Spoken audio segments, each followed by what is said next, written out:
All right, so you want to be ready for anything, huh? Especially when it comes to breathing emergencies. That's great.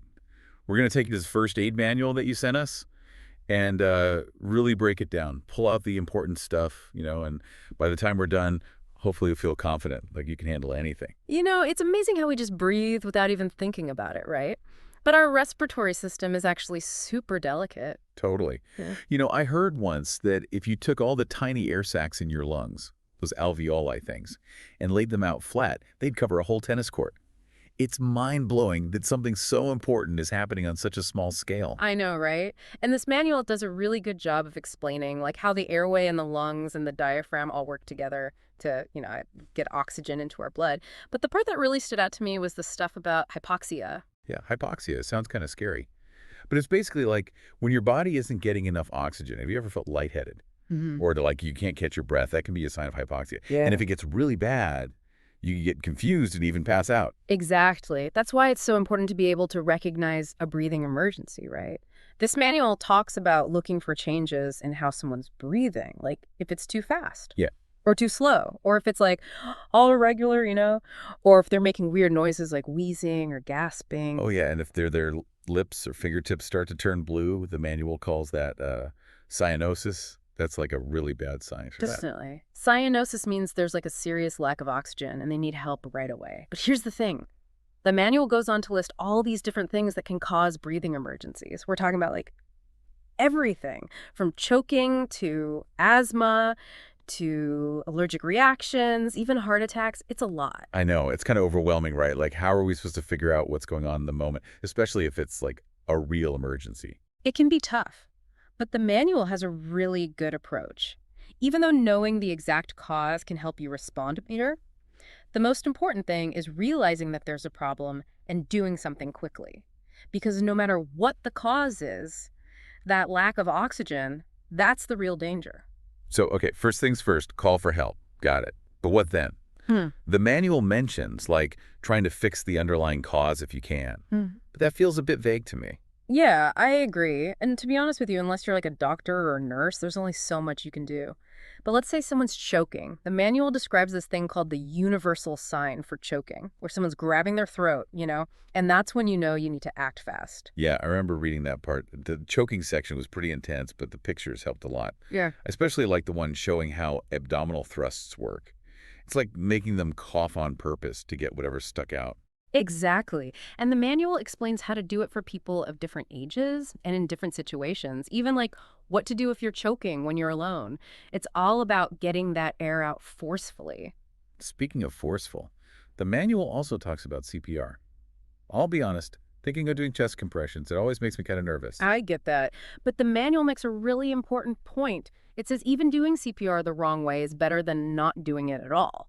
The main thing is to keep their blood moving and get some oxygen to their brain until the paramedics get there. Like you're buying them time. That makes sense. And the manual really breaks those steps down into simple things you can remember. Like put your two hands on their chest, push down hard and fast, and keep going until help arrives or they start breathing again. Right. And while we're on the topic of breathing problems, there are a few specific conditions that the manual really dives into that are important to understand. Let's start with COPD, or chronic obstructive pulmonary disease. Okay, COPD, I know that's a big one. The manual mentions things like emphysema and chronic bronchitis as examples. I know that people with COPD have trouble breathing, but what's actually happening in their lungs? Well, imagine your lungs are like losing their stretchiness. So it's really hard to breathe out all the way, like trying to blow up a balloon that's already half full. So every time they breathe, they're not getting rid of enough carbon dioxide and they're not getting enough fresh oxygen in. Exactly. And that's why the manual says it's important to make sure they're calm and comfortable. Loosen any tight clothing and like encourage them to breathe as easily as they can while you're waiting for help. You don't want to stress them out even more. It really makes you think about how much we take breathing for granted. But what about those super fast allergic reactions? Like they can just come out of nowhere. Oh, absolutely. The manual actually talks about anaphylaxis.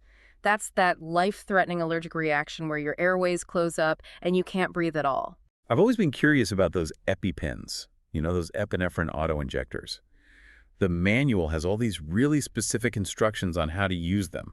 which seems super important. It is. Knowing how to give someone epinephrine quickly, that can literally save their life if they're having a serious allergic reaction. Wow, okay. So we've got choking, CPR, COPD, and anaphylaxis. Yeah. What else does the manual talk about? Well, another one that's pretty common is asthma. The manual explains how things like allergens or even just exercise can make the airways get all tight and make it hard to breathe. Right, right. And it mentions different types of inhalers. And those spacer things, I've never really understood those. Why are spacers so important? Think of a spacer like an extra piece for your inhaler. It helps get the medicine deeper into your lungs where it needs to go. Ah, okay, that makes sense. Like it gives your lungs a bigger target to hit. So there's a lot to cover here. What would you say is the most important thing for our listener to remember from all this so far? You know, going through this manual, it really struck me that, like, no matter what's causing the breathing problem, the first aid steps are pretty much the same. You recognize it, call for help, and then do what we've been talking about, CPR, the EpiPen, even just helping them sit up. It's kind of reassuring, right? Yeah, definitely. It makes it seem less overwhelming when you realize there's like a basic plan you can follow, no matter what the situation is. Totally. And speaking of plans, the manual's really clear about the specific things you should do in those first few minutes, you know? Like if someone's struggling to breathe, one of the first things you should do is help them get comfortable. Oh, right. The manual talks about sitting them up a bit, like leaning them against a wall or some pillows. I always wonder why that helps. It's all about giving their lungs more space to expand, you know? That position takes the pressure off their diaphragm, which makes it easier to breathe. And I think I remember reading about loosening any tight clothing too. Basically anything that can help them breathe better. Exactly. And while you're doing that, make sure someone's calling 911. Or if you're alone, do it yourself. Getting the paramedics there is crucial in any breathing emergency. Okay, that makes sense. But it's not just about the physical stuff, right? The manual talks about like the mental side of first aid, Yeah. especially in those really serious situations like CPR. Oh, for sure. Doing CPR on someone, that can be super stressful, especially if you know them. The manual says it's important to stay calm and focused, even though, your adrenaline's going crazy. Can imagine. Easier said than done, though. Yeah. Do you have any tips for staying calm in a crisis? Because I feel like I just totally freeze. Well, one thing that might help is to kind of practice these situations in your head beforehand, you know? Visualize yourself going through the steps, like checking if they're responsive, calling 911, starting the chest compressions. The more familiar it feels in your mind, the less likely you are to panic when it happens for real. That's a good idea. Like anything else, the more you practice, the better you get. Yeah.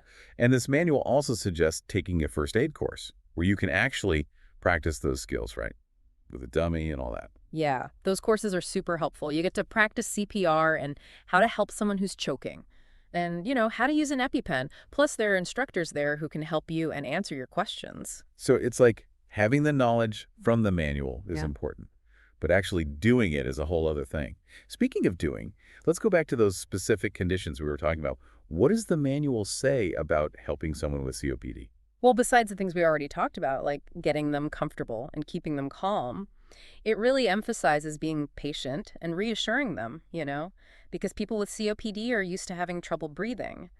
But it can still be scary when their symptoms suddenly get worse. So just being there with them and letting them know that help is on the way, that can make a difference. It's not just about the physical actions. Right. And with those serious allergic reactions, the message is clear. Don't waste any time. If they have an EpiPen, help them use it right away and then call 911. And what if someone doesn't even know they're allergic to something? The manual mentions that sometimes you can have an allergic reaction even if it's your first time eating something or taking a new medication. Yeah, and that's why you got to know the signs. Trouble breathing, swelling, hives, their blood pressure dropping, things like that. If you see any of those, call for help, even if they're saying it's no big deal. Better safe than sorry. Okay, so we've covered COPD and allergic reactions. What about asthma? For asthma, the manual talks about helping them use their inhaler correctly and figuring out if it's a serious attack that needs an ambulance. Right, and it talks about having what they call an asthma action plan, Oh. which is like personalized instructions from their doctor about how to handle their asthma. It's like having a roadmap, for what to do in different situations, like how to recognize the warning signs and when to take more medicine or call for help. It helps people with asthma take charge of their condition. So it's all about knowing the general first aid stuff Mm. and then the specifics for certain conditions like asthma, and also having that personalized plan from their doctor. But let's be real, some things are just scarier than others, like choking. That's got to be one of the worst. I agree. Choking, that'll get your heart racing.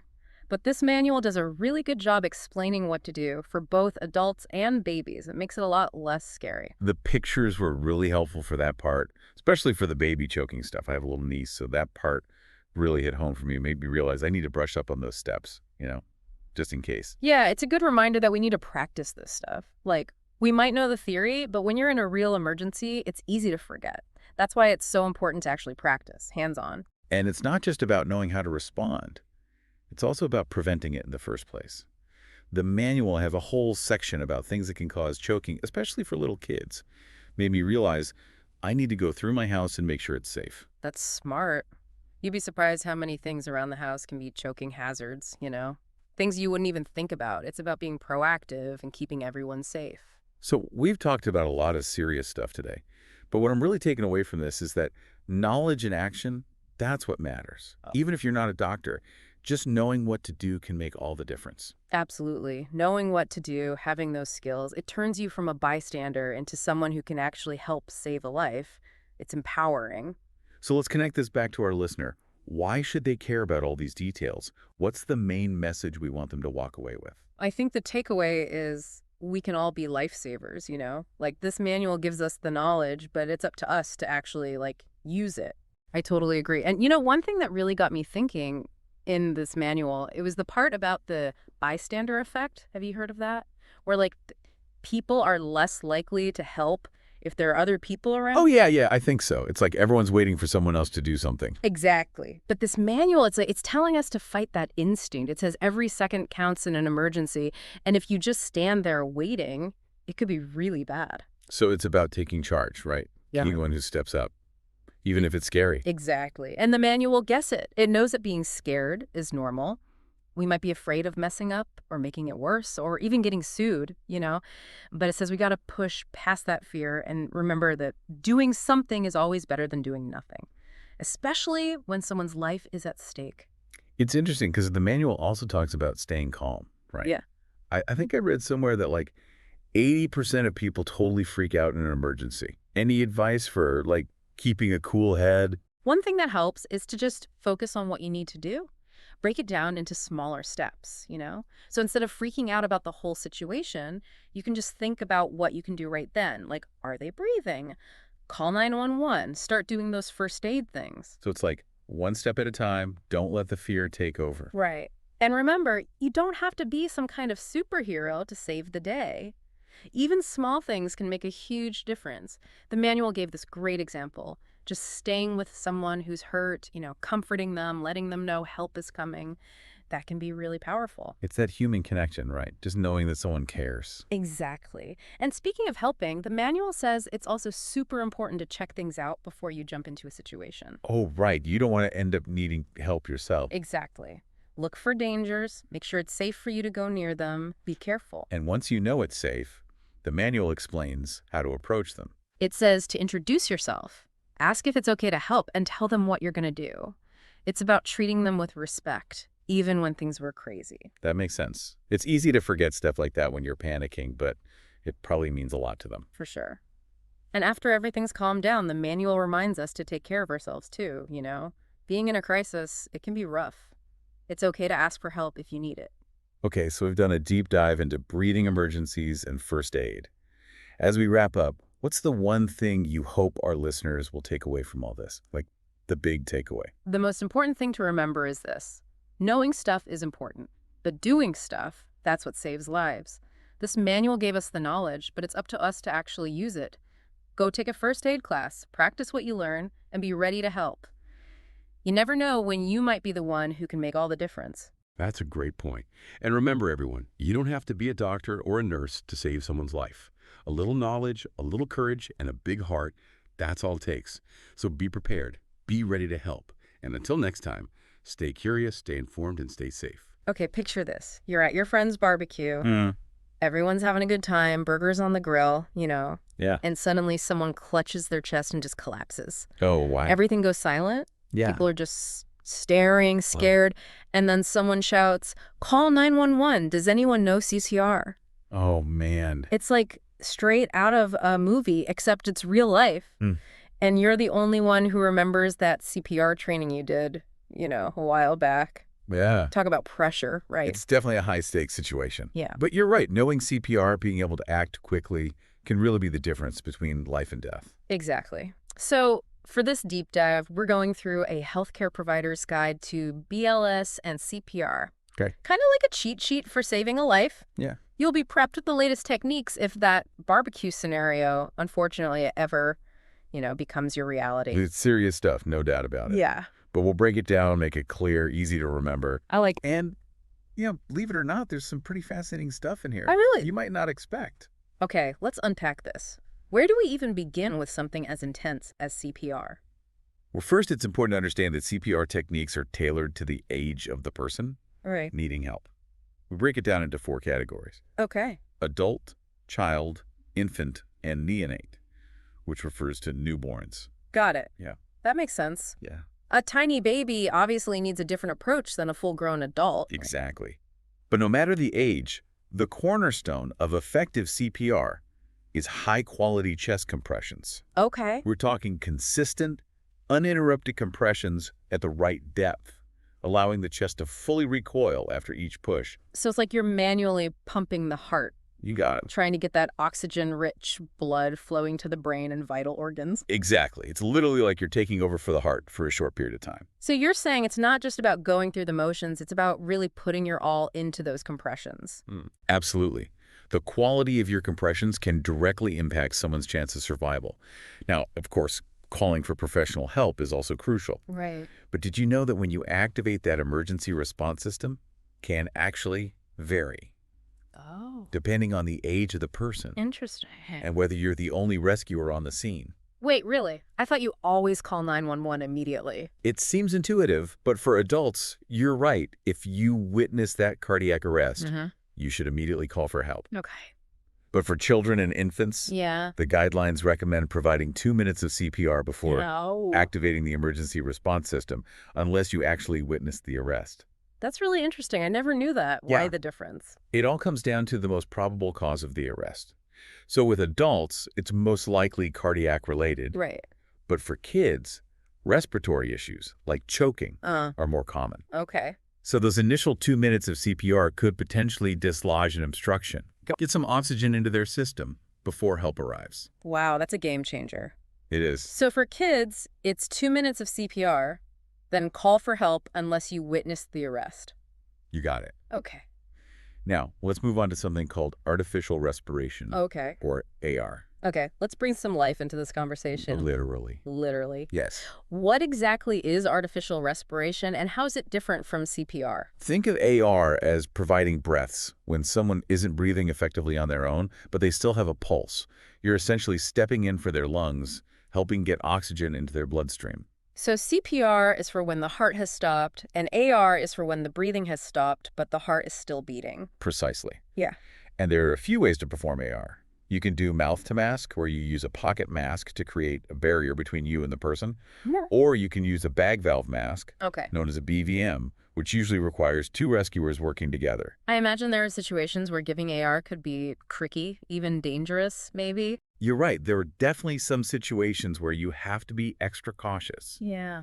Think about severe facial injuries, lots of fluids blocking the airway, or even potential poisoning. Right. There's actually a specific guideline that says you should do your best based on your training without putting yourself in danger. Your own safety is always a priority. Right. You can't help anyone if you become a casualty yourself. Exactly. So let's say you've assessed the situation and it's safe to proceed with AR. How do you actually get those breaths into their lungs? Well, first things first, you need to open the airway. Right. There are 2 main methods, the head tilt chin lift Okay. and the jaw thrust.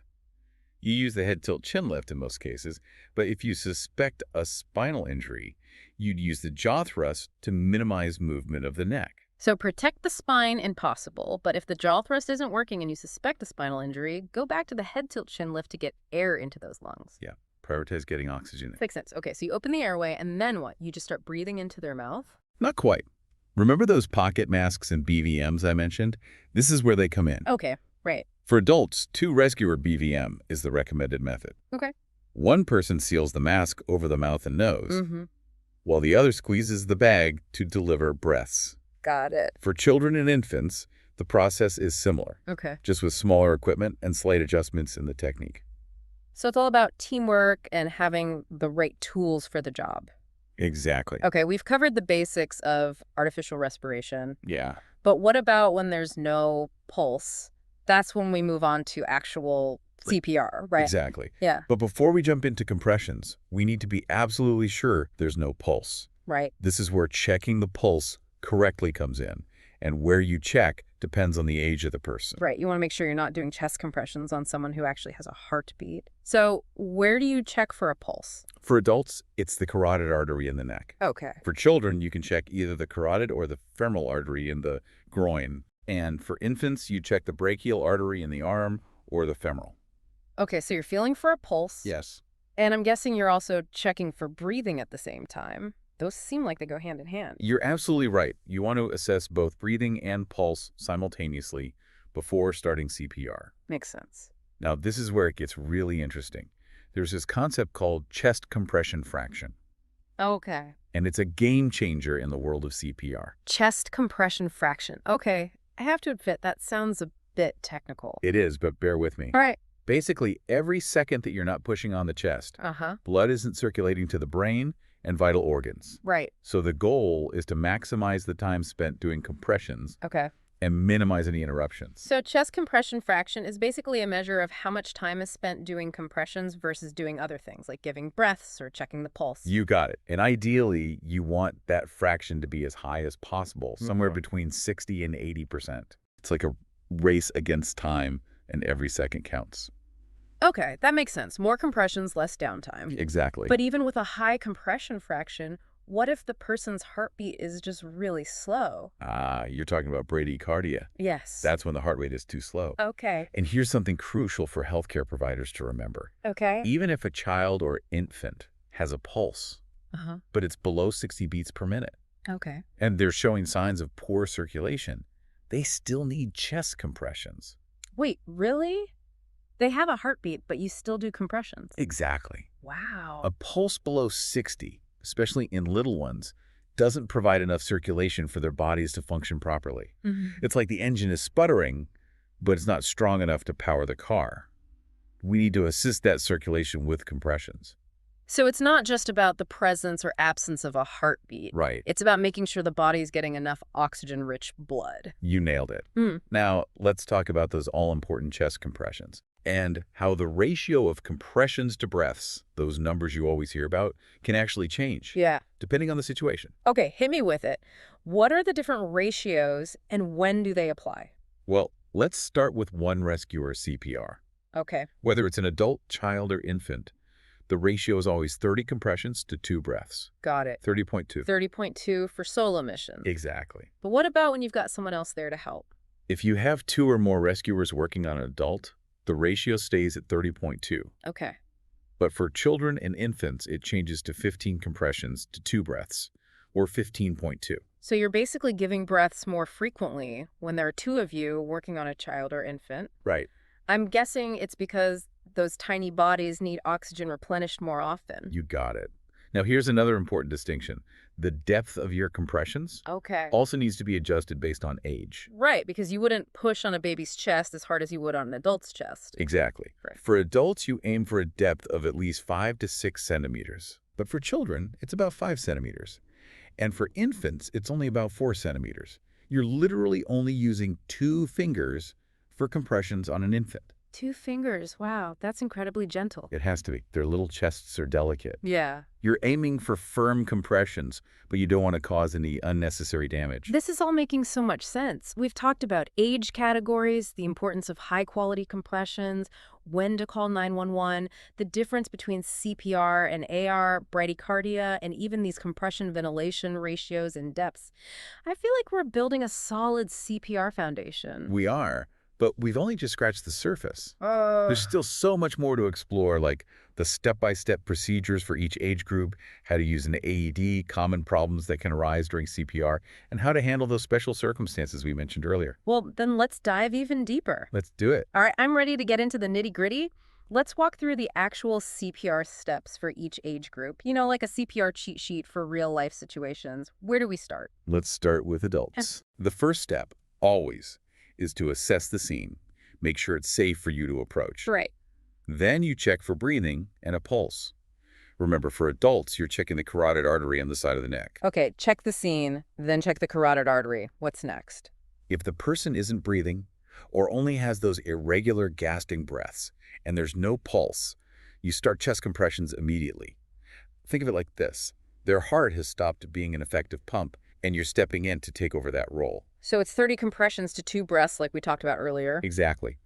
Push hard and fast in the center of the chest, aiming for that 5 to 6 centimeter depth, and make sure you allow the chest to fully recoil after each compression. Then give 2 breaths, watching to see that the chest visibly rises with each one. So you're taking over for the heart and lungs, keeping that oxygen-rich blood flowing until help arrives. You're getting it. You keep doing those cycles of 30 compressions and 2 breaths until an AED is available, EMS professionals arrive and take over, or the person starts to show signs of recovery. Okay, that's one rescue or CPR for adults. What changes if you've got someone else there to help? With 2 or more rescuers, it becomes a team effort. One person does compressions while the other handles the breaths. You switch roles about every 2 minutes, or 5 cycles of compressions and breaths to avoid fatigue. CPR is physically demanding. Right. You don't want to get tired out when someone's life is on the line. Makes total sense tag teaming to keep up those life-saving compressions. Now, what about those AEDs we hear so much about? Where do they fit into all of this? An AED, or automated external defibrillator, can be a real game changer. Yeah. It's like a mini computer that can analyze the heart's rhythm and deliver a shock, if needed, to try and get it back to a normal beat. Think of it as a jump start for the heart. So someone brings the AED, you turn it on, and it tells you exactly what to do, step by step. It's that simple. Wow. It has voice prompts and clear instructions to guide you. You attach the pads to the person's chest, let the AED analyze their rhythm, and then it'll tell you whether a shock is advised or not. What happens if the AED does advise a shock? The most important thing is to make sure no one is touching the person. Right. You yell clear, loudly, to make absolutely sure, and then you press the shock button on the AED. After the shock is delivered, you immediately resume chest compressions. And if the AED says no shock advised? You skip the shock and go straight back to chest compressions. Basically, you're letting the AED guide your actions, but you're always focused on those life-saving chest compressions. Okay. You typically do about 2 minutes of CPR, then the AED will reanalyze the heart rhythm and you follow its prompts again. Got it. Whether a shock is given or not, you continue CPR until EMS arrives. It's all about buying time and keeping that blood flowing. Okay, that's a lot to remember for adults, but it's all pretty logical when you break it down. Now, what about children? Is CPR for them essentially the same? It's similar, but there are a few important differences. First, remember what we talked about earlier. If you're alone and find an unresponsive child, you do 2 minutes of CPR before calling 911. Right. Kids first, then call for help. You got it. It's about addressing that most likely cause, which for children is often breathing related. You're remembering the key points. Now, another difference is the depth of the compressions. For children, you're aiming for about 5 centimeters. You can use 1 or 2 hands for compressions, depending on the size of the child and your own strength. So a bit gentler than for adults, but still firm and consistent. What about the ratio of compressions to breaths? Does that change too? If you're the only rescuer, it's the same 30-to-2 ratio as for adults. But if there are 2 or more rescuers, it switches to 15-to-2, just like we discussed earlier. Right. Those more frequent breaths are especially important for kids because their lung capacity is smaller. Okay, so children are like mini adults with a few adjustments. Now what about infants? They seem like they'd need the most delicate touch. You're absolutely right. Infants require the most finesse. Yeah. Picture this. You're using just 2 fingers placed right below their nipple line and pushing down only about 4 centimeters. 2 fingers. Wow, that's hard to even imagine. It is, but their tiny chests need that precise pressure. Yeah. And just like with children, you do 2 minutes of CPR before calling for help if you're alone. Okay, 2 fingers, 4 centimeters deep, and 2 minutes of CPR before calling for help. What about the breathing? Any special techniques for infants? The ratio is the same as for children, 30-to-2 if you're alone, 15-to-2 if you've got a partner. But the actual technique is a little different. Okay. You need to create a good seal over both the infant's nose and mouth with your mouth if you're doing mouth-to-mouth, or with a mask if one is available. And the breath should be gentle puffs of air, just enough to make their little chest rise. So it's about using the right amount of force and making sure those tiny lungs are getting just the right amount of air. Exactly. Now let's touch on AEDs again. Okay. The steps for using an AED on an infant are basically the same as for children. Right. Right. If pediatric pads are available, you use those, but if not, adult pads are better than nothing. The most important thing is to get that AED on the child as quickly as possible. You got it. And for infants, you always want to use pediatric pads if possible. But again, adult pads are better than nothing. What if the person has something on their chest like a medication patch? Do you remove it? Yes, if a medication patch is in the way of the AED pads, you want to remove it gently with gloved hands and wipe the area clean to ensure good contact. What about things like jewelry and piercings? Do you need to take those off? You don't want to place the AED pads directly over metal, if possible. Okay. If you can, try to reposition the pads so they're making good contact with the skin. Okay, medication patches and metal are out. What about water? What if the person was pulled from a pool or something? Is it safe to use an AED on someone who's wet? It is safe to use an AED in wet environments, but you'll want to dry the person's chest as much as possible to ensure good pad contact. Right. And of course, if you or the person is submerged in water, you don't want to use the AED. Electricity and water are a dangerous combination. Right, you don't want to add electrocution to the list of things to worry about.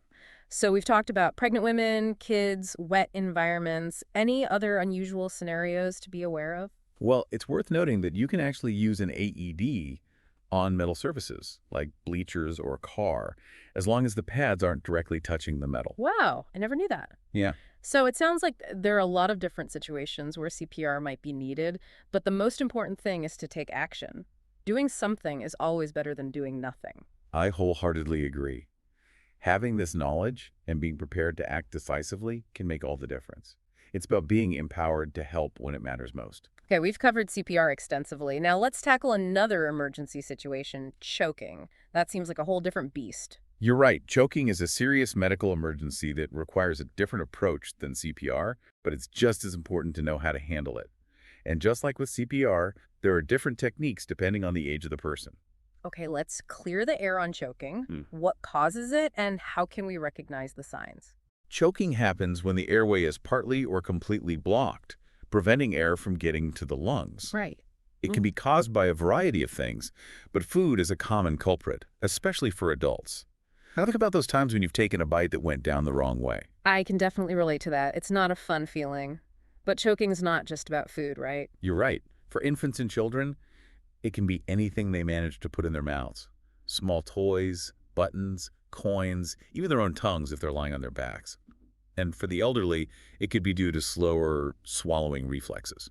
So no matter the age, choking is a real danger. But how do we know if someone is actually choking? What are the signs? You want to look for sudden changes in their behavior. If someone suddenly starts coughing forcefully, grabbing at their throat, or making a high-pitched noise while trying to breathe, those are all red flags. Their face might also turn red, or even bluish as they struggle to get air. Those are some pretty clear warning signs. But how can you tell if it's mild choking or severe choking? That's a crucial distinction because it dictates how you respond.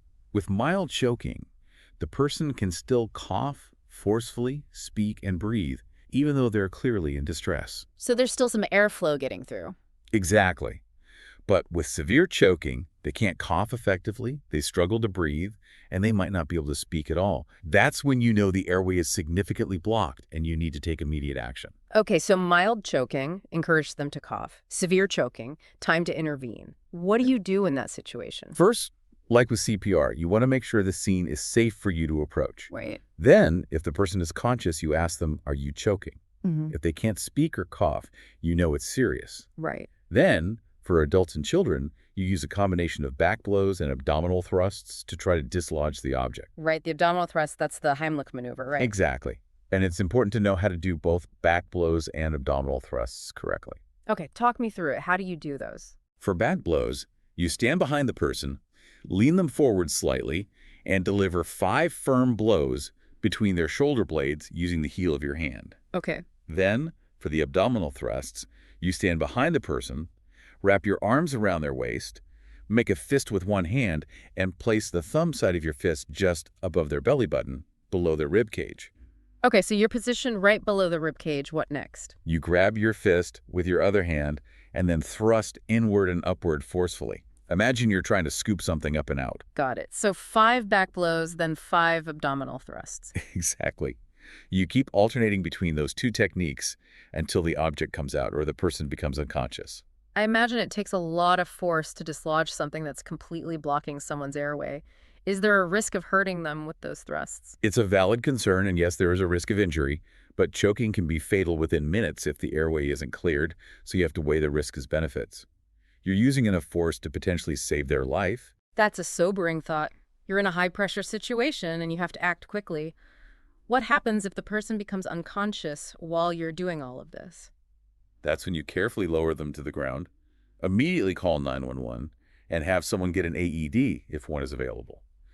Then you start CPR, but there's a crucial difference here. So it's the same CPR we discussed earlier with the compressions and breaths. Yes, but after the first 30 chest compressions, you check the person's mouth to see if the object has become dislodged. If you see it, you remove it. Then you try to give 2 breaths. If the air doesn't go in, you continue chest compressions and check the mouth again before each set of breaths. So it's CPR plus checking the mouth for that object. That makes sense. You're giving CPR while also looking for that potential blockage. What if the person choking is larger than you, or if they're pregnant? Can you still do the abdominal thrusts safely? That's where you have to modify the technique. You still do the back blows, but instead of abdominal thrusts, you perform chest thrusts. Chest thrusts, how are those done? You stand behind the person, put your arms under their armpits, and wrap your hands around their chest. Then, with your thumb side inward, place your fist against the lower half of their breastbone. Hold your fist with your other hand, and then pull straight back forcefully. So you're basically doing the Heimlich maneuver, but higher up on the chest. What if you're all alone, you start choking? That's a terrifying thought, but there are ways to help yourself. First, try to cough forcefully to dislodge the object. If that doesn't work, you can actually perform abdominal thrusts on yourself. Wait, you can do the Heimlich maneuver on yourself. How is that even possible? It sounds strange, but you can do it by leaning over a firm object, like the back of a chair or the edge of a counter, and quickly pressing your abdomen against it. The force can help push the object up and out. So you're basically using a solid object to help you perform the Heimlich maneuver on yourself. That's amazing. It's like a self-rescue technique. Okay, we've covered choking for adults, larger individuals, and even what to do if you're alone. But what if you see someone in a wheelchair choking? Do you approach it the same way?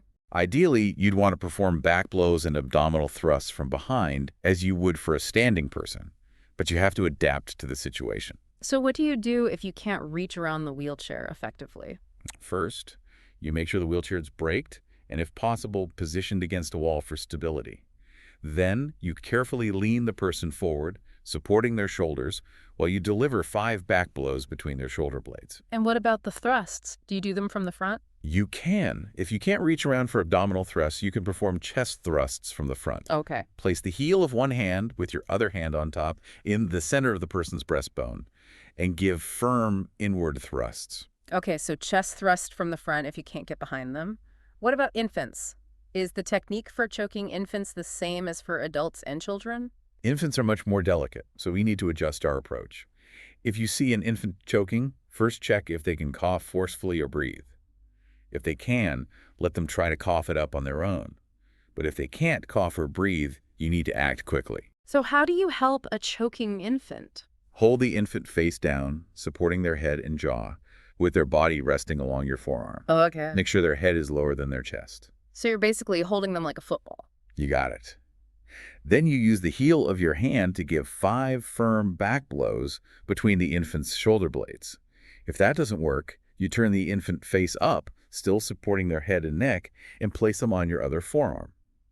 Using 2 fingers, find the imaginary line between their nipples and place your fingers just below that line. Okay, so you're in the position for chest compressions. Exactly. Then you give 5 quick downward chest thrusts. You keep alternating between back blows and chest thrusts until the object is dislodged or the infant becomes unconscious. So it's back blows followed by chest thrusts, just like with adults, but with a lot less force. What happens if the infant becomes unconscious? Do you start CPR? Yes, you immediately start CPR, but with the same important modification as for adults and children. After 30 chest compressions, you check the infant's mouth for the object. If you see it, you remove it. Then try to give 2 gentle breaths. If the air doesn't go in, you continue chest compressions and check the mouth again before each set of breaths. Wow. There's so much to remember about choking, different techniques for different ages, knowing when to call for help, and even how to help yourself if you're choking alone. It's a lot to take in, but it's empowering to know there are techniques for every situation. It is empowering.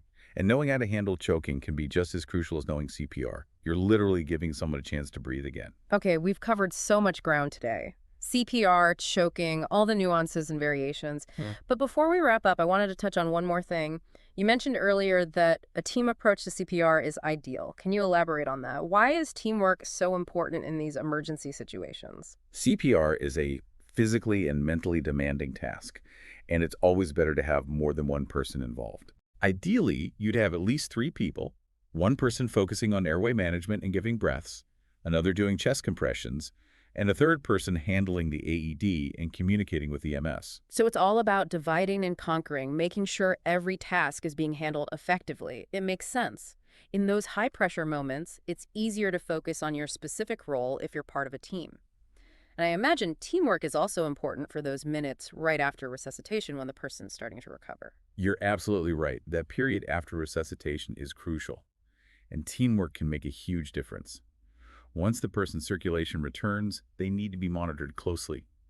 You should leave the AED pads attached, continue checking their vital signs every 2 minutes, and provide ventilation if needed. So it's not over once they start breathing again. You have to keep a close eye on them and provide ongoing support until EMS arrives. Exactly. Those minutes and hours after resuscitation are critical, and a coordinated team approach can help ensure the person receives the best possible care.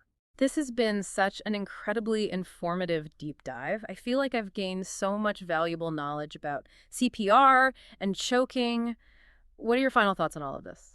It's been a great discussion, and I'm glad we were able to cover so much ground. I think the key takeaway is that knowing these techniques can empower you to help in an emergency. You don't have to be a medical professional to save a life. Wow, we really went deep on that one. Yeah. From those tiny 2-finger compressions on an infant to the sheer force needed for abdominal thrusts, it's incredible how much nuance there is to these life-saving techniques. I feel like I've learned so much, but honestly, it also makes you realize the weight of responsibility that comes with knowing this stuff. You're right, it is a lot to process, and there's definitely a sense of responsibility that comes with knowing CPR and how to handle choking. But the beautiful thing is, this knowledge is available to everyone. You don't need to be a doctor or a paramedic to learn these skills. That's so true. We've been going through this healthcare provider's guide, but there are CPR courses out there for anyone who wants to learn. You could be a teacher, a stay-at-home parent, a student, literally anyone. Exactly. In fact, I'd encourage anyone listening to seek out an official CPR course in their area and get some hands-on practice. Because as we've seen, knowing the steps is one thing, but actually performing them in a real-life situation is a whole different ballgame. Right, like that barbecue scenario we talked about earlier. Reading about chest compressions is one thing, but actually having to do them on a person who's not breathing is a whole different level of intensity. It is, but that's why practice is so important. It helps build muscle memory and confidence so that if you ever find yourself in that situation, you can act quickly and effectively without second-guessing yourself. Plus, there's something really empowering about knowing you could potentially save a life. It's almost like having a superpower. But thinking back to all those potential complications of CPR, especially broken ribs, it makes you wonder, would knowing those risks make you hesitate in a real-life situation? That's a really thought-provoking question. It's one that everyone has to grapple with on their own. For me, the potential benefit of saving someone's life outweighs the risk of injury. But ultimately, it's a personal decision based on your own values and comfort level. I think that's a great point. It's about weighing the risks and benefits and trusting your training. But at the end of the day, action is what truly matters. Knowing these techniques is crucial, but being brave enough to step up and help is what can make all the difference. I couldn't agree more. It's about recognizing that you have the power to act, even in the face of fear or uncertainty. You could be that person at the barbecue, the one who knows what to do and makes a real difference.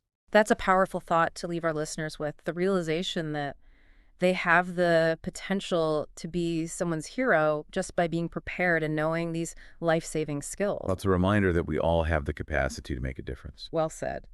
And on that note, we'll wrap up this deep dive into BLS and CPR. We hope you found it insightful, maybe even a little bit inspiring.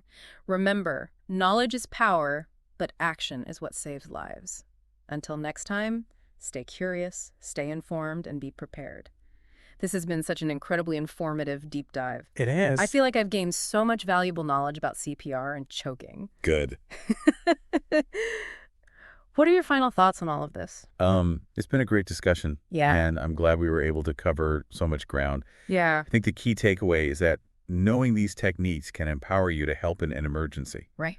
You don't have to be a medical professional to save a life. Wow, we really went deep on that one. We did. From those tiny two-finger compressions on an infant to the sheer force needed for abdominal thrusts, it's incredible how much nuance there is to these life-saving techniques. Yeah. I feel like I've learned so much, but honestly, it also makes you realize the weight of responsibility that comes with knowing this stuff. You're right. It is a lot to process. Yeah. And there's definitely a sense of responsibility that comes with knowing CPR and how to handle choking. Right. But the beautiful thing is this knowledge is available to everyone. It is. You don't need to be a doctor or a paramedic to learn these skills. That's so true. We've been going through this healthcare provider's guide. Right. But there are CPR courses out there for anyone who wants to learn. Absolutely. You could be a teacher, a stay-at-home parent, a student, literally anyone. Exactly. In fact, I'd encourage anyone listening to seek out an official CPR course in their area I agree. and get some hands-on practice. Well, right. Because as we've seen, knowing the steps is one thing, Yeah. but actually performing them in a real-life situation Right. is a whole different ballgame. Right, like that barbecue scenario we talked about earlier. Yeah. Reading about chest compressions is one thing, but actually having to do them on a person who's not breathing is a whole different level of intensity. It is. Yeah. But that's why practice is so important. Right. It helps build muscle memory and confidence so that if you ever find yourself in that situation, you can act quickly and effectively without second-guessing yourself. Plus, there's something really empowering about knowing you could potentially save a life. Absolutely. It's almost like having a superpower. It is. But, thinking back to all those potential complications of CPR, Yeah. especially broken ribs, Mm-hmm. it makes you wonder, would knowing those risks make you hesitate in a real-life situation? That's a really thought-provoking question. It is. It's one that everyone has to grapple with on their own. I agree. For me, the potential benefit of saving someone's life outweighs the risk of injury. But ultimately, it's a personal decision based on your own values and comfort level. I think that's a great point. Yeah, It's about weighing the risks and benefits and trusting your training. absolutely. But at the end of the day, action is what truly matters. It is. Knowing these techniques is crucial, Right. but being brave enough to step up and help is what can make all the difference. I couldn't agree more. Yeah. It's about recognizing that you have the power to act, Yes. even in the face of fear or uncertainty. You could be that person at the barbecue, the one who knows what to do and makes a real difference. That's a powerful thought to leave our listeners with. It is. The realization that they have the potential to be someone's hero Yes. just by being prepared and knowing these life-saving skills. It's a reminder that we all have the capacity to make a difference. Well said.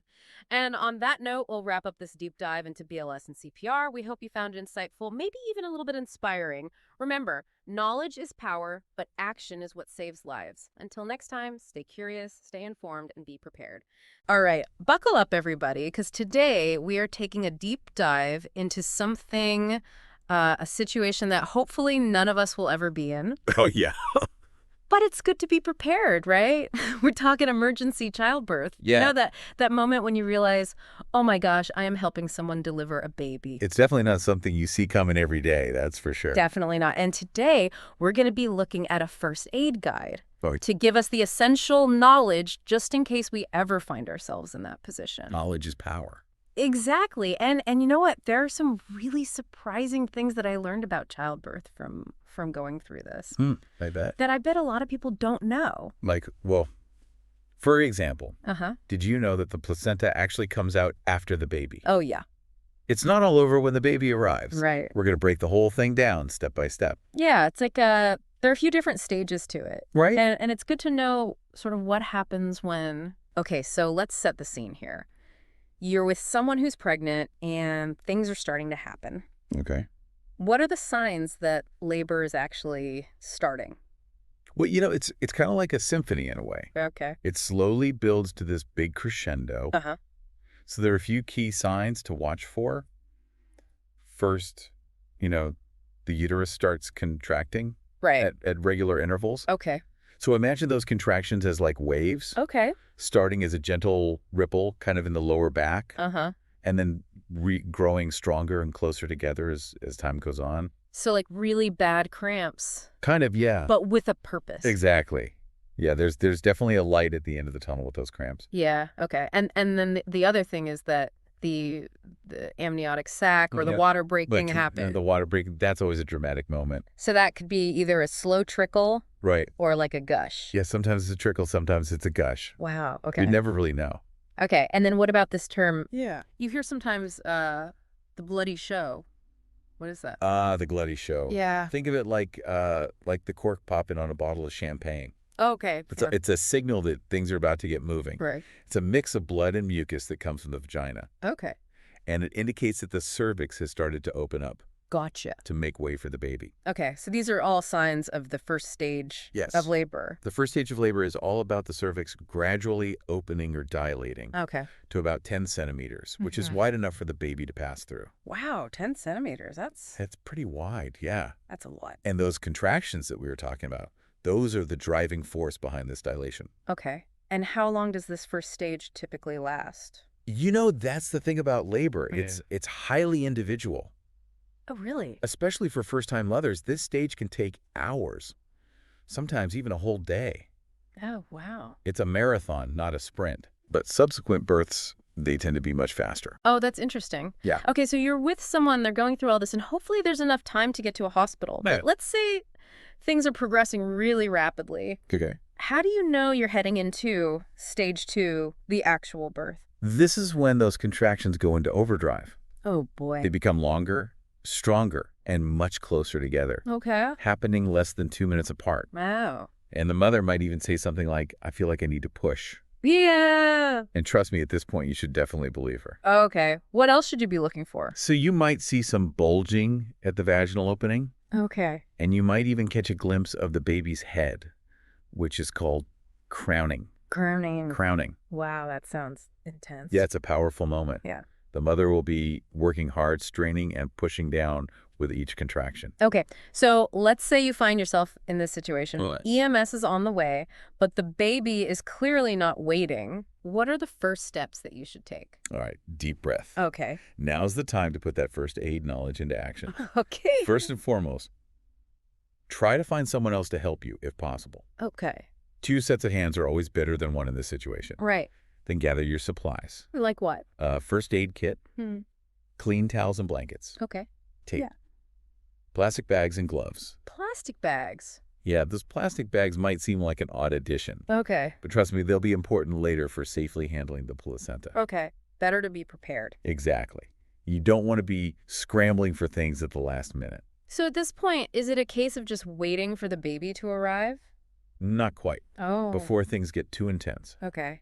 Take a moment to gather some information from the mother if possible. Like what kind of information? So find out about the length of her pregnancy, Okay. any previous births, Uh-huh. complications during the pregnancy, Mm. and any relevant medical history, Like what? like bleeding disorders or heart problems. Oh, okay.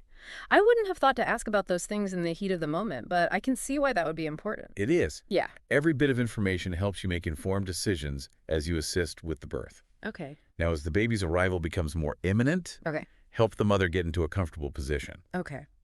Ideally, she'll be lying on her back with Yeah. knees bent Okay. and head supported. Okay. But if she prefers another position, let her choose what feels best. Okay. Make sure to cover her with sheets that you can easily lift to check on the progress. Okay, so now we're really getting into it. We are. What should you do as the baby's head starts to appear? This is where your calm and encouraging demeanor becomes especially vital. Right. As the baby's head starts to crown, Uh-huh. apply gentle, even pressure with the palm of your gloved hand Okay. to prevent a too rapid delivery. Remember, controlled delivery is key. I'd imagine that must be quite a sight. It is. And a lot of pressure for everyone involved. It's an incredible moment, Okay. full of intensity and anticipation. Mm-hmm. While you're supporting the baby's head, Yeah. Encourage the mother to push with the contractions. Okay. Hold her breath for no more than 7 to 10 seconds while pushing, Okay. and keep her chin to her chest. Gotcha. This helps her focus her energy and avoid arching her back, Okay. which can actually make delivery more difficult. Okay, so the head is out. What happens next? Now, here's something most people don't realize. Okay. The baby will usually be face down as the head emerges, Uh-huh. and then naturally turn to the side to allow the shoulders to deliver. Oh, so it's like a little shimmy maneuver. Exactly. It's like a little shimmy maneuver. Okay. And at this point, if the amniotic sac hasn't already broken on its own, Right. you'll need to carefully break it around the baby's mouth and nose. I'm guessing that's so the baby can breathe. Precisely. Okay. And here's another crucial step. Okay. Check for the umbilical cord around the baby's neck. If it is, you'll need to gently and carefully remove it. Okay. Once the shoulders are out, the rest of the body usually follows pretty quickly. Right. But remember, a newborn is slippery and covered in fluids. Oh, yeah. So maintain a firm but gentle grip. Okay. We've made it. The baby is here. I can only imagine the relief and joy What a moment. in that moment. Right. What happens immediately after the birth? The first and most important thing Okay. is to make sure the baby is breathing. Okay. They should start crying on their own, especially after the amniotic sac is broken. Uh-huh. But if not, gently stimulate them How do you do that? by flicking the bottom of their feet Okay. or rubbing their back. All right. If that doesn't work within 30 seconds, you'll need to start CPR. CPR on a newborn. That must be terrifying. It is a serious situation, Yeah. but knowing what to do Yeah. can literally be life-saving. Right. Our source emphasizes giving 30 chest compression, Mhm. followed by 2 gentle breaths, Okay. remembering to use a very small amount of air since a newborn's lungs are tiny. Oh, right. And of course, make sure you've updated EMS on the situation. Right, of course. So let's assume the baby is breathing well. What then? Then it's all about keeping that little one warm and protected. Okay. Wrap them in a clean, dry blanket. Mm-hmm. And if the umbilical cord is still pulsating, Okay. keep the baby at the same level as the vagina until it stops. Gotcha. If it stopped pulsating, gently place the baby on the mother's chest. Oh. This helps keep the baby warm and encourages that incredible mother-baby bond. I can see how that skin-to-skin contact would Yeah. be so comforting for both of them. Absolutely. And speaking of comfort, you mentioned earlier that encouraging nursing at this stage is a good idea. It is. Why is that? Nursing helps calm the baby Okay. and stimulate the delivery of the placenta, Oh. which, believe it or not, has a role to play even after the baby arrives. Huh. And you might be surprised to learn that nursing can even help reduce bleeding for the mother.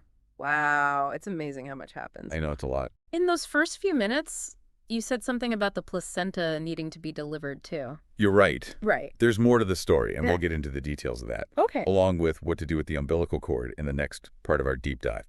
All right, I'm ready for part 2. Okay, so we left off with a newborn baby, safely delivered, and all snuggled up with mom. But you mentioned that there's still this matter of the placenta. Right. What happens to that after the baby's born? I mean, do you just, like, toss it? Well, you might be surprised to learn that the placenta actually plays a vital role even after the baby is born. Really? It's not just discarded. Oh, okay. In fact, doctors examine it to assess the health of both the mother and the baby. Wow, I had no idea. Yeah. So how does it detach and come out? Well, after all that hard work of delivering the beta, Right. the placenta usually detaches and delivers itself within 10 to 20 minutes. Oh, wow. It's like the grand finale of the whole process. So you basically just wait for it? Pretty much.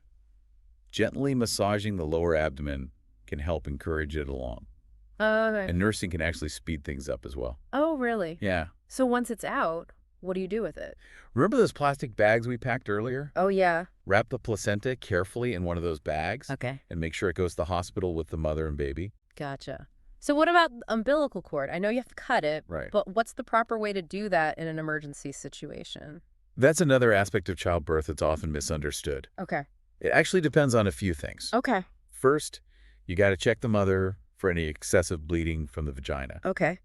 If it's severe, you'll need to act quickly Okay. and tie off the umbilical cord Okay, why is that?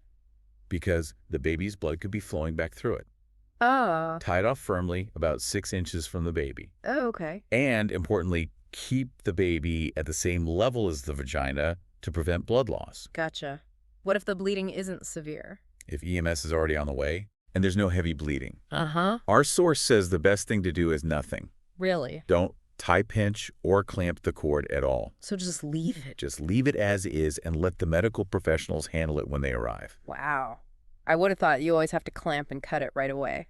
I know a lot of people think that. Yeah. But delaying clamping actually allows more blood to flow from the placenta to the baby, Oh. which can be beneficial. So what if EMS is delayed or, the bleeding starts to become more serious? But you'll need to clamp or tie off the cord, Okay. wait until it stops pulsating, Okay. and then use heavy string or a clamp if you have one Uh-huh. to tie it off securely at 6 inches Mm-hmm. and 12 inches from the baby's body. Okay. Then you can cut the cord between the clamps with sterile scissors. Wow. It's amazing how much we rely on medical professionals in these situations. Right. It really makes you appreciate their expertise. Absolutely. But as you can see, having even a basic understanding of these steps can be incredibly empowering.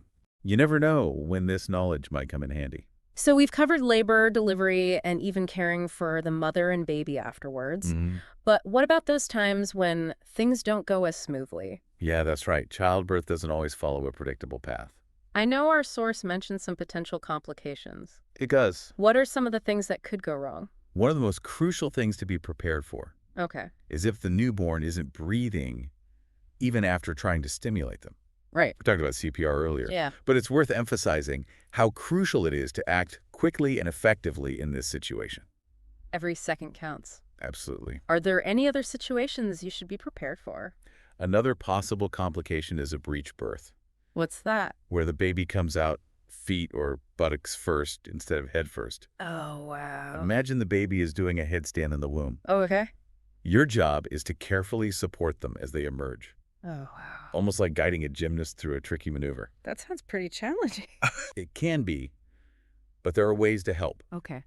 Our source says to support the infant's body as it's born, Mm-hmm. placing your arm under the trunk with the legs dangling on either side. Okay. And of course, you should always have EMS on the way.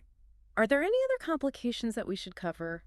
Another one to be aware of is a prolapsed umbilical cord, What's that? which is when the cord comes out of the birth canal before the baby. Oh. If this happens, it's crucial not to push it back in or pull on it. Okay. Instead, have the mother avoid pushing and keep her hips elevated while you wait for EMS to arrive. Okay. And why is that? This helps relieve pressure on the cord and ensures the baby's oxygen supply isn't cut off. So it's like a really delicate situation. It is a situation that requires a calm and steady hand. Yeah.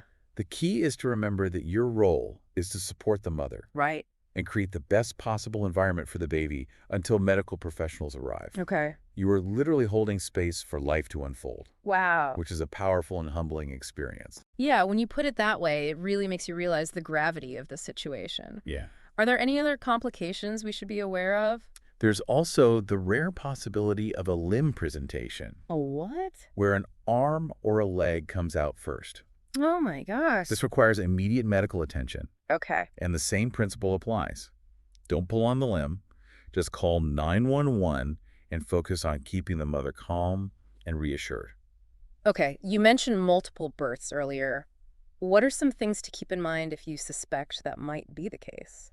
Great question. Yeah. Multiple births definitely add another layer of complexity. Right. Some signs that you might be dealing with twins, triplets, or more Okay. include a very large abdomen, even after the first baby is born, Okay. or strong contractions starting again shortly after the first birth. Okay. The second baby might come right away, or it could take up to 45 minutes or even longer. Oh, wow. And there's a chance the second birth could be breech. Oh, geez. So be prepared. So what would you do if you think a multiple birth is happening?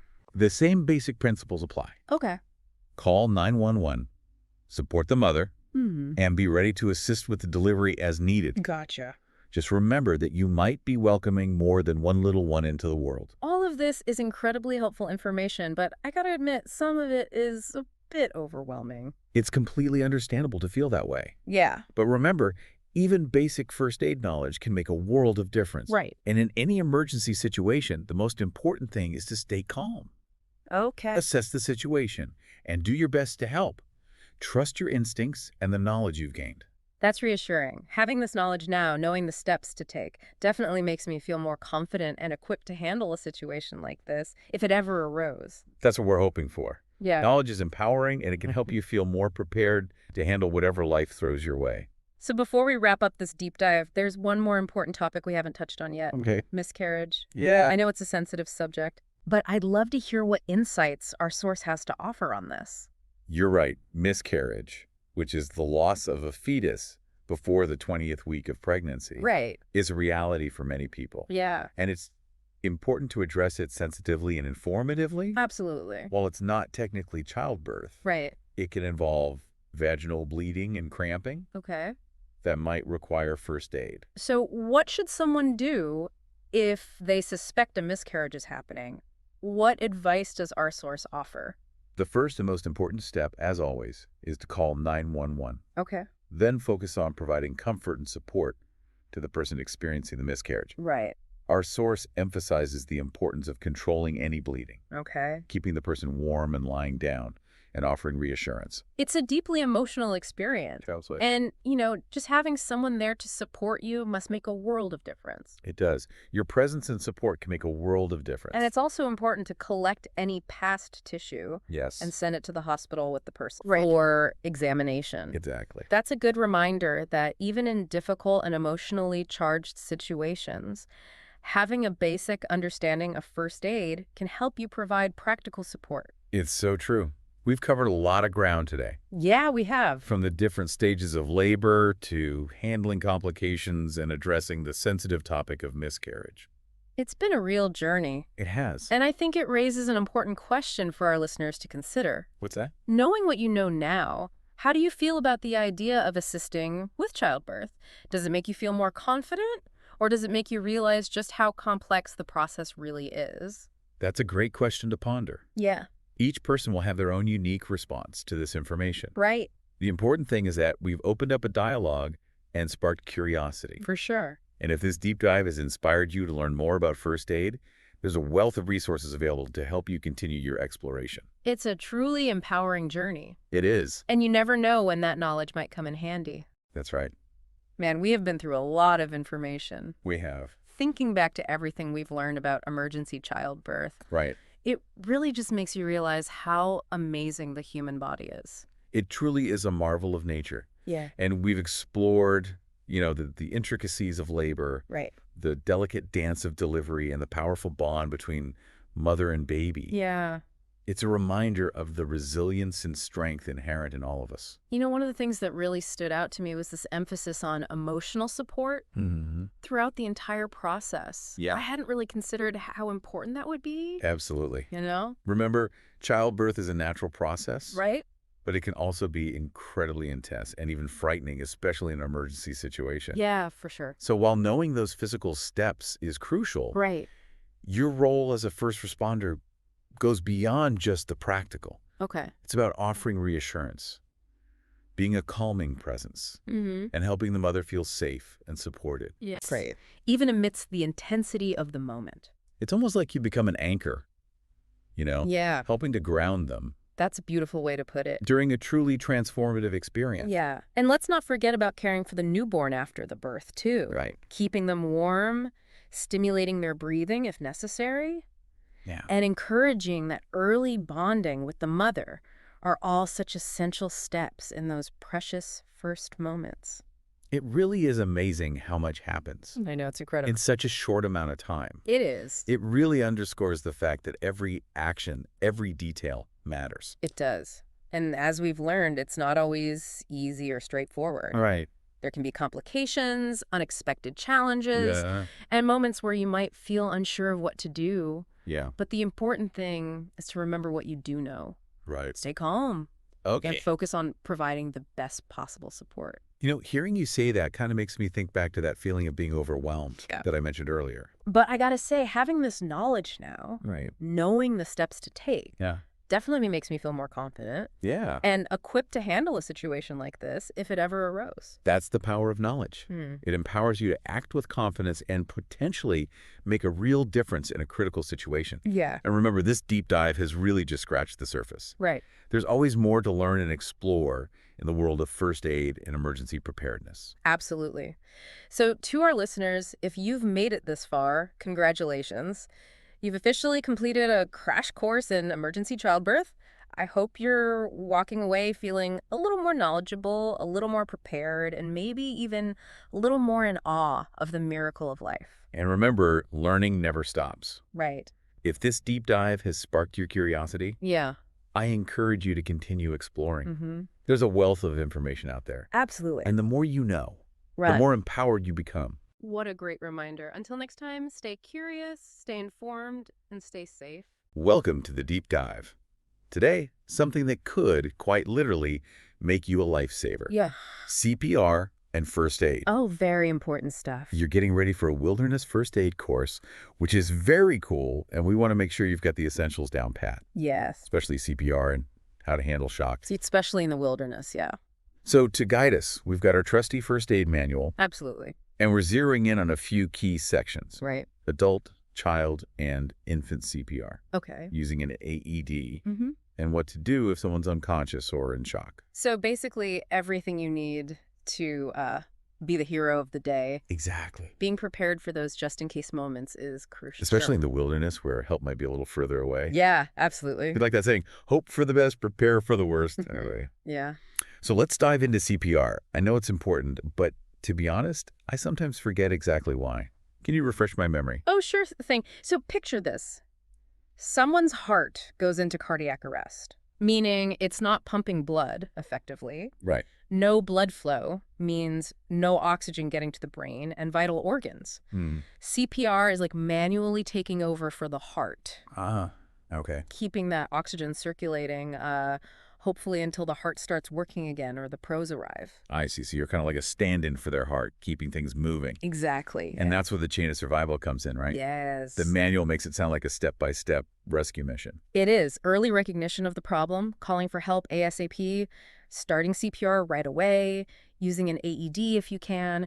All of these actions, plus the care the paramedics provide afterward, it all links together to give someone the best chance of survival. Wow. So it's really a team effort. Even if you're the first one on the scene, you're part of this bigger chain. Exactly. Yeah, absolutely. You know what really struck me in the manual? It says that most cardiac arrests actually happen outside of hospitals. Oh, wow. I don't know why, but I always pictured it as a hospital thing. Yeah. But thinking about it, this could happen anywhere. You really could be someone's lifeline. Absolutely. It underscores why knowing CPR is so important no matter where you are. Okay, that's a good point. Yeah. So let's break down those CPR steps. Okay. Walk me through what I do for an adult. So first, you check the scene. Okay. Make sure it's safe for you to approach. Then check if the person is responsive. If they're not responding, you shout for someone to call 911 Right. and to find an AED if one's around. Got it. Next, you open their airway. Okay. Check for breathing. If they're not breathing or just gasping, it's time to start compressions. Okay, and this is where that push hard and fast thing comes in, right? Okay. I feel like I've heard that before. Absolutely, yeah. The manual even suggests humming Staying Alive to keep the right rhythm. Oh, yeah. That's a great trick. Talk about multitasking. Yeah. So you want to position your hands in the center of the chest, shoulders directly over your hands, elbows locked, and push down. How far was it? 2 to 2.5 inches deep. Okay. At a rate of 100 to 120 compressions per minute. Okay. Push hard and fast, staying alive. Got it. Yeah. So how often do you give breaths? So after 30 compressions, you tilt the head back gently, Okay. lift the chin, and give 2 breaths. Each one should take about a second. Okay, so that's one cycle. Yes, Rinse and repeat until help arrives or the person's condition changes. exactly. Yep. The manual says it's really important to minimize interruptions to compressions. Why is that? So think of it this way. Each time you stop compressions, you're stopping that manual blood flow we talked about. Right. The goal is to keep that oxygen-rich blood circulating as consistently as possible. It's like you're their heartbeat for those crucial minutes. Got it. You don't want to break the chain, literally. Exactly. Okay, so let's say there's another person around who also knows CPR. Does that change things? Definitely. 2 rescuer CPR has some big advantages. Like what? Does one person do compressions and the other breaths? Exactly. It splits the workload so each person can do compressions more effectively for longer. Plus, pauses for breaths are much shorter. It's a real tag team effort. Teamwork makes the dream work, as they say. So how does CPR change when it's a child? So it's pretty similar. Okay. But there are a few key differences. For kids, you'll usually use one hand for compressions. Got it. But if you can't get enough depth that way, use two. Okay. The depth is still about 1/3 of their chest depth. Okay. And the big change is with two rescuers, you give breaths after every 15 compressions, not 30, like with adults. Oh, that's interesting. What, the different ratio? Well, kids are more likely to have a cardiac arrest because of a breathing problem, while adults are more often dealing with a primary heart issue. Okay. Those more frequent breaths help make sure enough oxygen is getting to the brain and organs. Makes sense. So when we get to infants, tiny humans, tiny compressions, right? Exactly. You use 2 fingers for compressions, aiming for about 1/3 the depth of their chest. The amount of air you give is also much smaller. Right. Just a little puff of air is all you need. And like with children, in 2 rescuer CPR, it's a 15-to-2 ratio. Got it. Okay, I'm starting to feel like I could actually do this if I had to. Good. But what if I'm not comfortable with giving breaths or haven't had official CPR training? That's where hands-only CPR comes in. The most important thing is to do something rather than nothing. Right. And chest compressions alone can still help get that oxygenated blood moving. Yeah, and in a lot of places now, 911 operators are trained to walk you through CPR over the phone. So even if you're alone, you've got someone guiding you through it. Oh, wow. That's great. Yeah, it's amazing, like having a virtual coach right there with you. Exactly. So we've talked about the hands-on part, but what about AEDs? Mm-hmm. I'll admit they seem a little intimidating. They might look complicated, Yeah. but they're actually designed to be user-friendly, Mhm. even if you don't have any medical background. Okay, walk me through it. Okay. Let's say the AED arrives. What do I do? First, you just turn it on. Okay. The AED will actually talk you through each step. You put the electrode pads on the person's bare chest, Right. then stand back. If the AED tells you to shock them, you just press the button. Easy as that. Okay. It's really straightforward. I remember from the manual, they only shock for 2 specific rhythms, VF and VT. What are those again? Ventricular fibrillation and ventricular tachycardia. Okay. So yeah, those are really dangerous heart rhythms where the heart's electrical activity gets all out of whack. Basically, instead of pumping strong and steady, the heart just quivers ineffectively. Okay. So blood isn't getting where it needs to go. The AED can analyze the rhythm and deliver a shock that tries to reset things back to a normal beat. So it's not like they show in the movies where they shock someone whose heart has completely stopped. Nope, it's specifically about correcting those irregular, life-threatening rhythms. Mm. And here's a fact that surprised me. The manual says AEDs are safe to use on pregnant women Wow. and even people with pacemakers. You really do learn something new every day. I think people have a lot of misconceptions about AEDs. I think so too, yeah. But the big takeaway is they are incredibly important tools. They can literally be the difference between life and death. Exactly, yeah. The manual really hammers home the importance of speed when it comes to using an AED. Why is time so critical? Because every minute that passes, the chance of survival drops significantly. Okay. That's why it's so crucial for someone to call for help and get an AED right away while you start CPR. Seriously, every second counts. The manual puts it perfectly. Time is a critical factor. Okay, before we move on to shock, let's recap what we've covered so far about CPR and AEDs. Okay, good idea. We've learned that acting fast is key when someone's heart stops. Knowing CPR for adults, children, and infants, plus knowing how to use an AED, can literally save a life. And don't forget, push hard and fast. Maybe put on a little staying alive for motivation. Even if you're not formally trained, hands-only CPR is still an option. But always remember, the first thing to do is call for help. You're the first link in that chain of survival. Exactly. So you're out in the wilderness, hopefully enjoying the peace and quiet and not needing any of this. But what if someone gets hurt or suddenly gets really sick? Right.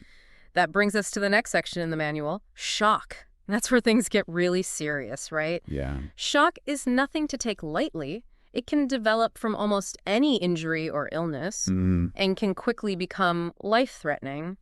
It boils down to a circulatory problem where the body just can't get enough oxygen-rich blood to its tissues. You know, it's funny. When you say shock, I think of being surprised or startled, but medical shock is completely different.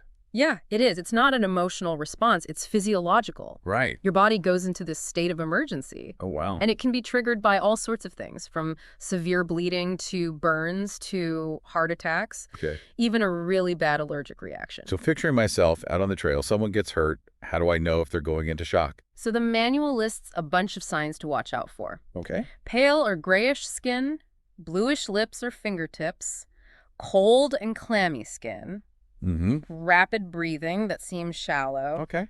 and a change in their mental state. Oh, okay. Like if they seem anxious, confused, or restless, that could be a sign.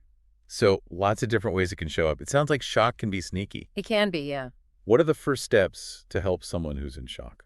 So the absolute priority is to treat whatever's causing the shock. Right. Stop any serious bleeding, cool and cover a burn, stabilize a fracture, that kind of thing. Okay, so treat the cause first. But how do you manage the shock itself? The manual outlines a few things. Reassure the person, which can help calm them down a bit. Loosen any tight clothing they're wearing and keep them warm, Okay. but not overheated. Right. You can also moisten their lips if they say they're thirsty. Hold on. Moisten their lips, but don't give them anything to drink. Why is that? Because giving someone in shock something to drink can actually make things worse. Oh, okay. If they need surgery, having anything in their stomach is risky. Makes sense. And you want to position them in a way that's best for their particular injuries. That makes sense. So how you position them really depends on what's going on. Exactly. For someone who's totally conscious and doesn't have a suspected head or spinal injury, you lay them flat on their back. But if they're less conscious, the recovery position is best because that helps protect their airway. Ah, the recovery position. I feel like I learned that years ago, but could use a refresher.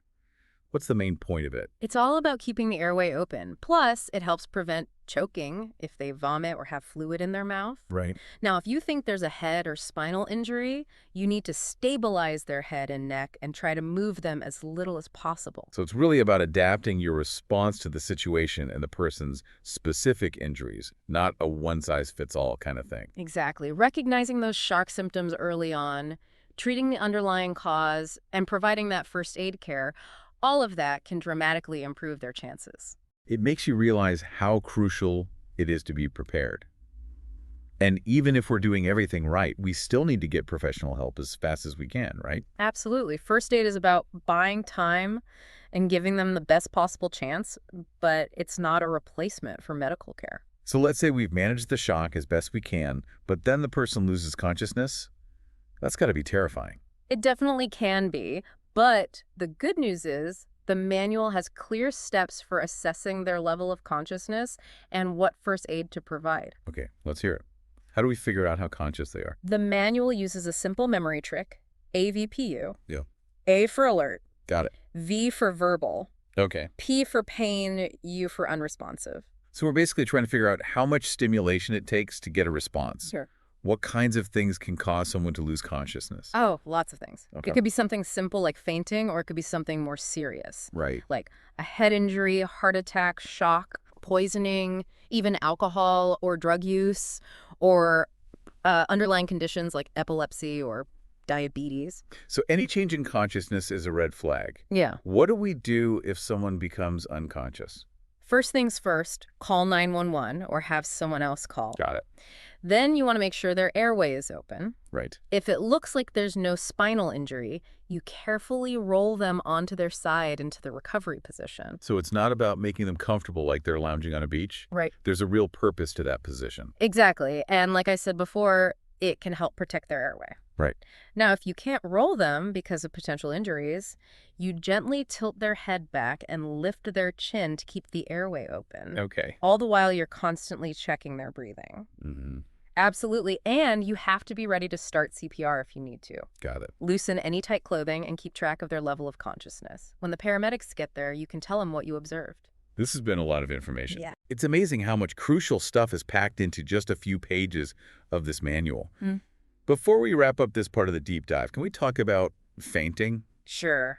It's not quite the same as being unconscious. Sure, you're right. Fainting is usually temporary. It happens when blood flow to the brain decreases and the person briefly loses consciousness. The manual says things like fear, pain, even standing up for too long can trigger fainting. Some of those seem oddly specific. It's true, lots of things can make someone faint, Yeah. but the good news is it's usually not a sign of a serious medical problem. So what do you do if someone faints? Make sure they have fresh air and loosen any tight clothing. Okay. Then help them into a comfortable position as they're coming around. It's important to keep them lying down for at least 10 or 15 minutes and to monitor their breathing Right. and if they stay conscious. Okay. And even though fainting is usually harmless, don't just brush it off. If they don't recover quickly, call 911 and stay with them until help arrives. What about if someone feels like they're going to faint? Are there signs to watch out for? Often there are. They might look pale, start sweating, feel nauseous or dizzy. Maybe they say they feel unsteady or lightheaded. So if someone's feeling faint, what's the best thing to do? Have them lie down, make sure they have fresh air, and loosen any tight clothing. Stay with them until they've fully recovered. A lot of times those simple things are all it takes to prevent them from actually fainting. That's good to know. I think we've covered a lot of ground in this first part of our deep dive. Yeah. CPR for everyone, how to use an AED, managing shock, and even handling someone who's unconscious or faints. And we got all that from just a few pages. We did, and it's just the beginning. There's so much more to learn about first aid and being prepared for emergencies. Exactly. Stick with us for part 2 of our deep dive, where we'll cover even more first aid must-knows. It's incredible how much we rely on our senses to, get around and experience the world. It's true, we don't really think about them until something goes wrong. Exactly. And that brings us to the next section in our first aid manual, eye injuries. Oh, good. Since you're prepping for a wilderness first aid course, this is especially relevant. Because out in the wild, the chances of an eye injury go way up. That makes sense. Dust, flying debris, branches. It's a recipe for eye-related disasters. It is. And how you handle an eye injury really depends on, what kind of injury it is. Right. For something simple, like an eyelash or a speck of dust, the manual recommends gently rinsing the eye with clean water. Okay, that seems pretty straightforward, but what if it's more serious, like a cut or something is actually in the eye? That's when you call 911 immediately. Okay. In the meantime, you have to protect the eye from further damage. Whatever you do, never try to remove an object that's embedded in the eye. Got it. No amateur eye surgery in the wilderness. So what should you do? So you want to stabilize the object. Okay. The manual says you can do this by making a donut-shaped pad out of gauze or a clean cloth and placing it gently around the object without applying pressure. Then, cover the injured eye with a sterile dressing or a clean cloth. So basically, create a little protective barrier and get professional help, ASAP. Makes sense. What about chemical splashes? Yeah. Those seem especially scary. They can be really dangerous, especially if it's a strong chemical. Yeah. The manual stresses immediate and continuous flushing with clean water for at least 15 minutes. 15 minutes? Seriously, that seems like forever. I know, it's a long time. Yeah. But it's crucial to get as much of the chemical out as you can. Right. It even says to hold the eyelids open while you're flushing, which, if it were me, I imagine would be pretty tough. Yeah, that does not sound fun at all. So after you flushed it for 15 minutes, what then? You cover the eye with a sterile dressing, and of course, get to a doctor or hospital immediately. Yeah. Eyes are nothing to mess around with, that's for sure. Okay. Moving on to something a little more common, nosebleeds. I feel like everyone's had at least one in their lifetime, right? Probably. They're really common, Yeah. especially when the air is dry or you're at a higher altitude. That's true. But the manual says they can also be a sign of something more serious going on, like high blood pressure. That's a good point. So even though most nosebleeds are minor and easy to take care of, it's important to know when to get medical help. Okay, so someone's got a nosebleed. Walk me through what to do. First, you have them sit upright Okay. and lean forward slightly. Wait, really? I always thought you were supposed to tilt your head back. I know, that's a common misconception. Tilting your head back just makes the blood run down the throat, Oh. which can cause nausea or vomiting. Not a good look. No, not at all. Yeah. Okay, so leaning forward it is. Yeah. What's next? You gently pinch the soft part of their nose Okay. right below the bony bridge and hold it for about 10 minutes. And remind them to breathe through their mouth while you're doing that, right? Right. After 10 minutes, release the pressure slowly. Okay. If the bleeding hasn't stopped, pinch for another 10 minutes. And if it's still bleeding after 20 minutes, that's when you need to seek medical attention. Good to know. So let's talk about something that makes me cringe just thinking about it. Dental injuries. Yeah. I can only imagine how painful those are, and I bet they're extra tricky to deal with in the wilderness. Yeah, you're right. Dental injuries can be a real challenge. Yeah. Especially if you're miles from a dentist.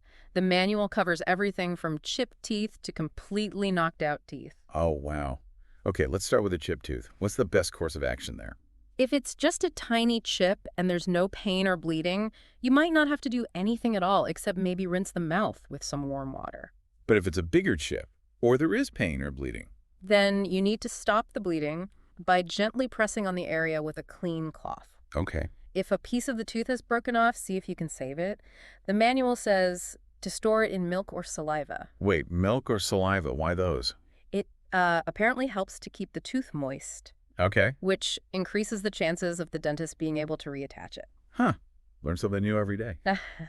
Okay, now for the worst case scenario, a knocked out tooth. What's the emergency protocol? Time is of the essence. Okay, The manual really stresses finding that tooth as quickly as possible right. and handling it very carefully, only touching the crown, not the root. Okay, tooth recovered. What next? If you can, try to gently put the tooth back into its socket. Okay. But if that's not possible, or if it's a young child who might swallow it, store it in milk or saliva, just like with a broken tooth, Okay. and then, of course, get to a dentist or the emergency room immediately. It sounds like those first few minutes after a tooth gets knocked out are super important. They are, yeah. Let's hope we never have to deal with that situation. All right.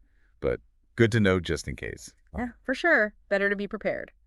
So moving on from teeth, let's talk about another injury that seems to be a part of life, cuts and scrapes. Yeah. I'm guessing you're going to tell me to avoid those in the wilderness, too? Well, yeah, ideally.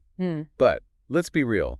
It's almost impossible to avoid every single cut or scrape when you're exploring the great outdoors. Exactly. So let's focus on what to do when those inevitable cuts and scrapes happen. The manual breaks down wound care into 4 main steps. Stop the bleeding, clean the wound, cover it with a dressing, and keep an eye out for infection. Okay, first things first. How do we stop the bleeding? You want to apply direct pressure to the wound with a clean cloth or bandage. And if the bleeding is really bad, elevate the injured area above their heart. Got it. Once the bleeding's under control, it's time to clean the wound, right? Yep. You rinse it gently with clean water to get rid of any dirt or debris. The manual says to avoid using things like hydrogen peroxide or rubbing alcohol. Why is that? It turns out those harsh antiseptics can actually damage healthy tissue and slow down healing. So gentle rinsing with water is the way to go. Good to know. So after rinsing, what's the next step? You pat the wound dry with a clean cloth and apply a sterile dressing or bandage. And then the final step is to make sure it doesn't get infected, right? Exactly. The manual says to look out for increased redness, swelling, pain, warmth around the wound, or pus. Any of those could be a sign of infection. Okay. And it's important to get medical attention if that happens. Okay, so cuts and scrapes seem pretty straightforward as long as you remember to keep things clean and watch out for infection. What about blisters? Ah, Those are the bane of every hiker's existence. tell me about it. Yeah.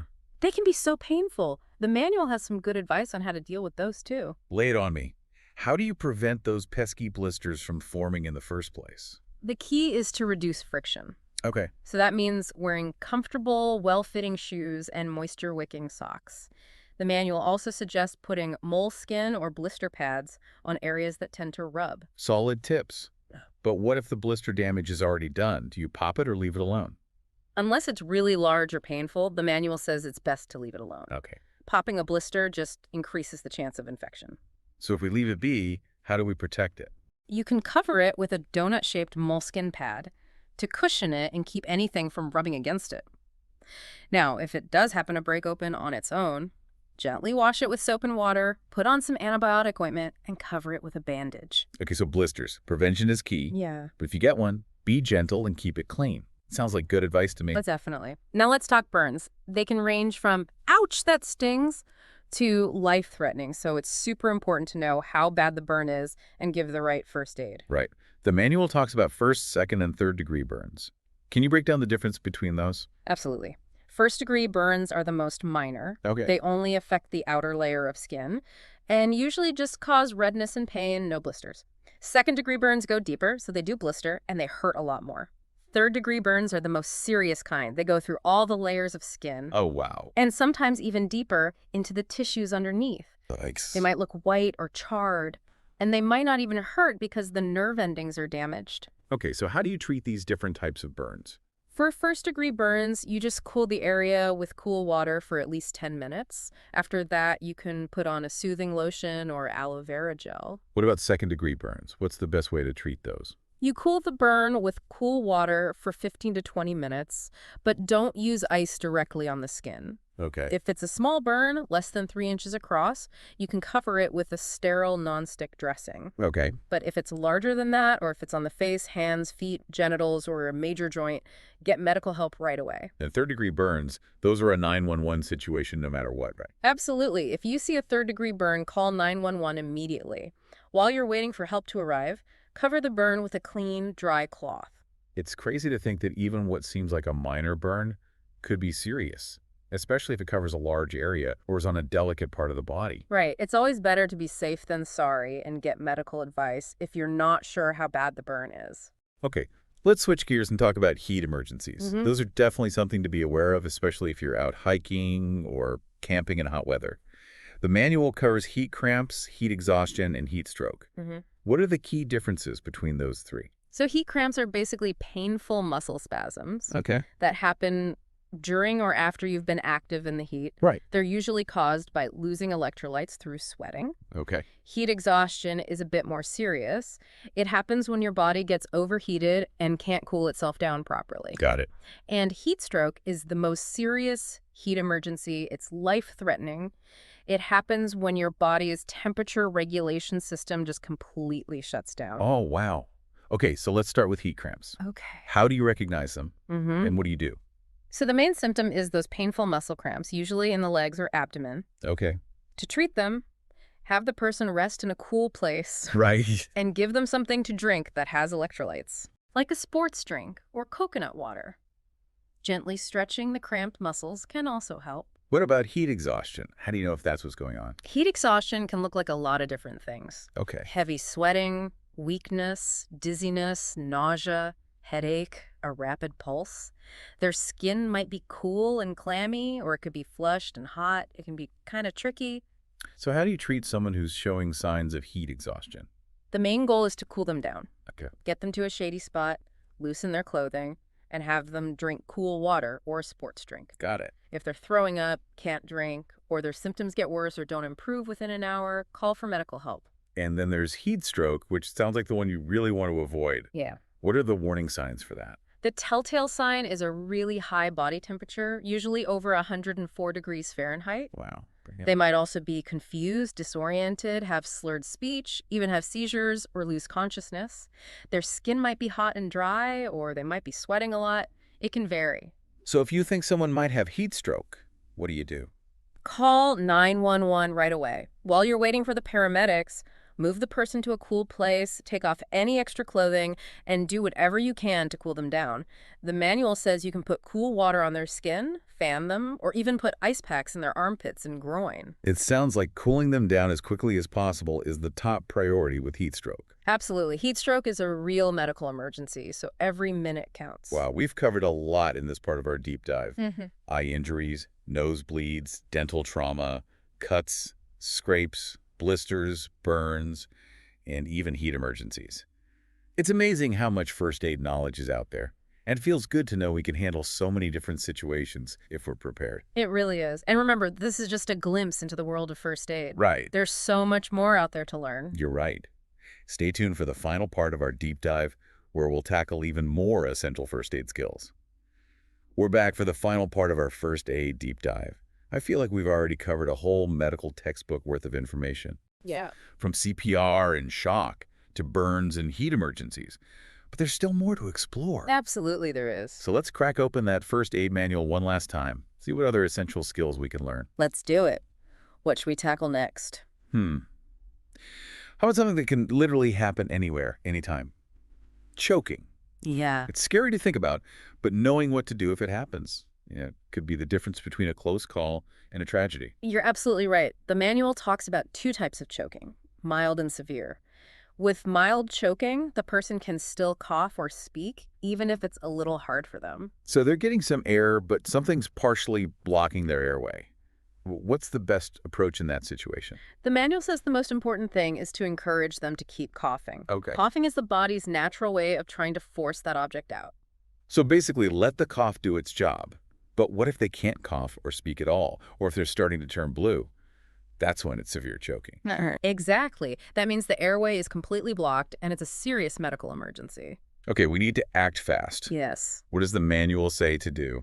So for adults and children over a year old, the Heimlich maneuver is the recommended technique. Ah, the Heimlich. I've seen it done before, but I've never actually had to do it myself. It seems pretty intense. Yeah.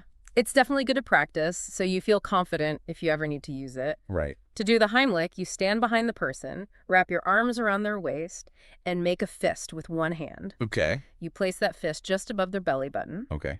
Then you grab your fist with your other hand and thrust inward and upward using a good amount of force. So kind of like a quick upward squeeze. Got it.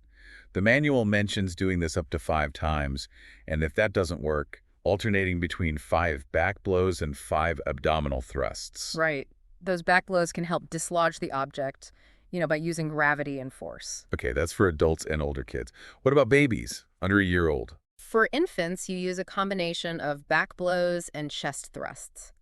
Chest thrusts are similar to chest compressions, but you do them with a bit more force and in a slightly different spot on the chest. It sounds like dealing with choking, especially severe choking, requires a good deal of force.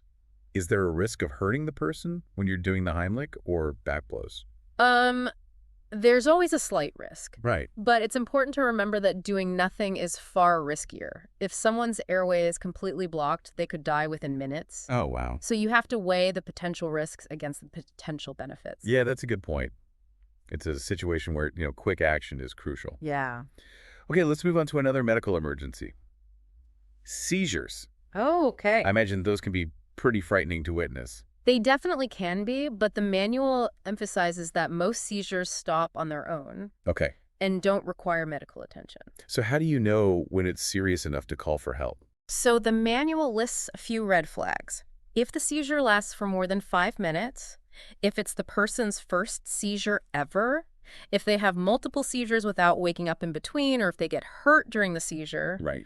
those are all signs to call 911. Got it. Those Yeah. are definitely situations that warrant a call to the professionals. Yeah. But what about during the seizure itself? What can you do to help while it's happening? The most important thing is to protect the person from injury. Move anything nearby that they could bump into, cushion their head if you can, and loosen any tight clothing around their neck. Okay. Don't try to hold them down or put anything in their mouth. Right. That's something I've heard before. You shouldn't put anything in someone's mouth if they're having a seizure. What about after the seizure? Okay. What kind of care do they need once it's over? They might be confused or disoriented afterwards, so stay with them and reassure them. Right. Gently roll them onto their side to help keep their airway open and check them over for any injuries. If they got hurt during the seizure, or if it was their first one or lasted longer than 5 minutes, go ahead and call 911. It's reassuring to know that most seizures are relatively harmless, but it's good to be aware of those warning signs and know what to do if things get more serious. Speaking of serious, let's talk about poisoning. I know the manual covers a wide range of potential poisons, from household cleaners to medications to poisonous plants and insects. It's a huge topic, and it would be impossible to be prepared for every single possibility, but there are some general guidelines that apply to most poisoning emergencies. Like what? What are the first things you should do if you suspect someone's been poisoned? So try to figure out what the poison was and how much they ingested, if you can. That information will be super helpful for the Poison Control Center or the paramedics. And speaking of the Poison Control Center, the manual really stresses calling them right away. They can give you expert advice on what to do next. Absolutely. Depending on the type of poison and the situation, they might tell you to induce vomiting, give the person activated charcoal, or get them to the hospital right away. They're the experts, so it's always best to follow their instructions. So the rule of thumb is to call the Poison Control Center first, Mm-hmm. unless the person's unconscious or having trouble breathing. In those cases, you call 911 immediately and be ready to do CPR if necessary. Exactly. And another thing, never try to make someone vomit unless a medical professional tells you to. It can actually be dangerous in some situations. Good point. It's not something to do without expert guidance. Hmm. Okay, we've talked about some pretty scary situations: choking, seizures, poisoning. Let's end on a slightly lighter note with something that's more of a nuisance than a true emergency. Insect bites and stings. I know you're all about embracing the wilderness, but I'm definitely not a fan of creepy crawlies. I hear you. Insect bites and stings can be really annoying, and for some people, they can trigger severe allergic reactions that can be life-threatening. Oh, wow. Okay, let's start with the basics. What's the best way to avoid getting bitten or stung in the first place? So the manual has some good tips. Wear long sleeves and pants when you're in areas with lots of insects, use insect repellent, and avoid wearing perfume or brightly colored clothing that might attract bugs. Good advice.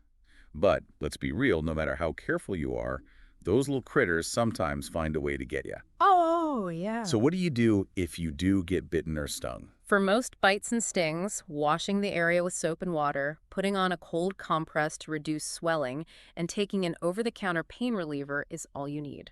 What about those allergic reactions we talked about? What should people be watching out for? A mild allergic reaction might cause redness, swelling, and itching that spreads beyond the actual bite or sting, but a more serious reaction called anaphylaxis can be really dangerous. Okay, anaphylaxis sounds scary. What are the signs that someone might be having an anaphylactic reaction? So the manual lists a few: difficulty breathing, wheezing, hives, swelling of the face or throat, dizziness, a drop in blood pressure. Those are all signs of anaphylaxis, and if you see any of them, call 911 right away. And what about those epinephrine auto-injectors, like an EpiPen? Those are for anaphylaxis, right? Exactly. If the person has an EpiPen or something similar, help them use it as directed. Right. Epinephrine is a medication that can quickly reverse the symptoms of anaphylaxis Okay. and can be life-saving. This deep dive has been a real whirlwind of information. We've gone from CPR and AEDs to choking and seizures to poisoning and even insect bites and stings. It's incredible how much we've learned from just one little first aid manual. It is, but it's important to remember that this is just a starting point. Right. There's always more to learn, and the more we know, the better prepared we'll be to handle any emergency that comes our way. That's so true. So to our listener who's about to embark on that wilderness first aid course, we hope this deep dive has given you a solid foundation. Yes. But remember, it's just the beginning. Keep learning, keep practicing, and you never know, you might just save a life someday. Great advice. And there are so many resources out there: online courses, hands-on training, even wilderness-specific first aid classes. Find what works for you and keep adding to your knowledge. You never know when it might come in handy. Couldn't have said it better myself. That wraps up our deep dive into first aid essentials. Thanks for joining us, and remember, be safe out there and be prepared for anything. All right, welcome to another deep dive. This time, we're diving into, well, it's a bit of a heavy one, emergency scene management.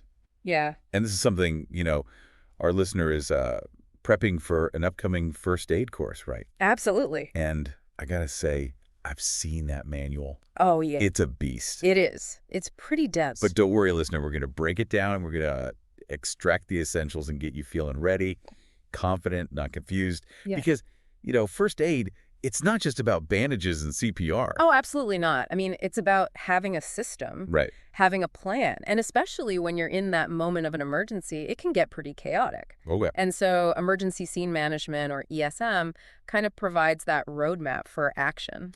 Okay, so ESM, it's essentially it's the steps you take to ensure that you're providing appropriate first aid, Exactly. but also that everyone's safe. You got it. You're safe. The casualty safety. Yeah. So you're not adding to the chaos. Exactly. You're bringing order to the chaos. That's it. Now, the manual breaks ESM down into 4 key steps: Okay. scene survey, primary survey, secondary survey, and ongoing casualty care. Makes sense. So let's start at the beginning, that scene survey. That sounds like, you're taking charge, making sure the area is safe before you even go near the casualty. Yeah, that's exactly it. It's kind of like being a detective in a way. You're Okay. gathering information before you even start treatment. And one of the, I think, most interesting concepts here is this mechanism of injury. Yeah. It might sound a bit basic, but in that heat of the moment, you can miss a lot of clues. So it's more than just seeing like, oh, somebody's lying on the ground. Exactly, yeah. It's understanding how they got there. Exactly. How did they end up in that position? Right. And the manual gives an example with a car accident. You see a bent steering wheel. Oh, yeah. That tells you there was a high impact. Right. And that suggests, there could be internal injuries, even if the person at first glance looks okay. You're connecting the dots between what happened and what the injuries might be. Precisely. Okay, that makes a Yeah. lot of sense. Right. So, if someone's tumbled down a flight of stairs, versus tripped on the sidewalk. Right. Totally. You're going to be worried about different things. Yeah, you'd be more concerned about a spinal injury in the first case, right? Absolutely, yeah. So it's about being proactive, Exactly. not just reactive. Right. Okay. So you've secured the scene. You've got an idea of what you might be dealing with. What's next? Well, then you move on to what we call the primary survey. Okay. And this is really where the urgency kicks in. Right. Because we're talking life-threatening situations Or a here. blocked airway. Exactly. Severe bleeding. Right. And so it all comes down to those ABCs, right? Airway, breathing, circulation. Yeah. Yeah. You're checking for anything that needs immediate attention. So first, responsiveness. Are they conscious? Right. Can they talk to you about their breathing? If not, you check for that responsiveness, you carefully open the airway. Right. Look for that chest movement and then assess their circulation. So checking their pulse, looking for signs of shock. And of course, if there's severe bleeding, That's top priority. that jumps right to the top of the list. Every second counts in that situation. Absolutely. Now, the manual also mentions something called a rapid body survey. Yes. Is that part of the primary survey? It is, yeah. What is that exactly? So think of it as a very quick sweep, head to toe, Okay. just looking for any obvious signs of trouble, Okay. severe bleeding, Yeah. fractures, anything that might have been missed in that initial, rush. And you'd be surprised. Like, heavy clothing can hide a lot of injuries. Oh, that's a good point. So you got to be thorough. You can't assume anything. Right. Okay. So let's say you've done the scene survey, you've done the primary survey, Yep. and you found some life-threatening injuries. Right. What happens next? What's the immediate goal? So the priority then becomes stabilizing that casualty until the paramedics can get there. So that means maintaining that open airway. If necessary, performing CPR, Right. controlling any bleeding, immobilizing fractures, and treating for shock. So you're buying time. Exactly. You're using your skills to buy time and increase their chances of survival. That sounds like a lot of pressure. It is. But also incredibly empowering to know that you can do something. Absolutely. Knowing what to do in those situations can quite literally be the difference between life and death. Right. But the primary survey, that's not always the end of the story. Sometimes you need to go a little deeper. Right. And that's where the secondary survey comes in. Okay, so that's like a more detailed examination. It is, yeah. When would you do a secondary survey instead of just rushing straight to the primary? So there's a few key situations. If there are multiple injuries, if you know that help is going to be delayed, or if you're going to be transporting the casualty yourself, then a secondary survey becomes really, really important. It's about uncovering any of those kind of hidden injuries, potential complications Right. that might have been missed in that initial assessment. Okay, You really got to be thorough. right.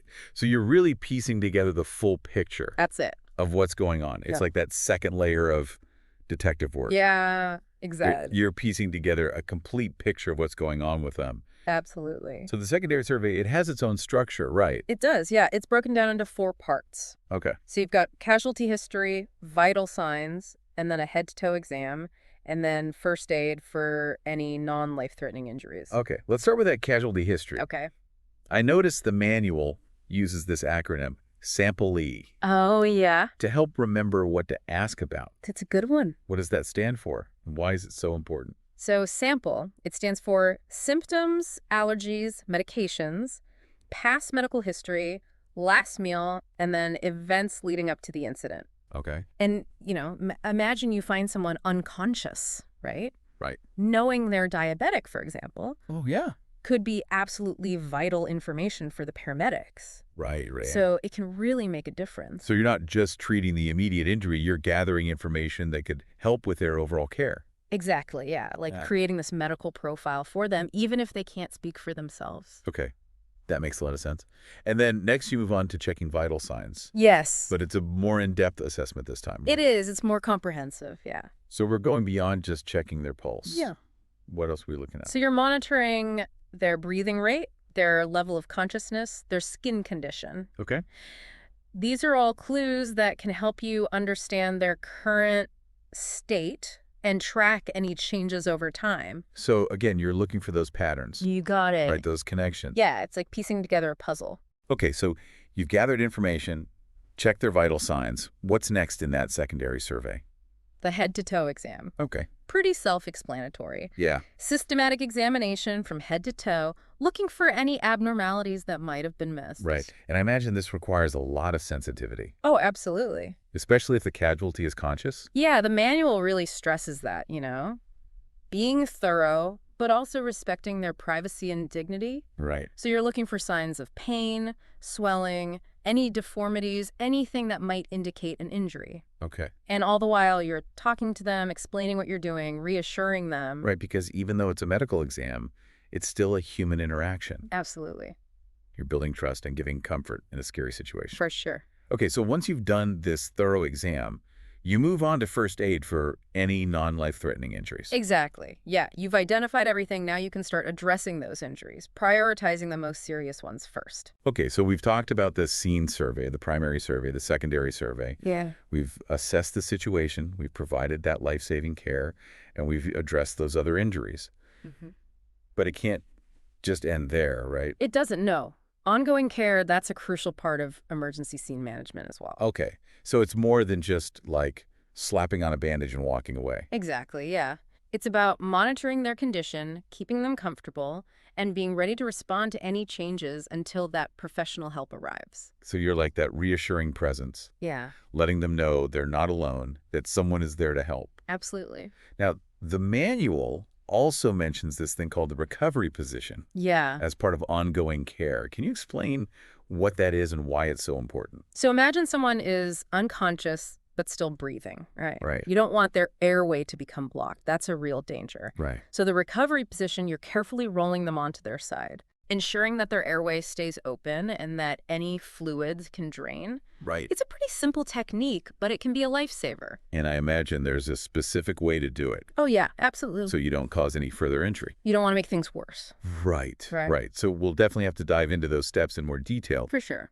Now, ongoing care, it also includes documenting everything, right? Absolutely. Injuries, vital signs, the treatments provided, all of it. Okay. That information is crucial for the paramedics and for any potential investigations. So you're like a meticulous record keeper, That's it. creating a detailed timeline of their care. Exactly. And when the paramedics do arrive, you use the Imarest mnemonic, right, Yeah, that helps with a smooth handover. to make sure they have all the essential Huh. information. Absolutely. So MINST, it stands for Mechanism of Injury, Injuries or Illnesses, Signs and Symptoms, and Treatment. Okay, it's a good system Yeah, it helps to keep things organized. for sharing that crucial information. Now, sometimes it's not enough to just provide care on the spot. Sometimes you have to move the casualty. Right. And the manual's pretty clear about that. It should be last resort. Only done if there's an immediate danger, like a fire. Or if it's impossible to give first aid where they are. Right. Or if you're transporting them yourself. And even then, it has to be done really carefully. To avoid causing more harm. Exactly. Okay, so let's talk about those situations where you absolutely have to move them. Right. What's the first thing you consider? So imagine you find someone lying face down. Right. You can't assess their airway or breathing properly in that position. Okay. So safely turning them onto their back becomes a priority. And there's specific technique for doing that safely. Oh, absolutely. Yeah, you treat them as one unit, minimizing spinal movement to avoid aggravating any potential injuries. So it's a delicate process. It is, yeah. You have to be really careful. Okay, so you've safely turned them onto their back. What next? Then you have to figure out how to move them. That's where those rescue carries come into play. Right. And the manual outlines a whole range of techniques, each one tailored to the situation, the type of injury, and the number of rescuers available. Wow. It's amazing how much thought goes into something as seemingly simple as moving a person. Yeah, it really highlights the complexity of first aid. It's not just about bandages and CPR. Right. It's about understanding anatomy, biomechanics, the principles of safe movement. Right. Okay, so let's talk about some of those rescue carries. What are some go-to options for, say, a single rescuer? Okay, so the cradle carry, that's useful for children or lightweight adults. Okay. You're essentially cradling them in your arms, supporting their back and knees. Sounds pretty straightforward. Yeah, But proper lifting technique's still crucial, right? absolutely. Always lift with your legs, not your back, no matter how light they are. Okay, good advice. Another one is the drag carry. This is mainly used when you suspect a head or neck injury. You support their head and neck with your forearms, and drag them backwards by their clothing. So you're minimizing movement, Exactly. protecting the spine. Yeah, as much as possible. Okay, what about if you need to move someone who's unconscious Right. and you're on your own? So for that, you might use the firefighter's carry. Okay. This one's a bit more complex. Yeah, I've seen that in movies. Yeah, you maneuver them onto your back, supporting their weight with one arm, leaving your other arm free. It looks pretty physically demanding. It is. It takes practice to do it safely. But sometimes it's the best option for getting someone out of danger quickly. Right. Now, the manual also mentions carries that involve multiple rescuers. Yeah. When would those come in handy?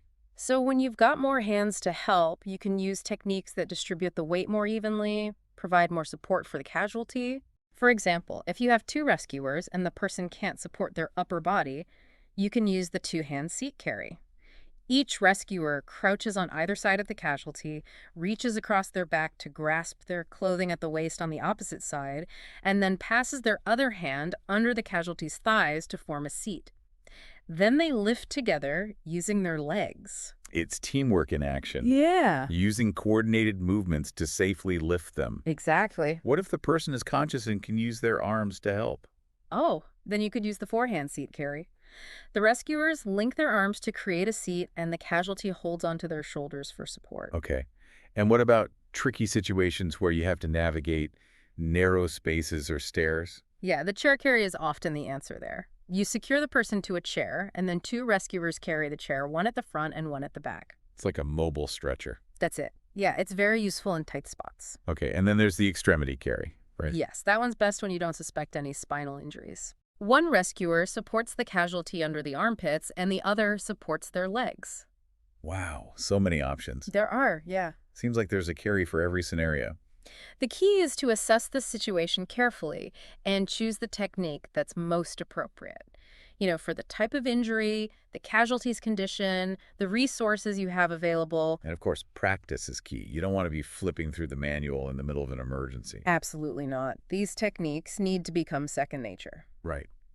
Now, speaking of complex situations, we need to talk about multiple casualty management. Right, because what happens when you're not just dealing with one injured person? Exactly. What if there's multiple casualties? Yeah. How do you decide who to help first? That's a tough one. It's like that classic ethical dilemma, right? Yeah. You've got limited resources. You have to make those tough decisions about who gets treated first. It seems incredibly stressful. Yeah, it's like it goes against every instinct, right? It does. To not help everyone immediately. Absolutely, yeah. It's a really tough situation to be in. And that's where this concept of triage comes in. Okay. It's a system for quickly assessing and prioritizing casualties in a multiple injury situation. So you're not just reacting emotionally. You're taking a step back and making strategic decisions. Exactly. You have to kind of detach a little bit, Yeah. focus on the bigger picture. Based on the severity of their injuries. Exactly. And the manual breaks it down into 3 categories: Okay. highest, medium, and lowest. So highest priority, that would be the people who need help right now. Yeah, the ones in immediate danger. Right. We're talking airway obstruction, severe bleeding, signs of shock, those life-threatening situations. Right. Where every second counts. Exactly. Then you've got medium priority. So these are casualties who can probably wait a bit for transport Okay. without their lives being at risk. So like fractures. Yeah, fractures, serious burns, head or spinal injuries. Okay. So serious stuff. Serious, but not immediately life-threatening. Right. Right. And then lowest priority would be. Those who can wait even longer for care, or unfortunately, those who are deceased. Okay. So that might include, minor fractures, minor bleeding, things that, while they need a pension, they're not as critical as the others. Right. Right. Wow. Making those kinds of judgments on the scene must be incredibly tough. Did you ever have to use triage in your experience? I have, yeah. Ah. And it's never easy, as you can imagine. Right. You have to trust your training, use your skills to make those difficult choices. To save as many lives as possible. Yeah. So how does triage actually work in the field? Where do you even begin when you're faced with multiple casualties? Well, you follow those same basic principles of emergency scene management. Right. So you start with a scene survey, always. Make sure the area is safe for you and for the casualties. Right. Then, instead of focusing on just one person, you're doing a quick primary survey on each casualty, Okay. checking those ABCs, airway, breathing, circulation. So you're going from person to person, Yeah, rapidly. making those initial assessments. Yeah, and as you're doing that, you're starting to categorize them into those 3 priority levels. Okay. And at the same time, you're also providing any basic life-saving first aid. Right. Opening airways, controlling bleeding, whatever is necessary to stabilize them. Wow. That's a lot to juggle. It is, and that's why, training and practice are so important. Right. You need those skills to become almost automatic. Right. Once you've triaged everyone, then you can arrange transport, starting with those highest priority casualties. Okay. And then as time allows, you can go back and do those more detailed secondary surveys. Right. So it's a very dynamic process. It is, very much so. Constantly reassessing, adjusting priorities. Yeah, It really highlights the responsibility that comes with being a first responder. absolutely. And, while we're talking about the weight of things, we can't overlook the emotional toll of these situations. Right. The manual talks about critical incident stress, and it's something that every first aider should be aware of. Yeah, I mean, it makes sense. You're dealing with trauma, Yeah, life or death situations. Yeah. It's got to leave a mark. it can. Right. And those effects can linger. Yeah. Flashbacks, nightmares, anxiety, even changes in your behavior. So it's important to recognize those signs Absolutely. and seek help if you need it. Yeah, and the manual lists some resources. Right, like counseling services. Exactly. Employee assistance programs, Mhm. even just talking to a trusted friend or family member. Right, right. There's no shame in reaching out for support. Absolutely not. It's a sign of strength. Exactly. Well, I think we've given our listener a lot to think about today. We have. It's been a lot of And information. we've gone deep into emergency scene management. Yeah, from those first crucial steps to those really complex multiple casualty situations. Right, and even the importance of self-care after a critical incident. So, to our listener out there prepping for their first aid course, Yeah. I encourage you to dive into that manual. Yeah, Absorb all these principles.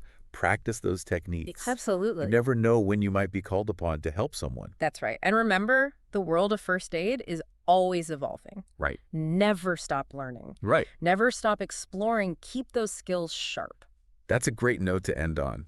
Thanks for joining us on this deep dive into emergency scene management. It's been a pleasure. We hope you found it informative Yeah, and maybe even a little bit inspiring. absolutely. Until next time, stay safe out there. Take care. All right, let's jump right in. Welcome to this deep dive. We're going to be focusing on environmental emergencies today. Sounds intense. I'm excited. Me too. Should be fun.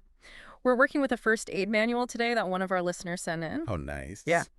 And we're really going to try to pull out the most useful information for handling emergencies that could pop up when, you're out in nature. Right. Dealing with crazy temperatures. Yeah. Maybe you get a bite or a sting. Yeah, exactly. And, I was looking through this manual. Yeah. And one of the things that really stood out to me, talking about heat, was that, in dry climates, you might not actually see someone sweating, even if they're, having heat cramps, Really? because the sweat evaporates so quickly. Oh, wow. Yeah, it's kind of crazy. So then how do you know, what are you looking for? Right. How do you tell the difference between someone who's just hot and someone who's, having an actual heat emergency?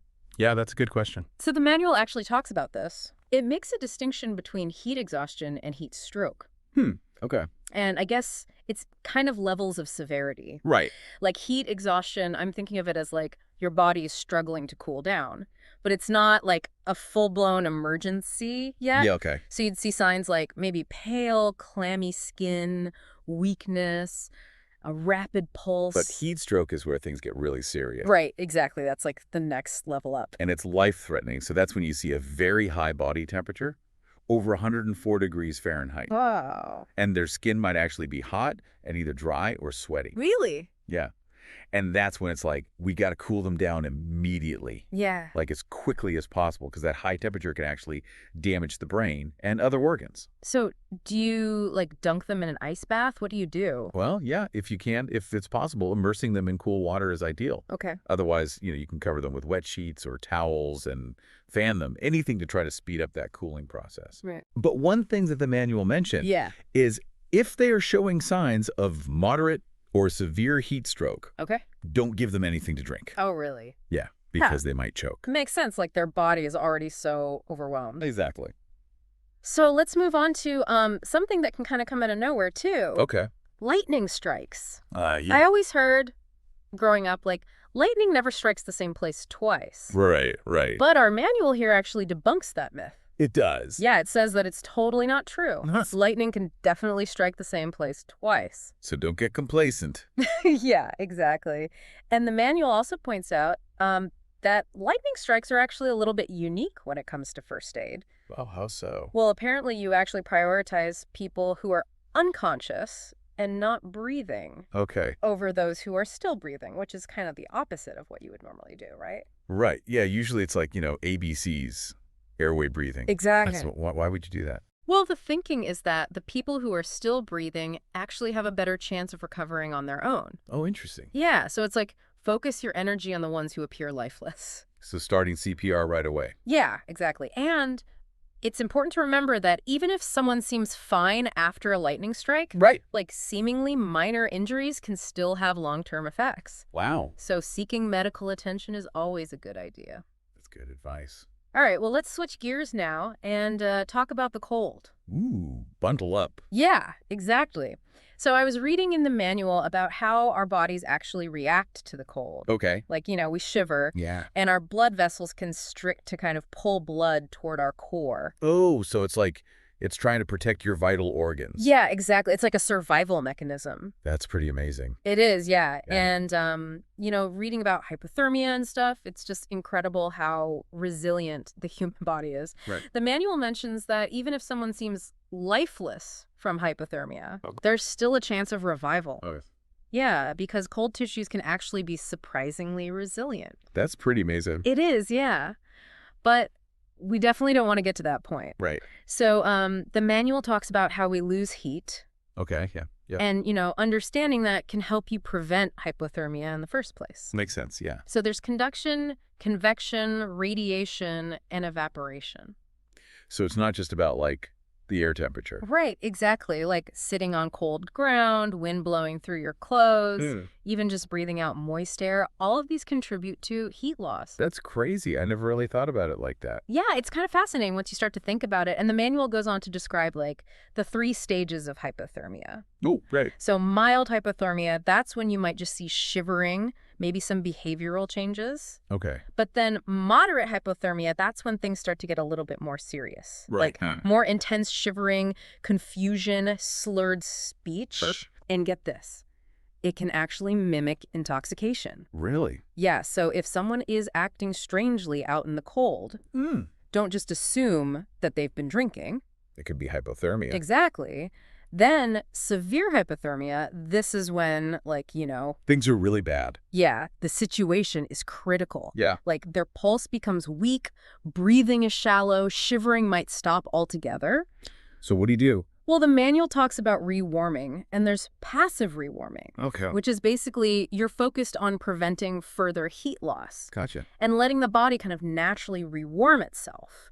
And that's often enough for mild to moderate cases. Okay. But then there's active rewarming, Okay. which involves applying external heat sources. Right. And that should be done in a hospital setting. So like don't try to, put them in a hot bath or anything like that at home. Exactly, yeah. And here's something that really stuck out to me. It said, to handle a hypothermia victim with extreme care. Oh, really? Because their heartbeat is incredibly fragile, Ah. and rough handling could actually stop their heart. Wow. I didn't know that. Yeah, it's kind of scary when you think about it. It is. All right, well, speaking of vulnerabilities, let's dive into frostbite. Okay. So I always thought frostbite was just, frostbite. Right. Like it's either frostbite or it's not. Yeah, exactly. But apparently there are 2 stages, There are. superficial frostbite and deep frostbite. What's the difference? So superficial frostbite just affects the outer layers of skin. Okay. So the skin will be white or kind of waxy looking. It'll feel firm, Okay. but the tissue underneath is still soft. Gotcha. And this type can often be rewarmed gradually using body heat, Okay. like tucking fingers into a warm armpit, things like that. So deep frostbite is the more serious one. Yeah, exactly. That's when both the skin and the underlying tissues freeze. Oh, wow. And it can affect, entire hands or feet. Like, And that needs immediate medical attention. so what do you do, like if you're out in the backcountry and someone has deep frostbite and you're hours away from help? Well, that's a good question. And the manual actually had a surprising detail about that. Okay. It said that thawing a deeply frostbitten limb can be incredibly painful. Oh, really? Yeah. So sometimes it's actually better to leave it frozen until you can reach medical care. Wow. That's counterintuitive. It is, yeah. And there's actually another condition related to cold and wetness Okay. that a lot of people don't know about. What's that? Immersion foot. Immersion foot. I thought that was only something that happened, back in the day, like in wartime, in the trenches. Yeah, that's what I thought too. But apparently it can occur in any situation where your feet are exposed to cold and wetness for a prolonged period. So, like, even nowadays. Yeah, like you could be at a music festival, Really? long race, or even just hiking in wet conditions. Wow. So it's the combination of cold and wetness. That's the real danger. Yeah, exactly. And what kind of symptoms do you see with that? Well, they range from like numbness and tingling Okay. to swelling, blisters, even open sores. Oh, that sounds awful. Yeah, so prevention is key. Keep those feet dry and warm. Good advice. Okay, well, let's wrap up this cold front with one last chilling scenario. Right. You find someone frozen solid, Wow. like completely frozen. Okay. So the manual describes this as a frozen state. Okay. And the most important thing to remember is that in this situation, Yeah. the typical first aid stuff might not apply. So, like, what do you do? Well, safety comes first. Right. If it's safe to move them, you obviously want to get them to medical help immediately. Yeah. But if moving them puts you or others at risk, the best course of action might actually be to mark the location and get yourself to safety. That's a tough call. It is, yeah. But it really emphasizes, I think, the importance of assessing risk in Yeah. any emergency situation. Absolutely. Okay, well, let's move from the cold now Right. and delve into the world of bites and stings. Ooh, a little creepy crawly. A little bit, yeah. So first up, let's talk about animal and human bites. Okay. So any bite that breaks the skin Yeah. is a potential source of infection. Right. Especially puncture wounds. Why puncture wounds? Because they can drive contaminated saliva deep into the tissues. Oh, that makes sense. Yeah, and I always thought human bites were kind of harmless, relatively. Yeah, me too. But the manual says that even seemingly harmless human bites Mm. can transmit diseases like hepatitis and MRSA. Really? Yeah, So you got to be careful with any bite, basically. exactly, yeah. And when it comes to animal bites, Yeah. you always have to consider the risk of rabies. Rabies, I thought that was like, a historical thing. Yeah, that's what I thought too, but apparently it's still a threat, Really? especially with wild animals like bats, foxes, skunks, raccoons. Okay. So the manual says to treat any animal bite as a potential rabies case Oh, wow. until proven otherwise. Extreme caution is key. Yeah, definitely. So what's the best way to handle, like, a potential rabies situation? Well, first, protect yourself. Right. Wear gloves if possible, Okay. and wash your hands thoroughly Yeah. after any contact with the animal or the bite wound, Good advice. and then get the victim to medical care immediately. Because rabies is fatal if left untreated. Exactly. But prompt vaccination can prevent the disease from developing. Okay. Good to know. All right, let's talk about snakes. All right. So I know Canada has rattlesnakes. Yeah. Are there any other venomous snakes that we should be worried about? Nope. Rattlesnakes are our only venomous snakes. Oh, okay, good to know. And they're mostly found in certain regions of BC, Alberta, Saskatchewan, and Ontario. Okay. But, it's always wise to be aware of the types of snakes Yeah, in any area that you're exploring. right, exactly. So let's say someone does get bitten by a rattlesnake. Okay. What should we do? Well, first of all, stay calm. Right. It's important to keep the victim at rest Mm-hmm. and the bitten limb immobile and below heart level Oh, okay. to help slow the venom spread. Makes sense. What about like cutting the wound or sucking out the venom? Don't do that. Oh, really? Yeah, it's not only ineffective, Hmm. but it can actually do more harm than good. Oh, wow. Yeah, the best course of action is just to get the victim to medical care Okay. as quickly and safely as possible. Right. And here's a tip from the manual. Okay. It says that if it's safe to do so, Yeah. you should bring the dead snake with you for identification. Oh, that's interesting. Yeah, it helps the medical professionals determine the best course of treatment. Makes sense. Okay, well, let's move on to insect stings. Right. So, most of them are just annoying, Right. but some people have severe allergic reactions, right? Right. Anaphylaxis, Yeah, which is, life-threatening. exactly. And it can cause like widespread itching, swelling, difficulty breathing. Yeah, and even a drop in blood pressure.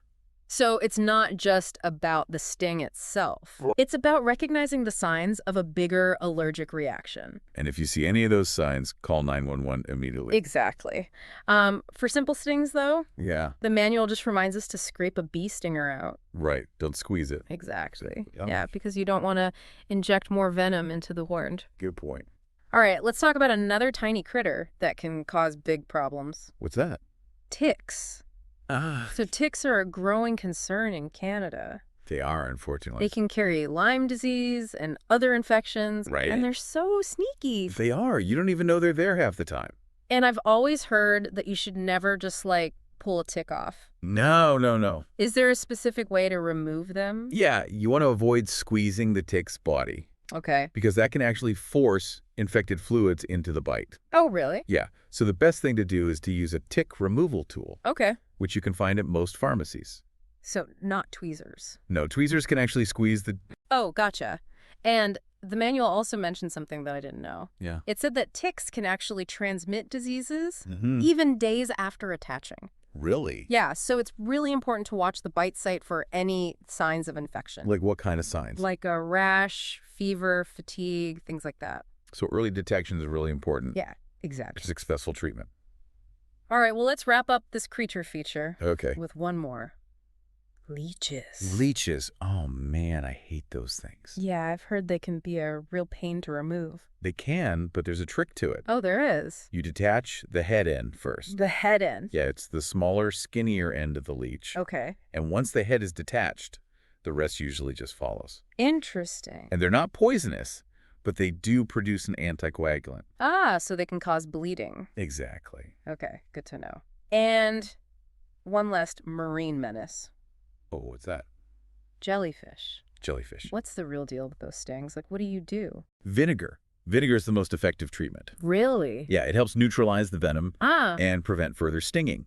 wow. And contrary to popular belief, cold water actually worsens jellyfish stings. Oh, really? Yeah, so you want to use warm water for pain relief Interesting. after rinsing with vinegar, So- of course. So many things I thought I knew were wrong. This first part of our deep dive has been really eye-opening. It really has, yeah. I'm learning so much. Me too. It just goes to show, when it comes to first aid, Yeah. it's so important to rely on, facts. evidence-based information Right. rather than myths or, hearsay. Exactly. So stay tuned for part 2, where we'll explore even more essential skills Oh, good. to help you stay safe and confident in the great outdoors. Awesome. Can't wait. Welcome back to our deep dive into environmental emergencies. I feel like we covered a lot of ground in part 1, We did. but there's still so much more to explore. I'm definitely feeling a lot more prepared already, though. That's great. Knowledge is power, especially when it comes to the outdoors. So true. So we tackled heat and cold, lightning strikes, even all those, creepy crawlies. Right. What's next on our wilderness survival agenda? Well, let's talk about something that can kind of sneak up on you. Okay. Altitude sickness. Oh, yeah, altitude sickness. I know it has something to do with, being high up. Right. But what exactly causes it? Basically, it's the thinner air at higher altitudes. Okay. There's less oxygen available for your body to use. Right. And that can lead to all sorts of, unpleasant symptoms. So what should we be looking out for? How do we know if someone is experiencing altitude sickness? The most common symptoms are headaches, nausea, fatigue, Okay. dizziness, shortness of breath. Okay. But in severe cases, you might see confusion, loss of coordination, even fluid buildup in the lungs or brain. Wow, that sounds really serious. It can be, yeah. Yeah. So prevention is key. So is there anything you can do to prevent it from happening in the first place? The best prevention is to ascend gradually. Okay. Give your body time to adjust to those lower oxygen levels. Right, so no rushing to the top of the mountain. Exactly. Yeah. And staying hydrated is also super important. Okay, so gradual ascent, plenty of water breaks. Yes. What if someone, starts experiencing symptoms, though? Is there anything you can do? The most important thing is to descend Okay, to a lower altitude right. as soon as possible. Rest and hydration are also important, Okay. and avoid alcohol and caffeine. Okay, good to know.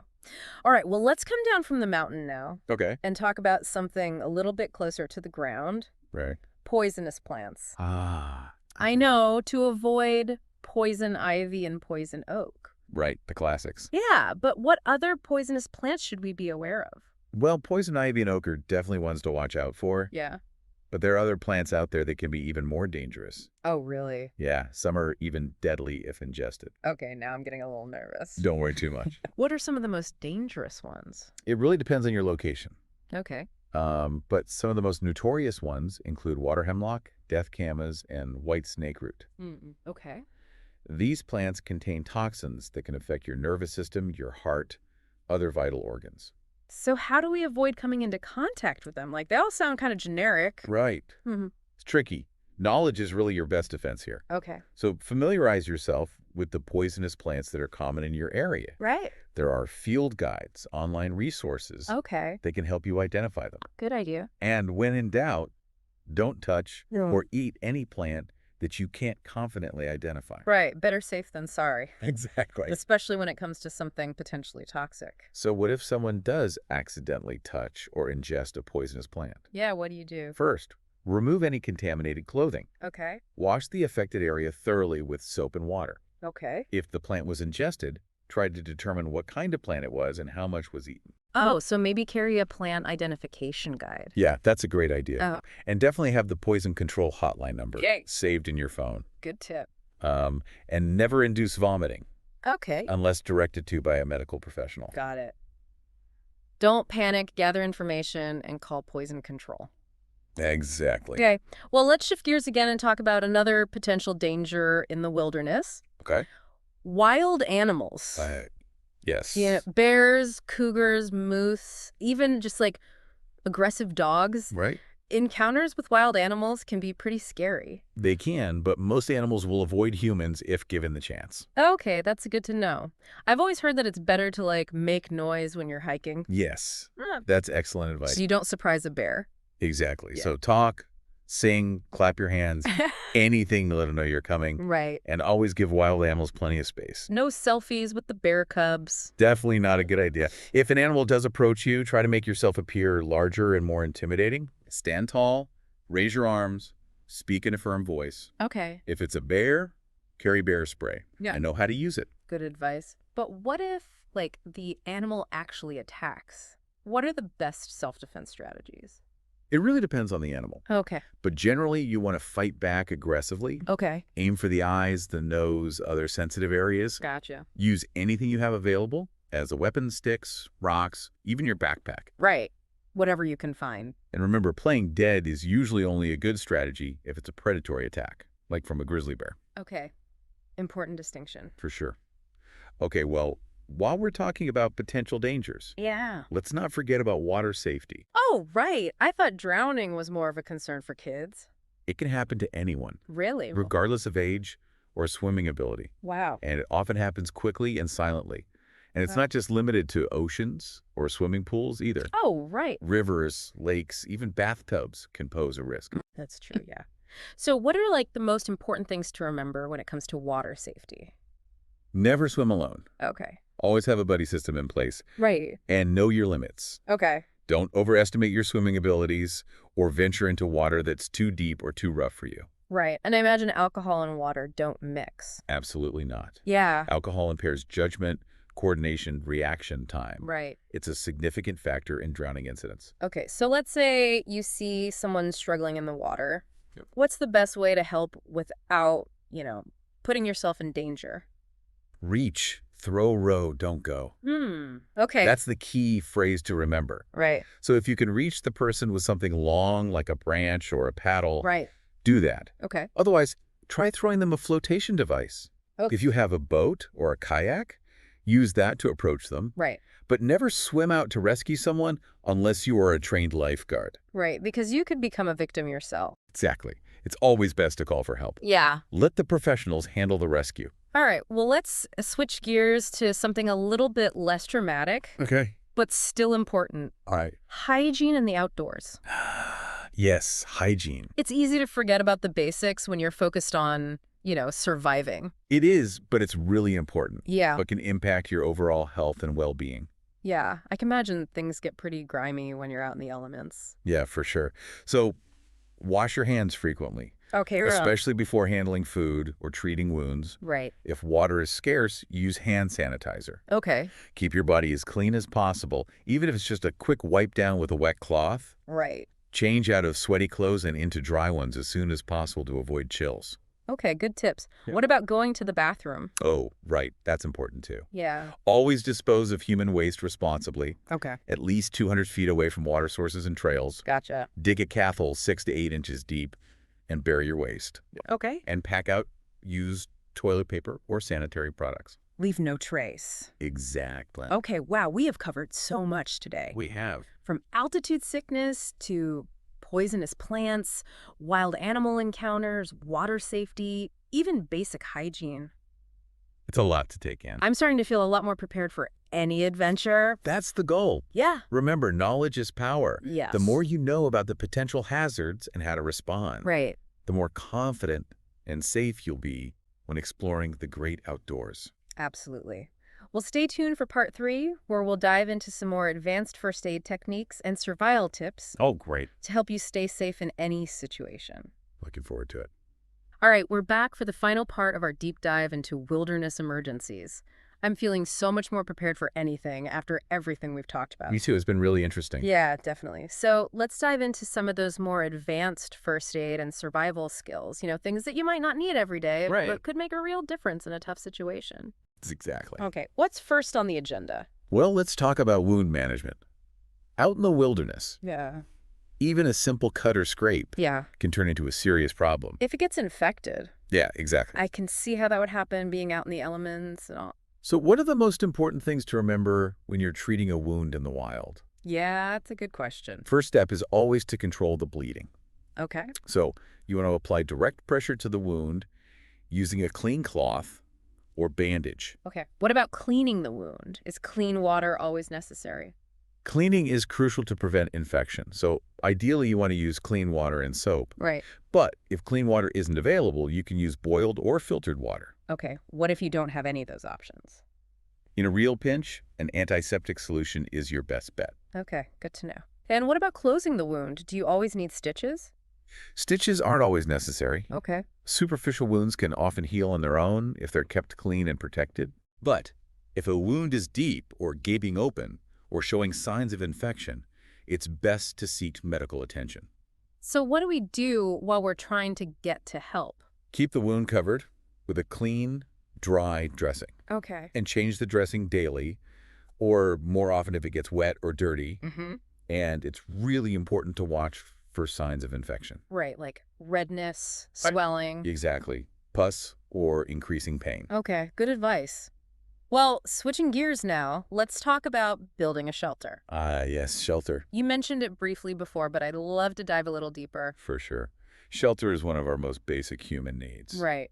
And in a survival situation, it can make all the difference. Yeah, for sure. It's all about protection from the elements. Right, exactly. Rain, wind, snow, sun, even insects and animals. So when it comes to building a shelter, what's the first thing we should do? Take a good look around. Okay. Try to find natural features that can offer some protection. Right, like a rock overhang. Exactly. A dense stand of trees, even a fallen log. Okay, and what if there's nothing like that around? Then you need to get creative. Okay. Use whatever materials you can find. Right. Branches, leaves. Yeah, bark, even snow. Okay. The manual has some good illustrations of different types of shelters Okay. that you can build with natural materials. So resourceful. Yeah, you have to be. What are some key things to keep in mind when you're building a shelter?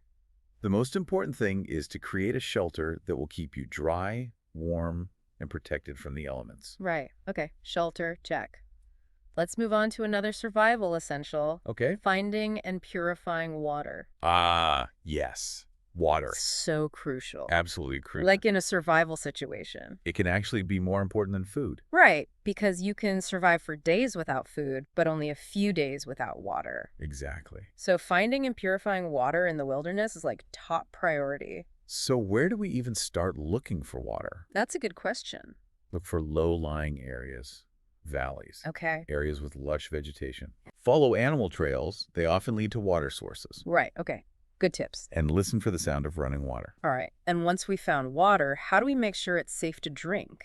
Never assume that water in the wild is safe to drink, Okay. even if it looks crystal clear. Right. You always need to purify it. To remove bacteria, viruses. Exactly, and other contaminants. So what's the best way to purify water in a survival situation? Boiling water for at least 1 minute Okay. is the most reliable method. Okay. If boiling isn't an option, a water filter or purification tablets are good backups to have. Okay, so boiling, filtering, or using purification tablets. Yep. Got it.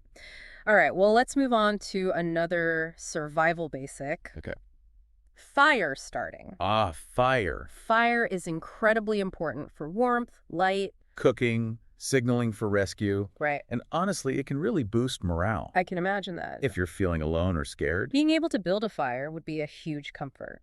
it is. It also sounds like a pretty challenging skill to master. It does take practice, Yeah. but with a little preparation and the right technique, you can make fire happen. So what are the keys to successfully starting a fire in the wilderness?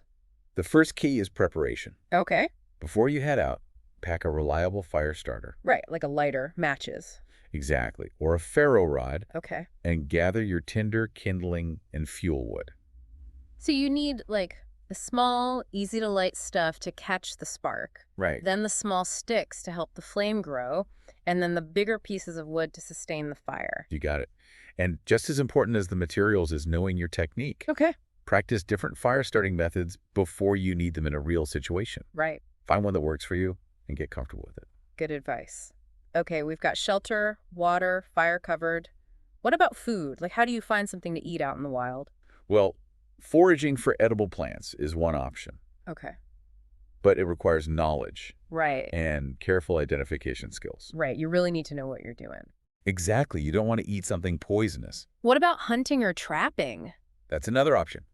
Trapping or hunting small game can provide sustenance, but it requires specialized skills and tools. Yeah, for sure. And it's crucial to be aware of local hunting regulations Right. and to avoid overharvesting. Yeah, we need to be respectful of the environment. Exactly. And honestly, in a survival situation, conserving energy is a top priority. Okay. It's often better to focus your energy on finding water and shelter Right. than on hunting or foraging, Yeah. especially if you're not experienced with those skills. That's good advice. You know, speaking of things that are important for survival, Yeah. we haven't talked much about mental resilience. Ah, yes, the mental game. It seems like that would play a big part in staying safe and making good decisions. It absolutely does. When things are going wrong. Mental resilience is just as important as any physical skill Yeah, I could see that. when it comes to survival. Fear, panic, and despair can cloud your judgment and lead to poor decisions. So, how do you stay mentally strong when things are going wrong? One of the most important things is to cultivate a positive mindset. Okay. Focus on the things you can control, like your attitude and your actions. Right. So, like, don't dwell on the things that are out of your control. Exactly. And remember, even in the toughest situations, there's always hope. Yeah, that's so important.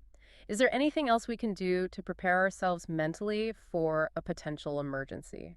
Having a sense of purpose, a reason to keep going, can make all the difference. That's interesting. It could be the will to survive, the desire to get back to loved ones, or even a mission to help others. Wow, this has been incredible. We've covered so much ground in this deep dive. I know, it's flown by. From basic first aid to advanced survival skills, I feel like I have a whole new toolkit for handling any wilderness emergency. That's great to hear. Remember, these skills are valuable for anyone who enjoys spending time outdoors. Yeah, that's a good point. The more prepared and knowledgeable you are, the more you can enjoy your adventures with confidence. Absolutely. Well, this has been amazing. Thanks for all the incredible information and insights. It's been my pleasure. Stay curious, stay prepared, and most importantly, stay safe out there. And to everyone listening, thanks for joining us on this adventure into the world of environmental emergencies. We hope you learned something new and feel empowered to handle any challenge that comes your way. We'll catch you next time. All right, ready to dive in? Today we're tackling bone, joint, and muscle injuries, and we're going to break down some first aid guidelines you sent us. Sound good. We'll make sure you know exactly what to do if something happens, whether you're, I don't know, out on a trail run or just dealing with everyday bumps and bruises. Right. Plus, who knows, maybe you've got a little daredevil in the family. Always good to be prepared. Exactly. And speaking of being prepared, I found something in these guidelines that kind of surprised me. It said that even those minor sprains, you know, the kind we might just ignore, they could actually benefit from the same treatment as a serious fracture. Interesting. Is that really true? It is, and it all goes back to understanding how the musculoskeletal system works. Yeah, okay. It's kind of like a complex machine, really, Okay. with all these interconnected parts. Right. You've got your bones providing the structure, then the joints letting us move, ligaments holding everything together, Right. and then the tendons connecting muscles to bones. I see. So when one part gets messed up, Exactly. It can have this ripple effect, even if it doesn't seem like a big deal at first. that makes sense. Yeah. So I guess that's why it's so important to know what to look for. Absolutely. I mean, beyond the obvious stuff, like, is the bone sticking out? Right. How do we know if it's actually a fracture and not just a sprain? That's where careful assessment comes in. Yeah. Sometimes the signs are a lot more subtle, like with a stress fracture. A stress fracture. Yeah, they're tiny little cracks that Yeah. develop over time, Okay. often from repetitive stress, Yeah. like runners get them a lot. I see. And the pain might start out really subtle Okay. and then gradually get worse. Huh. You might not even see any deformity. So how do you catch something like that? You got to look for those little clues. Okay. Pain, that gets worse when you're active, but eases up when you rest. Uh-huh. Tenderness when you press on a certain spot. Okay. Even slight swelling. Those can all be early signs. Wow. I think a lot of people, myself included, would probably just ignore those early signs. It's easy to do, Yeah. especially if you're used to pushing through discomfort. Right. But those signals are important. It's your body's way of saying, hey, something's not right here. So if we suspect a fracture, what do we do first? Same general principles always apply. Assess the situation, stabilize the injury, and then check for circulation. Okay, break that down for me. Sure. Let's say I'm out hiking with a friend and they trip, fall, land right on their wrist. Good. It looks bad, but I can't tell if it's broken or just sprained. All right, well, first things first, take a deep breath. Make sure the scene is safe for both of you. Right, safety first. Then, assess your friend's condition. Yeah. Can they move their fingers? Mm-hmm. Any numbness or tingling? Hmm. What about the color of their hand? Is it pale or blue? Right, assess the situation, check on them. Exactly. What if there's no obvious deformity, but their wrist is definitely hurting? How do I stabilize it? Well, stabilizing doesn't always mean you have to splint it right away. Okay. It's about preventing any movement that could make things worse. I see. So you could use a sling, or even just have your friend hold their arm close to their body, support it with their other hand. Just keep it still. Exactly, until you know more about the injury. Got it. Stabilize, but don't try to be a hero and reposition anything. Right. You also mentioned checking circulation. How do I do that, especially out on the trail? You're basically looking for any signs that blood flow might be cut off. Okay. So check their pulse at the wrist. Okay. Compare the temperature of their injured hand to their other hand. All right. And you can do a capillary refill test. A capillary what now? It's super easy. Okay. You just press gently on their fingernail until it turns white, then let go. The color should come back within 2 seconds. Okay. If it takes longer, it could mean circulation's not so good. Wow, that's a good one to know. It is. All right, so we've assessed, stabilized, checked circulation. Do we always have to immobilize an injury? That's where you have to use your judgment. Yeah. Think about how bad the pain is, if there's any visible deformity, how far you are from help, and just their overall condition. Right. Sometimes rest and support are enough, especially for minor sprains. Okay. But if you're not sure, it's always better to immobilize it. And if we're out in the middle of nowhere, what do we use to immobilize? That's where you get creative. Okay. You can use branches, trekking poles, even rolled up magazines. Huh. The key is to find something rigid enough to support the injury, Right. but also pad it well so you don't create pressure points. Makes sense. And remember, immobilize the joints above and below the injury too. Got it. So improvise, but stability and padding are key. You got it. Okay, what about treatment? I always hear people talking about RICE, but what does that actually mean? RICE is a really helpful framework. Okay. It helps your body heal naturally. Okay. It stands for rest, immobilize, cold, and elevate. Okay, we talked about immobilize, but what about rest? Isn't that just common sense? Rest is about giving your body a chance to focus its energy on repair. When you get injured, your body goes into overdrive, sending blood and immune cells to the area to start the healing. Right. Resting just minimizes further stress and strain so it can heal more effectively. So it's not about being lazy, it's about letting your body do its thing. Exactly. Okay, what about cold? I know ice helps with swelling, but why? Well, cold constricts those blood vessels, Uh-huh. which slows down the flow of chemicals that cause swelling and pain. So it's like hitting the brakes on the inflammation process. Exact. And finally, elevate. That helps with swelling, right? It does. How? Gravity helps those extra fluids drain away from the injury site. Okay. Less fluid, less swelling, faster healing, less pain. Okay, that makes sense. I love how simple first aid techniques have a real scientific basis. It's fascinating, isn't it? It is. This has been super helpful already, and I'm feeling a lot more confident about handling those first aid situations. That's great. We're just getting started, though. Let's move on to some specific injuries from your guide. Sounds good to me. Welcome back. Ready to see those first aid principles in action? Oh, absolutely. Let's see how those guidelines apply to some real-world injuries. Perfect. Let's focus on two that you picked out from your guide. Okay. Ankle sprains and collarbone fractures. Good choices. Yeah, I feel like everyone's sprained their ankle at some point. right. And collarbone fractures, they seem to be pretty common in contact sports. Yeah, definitely. So imagine this. Okay. You're playing basketball with some friends, Right. and someone lands funny after a jump shot, Okay. and they're holding their ankle, they're in pain. What's your first thought? Okay. Basketball court, ankle injury. Got it. First thing, I'd make sure they're not, right in the middle of the court where someone could trip over them. Exactly. Safety first. Always. Once you know it's safe, you can start checking out the injury. Ask them about the pain, where it hurts most. Did they hear or feel any pops or snaps? Right. Get a sense of what happened and how they're feeling. Yeah. Then I'd check for, obvious signs of a fracture, like if it looks deformed or if they can't put any weight on it. Good. But remember, not all fractures are that obvious, Oh, right. especially with ankles. Okay. Even if the bone isn't sticking out, there could still be a small fracture, especially if they heard that popping sound. So even if it seems like just a sprain, it could be more serious. Exactly. That's why careful assessment is so important. It is. So let's say their ankle is swollen and painful, but there's no obvious deformity. Okay. What would you do next?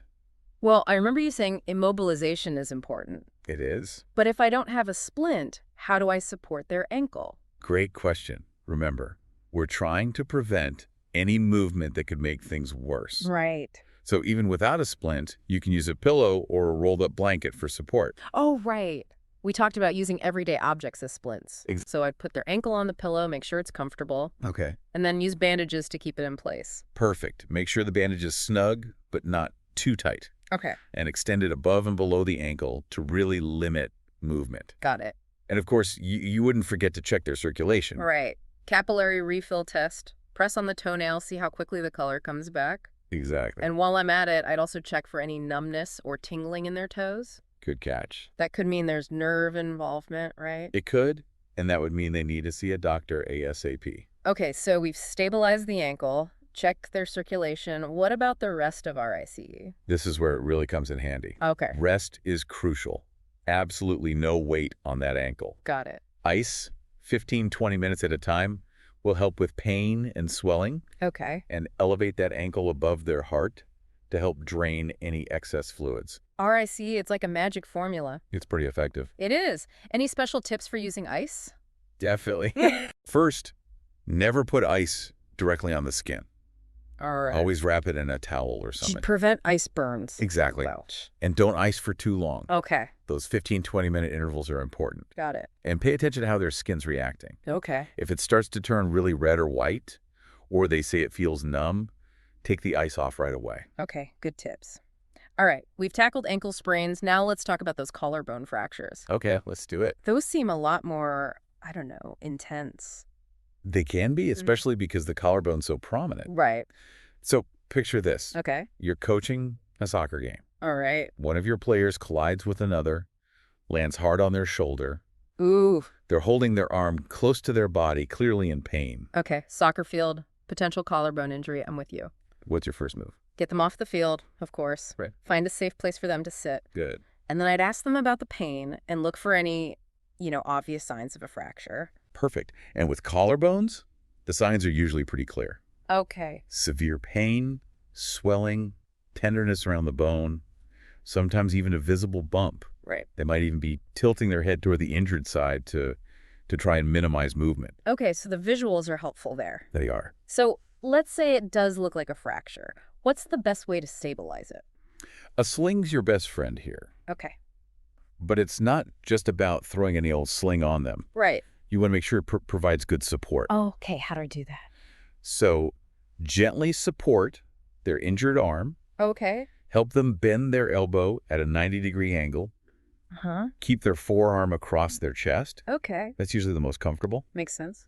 Now place the sling under their injured arm and over their uninjured shoulder. All right. Make sure the bottom of the sling reaches their wrist, Got it. and then secure the sling by tying the straps behind their neck. Okay. Make sure it's snug but not too tight. Snug, sling, arm supported, elbow bent. Got it. Won't that put pressure on their neck, though? You're right, good point. Yeah. You can prevent that by adding some padding Oh, okay. to the strap that goes around their neck, just a folded towel or something. So they're comfortable. Exactly. They might have to wear that sling for a while. Right. Okay, sling's in place. What else? What else? Remember those key principles. Okay. Check their circulation, pulse at the wrist, capillary refill test on their fingers. Mm-hmm. Look for any changes in color or temperature in their hand. Right. Then apply ice to the injured area for 15-20 minutes at a time to help with pain and swelling. RICE to the rescue again. It's a versatile approach. It is. I'm curious, though, with both ankle sprains and collarbone fractures, do we always need to see a doctor? While first aid is great for stabilizing things, Mhm. it's often a good idea to get them checked out by a medical professional. Okay. They might need an x-ray to be sure. To confirm the diagnosis. Exactly. And to figure out the best treatment plan. So first aid is just the first step. It's about, preventing things from getting worse until they can see a doctor. Absolutely. And remember, Mhm. every injury is different. Every person's different. Right. So while these guidelines are a great starting point, Uh-huh. you'll need to use your judgment and adapt based on the situation. That makes sense. Yeah. This has been so helpful. I feel like I'm starting to get a handle on how to handle these injuries. That's fantastic. And that's exactly what this deep dive is all about. Yeah, Giving you the knowledge and confidence to deal with whatever comes your way. absolutely. Before we wrap up this part, though, is there anything else we should touch on? Well, your guide did mention muscle strains. Oh, right. We talked about them briefly before, Yeah, but I think it's worth revisiting them now that we've talked about some specific scenarios. good point. They might not be as dramatic as, a broken bone, True. but they can be really painful. They can, and they can really sneak up on you. Yeah, like how? Think about that basketball player who landed awkwardly. They might walk it off at first, Right. but later that night, their calf muscle could start to really hurt. Ouch. Yeah, So those symptoms can be delayed. they can. So what if someone starts complaining about muscle pain or stiffness hours after an injury? RICE is still your go-to. Okay. Rest the muscle, apply ice, and you can gently compress the area if it helps. Right. Elevation can also be helpful, especially if it's in a leg. Okay, RICE.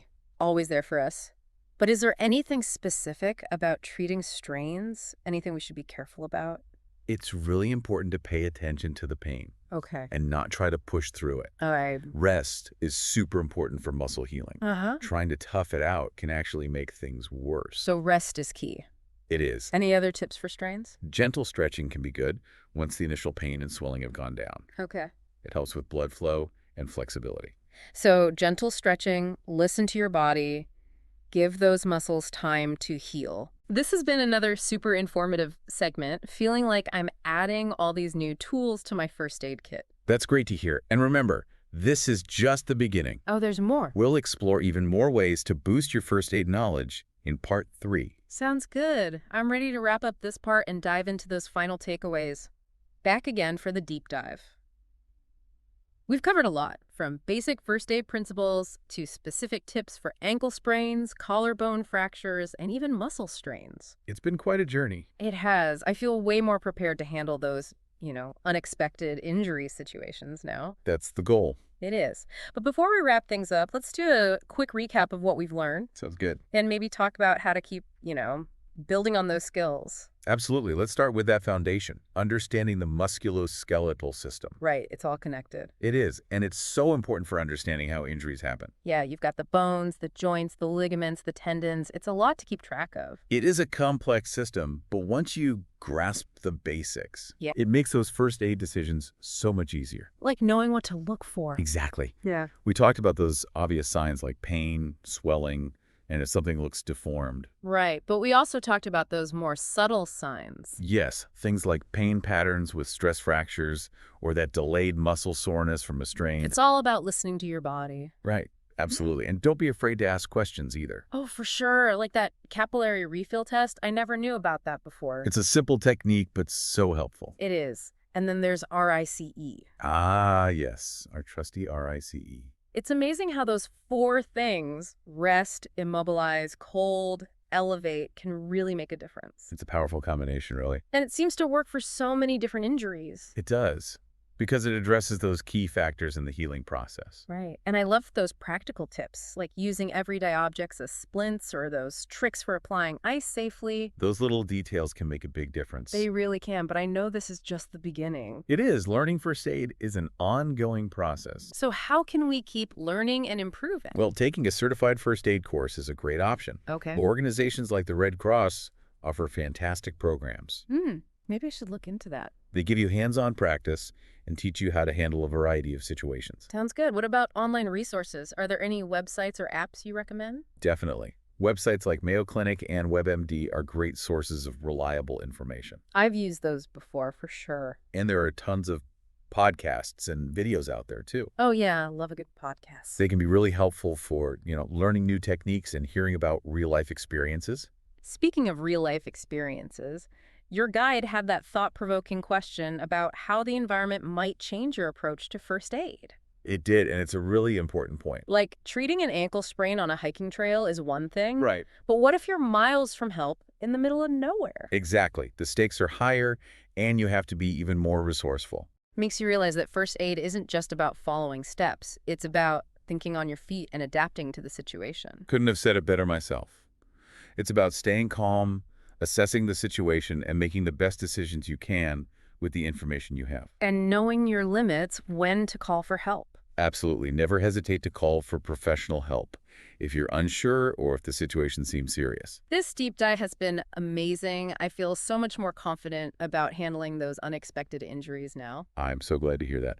Remember, knowledge is power when it comes to first aid. It is. So, big thanks to you for joining us on the deep dive. It's been my pleasure. To all our listeners, stay curious, keep learning, and most importantly, stay safe out there. Welcome back to the deep dive. We get a lot of requests, and one that popped up recently was for a deep dive into some first aid basics. Oh, yeah. Yeah, and I gotta admit, when I started digging into this first aid manual, specifically the first aid tools section, Right. I found some stuff that I was like, I never really thought about that before. Yeah. So before we jump in, I'm curious, are you prepping for, like, a big wilderness trip? Yeah. Or maybe you're, like, becoming, the most prepared parent ever, or just, like, someone who wants to be ready for anything. What's your motivation for tuning in today? That's great. Well, a lot of people think they know first aid, but when you really get down to it, it's more than just, like, putting on a Band-Aid. Totally. So let's unpack this manual and see what we can uncover. Okay, so, first things first, dressings. Okay. They're the unsung heroes of wound care. People just, slap on anything. You're so right. I've totally been guilty of that, like whatever's closest. Yeah. But this manual really stresses this idea of non-stick and lint-free dressings. And I'm Yeah. kind of like, why? Is it really such a big deal if a little bit of lint gets in there? Am I being too casual about this? Well, think about it. What's a dressing actually doing? Yeah. It's creating the environment for healing to happen. Okay. So if it sticks, every time you change the dressing, you could rip off that newly formed tissue. Ugh. And then the lint, well, that's just an invitation for bacteria. Oh my gosh. Okay, yeah. That's a way better visual than I had before. Yeah. So it's not just about stopping the bleeding. It's about setting the stage for the wound to recover properly. Absolutely. And speaking of bleeding, this manual goes into all these different types of dressings, Mhm. adhesive, gauze, pressure dressings, and even get this hemostatic dressing. Wow. I know. It sounds so intense, like battlefield medic kind of stuff. They're pretty amazing. Yeah. Yeah, hemostatic dressings are designed for those critical situations, when you need to stop severe bleeding quickly. Yeah. So they actually have clotting agents built into them. That's wild. It is. But, it's important to know how to use these things correctly. Right. They're not like magic. You can't just slap one on and everything is fine. Exactly. You need to know when to use them and when to call for professional help. Absolutely. Yeah. Like you were saying earlier, a simple adhesive bandage, that's fine for, a minor cut. Yeah. But if you've got something deeper, Yeah. you probably need gauze pads, maybe a pressure bandage to really control that bleeding. It's making me rethink my approach to first aid. I'm like a chronic overpacker. Huh. My instinct is to just cram every single type of dressing Right. into my first aid kit, just in case. Yeah. But it sounds like knowing when to use each one Yes. is just as important as having them in the first place. Being prepared is about being a smart consumer Yeah. of your first aid supplies. That's a good way to put it. Not just hoarding them. Yeah, yeah. Okay, so we've covered like the high-tech stuff, but I was actually really interested in the section on improvised dressings Oh, yeah. because it's amazing what you can use in a pinch, like how everyday items can become first aid tools. That's right. And the manual even mentions clean t-shirts, towels, Okay. even sanitary pads. That's actually really smart. Right. Yeah, although I imagine there are some situations where you have to be careful about what you use. Yeah. Like I wouldn't want to put, like a dirty old rag on a deep wound. Absolutely. Improvised dressings definitely come with like a higher risk of infection. Yeah. So you want to aim for like the cleanest, most absorbent material that you can find. Okay. Ideally, you have proper supplies. Yeah. But in a real emergency, knowing how to improvise could actually be life-saving. Totally. It's like that saying, necessity is the mother of invention, but in this case, it's invention for survival. Yeah. I'm curious, like in your current environment. Yeah. What would you reach for if you needed to create an improvised dressing right now? That's a good one. Let me see. I've got some cotton napkins in my kitchen drawer. Oh, good one. Yeah. They're relatively lint-free and they're pretty absorbent. Perfect. Okay. So we've got our wounds covered, literally. But what about keeping those dressings in place? That's where bandages come in, right? Exactly. And there's more to bandages than just holding things together. Right. The manual talks about like supporting limbs and immobilization. Yes. And I gotta admit, my initial thought was just like a sprained ankle. Right. But it sounds like there's a lot more to it. Oh, absolutely. Think about athletic taping. Okay. It's all about strategic support and restricting movement to prevent further injury. Oh, that's a great comparison. So you're kind of building like a little support structure. Like scaffolding almost. Yeah, exactly. And this manual goes into detail about triangular bandages Yeah. and how incredibly versatile they are. Yeah, I'm starting to see why they're like a first aid kit staple. They really are. Like the Swiss Army knife of bandages. Okay, I'm intrigued. So walk me through this folding magic. I'm envisioning like origami level complexity. No. It's much simpler than that. Okay, good. So let's say you need to apply pressure Hmm. over a large area, maybe for a burn. You'd fold the triangular bandage into like a broad shape to distribute that pressure evenly. Right. But if you need to, say, secure a splint Yeah. or apply pressure to a specific point, you'd fold it into a narrower band. Okay, so it's all about adapting the bandage to the situation. Exactly. That makes a lot of sense. So now I have to ask you this. Is there actually a best knot for first aid? Because Yeah. I've always just tied whatever I could manage, to be honest. Yeah, and it might seem like a small detail, Yeah. but the type of knot you use can actually make a big difference. Really? It can, in terms of comfort and effectiveness. Yeah. This manual, it really highlights the reef knot. The reef knot. I feel like I've heard of that before. But mostly in the context of like sailing and stuff. Yeah, it is a nautical knot, Okay. but it's known for its flat profile and its security. It's perfect for first aid because it won't create those bulky bumps under bandages. Oh, right. And it stays put even under pressure. Plus, it's relatively easy to untie if you need to. Okay, that's actually really interesting. I'm starting to see how all these like little details really fit together to Wow. make a big difference in first aid. So like, how do we tie this magical reef knot? Walk me through it. Okay, it's easier than you might think. Okay. You start with one end of the bandage in each hand. So lay the right end over the left and pass it under. Okay. That forms a half knot. Got it. Now you switch the ends. The ends are in opposite hands now. Okay. Lay the left end over the right and pass it under. And that makes another half knot. And you should end up with like 2 intertwined loops. So it's like a square knot, but with a twist. Yeah, exactly. Okay. All right. So right over left under, then left over right under. I think I'm getting it. And once you practice it a few times, it'll become second nature. Awesome. I'm ready to put my knot tying skills to the test. But before we move on, I want to talk about splints. I feel like that's where things get really hands-on. Definitely. It's a vital skill, especially when you might be dealing with, a potential fracture or dislocation. Yeah, and the manual really stresses it's not about you trying to set the bone. Or It's about immobilizing the injury, Right. making the patient more comfortable and preventing further damage. Exactly. Leave that bone setting to the professionals. Uh-huh. Yeah. Think of it like building a temporary cast, Okay. just to stabilize that area until you can get proper medical help. The manual mentions like all these different types of splints, commercial splints, Right. improvised ones, and even using your own body as a splint. Yeah, it's pretty amazing. I know. That's pretty wild. Okay, so this is where I get excited, the MacGyver in me. Uh-huh. So tell me, what kind of everyday objects can you actually use as a splint? Anything that's rigid and provides support. So like a sturdy branch, Oh, yeah. maybe a rolled up magazine, Okay. a hiking pole if you're out on the trail, even like a piece of cardboard. Wow, that's incredible. Should really get creative. It really is amazing what you can do with a little ingenuity, you're right. But it sounds like there are some things you should keep in mind Absolutely. when you're choosing an improvised splint. It needs to be long enough to immobilize the joints above and below the injury. Okay. And you've got to pad it well to distribute pressure and make it comfortable. It's interesting how padding comes up again and again. Right. It seems to be crucial for like almost every aspect of first aid. Why is that? Well, padding protects that injured area and makes things more comfortable. Think about a cast. If you didn't have padding, Yeah. it would be so painful you might even get sores. It's the same with splinting. So it's not just about strapping on a piece of wood. No, not at all. You're creating a supportive and comfortable structure. I'm starting to see how much thought really goes into even the seemingly simple stuff in first aid. It's really about understanding the body and applying that knowledge Yeah. to provide the best possible care Right. and having the right mindset. Mindset. What do you mean? Being prepared to think outside the box, being resourceful, adapting to whatever the situation throws at you. That's a great point. It's not just about memorizing a bunch of techniques.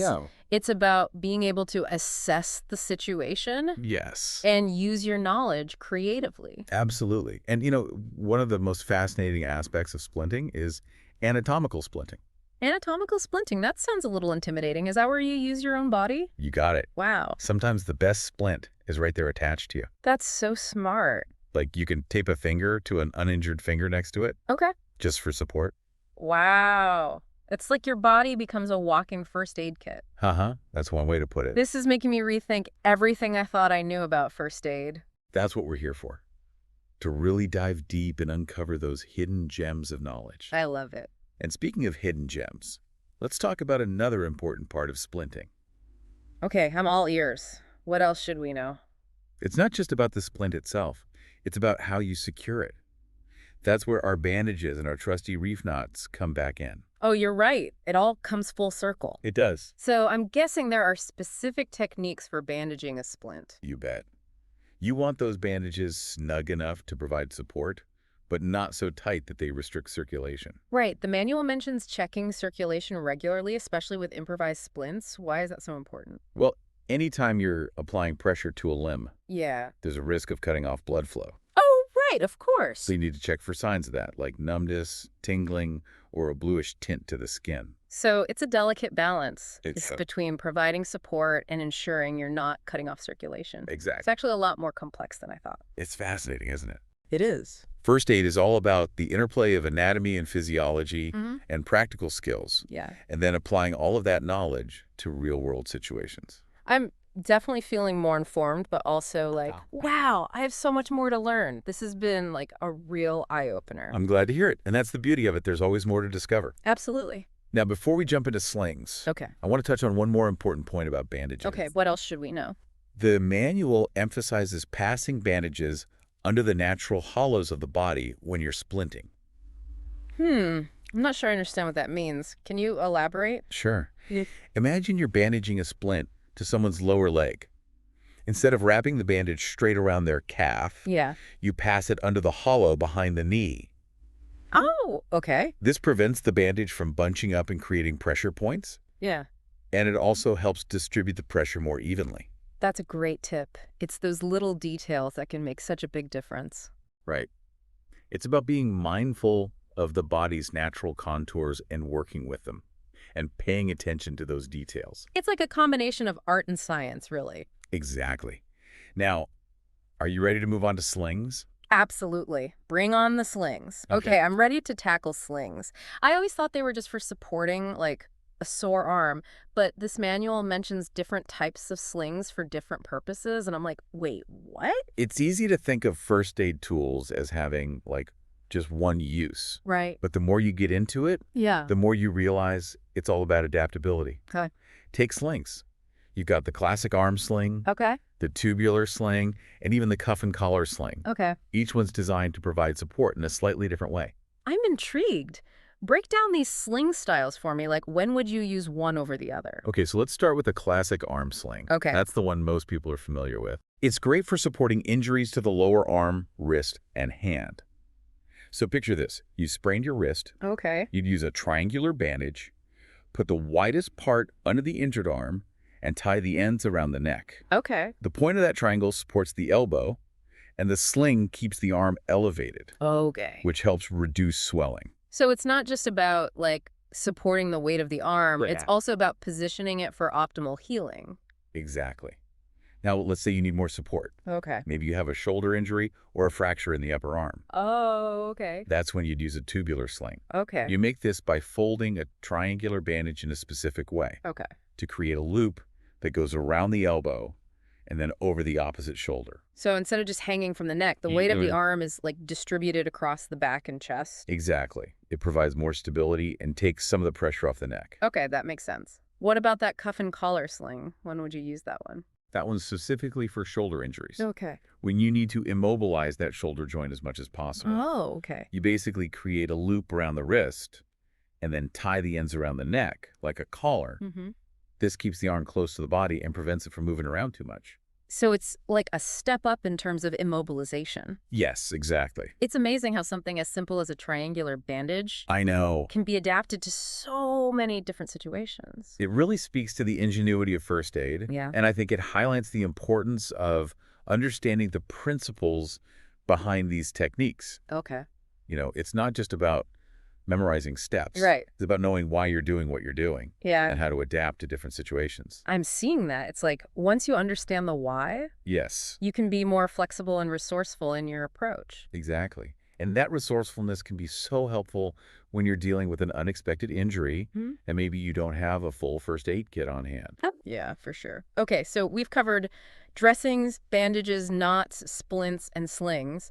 What really strikes me is how interconnected all these elements are. It's like a first aid ecosystem Oh, I love that. where each element plays a specific role. So dressings protect the wound, bandages support and hold things in place, Mm-hmm. knots make sure everything is secure, Yes. splints immobilize injuries, Right. and slings add that extra support and help with positioning. It's fascinating how it all works together. It really is. And, you know, the more you understand about each element, Yeah. the better equipped you are to handle all sorts of injuries. I feel like this deep dive has given me, like, a whole new appreciation for the complexity Yeah. and the ingenuity of first aid. Hmm. It's so much more than just, like, slapping on a Band-Aid. It really is. It's about understanding the human body, being prepared for anything, Yeah. and having that knowledge and skills to make a difference when it really matters. Well said. So what are some key takeaways for you? What's really stood out from this deep dive?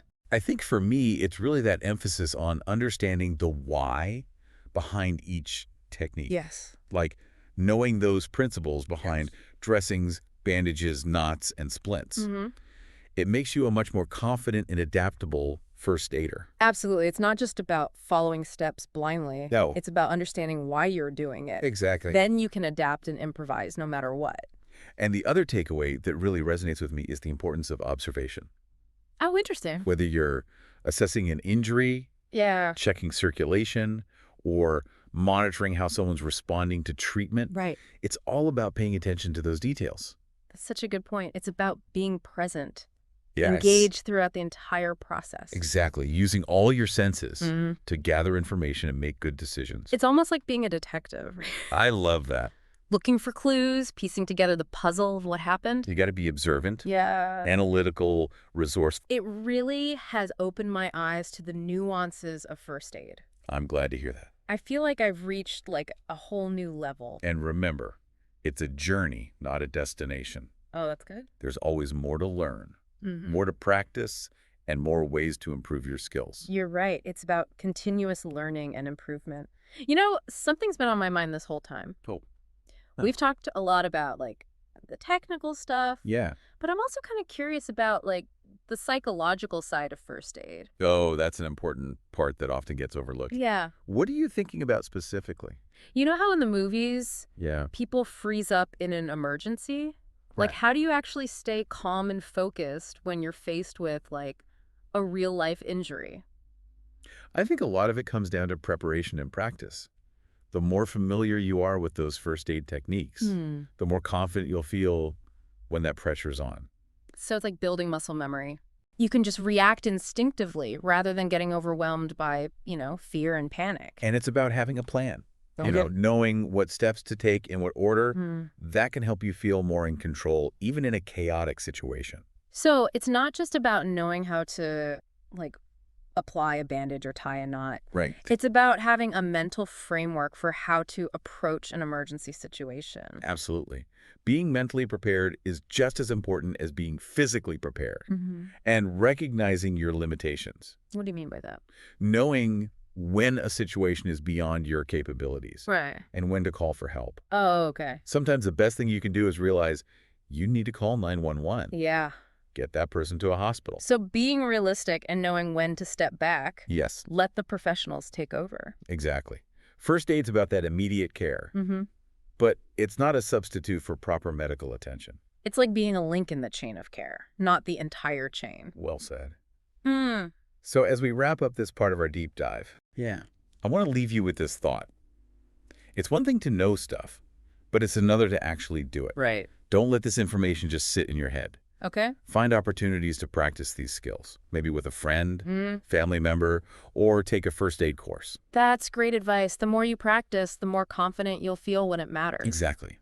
That Yeah. confidence can make all the difference. I'm definitely feeling more motivated to put what I've learned into action. Awesome. This deep dive has been, like, so insightful and empowering. I'm glad to hear that. And remember, first aid is a lifelong journey. Ooh, I like that. There's always something new to learn, something new to practice, and something new to share. I love that perspective. It's about staying curious, staying engaged, Absolutely. always trying to be the best first aider we can be. Okay, ready to wrap up with a final thought. Absolutely. We've covered so much in this deep dive, I feel like, from dressings and bandages to knots and splints and slings. It's amazing how much there is to learn, even just focusing on the tools. It's like we've opened up this toolbox Yeah. and not just looked at what's inside, Mm-hmm. but really explored how each tool can be used in different ways. And not just the tools themselves, Well, but yeah. the principles behind them. That's what I'm finding so fascinating. I agree. Like, knowing the why Yes, makes you so much more confident, don't you think? absolutely. Mm. It's like, following a recipe Mm-hmm. versus understanding the chemistry of baking. Right? You can adapt. You can improvise. Yeah. You can make it your own. So as we wrap up this deep dive, I want to put you on the spot. Okay. If you could leave our listener with one piece of advice, Okay. something they can really take away and apply in their everyday life, Mm-hmm. what would it be? That's a tough one, but I think I would say this. Cultivate a first aid mindset. Okay, I love that. Unpack that for me a little bit. What does it mean to have a first aid mindset? Well, it's about being observant, resourceful, and proactive. Okay. Seeing the world kinda with an eye for potential risks Yeah. and solutions, Mm-hmm. being prepared, Yeah, not just with a well-stocked first aid kit, right.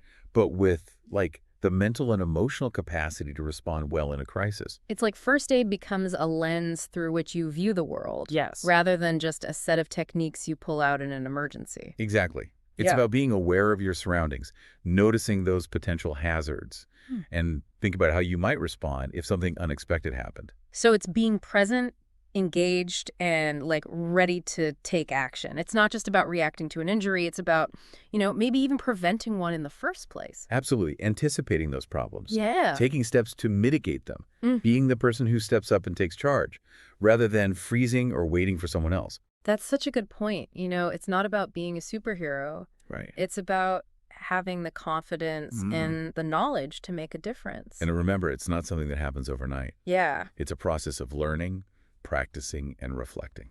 So it's a journey, Yes. not a destination. Mhm. I really like that perspective. And it's a journey we can all take, Absolutely. no matter what our background is or our experience. First aid is a universal language. It's about taking care of ourselves and each other. Mm-hmm. And that's something we all can do. I love that. This deep dive has honestly been so inspiring for me. I feel like I've learned so much, not just practical skills, but a new way of thinking about first aid. I'm so happy to hear that. Just remember, the learning doesn't stop here. Right. Keep exploring, keep practicing, and keep that first aid mindset sharp. To our listener, thank you so much for joining us on this deep dive into the world of first aid essentials. We hope you feel more prepared to face whatever life throws your way. Remember, knowledge is power. And when it comes to first aid, it's the power to help, to heal, and to truly make a difference. Until next time, stay curious, stay prepared, and keep diving deep. All right, everybody, welcome back. Today we're going to be taking a deep dive into head and spinal injuries. And you know what we're using for source material. Whoa, we're going right back to basics. That first aid manual that everybody has. Yes, Yeah. that's right. This is like your cheat sheet for surviving a crisis.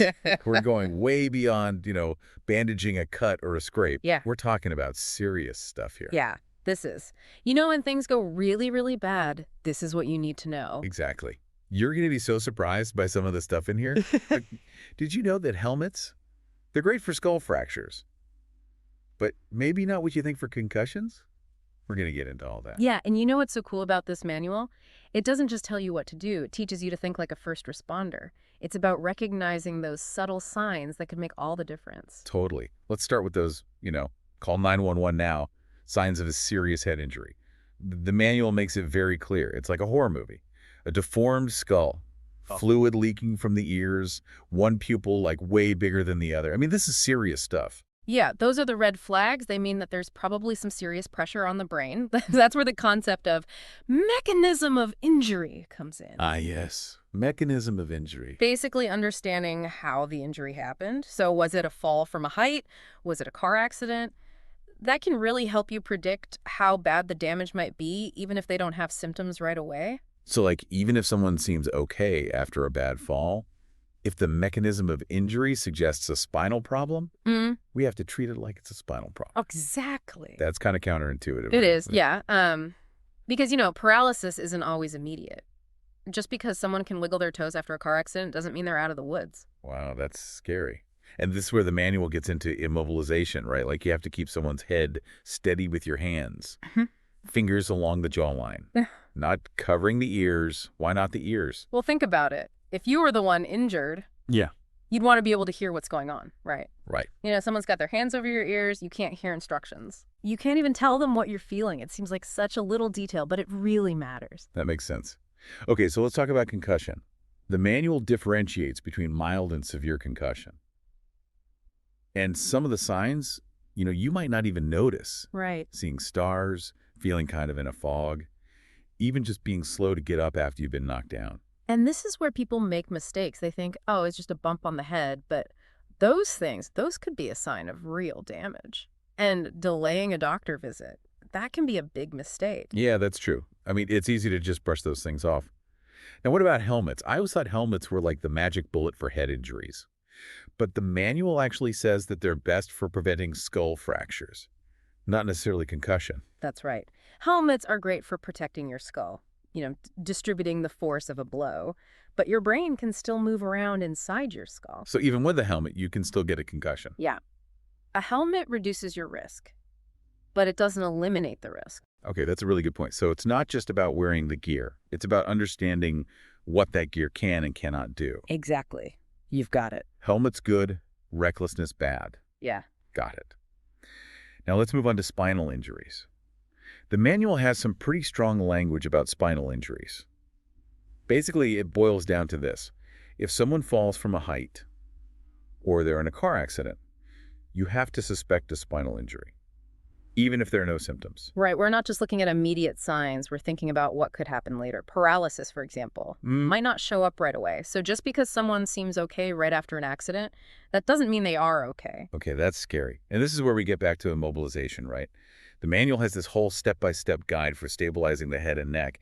Can you imagine being that person, holding someone's head perfectly still, knowing that if you move even a little bit, you could make things worse? It's a huge responsibility, yeah. But it's so important to know how to do it. You know you might not be a paramedic, but those first few minutes before help arrives, those can be the difference between life and death. Totally. And the manual even talks about turning a casualty over, which is apparently a lot more complicated than you think. It takes multiple people. Yeah. And everyone has to move in perfect sync, like it's a choreographed dance or something. It is kind of like a dance, except the stakes are way higher. You've got all these people. Everyone's a little bit panicked. But they have to work together to make sure they don't twist or bend the spine. Wow. I had no idea it was that complicated. So we've talked about head injuries, spinal injuries, but the manual also mentions pelvic injuries, which are often overlooked, Right. but they can be just as serious as head or spinal injuries. Yeah, because of the potential for internal bleeding. Right, internal bleeding. Yeah. And that brings us back to shock. Exactly. The manual basically says, if you see signs of shock, like pale skin, rapid breathing, that could be a red flag for a hidden injury, like a pelvic fracture. Like a silent alarm going off, the body's way of saying, hey, something's really wrong here. So shock isn't just about feeling faint, it's a sign that something much more serious could be going on. Wow. This manual is full of surprises. Yeah. I'm already starting to see everyday situations differently. Like, maybe that tree I always climb with my kids isn't so safe after all. That's the thing about knowledge. It changes your perspective. It helps you make better decisions, even in everyday life. Yeah, you're totally right. Okay, well, we've just scratched the surface here. There's so much more to uncover. So we're going to take a quick break, and then we'll be right back to dig even deeper into this first aid treasure trove. Don't go anywhere. We'll be right back. See you in a sec. Okay, so we're back, and I'm ready for more. My brain is like a sponge right now, soaking up all of this first aid knowledge. I'm telling you, I'm never going to look at a tree the same way again. It really does make you think differently about the world, doesn't it? Absolutely, it does. So let's talk more about immobilization. We talked about stabilizing the head, the neck, but there are a few things in the manual that kind of threw me off. Like, why do they say to keep your fingers along the jawline and not cover the ears? Wouldn't cupping the whole head be more secure? Well, think about it from the injured person's perspective. They're lying there. They're probably scared and disoriented. And suddenly, someone's got their hands completely covering their ears. You can't hear what's going on. You can't communicate. And that can just make the whole situation so much worse. Yeah, that makes sense. It's not just about physical stability. It's about keeping them calm and letting them know that someone's there to help. Exactly. Now, what about fluid coming out of the ear?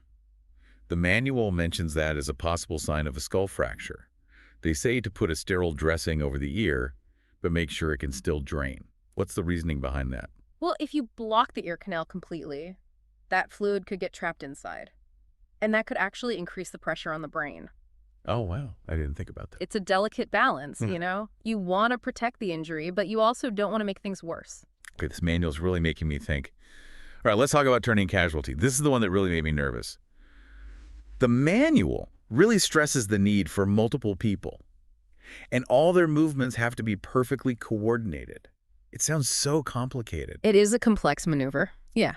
But the manual breaks it down into steps. So you've got one person supporting the head, another person's controlling the shoulders and the waist, maybe even a third person stabilizing the legs.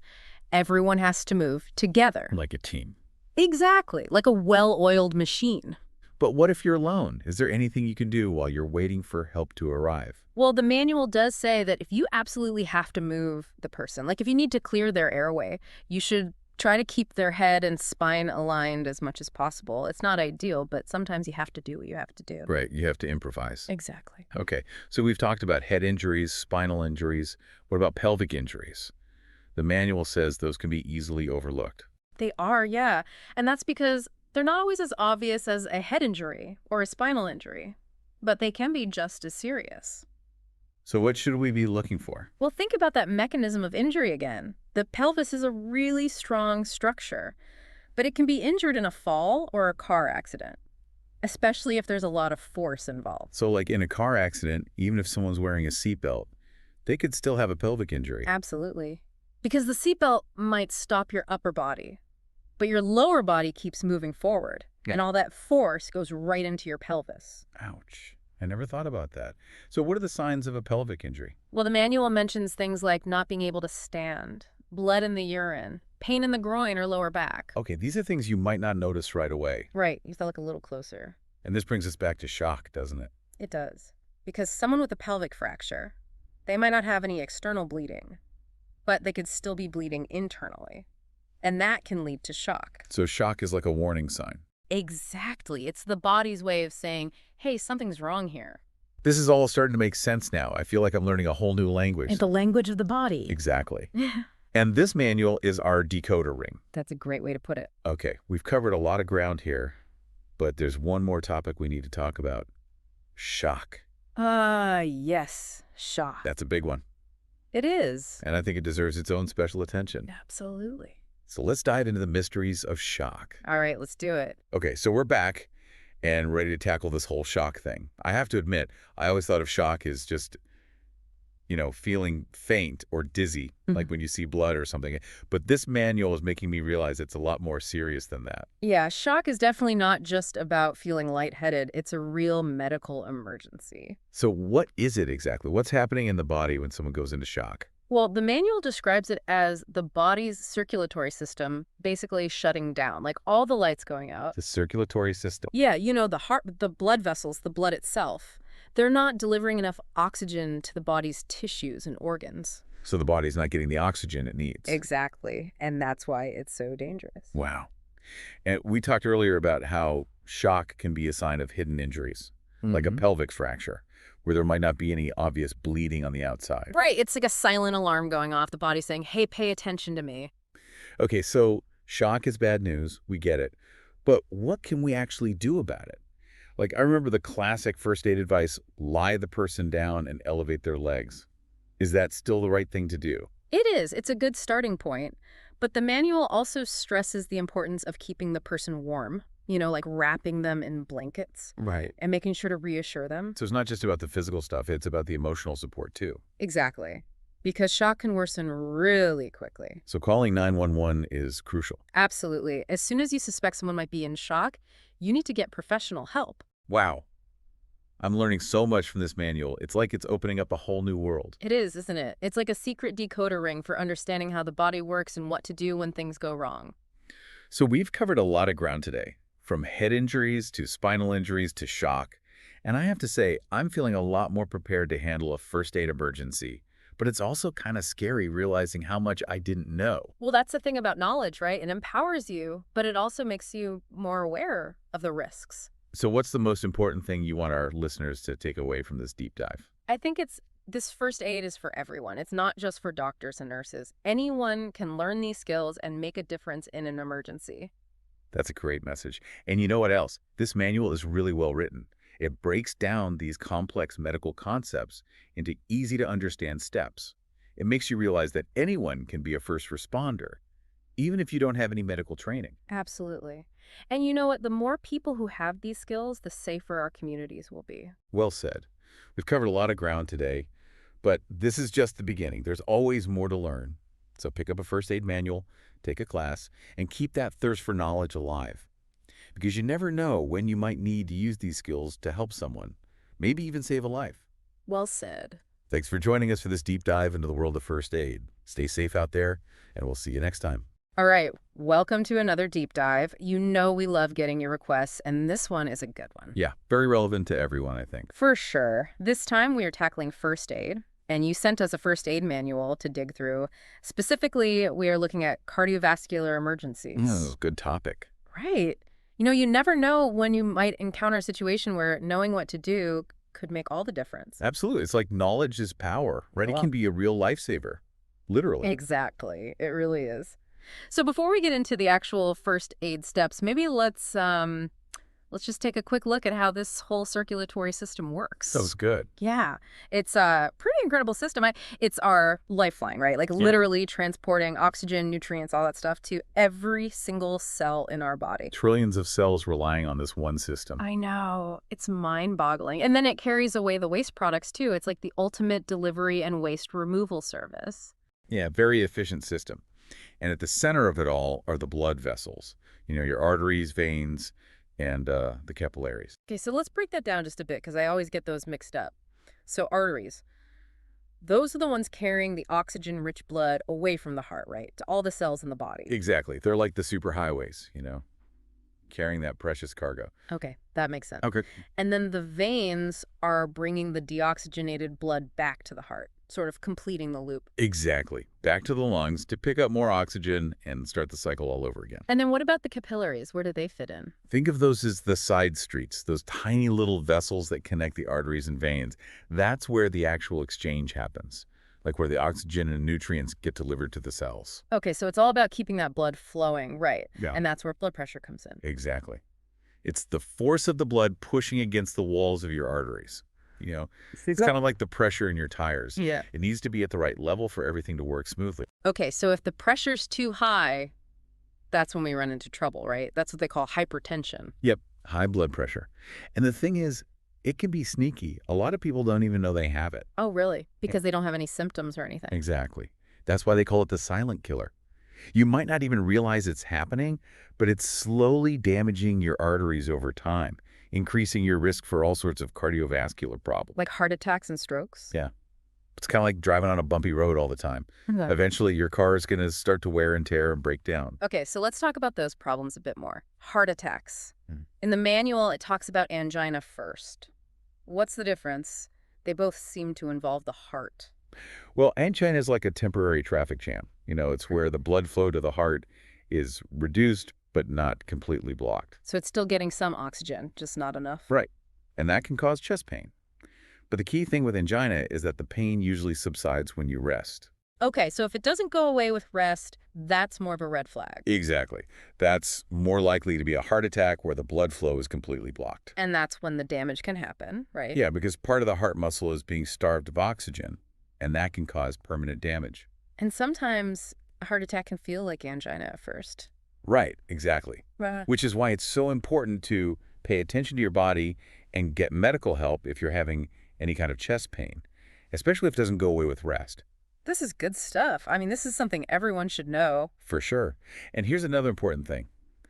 Not everyone has the classic crushing chest pain during a heart attack, Really? Yeah, it's not always like in the movies, especially women. Their symptoms can be a lot more subtle. Oh, wow. What kind of symptoms? Oh, like fatigue, shortness of breath, maybe some nausea, back pain. Sometimes it's just a general feeling of unease, like something's just not right. So really, anything out of the ordinary, especially if it's happening during physical activity, should be taken seriously. Absolutely. Don't hesitate to call for help. Better safe than sorry. Right. Okay, Yeah. So heart attacks. Got it. Now, what about strokes? How are they different? I mean, I know they're both serious, but... Well, think of a stroke as like a sudden interruption of traffic flow in the brain, right? Either a blockage in a blood vessel, like a clot, or a rupture. So the blood supplied to a part of the brain is cut off. And that can cause damage, right, depending on what part of the brain is affected. Exactly. The thing with a stroke is time is brain. The longer that part of the brain is without oxygen, the greater the potential for damage. Okay, so just like with a heart attack, getting help fast is critical. Absolutely. Yeah. Now, there's also something called a transient ischemic attack, or TIA. It's basically like a mini stroke. Oh, yeah, I've heard of those. The symptoms are similar to a stroke, but they usually resolve on their own within a short period of time. So no lasting damage. Right. But here's the thing. Even though the symptoms are temporary, a TIA is a serious warning sign. Oh, really? So even if you feel fine afterward, you should still see a doctor. Definitely. It's like a wake-up call. It Yeah. means there's something going on that needs to be addressed. It could be a sign that a more serious stroke is on the way. Okay, so it's not something to ignore. Nope. It's a sign that you need to take action to prevent a bigger problem down the road. Okay, so it sounds like we need to talk about those risk factors a bit more. Things that can increase the chances of having a heart attack or a stroke.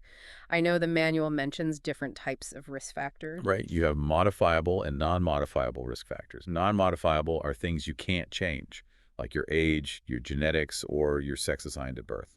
Okay, so those are just part of who you are. Exactly. But the good news is there are lots of modifiable risk factors, things you can actually do something about. Okay, like what? Tell us so we know what to work on. Give us the actionable steps here. Well, smoking is a big one. That's something you can definitely control. Okay, yeah, quit smoking. Check. What else? Lack of physical activity. Yeah. Sitting all day is not good for your heart. Okay, gotta get moving. What else? Diet plays a huge role too. Eating a healthy diet, low in saturated fats, cholesterol, all that stuff. So those are all things we can change. Exactly. Huh. And then there's high cholesterol and high blood pressure. Those can often be managed with medication if lifestyle changes aren't enough. So it's not all doom and gloom. There are things we can do to reduce our risk. Absolutely. And, even small changes can make a big difference. Okay, that's good to hear. Now, what happens if, despite our best efforts, we find ourselves in a situation where someone is having a heart attack or a stroke? What do we do? Well, that's where knowing first aid comes in, especially something called the chain of survival. Think of it as a series of actions that can help increase the chances of survival. Okay, so each action is like a link in the chain. Sounds important. Let's break it down. What's the first link? The first and most important link is recognizing that there's a problem and calling 911. Right. Get help on the way ASAP. Exactly. Every second counts in these situations, so call 911 immediately. Okay, so that's step one, call 911. What's next? Well, early CPR is crucial too. Right, CPR. Everyone's heard of CPR, but do most people actually know how to do it? We'll have to dive into that. Absolutely. We'll definitely cover the steps of CPR in detail a bit later. Okay, so we've got the emergency call and CPR. What else is part of this chain of survival? Well, there's also rapid defibrillation, effective advanced life support, and then integrated post-cardiac arrest care. Wow. Okay. A lot to unpack there. But before we get into all of that, maybe let's talk about what to do in those specific situations. Like if we suspect someone is having a heart attack or a stroke, because I know those first few minutes can be so critical. Absolutely. Recognizing the signs and knowing those immediate steps can make a world of difference. Okay. So let's start with a heart attack. What are the first things we should do while waiting for the ambulance? Well, after you've called 911, you want to help the person get comfortable. Ideally in a position where they can breathe easily. It's like sitting up a bit. Yeah, a semi-sitting position can be helpful. Yeah. But really just let them find a position that feels most comfortable for them. And just stay calm and reassuring, right? Exactly. Let them know help is on the way. And if they happen to have their prescribed nitroglycerin or aspirin, you can help them take it if they're responsive. Okay, that makes sense. But it's important to emphasize that this is only if they are responsive and have a doctor's prescription for those specific medications. Right, absolutely. Don't just give someone random pills. Safety first. Exactly. But if they're responsive and they have their medication, those things can help while you're waiting for the paramedics. Okay, so what about if the person becomes unresponsive? Like if they stop breathing? That's when we start CPR, right? Exactly. And we'll definitely cover the steps of CPR in more detail later. But knowing how to do it can truly be a lifesaver in that situation. Okay, so stay tuned, everyone. We're going to teach you CPR. Now, what about strokes? We talked about the FAST acronym earlier. How does that help us with first aid? I remember it stands for face, arms, speech, and time. Right. So if you think someone might be having a stroke, you can use FAST to quickly assess them. Ask them to smile and see if one side of their face droops. Then have them raise both arms. One arm might be weaker or drift downward. Okay, and then speech, right? Yep. Ask them to repeat a simple phrase. Their speech might be slurred, or they might have trouble finding the words. And time is the last one. Note the time the symptoms started. That information is super important for the medical team. So basically, if any of those fast signs are present, we call 911 immediately. Exactly. And just like with a heart attack, keep the person comfortable and reassured while you wait for the paramedics to arrive. Okay, so is there anything else we should do for a stroke? Well, unlike a heart attack, you don't want to give aspirin for a suspected stroke. Oh, really? Why is that? Well, certain types of strokes can actually be made worse by aspirin. So err on the side of caution and just wait for the paramedics. Exactly. Okay, this is all good information. Yeah, I think everyone should know this stuff, just in case. So anything else? Anything we should be aware of that might not be covered in a typical first aid manual? Well, one thing that often gets overlooked is the psychological impact of these events. Oh, yeah. It must be so scary to witness someone having a heart attack or a stroke. Absolutely. Yeah. It can be really traumatic, and it's not just about the person experiencing the emergency, it's about you too, as the bystander. Right. It's stressful to be in that situation, to feel like you have to do something, to maybe not be sure what to do. Exactly. And it's natural to feel a whole range of emotions. Fear, anxiety, maybe even a sense of helplessness. So what can we do to manage those feelings, both for the person having the emergency and for ourselves? Well, the first thing is to just acknowledge those feelings. It's okay to feel scared or overwhelmed. Right, it's a normal human response. Exactly. And then just try to stay calm and focus on those practical steps we talked about. Calling 911, providing comfort, and just being there for the person. Your presence can make a huge difference. So it's not just about the physical first aid, it's also about emotional support. Exactly. And afterwards, don't forget about self-care. Talk to someone. Process your emotions and take care of yourself. Yeah, that's important. Okay, wow, we've covered a lot of ground in this first part of our deep dive. From the circulatory system to the warning signs and risk factors, and now even the emotional side of things. Yeah, we've laid a good foundation. Absolutely. And in the next part, we'll continue exploring. We'll dive deeper into the chain of survival, talk about CPR techniques, and explore some additional resources that can help you feel even more prepared. It's going to be good. Lots of practical tips coming your way. Sounds good. Stay tuned, everyone. Welcome back to our deep dive into cardiovascular emergencies. Last time we left off talking about the chain of survival, remember that series of actions that can really increase someone's chances of making it through a cardiac event. Yeah, it's a really important concept to understand because it's all about acting quickly and effectively. Okay, so let's refresh our memory. What's the first link in the chain? The very first thing is recognizing that there's a problem and activating the emergency response system. Okay, so basically calling 911. Exactly. Don't hesitate. Don't second guess yourself. If you think someone might be having a heart attack or stroke, call 911 immediately. Okay, got it. Call 911. What's the next link in the chain? Early CPR. That's where those chest compressions we talked about come in. It's all about manually pumping the heart to keep the blood flowing. Okay, so even if we haven't had formal CPR training, just starting those compressions can make a difference. Absolutely. It's better to do something than nothing. Okay, so we've got the emergency call, we've got early CPR. What's the next step? Rapid defibrillation. Ah, the defibrillator, like those paddles they use in the movie. Yep, that's the one. But these days they have automated external defibrillators, or AEDs. They're designed to be used by anyone, even if you haven't had specific training. Oh, wow. I didn't know that. So are these AEDs common? Like, can you find them in public places? Oh, yeah. They're becoming more and more common. You often find them in places like airports, shopping malls, schools, gyms. Okay, good to know. So if an AED is available, we should use it as soon as possible. Absolutely. The sooner, the better. Okay, so we've covered the first three links: emergency call, early CPR, and rapid defibrillation. What about the rest of the chain? Well, the fourth link is what's called effective advanced life support. Okay, what does that mean exactly? That's when the paramedics arrive and they can provide more specialized care. Things like administering medications, using advanced airway management techniques. Okay, so that's where the real medical expertise comes in. Exactly. And then the fifth link is integrated post-cardiac arrest care. This is all about the ongoing treatment and monitoring that happens in the hospital. So it's not just about surviving the initial event, it's about maximizing the chances of a full recovery. Exactly. And that leads to the final link in the chain, recovery, which could be a long process involving physical therapy, occupational therapy, all sorts of things. So this chain of survival really highlights how it's a team effort, right?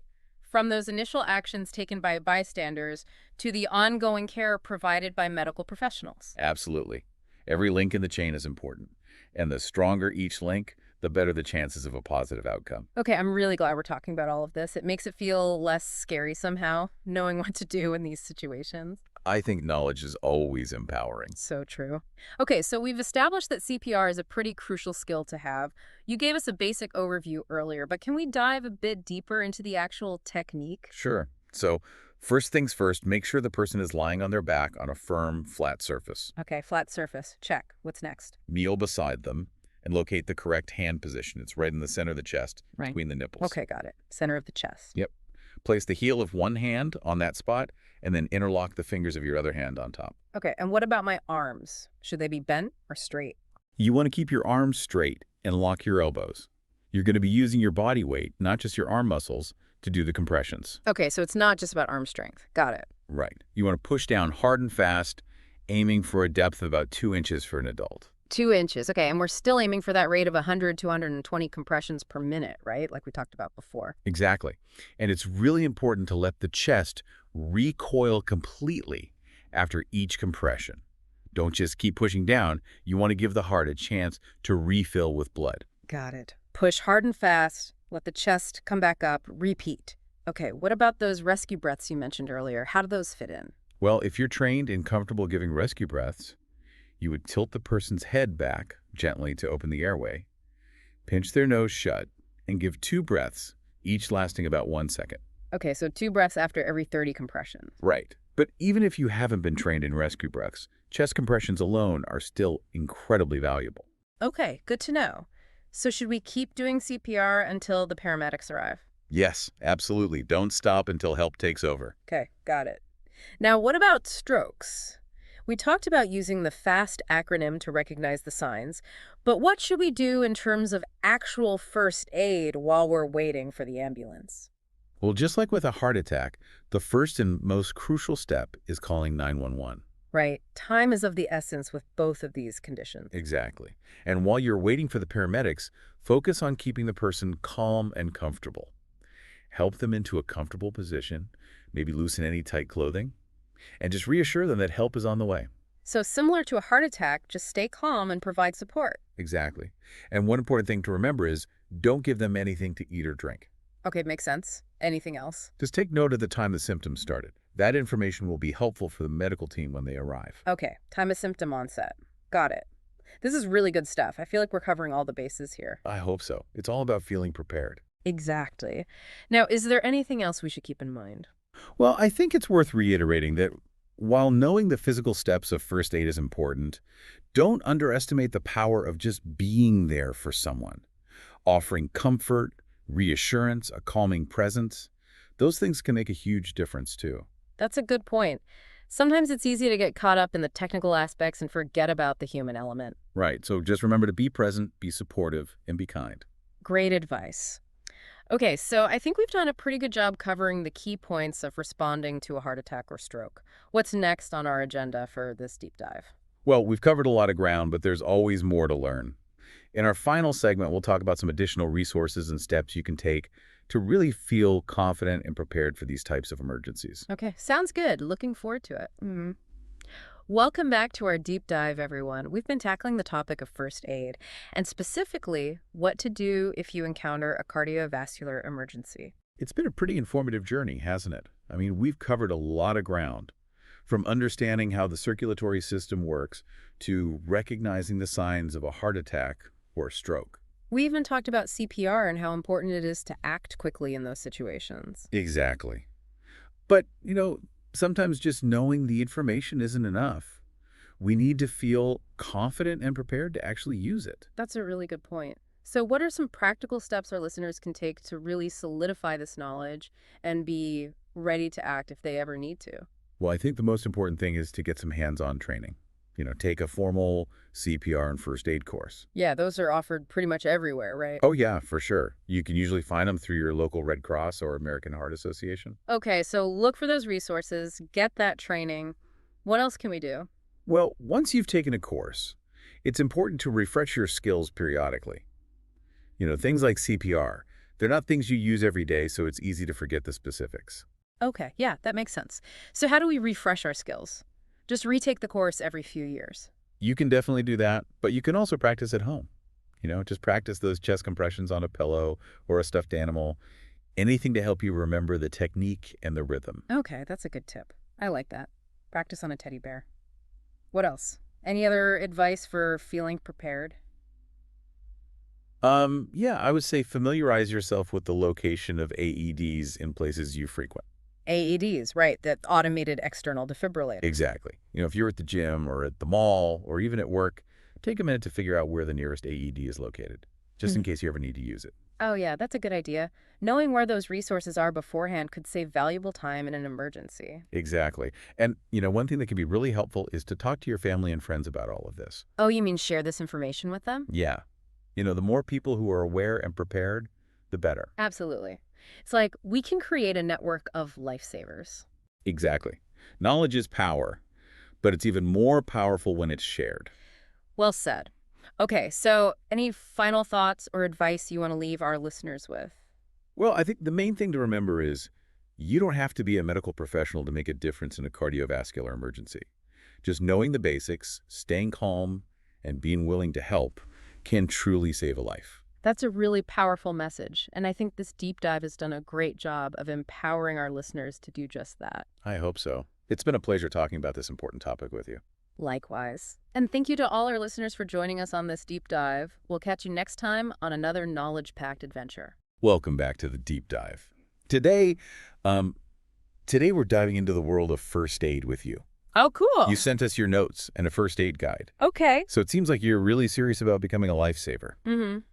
That's awesome. Yeah, it looks like you're going beyond the basics, too. You're Mhm. thinking about the legal and ethical side of providing first aid, Right. which is super important. Yeah, it's one thing to know how to put on a bandage, but it's another thing to understand the responsibilities that come with stepping in to help. Right. I'm curious, where do you think we should start with all this information? Well, your guide starts with the fundamentals, Okay. and I think that's a great place for us to begin, too. Okay. Before we jump into specific techniques, Yeah. we need to understand what first aid is and what it isn't.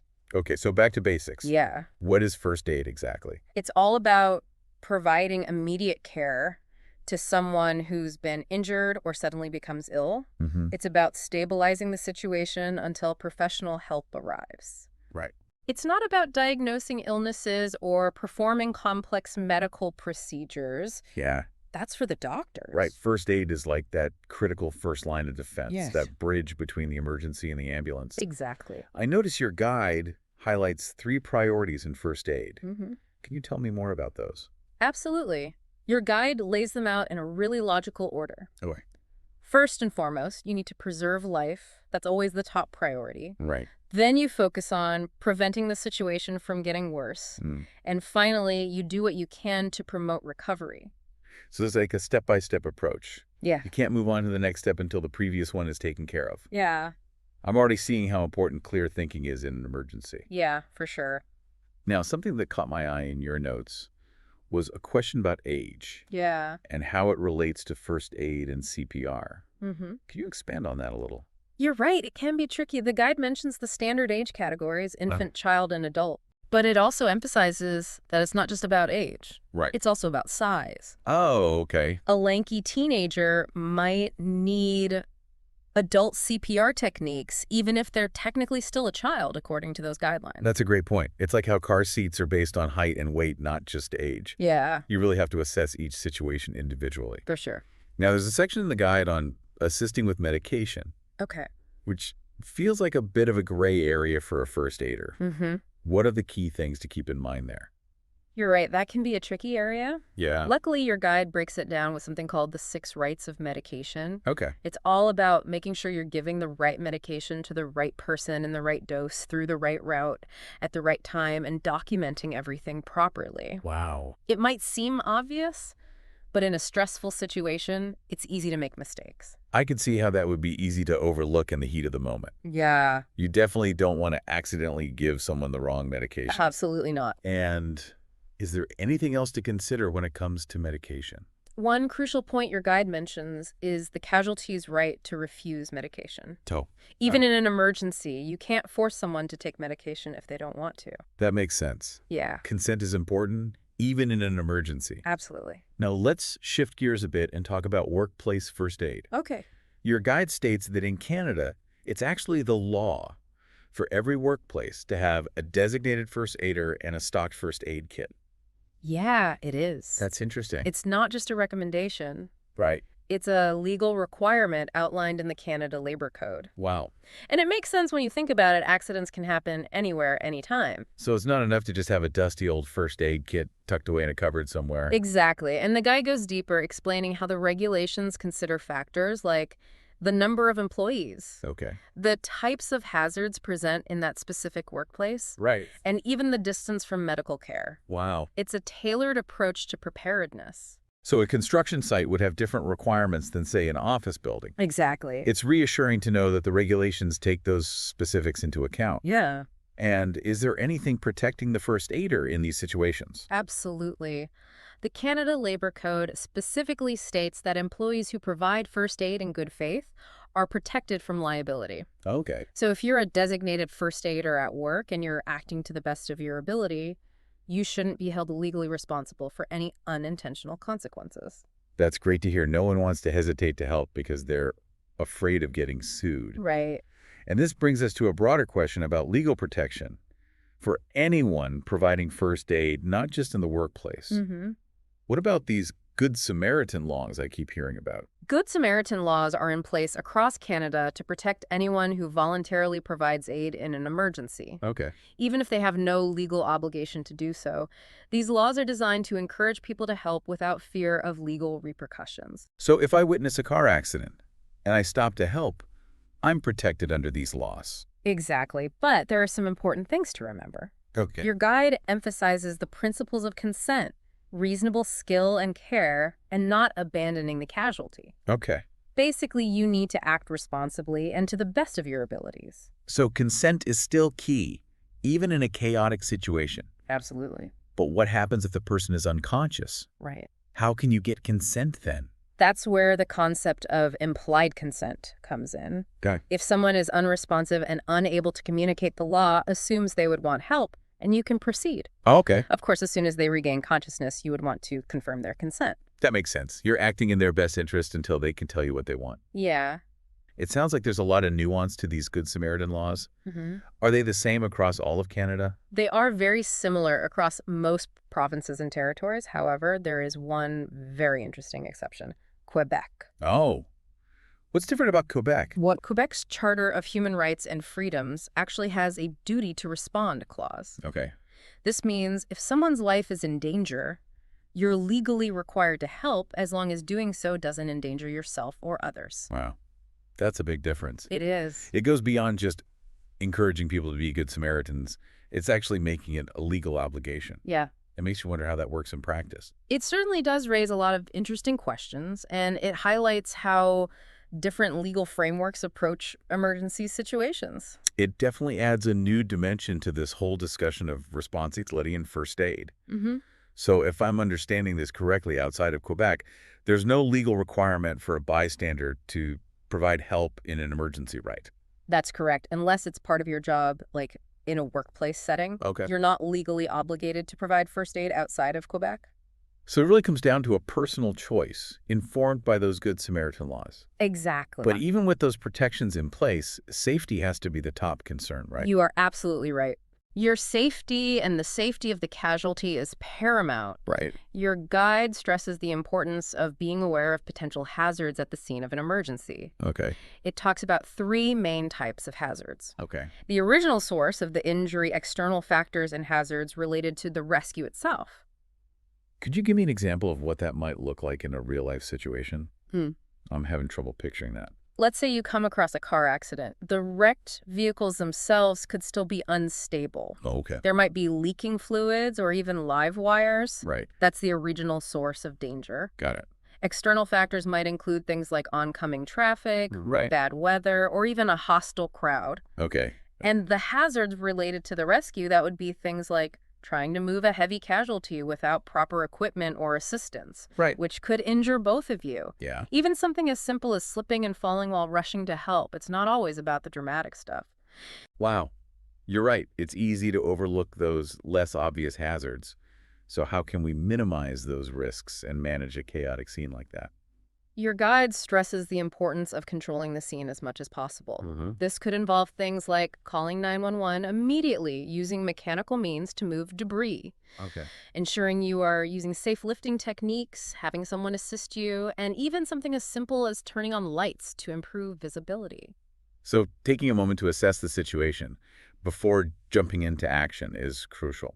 Absolutely. In a stressful situation, it's easy to forget the basics. Right. Preparation and practice can help you stay calm and focused. Okay. Now, another crucial aspect of first aid that we need to discuss is infection prevention. Right. It's not just about protecting the casualty, it's Right. about protecting yourself, too. That's a good point. Yeah. I often forget about that part. It's easy to get caught up in the moment and forget about your own safety. And it all starts with understanding what we're dealing with. Okay. The guide dives into pathogens, those tiny organisms that can cause disease. Right. It explains the difference between airborne pathogens, which spread through the air, and fluid or blood-borne pathogens, which are transmitted through contact with bodily fluids. It reminds me of those signs you see everywhere about washing your hands. Exactly. But can you give me some specific examples of these different types of pathogens? I need something to really make it stick in my mind. Of course, for airborne pathogens, think of things like meningitis, tuberculosis, and even the common flu. Oh. They can spread through coughing, sneezing, or just breathing in contaminated air. Yeah. Fluid or blood-borne pathogens include things like HIV and hepatitis B and C. Okay. They spread through direct contact with blood or other bodily fluids. So wearing gloves and a mask makes a lot of sense in a first aid situation. Absolutely. But how do we know when those precautions are necessary? How do we actually prevent the spread of these things? Your guide talks about something called the chain of infection, which is a really helpful way to visualize the process. Okay. It involves 6 steps. Okay. The pathogen itself, the reservoir where it lives, the exit pathway from the reservoir, the mode of transmission, the entry point into a new host, and finally a susceptible host. Wow. That's a lot of steps. So if we can break that chain at any point, we can stop the spread of infection. Exactly. Think about the common cold. Okay. The virus lives in an infected person's respiratory system. That's the reservoir. Mm-hmm. It exits through coughing and sneezing. That's the exit pathway. Okay. It's transmitted through direct contact or contaminated surfaces. That's the mode of transmission. Right. It enters a new host through their nose, mouth, or eyes. That's the entry point. Uh-huh. And finally, if that person is susceptible to that particular cold virus, they get sick, that's the susceptible host. That's a really clear explanation. So how do we apply this chain of infection model to a first aid situation? Right. What can we actually do to break that chain? That's where personal protective equipment, what we call PPE, comes in. Right. Your guide emphasizes the importance of wearing gloves, masks, and properly disposing of contaminated materials. Even a tiny tear in a glove could expose you to potentially harmful pathogens. That's a good reminder to be extra careful with those gloves. Now, what about sharps? Mm-hmm. I'm thinking of things like needles, broken glass knives. Those seem especially risky when it comes to infection. You are absolutely right. Your guide has an entire section dedicated to sharps safety. Okay. It stresses the importance of proper handling and disposal. Okay. Broken glass should be cleaned up with a broom and dustpan, never your bare hands. Okay. Knives should always be carried with the blade pointing down and held by the handle. Right. And needles are a big one, the guide says, to always dispose of them in designated sharps containers, which are designed to prevent accidental punctures and never recap a used needle. That's one of the easiest ways to get stuck. Got it. No recapping needles. So we've talked about preventing the spread of infection, but even with all these precautions, first aid is only the first step, right? It's not a replacement for actual medical care. You are exactly right. Your guide stresses that first aid is not a substitute for professional medical care. It's about providing immediate care and stabilizing the situation until trained medical personnel arrive. So calling 911 is still the most crucial step in most emergencies. What are the key pieces of information we should be ready to provide to the dispatcher when we call? The guide recommends giving a clear and concise description of the situation. Okay. That includes the exact location, the nature of the emergency, the number of casualties, and any obvious injuries. Okay. Be prepared to answer their questions about the casualty's condition, any first aid you've provided, and any known medical conditions. It's about painting a picture for them over the phone so they know what to expect when they arrive. It also sounds like there's a lot to remember in a stressful situation. There is. That's why practicing these steps beforehand is so important. Right. Mental preparation and regular review of your first aid knowledge can make a huge difference in how you react under pressure. I'm realizing that being prepared is about so much more than just knowing the steps. It's about being able to think clearly and act decisively in a crisis. Exactly. What about when the paramedics arrive? What's the best way to hand over care to them? When the paramedics or other first responders get to the scene, it's your job to provide a clear and concise handover. Yep. Introduce yourself. Explain what happened. Describe any actions you've taken and share any relevant observations about the casualty's condition. So it's like a relay race. Yeah. You're passing the baton to the next runner, making sure they have all the information they need to continue the race. I like that analogy. And just like in a relay race, a smooth handoff can make all the difference. But remember, effective communication in a first aid situation goes beyond just relaying facts and observations. It's also about how you interact with the casualty. That's interesting. You're saying that the way we communicate is just as important as the actual words we use. Exactly. Your guide emphasizes that effective communication in a first aid setting involves more than just the words you say. Your tone of voice, body language, and even eye contact can convey a lot of information, especially in a stressful situation. So yelling at an injured person to calm down probably isn't the best approach. You're right. That would likely have the opposite effect. Yeah. Your guide stresses the importance of staying calm and reassuring, using clear and simple language and speaking respectfully to everyone involved. What about listening? Mm-hmm. That seems just as important as speaking in a situation like that. You are absolutely right. Yeah. Active listening is crucial in a first aid scenario. Okay. It's about paying attention to what the casualty is saying both verbally and non-verbally, and responding in a way that shows you understand and care. It's about building trust and rapport, which can help reduce stress and make the situation feel more manageable for everyone involved. For sure.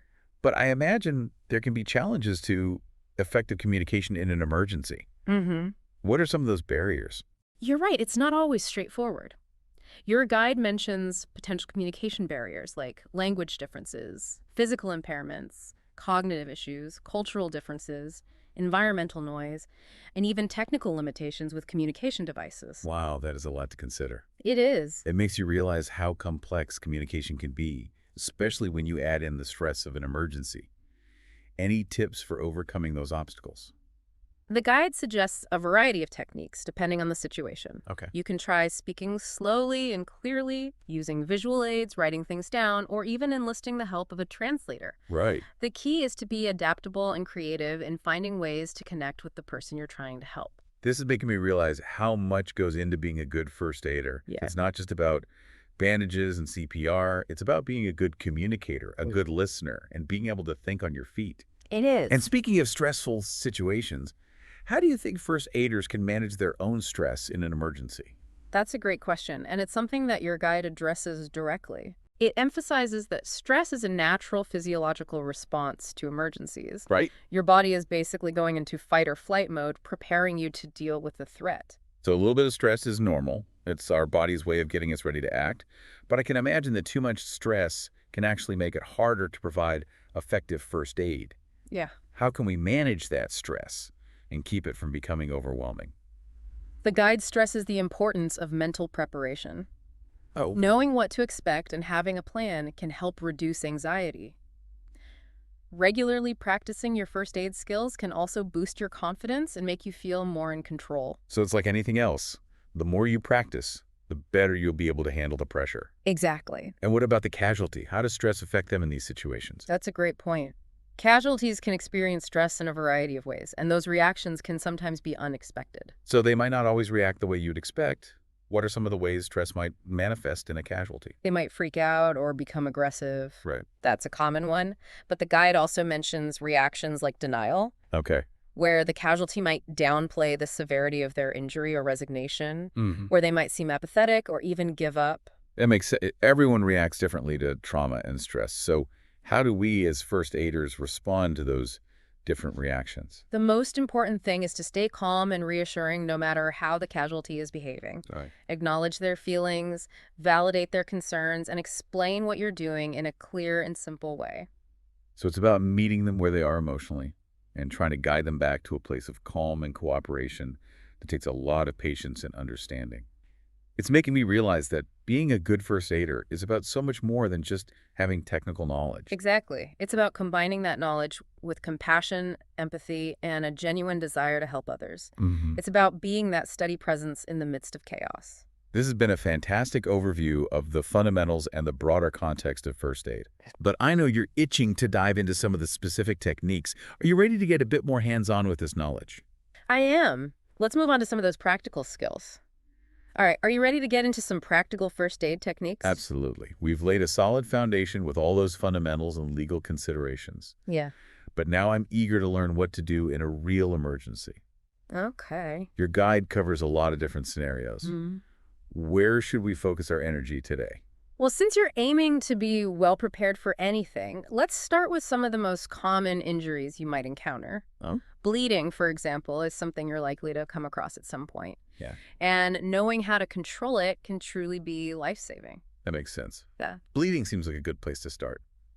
What are the essential steps to control bleeding? Your guide outlines a clear and simple approach. First and foremost, protect yourself. Okay. Remember all that talk about infection prevention. Right. Always wear gloves if they're available to avoid direct contact with blood. Right. Safety first. I can see how it would be easy to forget that in a panic. Yeah. What's next? The next step is to apply direct pressure to the wound. Okay. Ideally, use a clean cloth or sterile dressing, Mm-hmm. but if those aren't immediately available, Even a clean piece of clothing will do. Right. The key is to press firmly and consistently. Okay. This helps to slow the bleeding and allows a clot to form. Okay. Direct pressure. What if the bleeding doesn't stop? Okay. What's the next step? If the wound is on an arm or leg, your guide suggests elevating the injured limb above the heart if possible. Okay. This can help reduce blood flow to the area. Right. And of course, if the bleeding is heavy spurting or you suspect a serious injury like a deep cut or puncture, Right. call 911 immediately. Okay. Don't hesitate to call for help. It's better to be safe than sorry. Got it. Direct pressure elevation and get professional help if needed. Exactly. What about tourniquets? Yeah. I always see those used in movies and TV shows for serious bleeding. Tourniquets are definitely a powerful tool, but they should only be used in extreme cases of life-threatening bleeding like a severed limb, Okay. and ideally only by someone trained in their use. Right. Your guide focuses on those essential everyday first aid techniques that everyone should know so it doesn't go in-depth on tourniquets. Right. That makes sense. It sounds like something that's best left to the professionals. Now switching gears a bit, what about burns? Okay. Those can be pretty scary too. They can be, and they're surprisingly common. Yeah. Your guide breaks burns down into 3 categories. Okay. First degree, second degree, and third degree. I vaguely remember those terms from school. Could you refresh my memory on how those are different? It would be helpful to have a way to quickly identify what I'm dealing with. Absolutely. Think of it like a scale of severity. First degree burns are the least severe, affecting only the outer layer of skin. Okay. They typically cause redness pain and maybe some mild swelling. Think of a mild sunburn. That's a classic example of a first degree burn. Okay, so first degree is like a sunburn. What about second degree burns? Second degree burns involve deeper layers of skin and are more serious. You'll still see redness and pain, but a key characteristic is the formation of blisters. Ouch, blisters. Yeah, that sounds much more painful. And finally, we have third degree burns. Those are the most serious ones, right? You're right, third degree burns are the most severe type. They extend through all layers of skin and potentially even into the underlying tissues.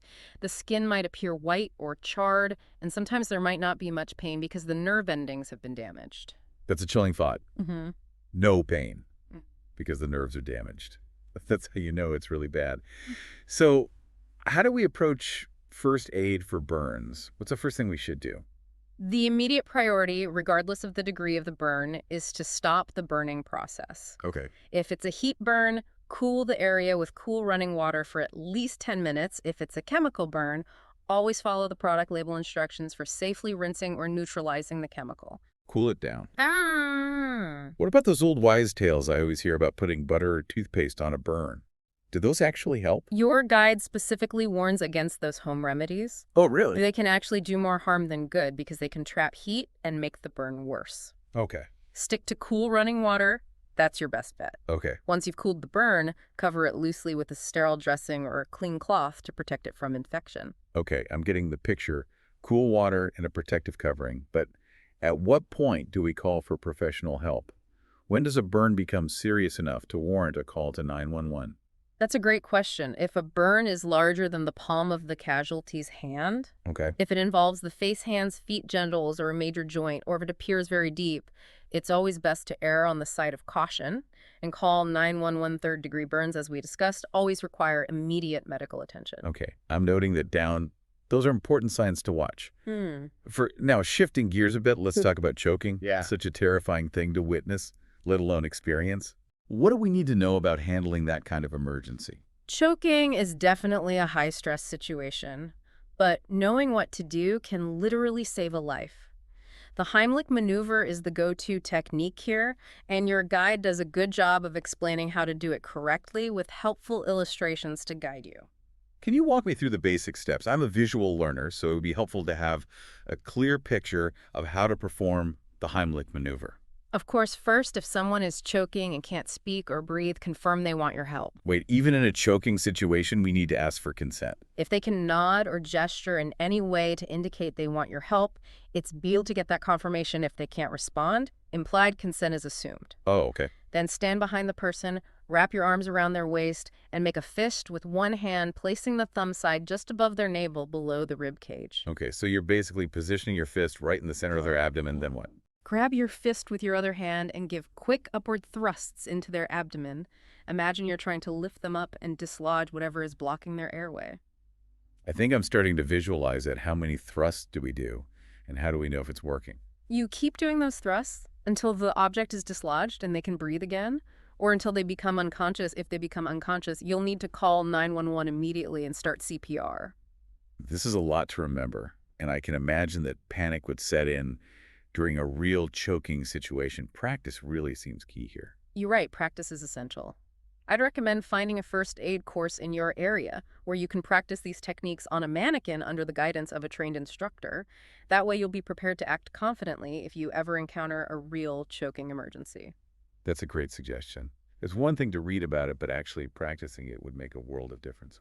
Okay, let's move on to another common emergency: fainting. It's not usually life-threatening, but it can still be pretty alarming to witness. What's the best way to respond if someone faints? Fainting or syncope can be caused by a variety of things, but it usually isn't a serious medical emergency. Okay. Your guide provides a helpful acronym for dealing with fainting, Okay. which is SAMPLE. Sample. Can you break that down for me? I like having these little memory tools. Of course, SAMPLE stands for signs and symptoms, allergies, medications, past medical history, last meal, and events leading up to the fainting episode. It's a way to quickly gather information about the person. So it's like a mental checklist to help me assess the situation and gather clues about what might have caused them to faint. But what about the actual first aid? What do I do once I've gathered that information? First and foremost, check their responsiveness. Okay. Gently tap their shoulder and call their name. Right. If they're unresponsive, call 911 immediately. Okay, so unresponsive means call for help. What if they are responsive? What do we do then? Help them lie down and elevate their legs. This helps improve blood flow to the brain. Loosen any tight clothing and make sure they have fresh air. And I imagine it's best to keep them lying down for a bit, even after they wake up. You're right. Let them rest until they feel steady enough to sit up if they feel dizzy or faint again. Help them lie back down. And remember, if they don't recover quickly or if you have any concerns at all, it's always best to call 911. Got it. Better safe than sorry, especially when it comes to someone's health. Now, let's talk about something a bit more serious.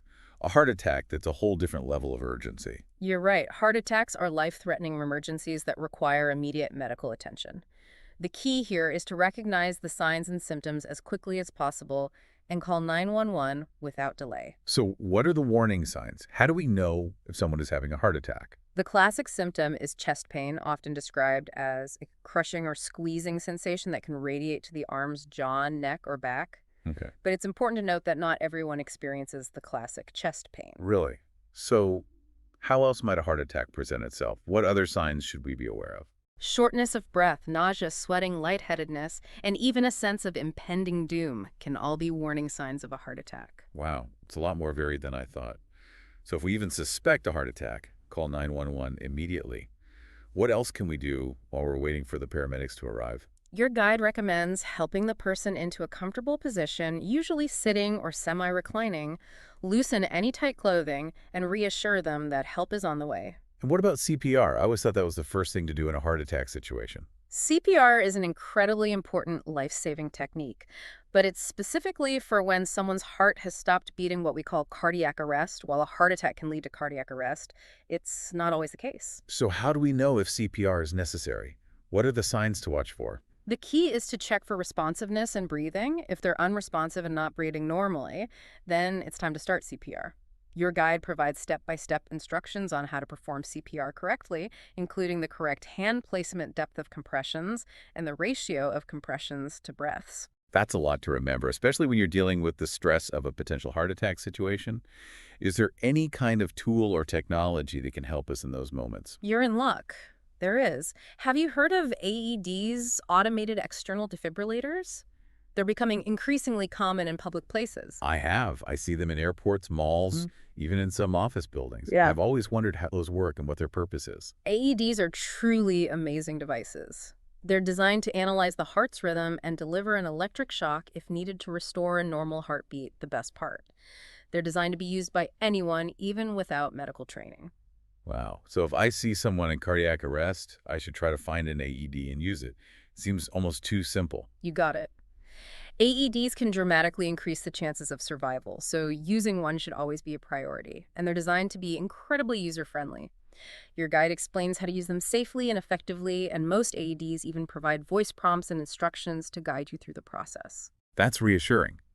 It takes some of the fear out of using such a powerful medical device, knowing that there's technology available to help can make all the difference in a stressful situation. It definitely can. And remember, even if you're not trained in CPR or don't feel comfortable using an AED, calling 911 and staying with the person until help arrives is still incredibly valuable.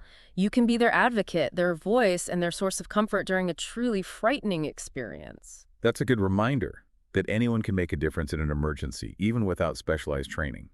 Sometimes it's just about being present and offering support. I couldn't agree more. And remember, every situation is unique, so use your best judgment and do what you feel is safest for both you and the casualty.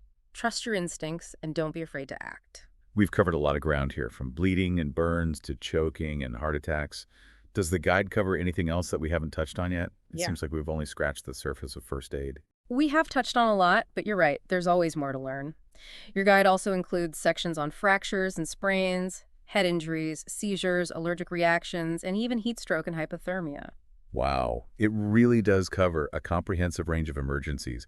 We'd probably do a whole series of deep dives on this guide alone. We could, but the good news is that the guide follows a consistent approach for each type of emergency, making it easier to absorb the information. Right. It emphasizes recognizing the signs and symptoms, providing appropriate first aid, and knowing when to call for professional help. It's about equipping people with the knowledge and skills to handle a variety of emergencies, even if they don't have years of medical training. Exactly. It's about making everyone feel empowered to step in and help. Exactly. It's about giving everyone the tools and confidence to make a real difference in someone's life. And that's what first aid is all about, being prepared to help when it matters most. I love that. This has been an incredibly informative deep dive into the practical side of first aid. But beyond the specific techniques, I think we've unearthed some really valuable insights about communication, Yeah. stress management, and the importance of staying calm and focused under pressure. Absolutely. What do you think? I completely agree. It's been a holistic exploration of first aid, going beyond just the technical skills to encompass the emotional and psychological aspects as well. And I have a feeling that you've absorbed even more from this deep dive than you realize. I think you're right. It's amazing how much we've covered in just one session. But before we wrap up this deep dive, I'm curious to hear your final takeaways and what you hope our listener will focus on as they continue their first aid journey. It's been quite a journey exploring the world of first aid with you. It has. We've covered a lot of ground, from those foundational principles Yeah. to practical tips for handling a range of emergencies. I'm curious, what are some of your key takeaways? What's really resonating with you after all this information? I'm honestly amazed by how much depth there is to first aid. I went into this thinking it was mostly about memorizing steps and techniques, Yeah, but it's so much more than that. it is. The emphasis on clear thinking, communication, and even the legal aspects really surprised me. I'm glad to hear that. It's those less tangible aspects that can make all the difference in a real emergency. It's about being adaptable, resourceful, and confident in your ability to assess a situation and make sound decisions. It's like we talked about earlier with those communication barriers. Yeah. It's one thing to know how to perform CPR, but it's another thing entirely to be able to connect with someone who's scared, confused, or in pain, maybe even someone who doesn't speak your language. That's a great point. It highlights how being a good first aider is about so much more than just technical skills. Yeah. It's about tapping into those human skills, empathy, compassion, and the ability to stay calm and focused under pressure. And let's not forget the importance of self-care for the first aider. We touched on this earlier, Yeah. but it really stuck with me. We can't pour from an empty cup, as they say. If we're not taking care of ourselves, both physically and mentally, we won't be able to effectively help others. That's such a crucial point. It's easy to forget about your own needs in the midst of an emergency, Right.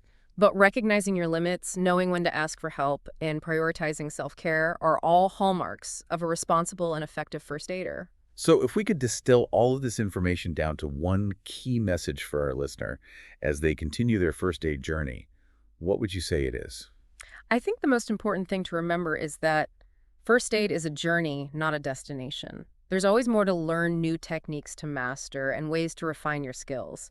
It's about embracing continuous learning and committing to being as prepared as possible for whatever comes your way. I love that perspective. It takes the pressure off of feeling like you have to know everything right away. Right. It's about building a foundation and then continuously adding to that knowledge base. It's about staying curious and engaged with the world of first aid. Exactly. Think about the types of emergencies that are most likely to happen in your life and your environment. Tailor your learning and practice those specific skills. Knowing what to expect and having a plan can reduce stress and make you act decisively when it matters most. That's great advice. And remember, this deep dive into first aid is just the beginning for you. There are so many resources available, online courses, community classes, even volunteer opportunities where you can practice your skills. And who knows, maybe you'll even inspire others to learn these life-saving skills. Right. You could be the catalyst for ripple effect of preparedness in your community. That's a fantastic thought. We can all play a part in making our world a safer and more prepared place, one first aid kit and one confident first aider at a time. Thanks for joining us on this deep dive into first aid. It's been a pleasure sharing this knowledge with you. Until next time, stay safe and stay prepared. You know, that crazy building collapse in Miami last month, seeing those rescue efforts, it really made me think, like, would I know what to do?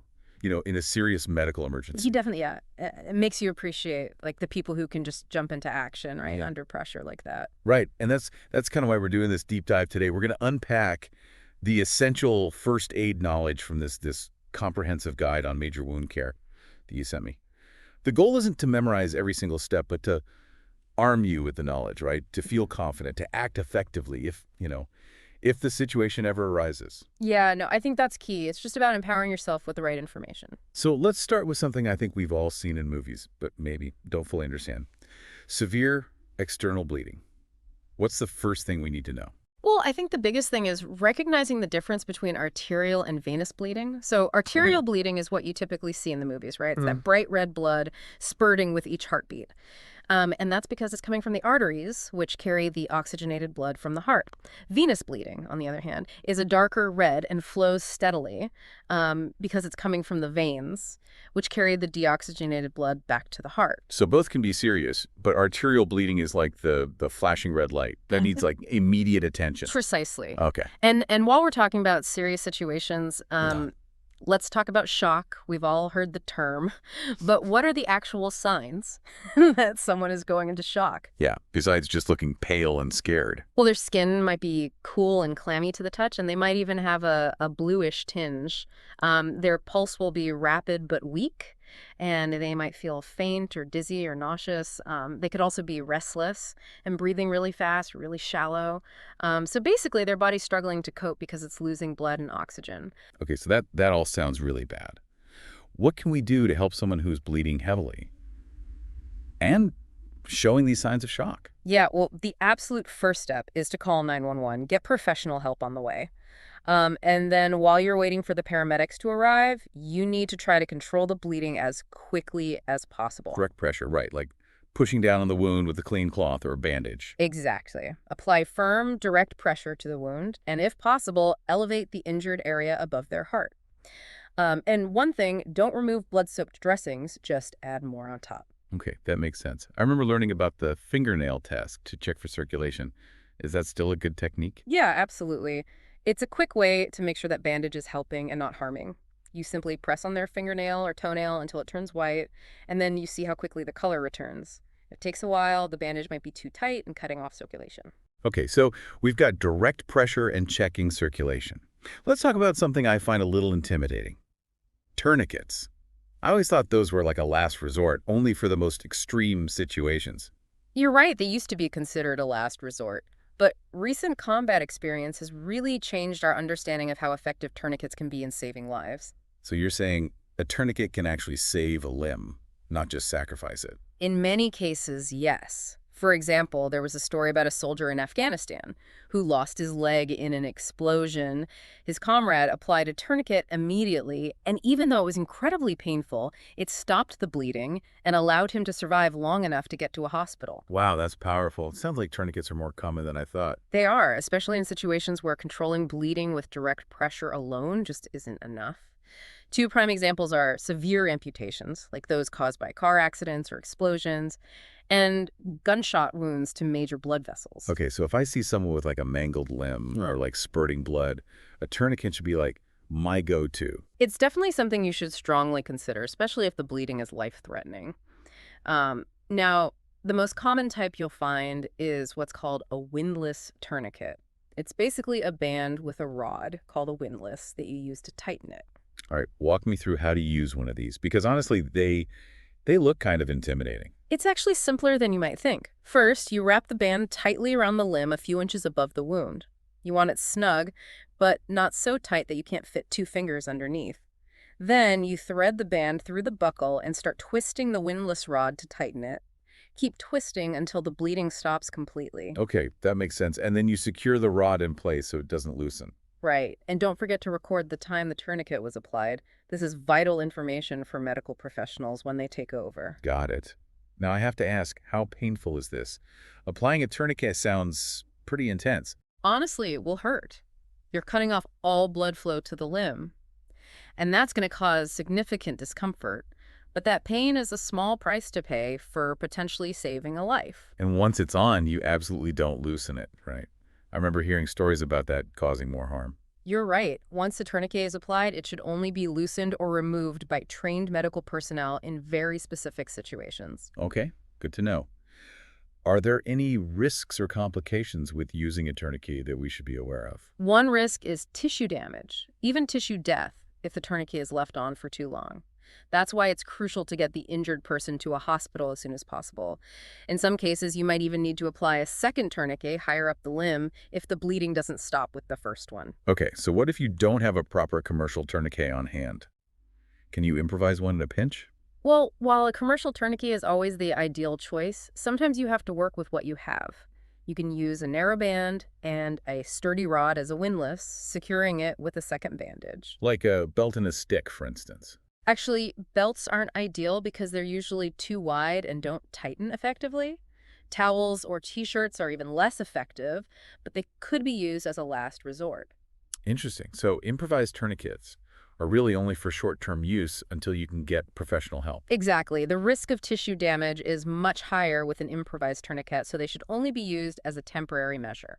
Okay, so we've covered direct pressure and tourniquets for controlling bleeding. Are there any other tools in our first aid arsenal?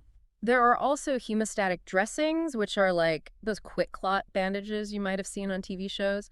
They're specially designed dressings that are impregnated with agents that help blood clot more quickly. So they're like super-powered bandages for serious bleeding. Exactly. They can be used in situations where you might consider a tourniquet, and they're also really helpful for severe bleeding on the torso where a tourniquet isn't feasible. Okay, that's helpful to know. You apply them just like a regular pressure dressing. Exactly. You pack the wound with the hemostatic dressing and apply direct pressure until the bleeding is controlled. Okay, so we've tackled external bleeding. Now let's dive into something even more mysterious and potentially dangerous. Internal bleeding. This seems a lot trickier because you can't actually see what's happening inside. You're absolutely right. Internal bleeding can be very serious because it's not easily controlled and often requires surgery. So how do you even know if someone has internal bleeding? What are the red flags we should be looking for? Well, there are certain situations where you should be extra suspicious.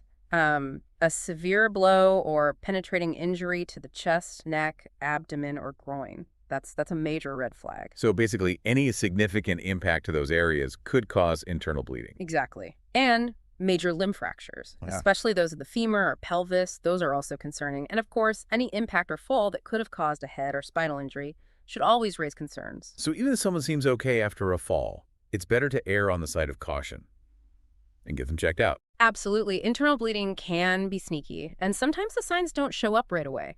But if you see someone who's been injured and they're showing signs of shock without any obvious external bleeding, that's a huge warning sign that something more serious is going on internally. Okay. Besides signs of shock, what are some specific signs of internal bleeding that we should be aware of? Well, bleeding from the ears or nose, especially after a head injury, can indicate a skull fracture, a bloodshot or black eye, especially if it appears after a fall or a blow to the head, could signal bleeding inside the skull. Large areas of bruising and swelling are also concerning. So you're saying that even a seemingly minor bruise could be a sign of something more serious going on internally. Exactly. It's all about putting the pieces of the puzzle together and considering the mechanism of injury. And it's not just head injuries we need to worry about. Coughing up bright red, frothy blood, that's a sign of bleeding in the lungs. Vomiting blood, either bright red or looking like coffee grounds, could indicate bleeding in the stomach or esophagus. Blood in the stool, whether it's bright red or black and tarry, is another serious sign. Wow, that's a lot of things to watch out for. Internal bleeding sounds way more complicated than I ever realized. It can be. And to make things even more complex, blood in the urine, either red or smoky brown, can be a sign of bleeding in the kidneys or bladder. Okay, so let's say you suspect someone has internal bleeding. What can you do to help them while you're waiting for the paramedics to arrive? The primary goal is to minimize shock and keep them stable. Call 911 immediately, and then position them appropriately. So on their back with their legs elevated, right? If they're responsive, yes. But if they're unresponsive, you'll want to put them in the recovery position to protect their airway. And if you suspect a head or spinal injury, leave them in the position you found them and try to stabilize their head and neck. Okay, that makes sense. Now, while we're talking about internal bleeding, let's touch on contusions. Are those just a fancy word for bruises? That's right. Contusions are essentially bruises. But they can range from minor to very serious, even indicating a skull fracture. So it's not always as simple as just a little bump. Definitely not. Recognition is key here. For example, bruising around the eyes or behind the ears after a fall could indicate a serious head or neck injury, even if the person seems fine initially. So it's like a delayed reaction. In a way, yes. Let me give you an example. Imagine a construction worker who slips and falls, hitting their head on a beam. They get up, brush themselves off, and insist they're fine. But later that day, they start experiencing headaches, nausea, maybe they're having trouble remembering things. Sounds like a concussion, which can definitely happen even with what seems like a minor bump. Exactly. And when you examine them more closely, you notice bruising around their eyes or behind their ears. That bruising, those contusions, are a delayed indicator that something more serious is going on. So contusions can be like little clues that tell a bigger story. That's a great way to put it. And in those cases, immediate medical attention is crucial. All right, that's a lot of information to digest about bleeding and shock. We've still got a lot to cover in this deep dive. So let's move on to another type of injury that can be really scary to encounter. Amputations. Okay, but let's be clear. We're talking about a part of the body being partly or completely cut off. Right, like a finger or even a limb. I think we need to separate this into complete and partial amputations. Good idea. Let's start with complete amputations. Okay, so in this scenario, you're dealing with two things: controlling the bleeding from the wound and taking care of the amputated part. Exactly. Now, this is where things might get a little surprising. Well, you need to wrap the amputated part in a clean, moist dressing. If you have access to clean water, that's ideal. Then you double bag it in watertight plastic. Wait, why do you put it in a bag? You're trying to preserve the tissue, and keeping it moist and protected is essential. Okay, that makes sense. Then what? You put the bag in a container with crushed ice. This helps to slow down tissue deterioration. So you're not just throwing it in a cooler full of ice? No, definitely not. The direct contact with ice can damage the tissue. You want to keep it cool, but not frozen. And don't forget to attach a record of the date and time. Why is that important? It gives the medical team crucial information about how long the tissue has been separated from the body. Okay, so you send this whole package with the casualty to the hospital. What about partial amputation? Say a finger. Well, the first step is to reposition the partially amputated part back to its normal position as best you can and cover it with a dressing. Then call for help, of course. Of course. And while you're waiting for the paramedics, you want to bandage the wound to control bleeding. How do you do that with a finger? Use a roller bandage, starting at the wrist and wrapping upwards, applying pressure to the dressing. And then you splint the injured finger to its neighbors for stabilization. Exactly. You want to complete the bandage, secure it, and then consider using a sling to support and elevate the hand. This all sounds very similar to what you do for a complete amputation, just with the added step of repositioning the part. That's right. And these same principles apply to partial amputations elsewhere on the body, using a rigid splint for limb stability. Wow, we've already covered so much ground, from bleeding control and tourniquets to amputations. Now it's time to take a deep breath and dive into chest injuries. Sounds good. Chest injuries can be incredibly serious, impacting breathing and requiring immediate medical attention. Okay, so what kind of chest injuries are we talking about here? We're talking about everything from fractured ribs to something called flail chest, as well as penetrating injuries and cases where air gets trapped outside the lungs, which is known as a pneumothorax. Pneumothorax. That sounds pretty intense. What exactly is happening there? Basically, it's when air gets trapped in the chest cavity but outside the lungs. This can happen due to an opening in the chest wall or damage to the lungs themselves. And this trapped air can actually collapse a lung. That's right. And a collapsed lung makes it extremely difficult to breathe and can be tough to reinflate. So time is of the essence here. Okay, so what can you do in a situation like this? Okay, so we're dealing with a pneumothorax, air trapped in the chest cavity, potentially collapsing a lung. What's the first aid approach here? It seems like sealing the wound would be the natural instinct, but is that right? That's actually a common misconception. Sealing a pneumothorax airtight can actually make things worse because it can trap more air inside and increase pressure on the lungs. So what should you do instead? First, call 911, then assess the situation. If there's heavy bleeding from the chest wound, you'll need to apply direct pressure to control that first. But if the bleeding isn't too bad, If the bleeding is minimal, you can leave the wound exposed. Or use a dressing that allows air to escape, called a non-occlusive dressing. You can even make one yourself by taping 3 sides of a plastic wrap-like material down and leaving one side open to act as a vent. interesting. So preventing further air from getting in is important. But you don't want to completely seal it off. What about positioning?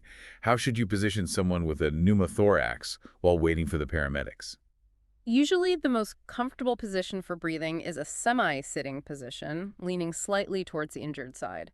This helps to keep the uninjured lung free to work as effectively as possible. Okay, that makes sense. So we've got direct pressure if needed, a special type of dressing and positioning. Anything else crucial for dealing with a penetrating chest wound? Just remember to replace any wet dressings with dry ones. And keep a close eye on their breathing, making sure it doesn't become labored or shallow. Got it. Okay, now we can't avoid this next topic, gunshot wounds. They're unfortunately a reality, and I imagine they fall under this category of chest injuries as well. Absolutely. And they're especially dangerous because you're dealing with more than just the damage from the bullet itself. What do you mean? Well, think about it. The bullet doesn't just pierce the tissue, it creates a pressure wave as it enters the body.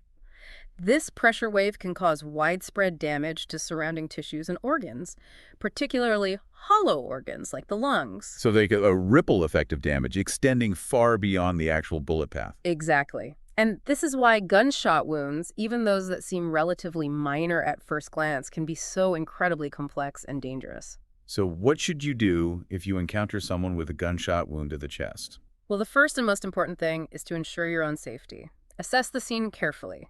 Is the shooter still present? Are there any other immediate hazards? If it's not safe to approach, call 911 and wait for professional help to arrive. Safety first, always. Good reminder that in any emergency situation, you can't help someone if you become a casualty yourself. Exactly. Once you've determined the scene is safe, call 911 immediately, and then follow the same steps we just discussed for a penetrating chest wound. Control bleeding, use a non-occlusive dressing if appropriate, position for easier breathing, and monitor their condition closely. Okay, what about gunshot wounds to the extremities, like the arms and legs? Yeah. Are those treated the same way? It really depends on the depth and location of the wound. A bullet that grazes the skin or stays close to the surface will cause pain and bleeding, but it's not usually life-threatening. So you treat that more like a typical cut or scrape. Right. Direct pressure and elevation should be enough to control the bleeding. But if the bullet goes deeper, especially in the upper arm or leg where major arteries are located, things can get much more serious. Because those areas have major arteries. Exactly. You'll want to treat it as a case of severe bleeding and consider applying a tourniquet, especially for gunshot wounds to the upper leg. I'm guessing that's because of the femoral artery, the big one that runs through the thigh. Exactly. If the femoral artery is hit, a person can bleed to death in minutes, so rapid action is absolutely essential. Wow, that's scary. It really underscores the importance of knowing how to apply a tourniquet correctly. Absolutely. Now let's shift gears to another type of chest injury that, while a bit less common, is equally serious. Flail chest. Flail chest. I'm not familiar with that one. What is it? It happens when several ribs in the same area are broken in multiple places, creating a section of the chest wall that doesn't move in sync with the rest of the rib cage. So it's like a detached section of the rib cage. Essentially, yes. This detached segment, called the flail segment, actually moves inward when the person inhales and outward when they exhale, the opposite of how it should normally move. That sounds incredibly painful and must make breathing really difficult. It is, and it can seriously disrupt breathing. So what are the telltale signs of a flail chest? Well, the most obvious sign is this paradoxical chest movement I just described. The person will also experience intense pain and likely have significant bruising at the injury site. Okay, let's say you encounter someone with a flail chest. What's the best course of action? First, stabilize their head and neck, especially if you suspect a spinal injury, which is common with the types of trauma that cause flail chest. Then, if they're struggling to breathe or complaining of chest pain, expose the area to get a better look at the injury. And then, do you try to push that flail segment back into place or something? No, definitely not. You can actually make breathing easier for them by gently supporting the injured area with your hand, helping their chest wall to move in the right direction. So it's like you're manually assisting their breathing. Exactly. And to provide more stable support, you can secure their arm to their chest on the injured side using a broad bandage. This will help to restrict the movement of the flail segment and further assist their breathing. So you're basically creating a makeshift splint to stabilize the chest wall. It seems like a lot of first aid comes down to improvising with whatever you have available. You're right. Being resourceful and adaptable is key in emergency situations. Okay, so we've covered pneumothorax, gunshot wounds, and flail chest. Are there any other chest-related injuries we should be prepared for? There's one more that's particularly relevant in certain industries like mining and construction. Blast injuries? Blast injuries, as in those caused by explosions? That seems pretty niche, but I guess it makes sense considering our audience. Right. While they might not be as common in everyday life, understanding how to respond to blast injuries is crucial in workplaces where explosions are a potential hazard. So what makes blast injuries different from other types of trauma? Well, what's unique is that there are three main ways a person can be injured in an explosion. They can be struck by debris, thrown by the force of the blast itself, or their internal organs, particularly their lungs, can be damaged by the shock wave generated by the explosion. This is like a triple threat of potential injury mechanisms. No wonder they're so serious. Exactly, and that's what makes blast injuries so complex and potentially devastating. Okay, so what are the red flags that someone might have experienced a blast injury? Breathing difficulty is a common one, especially if their lungs have been affected by the shock wave. They might also have a headache, ringing in their ears, or cough up frothy blood, which indicates lung damage. And chest pain, obviously. Of course. And depending on the nature of the blast, they could have obvious wounds from flying debris or even internal bleeding, which might show up later as blood in their urine or stool. It sounds like a medical mystery trying to decipher all these different symptoms and figure out the extent of the injuries. It can be, especially because the signs and symptoms of a blast injury aren't always immediate. They can sometimes appear hours later, especially if the person didn't realize the severity of their injuries at first. So even if someone seems okay after an explosion, they need to be monitored closely for any delayed symptoms. Absolutely. Now let's talk about what to do if you find yourself in a situation where you're helping someone who's been injured in a blast. Okay, so the first priority, just like with gunshot wounds, is scene safety. Make sure there's no risk of further explosions or hazards in the area. Exactly. And if the person was thrown by the blast, you need to be extra cautious and suspect a potential head or spinal injury, which means preventing any unnecessary movement. Then call 911, obviously. Of course. Then, once you've secured the scene and called for help, you'll want to perform a primary survey assessing their airway, breathing, and circulation. And what about positioning? Is there an ideal way to position someone who's been injured in a blast? If you've ruled out any concerns about a head or spinal injury, you can usually put them in a semi-sitting position, which helps to keep their airway open and make breathing easier. But if you suspect a spinal injury, it's best to leave them in the position you found them and try to stabilize their head and neck. Got it. And given the potential for lung damage from the blast, I imagine you'd be monitoring their breathing really closely, making sure they're getting enough oxygen. Absolutely. And as always, continue providing ongoing casualty care, keeping them comfortable and reassured until the paramedics arrive and can take over. Okay, we've covered chest injuries pretty extensively. What other types of major wounds are we going to explore? Let's move down the body and talk about abdominal injuries. Just like chest injuries, they can be life-threatening due to the potential for both internal and external bleeding. So when we talk about abdominal injuries, what are the main types we need to be aware of? We can divide them into two categories. Closed wounds, where the skin is still intact but the internal organs are damaged, and open wounds, where there's a break in the skin and sometimes even internal organs protruding.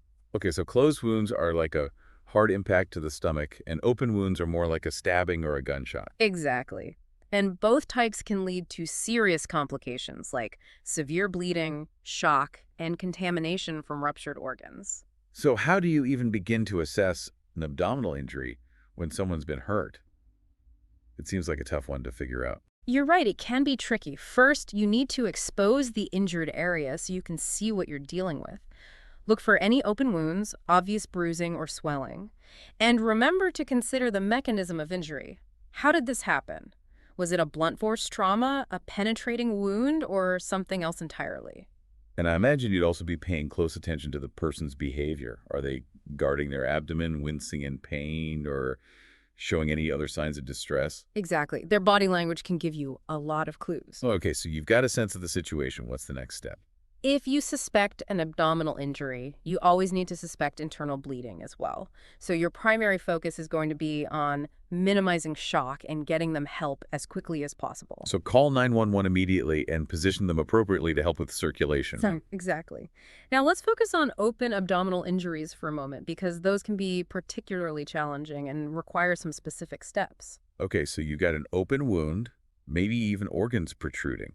This sounds like a scene straight out of a horror movie. It can be pretty intense, but staying calm and knowing what to do is crucial. Your first priority is to prevent the wound from opening further, as the internal organs might be displaced, and you don't want to worsen the situation.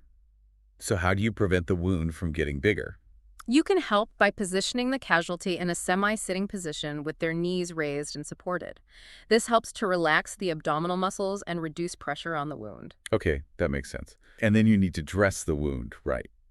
But what's the right way to do that when you're dealing with exposed organs? I'm honestly a bit squeamish just thinking about it.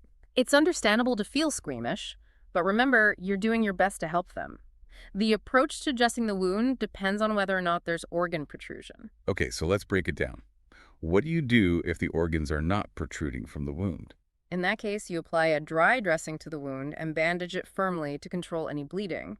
And what if the organs are protruding? That seems like a whole different ballgame. It is. This is a critical point to remember. Do not try to push the organs back into the abdomen. Okay, good to know. I'm guessing that could cause more harm than good. So what do you do instead? The key is to keep the organs moist to prevent them from drying out. Apply a moist dressing, preferably sterile if you have one, and then bandage it loosely. Don't use a tight bandage, as this could cause further damage to the organs. So you're basically creating a protective barrier without putting too much pressure on the organs. Exactly. And of course, as with all these injuries, you're constantly monitoring their condition, providing comfort and reassurance, and waiting for those paramedics to arrive. Okay, we've covered a lot of ground here. Chest injuries, abdominal injuries, all very serious stuff. What other types of major wounds are we going to tackle? Let's talk about crush injuries. They might not be as visually dramatic as some of the other injuries we've discussed, but they can be just as dangerous. Crush injuries, those are caused by a crushing force, right? Like someone getting trapped under something heavy. Exactly. Think about someone pinned under a collapsed structure or a piece of heavy machinery. The severity of the injury depends on several factors: the amount of force, the area of the body that was crushed, and how long that crushing force was applied. So if someone gets their hand crushed in a door, that's obviously serious, but probably not life-threatening. But if a larger area is crushed, like the chest or abdomen, it becomes much more serious. You're exactly right. A major crush injury can cause life-threatening internal damage, including fractures and ruptured organs. And there's also that scary complication called compartment syndrome, right? I remember hearing about that, but I'm a little fuzzy on the details. Compartment syndrome is a very serious complication of crush injuries, where excessive pressure builds up inside a muscle compartment, usually because of bleeding or swelling caused by the crush. And that pressure can cut off blood flow to the muscles and nerves in that compartment, right? Leading to permanent damage if it's not relieved quickly. You've got it. And the tricky thing with compartment syndrome is that the symptoms aren't always immediately obvious. So what should we be looking for? The classic signs are pain, pallor, which means paleness, paresthesia, that's numbness or tingling, paralysis, and pulselessness. Okay, so those are some serious warning signs. If you see any of those signs in someone with a crush injury, you need to get them medical attention immediately. Absolutely. Now, here's another important thing to remember about crush injuries. The risk of shock can actually increase after the crushing force is removed. That seems counterintuitive. Why would that happen? Well, think of it like this. While the crushing force is being applied, the fluids in the crushed tissues are essentially trapped. But when that pressure is released, those fluids can leak into the surrounding tissues, and that can cause a sudden drop in blood pressure, leading to shock. So even if someone seems okay initially, they could go into shock later on once they're freed from the crushing object. That's really important to remember. It is. And then there's another potential complication that's specific to crush injuries: crush syndrome. Crush syndrome? I've never heard of that one. What is it? Crush syndrome happens when damaged muscle tissue releases harmful substances into the bloodstream. These substances can overload and damage the kidneys, potentially leading to kidney failure. So it's like a systemic reaction to the injury, affecting the entire body, not just the site of the crush itself. Exactly. And crush syndrome is more likely to occur with larger crush injuries where there's a lot of muscle damage. Okay, so we've talked about the dangers of crush injuries, but what can you actually do to help someone who's experiencing a crush injury? The first and most important thing is to manage shock, even if the person isn't showing any signs of it yet. So position them appropriately to help with circulation, keep them warm, and reassure them. Right. And obviously, call 911 immediately. Crush injuries, especially severe ones, need prompt medical attention. Wow, we've really covered a lot of ground in this deep dive. From bleeding control and tourniquets to chest injuries, abdominal injuries, and now crush injuries. It's a lot to take in, but it's all vital knowledge for anyone who wants to be prepared to handle a medical emergency. I agree. It's all about empowering yourself with the right information so you can act decisively and confidently if the need arises. And even if you don't remember every single detail, just knowing the basic principles of first aid can make a huge difference. Absolutely. Being able to recognize a life-threatening situation, call for help, and take those initial steps to stabilize the casualty can buy precious time until the professionals arrive. Okay, we've talked about a lot of scary, even life-threatening injuries. Is there anything else we need to cover before we wrap up this deep dive? We've definitely covered some intense scenarios, but it feels kind of empowering, to know what to do in those situations. So is there anything else? Anything else we absolutely need to know to be truly prepared for a major wound care situation? One thing we haven't talked about explicitly is the psychological aspect of first aid. Okay. It's one thing to know the steps, but it's another to stay calm and focused, right? Under pressure when someone's hurt. That's so true. I know I'd probably be freaking out inside, even if I knew what to do. Yeah. Any tips for staying calm and collected in a high-stress situation? Yeah. I think the most important thing is to remember that even basic first aid can make a huge difference. Don't get overwhelmed trying to remember every single detail. Just focus on the essentials: assessing the situation, calling for help, and controlling bleeding. And remembering that doing something is always better than doing nothing, Right. even if it's just keeping the person calm and reassuring them that help is on the way. Exactly. Your presence and calm demeanor can actually be incredibly comforting to someone who's injured and scared. Okay, so we've got the knowledge. Now we need to work on that, mental preparedness. Any other final words of wisdom before we wrap up this deep dive? I think the key takeaway here is that you never truly know when you'll be called upon to help someone in need. Maybe it's a family member, a friend, a coworker, or even a complete stranger. By taking the time to understand these first aid principles, you're not just acquiring knowledge, you're building the confidence and skills to potentially save a life. That's a powerful thought. It's not just about knowing how to bandage a wound or apply a tourniquet. It's about being empowered to take action in a crisis. Exactly. Knowledge is power. And in this case, it can literally be the power to make a life or death difference. Well said. Yeah. I know I'm feeling much more prepared after this deep dive. I'm definitely going to be brushing up on my first aid skills and maybe even taking a refresher course. And hey, maybe I'll even invest in a commercial tourniquet, just in case. You never know when you might need it. I think that's a smart move. It's like that old saying, it's better to have it and not need it than to need it and not have it. Exactly. All right. Well, that's a wrap on our deep dive into major wound care. We've covered a lot of ground today. From basic bleeding control to dealing with some pretty intense trauma scenarios, hopefully our listeners are feeling more informed and empowered to handle whatever comes their way. Stay safe out there, everyone. Okay, so let's say you're out and about and suddenly you see someone who needs help. It could be a diabetic emergency, or maybe they're having a seizure, or a child is burning up with fever. Right, some pretty scary situations. For sure, and would you know what to do? That's a good question. Well, today we're diving deep into first aid, and we're going to focus on those exact scenarios. Yeah. And we're using this first aid manual as our guide. Cool. So by the end of this deep dive, Yeah. you'll feel more confident handling these situations. That's the goal. So let's start with diabetic emergencies. Okay. And diabetes is pretty common these days, It is? but a quick refresher never hurts. Right, especially when time is of the essence. Yeah, exactly. So what is diabetes? Well, most people know that diabetes involves insulin. Right. But it's fascinating how this hormone actually works. So imagine insulin as a key that unlocks your cells to let sugar in for energy. Interesting analogy. Thanks. So in diabetic emergencies, this whole system gets thrown off. So what happens when those keys and locks aren't working smoothly? Well, that's when you get hypoglycemia or hyperglycemia. Okay. Think low is when there's not enough sugar in the blood Okay. because there's too much insulin or not enough sugar to fuel the body. So the body's essentially running out of gas. Exactly. What would that look like? Well, think about what happens when your brain isn't getting enough fuel. Okay. You get confused, shaky, Mm-hmm. maybe sweaty and weak. Okay. That's because your brain relies heavily on glucose. Right. And without it, Yeah. things start to go haywire. You might also see rapid pulse and shallow breathing as the body tries to compensate. Oh, so it's like the body's sending out an SOS? Yeah, Like we need sugar stat. exactly. Wow. Now, on the flip side, we have hyperglycemia, Okay. high blood sugar. Gotcha. Here, it's like having too much gas, but no way to use it effectively Okay. because there isn't enough insulin to process all that sugar. So the symptoms would be totally different then. You bet.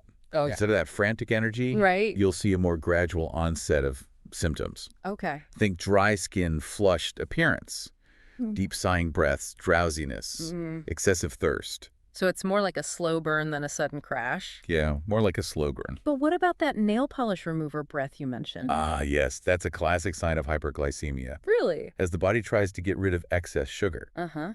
it produces ketones, Okay. which can give the breath a fruity acetone-like smell, Oh. similar to nail polish remover. Oh. It's not always present, but when it is, it's a pretty memorable clue. That's definitely one I wouldn't forget. Right. Okay, so let's say we're in a situation and someone might be having a diabetic emergency. Okay. Where do we even begin? If the person is conscious, always start by asking if they know what's wrong. Okay, If they can tell you they're hyperglycemic, call 911 right away. gotcha. That usually requires hospital care. Okay, so hyperglycemia, call for help. Yeah. But what if they're unsure or they think it's hypoglycemia? Mm. Do we jump right in and give them sugar? Well, if they're conscious Mhm. and able to swallow safely, Right. that's your priority. Get sugar into their system quickly. Okay. Of course, a diabetic person might be carrying glucose tablets. Right. So if they have them and can respond, Yeah. help them take those. Makes sense. But what if they don't have glucose tablets? Right. I feel like I've heard so many myths and old wives' tales about what to do. I hear you. It's surprising how much misinformation is out there. Yeah. Forget about trying to force feed them a whole candy bar or something. Oh, okay. The key is quick and easy sugar that they can safely swallow. Okay. Think soft candies, Ah. a small amount of chocolate, Mm-hmm. a few sips of juice. Okay. You can even add a bit of sugar to it. Gotcha. Even a tube of icing sugar or those little sugar packets you find at restaurants can work. Icing sugar, really? Yeah. I would never thought of that. It's all about getting that sugar into their system quickly and safely. You can always repeat the dose after 15 minutes if needed. Okay. And of course, once you've given them some sugar, Yeah. make sure you stay with them and monitor their condition Okay. until professional help arrives. Got it. Now, seizures. Oh. Another situation where quick thinking can make a huge difference. Big time. I think most people have a general idea of what a seizure looks like, Yeah. but I'm curious about the different types. Well, imagine a spectrum. Okay. On one end, you have focal seizures, Okay. affecting only one area of the brain. Okay. The person might just seem confused, Hmm. making repetitive gestures, like picking at their clothes. Oh. Or maybe they wander aimlessly. They might not even lose consciousness. So it's not always the dramatic falling and convulsing that we see in movies. Not necessarily. Okay. But on the other end of the spectrum, you have generalized seizures Okay. involving a much wider area of the brain. Gotcha. There are actually several types of generalized seizures. Hold on. Before we get into all the types, I've always been curious about what actually causes seizures. Okay. Like what's going on in the brain? Well, think of it as an electrical storm in the brain. Oh. There's this sudden surge of uncontrolled electrical activity Okay. that disrupts normal brain function. It's like a short circuit disrupting those carefully orchestrated signals. Okay. And depending on where in the brain this electrical storm happens, Yeah. you get different types of seizures Right. with different symptoms. Okay. That's a really vivid way to picture it. Yeah. Okay, back to the types of generalized seizures. Right. You said there were several? You might be familiar with the classic convulsive seizure, Mm-hmm. the one that comes to mind when most people hear the word seizure. Right. But there are also absent seizures, Mm. which are more common in kids. Okay. They might look like they're just daydreaming for a few seconds, Uh-huh. maybe rapid blinking or lip smacking. But it's actually a type of seizure. That's interesting. So subtle that you might not even realize it's a seizure. Right. Then you have the more dramatic convulsive type. Exactly. These can be very frightening to witness. I bet. The person might suddenly tense up, cry out, lose consciousness and fall. Wow. Their body becomes rigid. Then you see those uncontrolled muscle spasms, Hmm. the convulsions. Yeah. They might even turn blue froth at the mouth. Ah. Grind their teeth. Oh my gosh. It'd be quite intense. So what should we do if we see someone having a seizure? Okay. Are there things we absolutely should not do? First of all, don't panic. Okay. Most seizures last only a few minutes Okay. and stop on their own. Cha. The biggest myth out there is that you should put something in their mouth Oh, really? to stop them from biting their tongue. Like a wallet or something? Yeah, that's actually very dangerous. You could injure them or get bitten yourself. Oh, wow. Okay, good to know. So what should we do? Focus on keeping them safe. Okay. Clear the area around them so they don't hit anything. If you can safely place something soft under their head, do so. But don't try to restrain them Okay. or force anything into their mouth. Right, at time the seizure. Yeah, If it lasts more than 4 or 5 minutes, call 911 immediately. absolutely. What are some other situations where we should definitely call for help? Absolutely. Call 911 if they have a second seizure before regaining consciousness. Okay. If they're injured during the seizure Yeah. or the seizure happens in water. Oh, wow. And of course, call if you're unsure Right. or just have a bad feeling. Yeah. It's always better to err on the side of caution. Absolutely. That makes sense. What about after the seizure stops? Hmm. What should we do then? The period after a seizure is called the postictal state. Okay. And the person might be confused, disoriented, Yeah. even a bit aggressive or scared. Really? This is normal and usually passes within a few minutes. Okay. Don't crowd them, Right. but do gently place them in the recovery position Okay. if they're unconscious. Got it. Now, I know you mentioned epilepsy as a common cause of seizures, Yes. but what is it exactly? Epilepsy is a neurological disorder that causes recurring seizures. Okay. It can be caused by various factors, Mhm. genetics, head injuries, brain infections, strokes, Wow. and sometimes the cause is unknown. Hmm. And are there other things that can trigger a seizure? Besides epilepsy, Yeah. things like high fevers, especially in children, which is actually a perfect segue into our next topic. Fever is definitely something every parent worries about. Yeah, for sure. So let's talk about fevers in children. Okay. And when they cross the line from just being uncomfortable to becoming a true emergency. Right. When does it get really serious? Yeah, fevers are tricky. They are. On the one hand, they're a sign that the body's fighting off infection, Yeah. a natural defense mechanism. Makes sense. But on the other hand, they can be scary, especially for parents of young children. I know I've definitely panicked over a fever or two in my time. Yeah, I think we all have. So how do we know when it's just a run-of-the-mill fever versus something more serious? Right. Well, the number on the thermometer is important, Okay. but it's not the only thing to consider. Right. A happy, playful child with a mild fever Mm-hmm. might just need some extra fluids and cuddles. Okay. But there are certain temperature thresholds Uh-huh. that should always raise a red flag, especially in babies. Okay, give us the numbers. When should we really start worrying?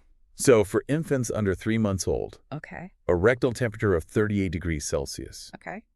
that's 100.4 degrees Fahrenheit or higher, is considered serious Wow. and warrants a call to the doctor. So even a seemingly low-grade fever can be a big deal for little ones. It can be. Yeah. What about older kids? For older children, a fever of 40 degrees Celsius or 104 degrees Fahrenheit is when you really need to be concerned. Okay. But again, it's not just about the number. Right. Right. You also need to look at the child's overall condition. So what are some other red flags besides the temperature itself? Okay, so look out for extreme irritability, Okay. excessive sleepiness, Mhm. a fever that doesn't respond to medication, Okay. or keeps spiking trouble, breathing signs of dehydration like a dry mouth or infrequent urination. Okay. and a headache or stiff neck that doesn't improve with pain relievers. And what about febrile seizures? Oh, Those convulsions that can happen when a child's temperature rises rapidly, right. those seem particularly frightening. They can be, but thankfully, most febrile seizures are brief Okay. and don't cause lasting harm. Okay. However, any seizure in a child is a cause for concern Right. and should be evaluated by a doctor. Okay, so seizures in general, going back to what we talked about earlier, Okay. epilepsy is a common cause. It is. But I'm still curious about those other triggers you mentioned. Okay. What else can bring on a seizure? It's actually a pretty long list. Oh, wow. Besides epilepsy, Yeah. things like head injuries, strokes, brain infections, even certain medications and drug overdoses can trigger seizures. Wow. And believe it or not, extreme sleep deprivation can also lower the seizure threshold in some people. I had no idea sleep deprivation could play a role. It can.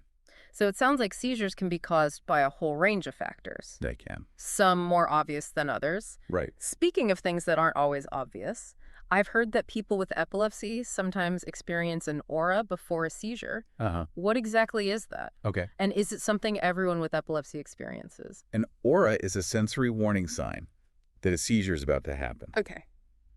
But not everyone with epilepsy has them. Gotcha.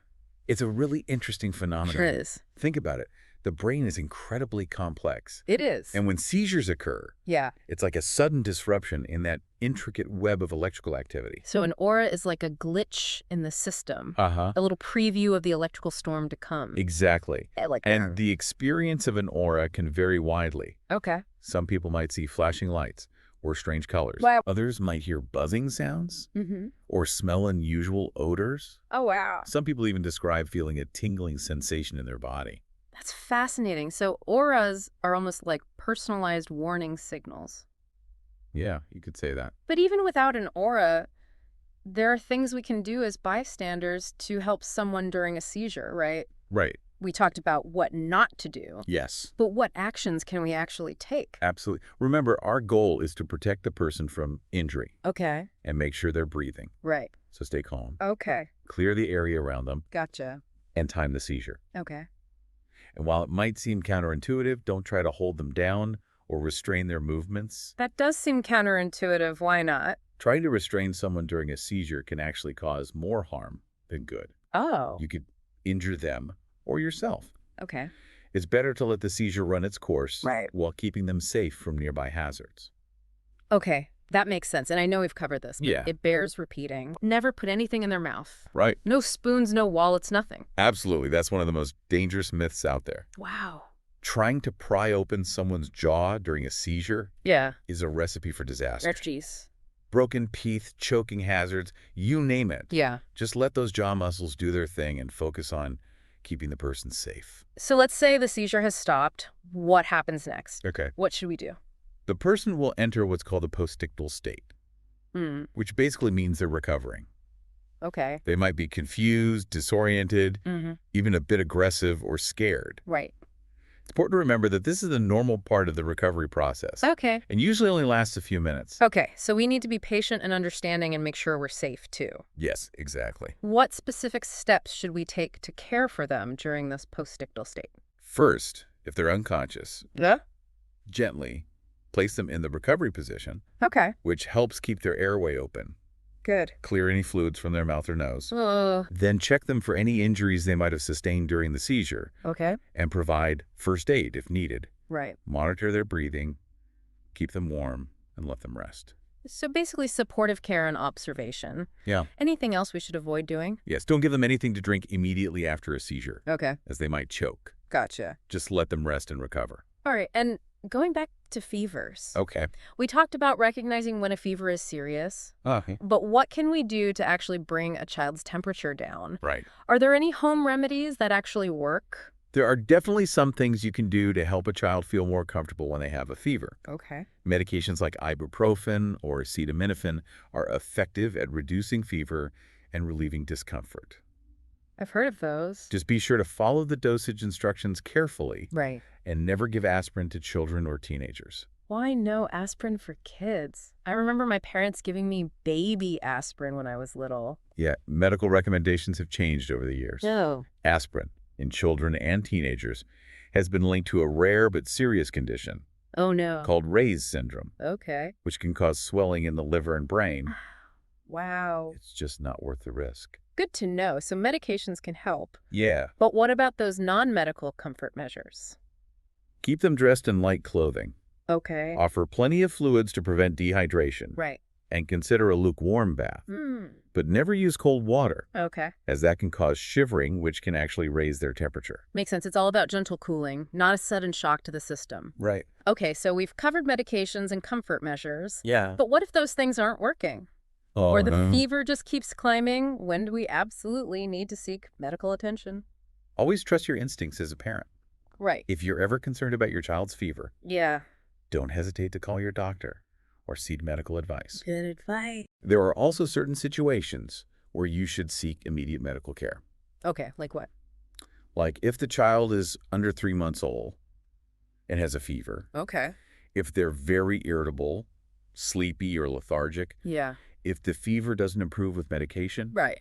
or if they have trouble breathing or show signs of dehydration, So those are all clear warning signs. they are. And what about those scary situations where a fever leads to convulsions? Right. What should we do if that happens? If a child with a fever starts having convulsions, it's crucial to stay calm and take immediate action. Okay. Call 911 right away. Gotcha. While waiting for the paramedics to arrive, protect the child from injury by moving any nearby objects that could harm them. Okay. Loosen any tight clothing. Okay. Once the convulsions stop, Yeah. check their breathing and pulse, and if they're unconscious, gently place them in the recovery position. It sounds like a lot of the same principles apply to both seizures and febrile convulsions. They- Protect them from harm, don't restrain them, and call for help if the situation is serious or you're unsure.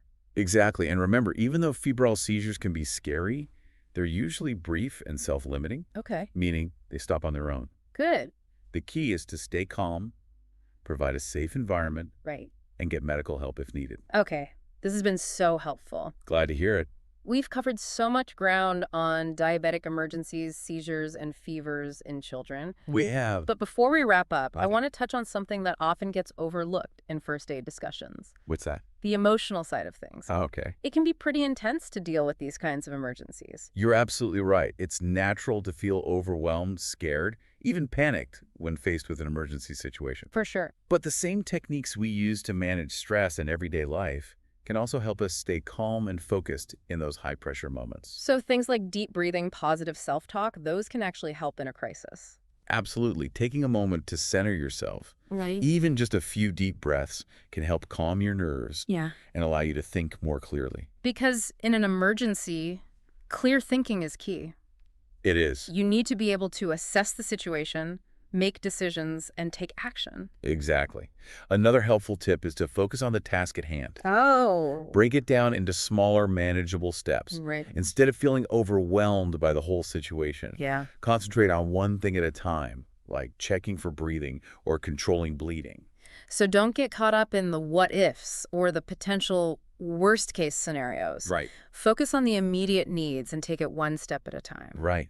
And remember, even if you make a mistake, doing something is always better than doing nothing. That's a good point. The most important thing is to act. That's such a powerful message. I think so. Don't let fear or doubt paralyze you. Yeah. Even imperfect action can be life-saving. Absolutely. And don't underestimate the power of simply staying calm and reassuring the person who's injured or ill. Your presence and support can make a huge difference. That human connection, that sense of calm and reassurance can be incredibly powerful in a stressful situation. It really can. So we've talked about a lot of practical skills, We have. but I'm curious about the broader context of first aid. Okay. Why is it so important for everyone to have at least a basic understanding of these life-saving techniques? Well, if we connect this to the bigger picture, Yeah, knowing basic first aid is like having a superpower in everyday life. I like that. It empowers you to act quickly and confidently in situations that could potentially save a life. It's like having a toolkit of skills that can make a real difference when it matters most. Think about it. You could be at the park at a restaurant, or even just walking down the street when someone suddenly collapses, starts choking, or has a severe allergic reaction. Those are all situations where knowing first aid could literally be the difference between life and death. You're absolutely right. And even if it's not a life or death situation, Yeah. knowing first aid can help prevent a minor injury from becoming a major one. So it's not just about dramatic rescues. Right. It's about being prepared for those everyday mishaps, too. Exactly. A simple cut, a burn, a sprained ankle. Right. Knowing basic first aid can help you manage these situations effectively and prevent further complications. It's about taking care of yourself and those around you. Yeah. Being that person who can step up and help when others might feel helpless. Precisely. And the beauty of first aid is that it's not rocket science. Right. You don't need to be a medical professional to learn these skills. Anyone can learn the basics. It's knowledge that everyone should have.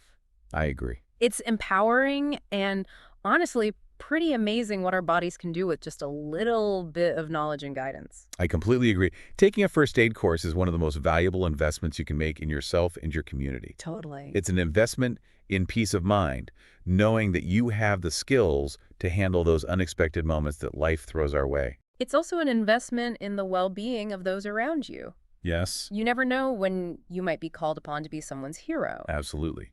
Even small acts of first aid can have a profound impact. So what are some of the key takeaways our listeners should remember from this deep dive? What are the most important things to keep in mind when facing these kinds of emergencies? We've covered so much valuable information, We have. but if I had to distill it down to a few key points, I'd say first, recognize the signs of common medical emergencies, Okay. whether it's a diabetic episode, a seizure, or a high fever in a child. Gotcha. Second, know when to call for professional help. Okay. And third, don't be afraid to act.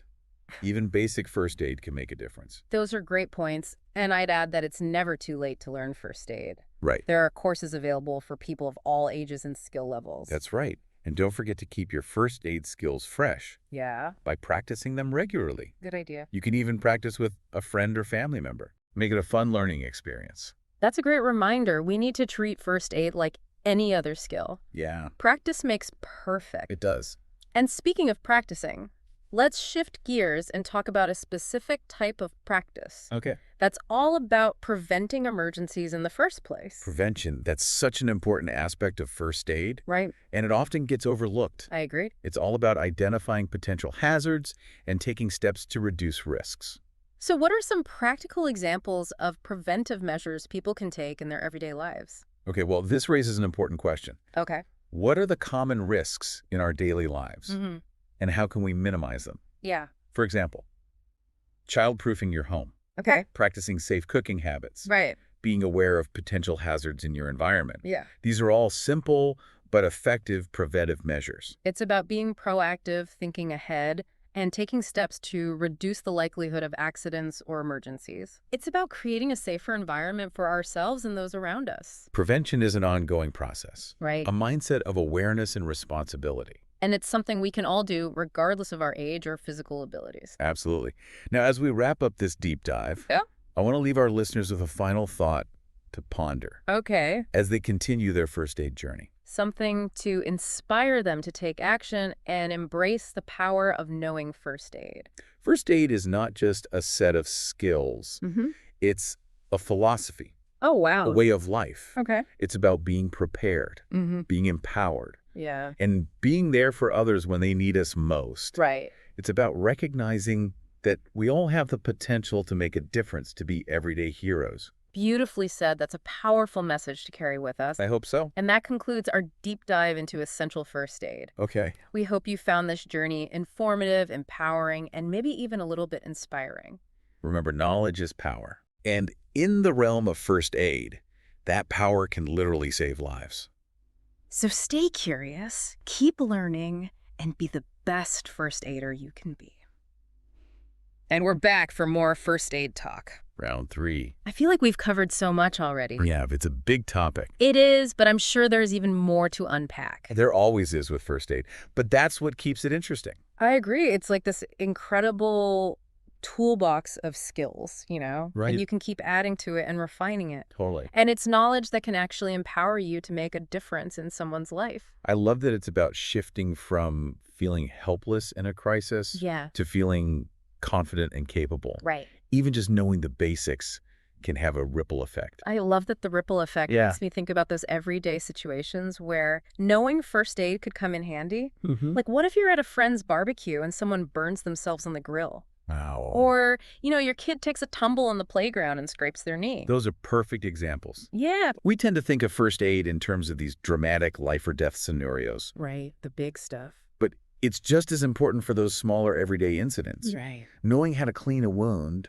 properly, apply a bandage, or recognize the signs of a sprain. Yeah. These are all valuable skills that can prevent further complications Right. and promote healing. It's almost like having a superpower, you know? Yes. You're the one who knows what to do, Hmm. and that knowledge can bring a sense of calm to a potentially chaotic situation. You're right. That sense of calm can be contagious. Oh, yeah. When you're calm and collected in a first aid situation, it helps everyone around you feel more at ease.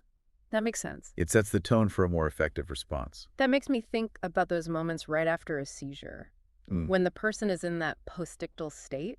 Yeah. You mentioned they might be confused, disoriented, even a bit aggressive or scared. It can happen. And I imagine that can be unsettling for everyone involved. Definitely. But remember, it's a normal part of the recovery process, Okay. and it usually passes within a few minutes. Okay. The key is to stay calm, create a safe space, and avoid overwhelming the person with questions or too much stimulation. So it's about being a calming presence, a source of support and reassurance during a vulnerable time. Precisely. And sometimes the best thing you can do is simply be there. Yeah. Offer a comforting hand Yeah. and let the person know they're not alone. That human connection is so powerful, It is. especially in those moments of uncertainty and fear. And it reminds me of another crucial aspect of first aid, Oh, what's that? the emotional side of things. Okay. We've talked a lot about the practical skills, Right. but dealing with a medical emergency can also be emotionally challenging. Oh, absolutely. It's one thing to read about these scenarios in a manual, Mm-hmm. but it's another thing entirely to face them in real life. It is. The adrenaline, the fear, the pressure to act quickly, it can be overwhelming even for those who are well-trained. I agree. That's why it's so important to acknowledge those feelings Yes. and develop strategies for managing stress in emergency situations. So what are some practical tips for staying calm and focused when the pressure is on? Think about what helps you manage stress in everyday life. Okay. Those same techniques can be incredibly effective in a first aid situation. Like what? Deep breathing, positive self-talk, visualization. Mm.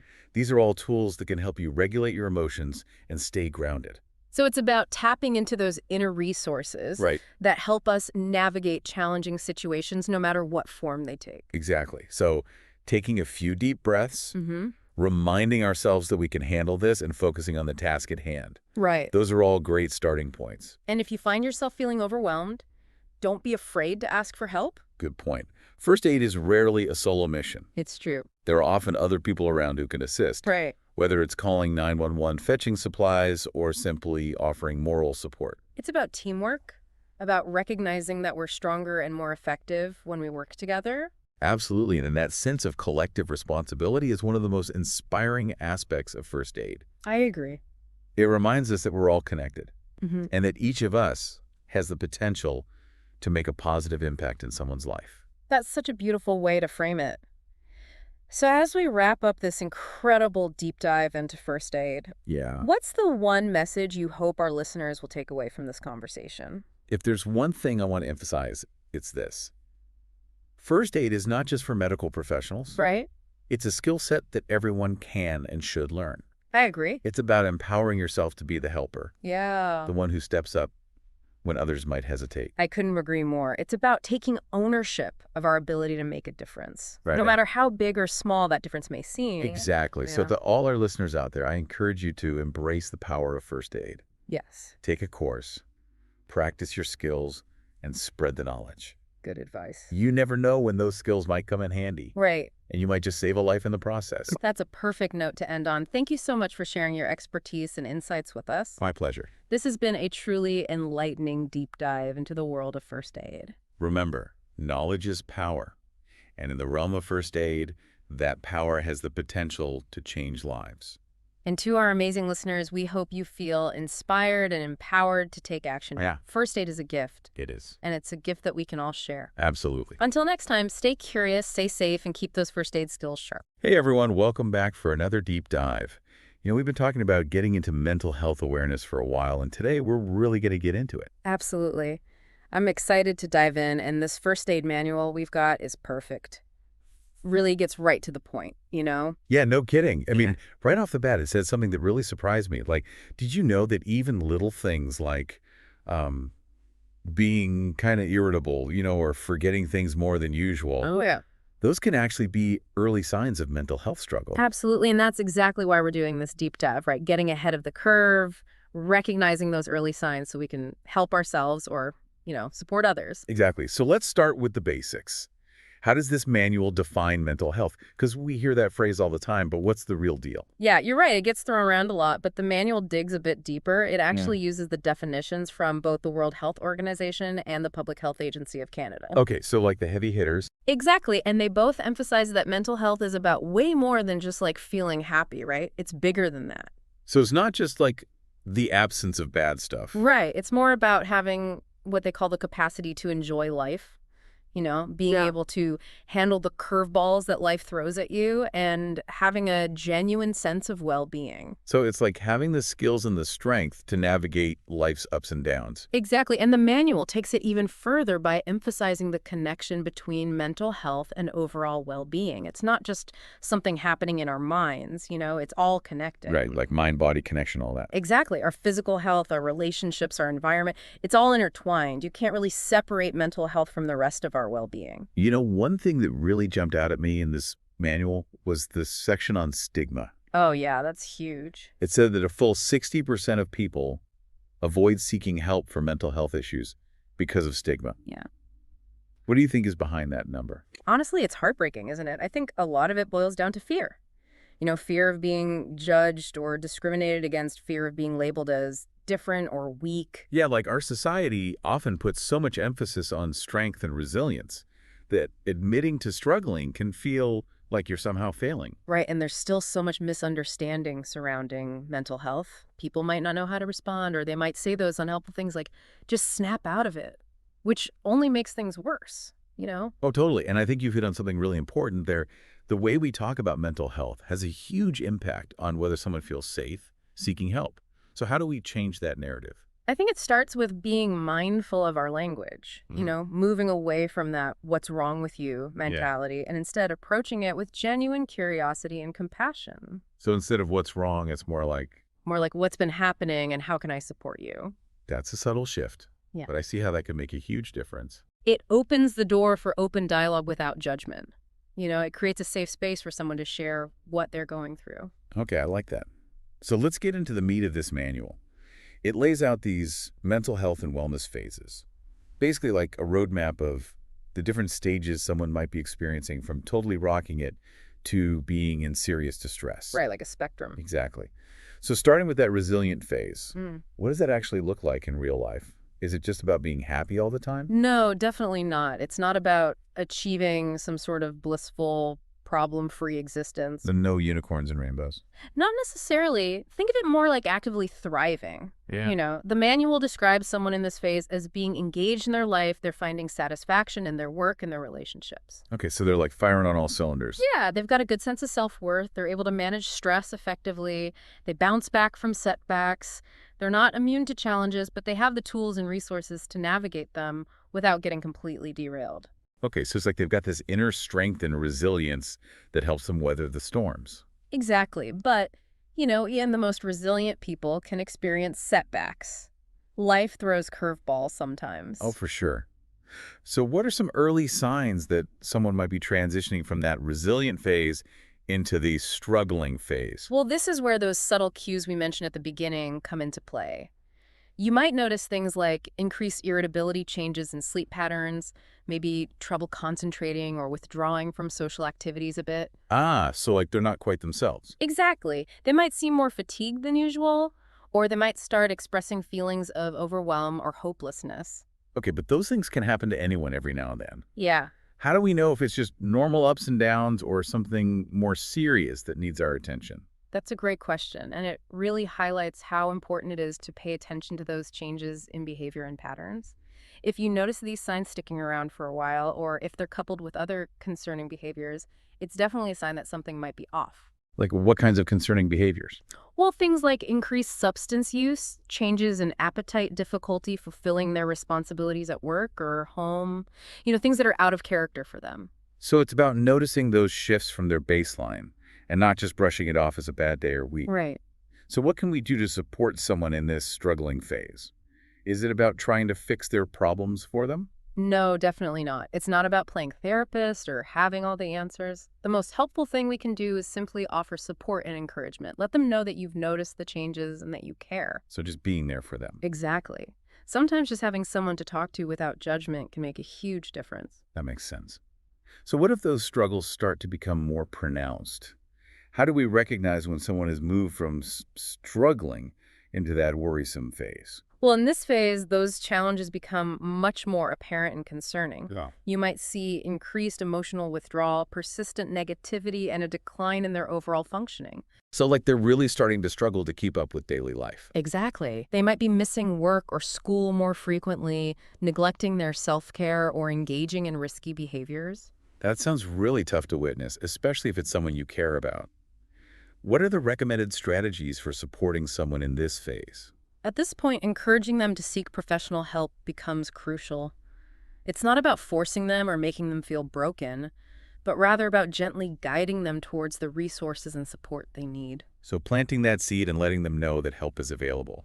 Exactly. You might say something like, "I'm concerned about you, and I think it might be helpful to talk to someone who specializes in mental health." You can offer to help them find a therapist, accompany them to appointments, or simply be there to listen and offer support as they navigate the process of seeking help. It's about empowering them to take that step towards getting professional help. Right. But what about the most severe stage? The distress phase? Mhm. What does that look like? And what kind of action is needed? This is the phase where immediate intervention is absolutely critical. We're talking about situations where someone's mental and physical health are significantly compromised, and they might be experiencing thoughts of self-harm or suicide. Okay, so this is serious. Very serious. They might exhibit extreme emotional volatility, impaired judgment, and difficulty functioning in daily life. This is where it gets really heavy, and I imagine it can feel pretty overwhelming to know what to do. What's the most important thing to remember in a situation like this? Above all, prioritize their safety. If you believe someone is in immediate danger, don't hesitate to call 911 or your local emergency services. So, like, don't try to handle it alone. Right. You can also reach out to a crisis hotline or mental health professional for guidance. Remember, you don't have to handle this alone. There are resources available to help both the person in crisis and those supporting them. That's so important to remember. This highlights just how important it is to be able to recognize these different phases and respond appropriately. But let's move beyond just recognizing the signs. How do we actually go about offering support in a way that's helpful and not hurtful? I see this manual mentions something called the TEMA model. What's that all about? Yeah, the TEMA model. It's a framework that provides a structured approach to offering support, and it stands for Take Action, Engage in Conversation, Make Meaningful Connections, and Access Help. It's designed to be practical and easy to remember so you can feel confident in taking action when someone needs support. Okay, I'm liking this already. Let's break down those steps, starting with take action. What does that look like in a real-world scenario? It starts with paying attention, recognizing that someone might be struggling. Once you've observed those signs, it's about taking that initial step to reach out, whether it's through a direct conversation, a text message, or even connecting with them through a mutual friend. The key is to not just stand by passively, but to actively engage and offer your support. So it's about overcoming that initial hesitation and taking that first step, even if it feels a bit awkward or uncomfortable. Right. What about the next step? Engage in conversation. Yeah. Any tips on how to navigate those conversations, especially when mental health is such a sensitive topic? The key here is to be direct, sincere, and respectful. Avoid making assumptions or offering unsolicited advice. Instead, focus on expressing your concern and listening without judgment. You might say something like, "I've noticed you haven't been yourself lately, and I wanted to check in and see how you're doing." Simple and to the point. Exactly. It's about creating that safe space for them to open up if they're ready to. Okay. And then we move on to make meaningful connections. What does that entail? This is where we go beyond surface level chit chat and really strive to connect on a deeper level. It's about actively listening, empathizing with their struggles, and finding common ground. Instead of trying to fix their problems or offer quick solutions, focus on validating their feelings and letting them know they're not alone. I imagine that can be really powerful, especially for someone who's feeling isolated or misunderstood. Okay, and lastly, access help. This is where we connect them with the appropriate resources, right? Exactly. This might involve helping them find a therapist, providing information about crisis hotlines or support groups, or even offering to accompany them to appointments. It's important to remember that you're not expected to be a mental health professional, but rather a supportive guide who can help them navigate the resources available. So it's about empowering them to take those next steps towards getting the help they need. This TEMA model seems like such a valuable tool for anyone who wants to be a better support system for their loved ones. Absolutely. It's a reminder that we don't need to be experts to make a difference. Sometimes the most powerful thing we can do is simply show up, listen with compassion, and offer a helping hand. So true. But there's another layer to this that I think we need to unpack, and it has to do with the fact that our bodies aren't always straightforward with their signals. What I mean is sometimes physical health issues can masquerade as mental health problems, right? Oh, absolutely. That's a really good point. The manual actually highlights this, pointing out that various physical conditions can mimic mental health issues. Really? Like what kind of things? Well, think about things like hormonal imbalances, thyroid disorders, vitamin deficiencies, even side effects from certain medications. The symptoms can overlap, making it difficult to determine what's really going on. So someone might be experiencing a physical health crisis that's manifesting as anxiety, depression, or other emotional distress. Exactly. That's crucial to keep in mind. What's the takeaway here for us as potential first aiders? I think the takeaway is, when in doubt, err on the side of caution and encourage them to seek medical attention. It's always better to be safe than sorry. Don't try to diagnose or dismiss their symptoms. Instead, support them in getting a professional evaluation. That's such sound advice. Mhm. And speaking of potentially tricky situations, the manual also dedicates a section to panic attacks. They're kind of a double whammy, aren't they? Both a mental and physical experience that can feel incredibly intense. Oh, absolutely. Panic attacks can be terrifying. And the physical symptoms, the racing heart, dizziness, shortness of breath, it can mimic a heart attack, which only adds to the fear and anxiety. Oh, wow. I can see how that would be terrifying. Yeah, and that's why it's so important to call 911 if you suspect someone is having a panic attack. It's crucial to rule out any underlying medical conditions and ensure they're receiving appropriate medical care. So recognizing those signs is the first step. But what can we do to help someone who's in the midst of a panic attack while we're waiting for those medical professionals to arrive? It must be so hard to know what to do when someone is going through something so intense. It can be, but the manual provides some really good guidance. The first thing is try to help them find a quiet, safe space where they can feel more comfortable. So, get them out of the chaos if you can. Exactly. And if they're hyperventilating, you can guide them through some simple breathing exercises. Something like box breathing, where you inhale, hold, exhale, and hold for a specific count, can be surprisingly effective in calming the nervous system down. So focusing on regulating their breath can help them regain a sense of control. Any other tips for offering support during a panic attack? Speak in a calm, reassuring voice. Let them know you're there for them and that the feeling will pass. Avoid making them feel judged or pressured, and whatever you do, don't tell them to just relax. That rarely helps. Yeah, because it's not a matter of willpower. It's a physiological response that they're struggling to manage. Right. Okay, we've covered a lot of ground here, from the different phases of mental well-being to practical strategies for offering support, and even how to recognize and respond to those intense moments like panic attacks. It's clear that mental health awareness is absolutely crucial, and this deep dive has already given me a better understanding of how to navigate these situations with empathy and confidence. That's fantastic to hear. But before we move on, there's one more important area we need to touch on: occupational stress injury, or OSI. OSI. Yeah, this one is particularly relevant for those of us juggling the demands of modern work life, and it's something that can sneak up on you if you're not careful. Oh, absolutely. I think we've all experienced work-related stress at some point. But when does it cross the line from everyday stress to a full-blown mental health injury? What does the manual say about OSI? It's not just about having a bad day at the office or feeling stressed about a deadline. OSI is a legitimate mental health injury that occurs when those everyday work stressors become chronic and start to significantly impact our well-being. So it's like the straw that breaks the camel's back kind of thing. Exactly. It can be triggered by things like an excessively heavy workload, unrealistic deadlines, toxic workplace dynamics, a lack of support from supervisors, or even a mismatch between your values and the values of your workplace. So it's about the cumulative effect of these stressors over time rather than just isolated incidents. Right. What are some of the signs and symptoms that someone might be developing OSI? Does it look different from those other phases we talked about? You're right. It's about that ongoing exposure to stress without adequate support or coping Hmm. mechanisms.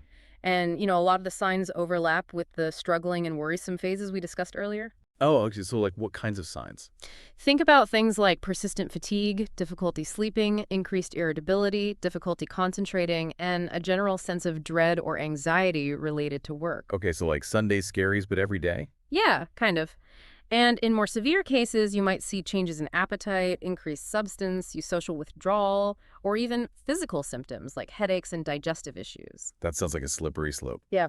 What can we do to prevent OSI both for ourselves and for those around us? Is it all about self-care or is there more to it? Self-care is definitely a crucial piece of the puzzle, but it's not the whole picture. Preventing OSI requires a multi-pronged approach that addresses both individual and systemic factors. On an individual level, prioritizing self-care strategies like getting enough sleep, eating nutritious foods, exercising regularly, and setting boundaries between work and personal life can make a huge difference in building resilience. Those were all great tips for maintaining balance and managing stress. But what about those systemic factors you mentioned? What role does the workplace environment play in preventing OSI? This is where things get a little more complex, but it's a conversation we need to be having. Creating a workplace culture that prioritizes mental well-being is essential. So like it's not just on the individual to toughen up. Exactly. This includes things like providing adequate support and resources for employees, promoting open communication and feedback, addressing toxic behaviors and bullying, ensuring workloads are manageable, and offering flexibility and autonomy whenever possible. It's about creating an environment where employees feel valued, respected, and supported rather than constantly stressed and overwhelmed. So it's about moving beyond those Band-Aid solutions and addressing the root causes of workplace stress. Yeah. What if we notice a colleague who's already showing signs of OSI? Is it our responsibility to intervene, or should we leave it to HR or management to handle? It's definitely a delicate situation, but I think as colleagues, we have a responsibility to look out for each other. You don't have to be a mental health expert to offer support. Sometimes simply expressing your concern and letting them know you're there for them can be incredibly helpful. You can also encourage them to seek support from HR, their supervisor, or a mental health professional. So it's about striking that balance between respecting their privacy and offering support when it's needed. This deep dive into OSI has been really eye-opening, and I think it's something we all need to be more aware of, especially in today's fast-paced work culture. But before we wrap up this part of our deep dive, I wanted to take a step back and touch on something we discussed earlier, the power of creating a culture where it's okay to not be okay. What are some concrete steps we can take to promote mental well-being, not just in our workplaces, but also in our communities and even our own families? That's a fantastic question, and it goes beyond just offering support to individuals. It's about creating a societal shift where mental health is no longer stigmatized and where seeking help is seen as a sign of strength, not weakness. And it starts with us in our everyday interactions. We can challenge harmful stereotypes, educate ourselves and others about mental health issues, and advocate for better resources and support systems. It sounds like we all have a role to play in creating a more mentally healthy world. What are some specific examples of how we can put these ideas into action? One powerful way to challenge stigma is simply by talking openly about mental health. Share your own experiences if you're comfortable doing so, and encourage others to do the same. This can help normalize conversations about mental health and break down those barriers of shame and secrecy. It's about making mental health a part of our everyday conversations, not just something we whisper about in hushed tones. Yeah. What else can we do to promote mental well-being in our communities? We can support organizations that are doing amazing work in the mental health space. Volunteer your time, donate to their cause, or simply spread the word about the resources and services they provide. We can also advocate for policy changes that prioritize mental health funding and support. So it's about using our voices and our actions to create a world where mental health is treated with the same importance as physical health. It's a big goal, but it feels less daunting when we remember that even small actions can make a difference. Absolutely. And don't underestimate the power of simply being kind and compassionate. Check in on your friends and family, offer a listening ear, and let them know you care. Sometimes just knowing that someone cares can make all the difference in the world. I love that. It's about those everyday acts of kindness and compassion that can create a ripple effect of positivity. Exactly. And remember, you're not alone in this journey. We all have a role to play in creating a more mentally healthy world. Beautifully said. We've covered a lot of ground in this first part of our deep dive, and I'm already feeling more equipped to approach mental health with greater awareness and understanding. That's great to hear. But we're not done yet. When we come back, we'll continue exploring this topic with even more practical tips and strategies for promoting mental well-being in all aspects of our lives. So stay tuned. It's interesting how the manual brings up OSI. After discussing those different phases of mental well-being, it really kind of drives home the point that stress, especially in the workplace, it can really build up over time. Yeah. And if it's not addressed, it can have some pretty serious consequences. It's almost like a domino effect, isn't it? Like it Yeah. starts with those subtle signs of struggle, and then if we don't, take care of ourselves and each other, it can escalate into something much more serious. Exactly. And that's why this whole mental health awareness thing is so crucial, It's about recognizing those early warning signs, having those tough conversations, and knowing where to find support. Right. It's about creating a culture where being vulnerable is seen as a strength, not a weakness, and where seeking help is encouraged, not stigmatized. I love that. It's about creating a space where it's okay to not be okay. We've talked a lot about offering support to others, but what about self-care? What are some practical things we can do to protect our own mental well-being, especially when we're facing work stress and all those other pressures of daily life? That's such an important question. And, remember, self-care isn't selfish. It's essential. And it doesn't have to be these big, grand gestures or elaborate rituals.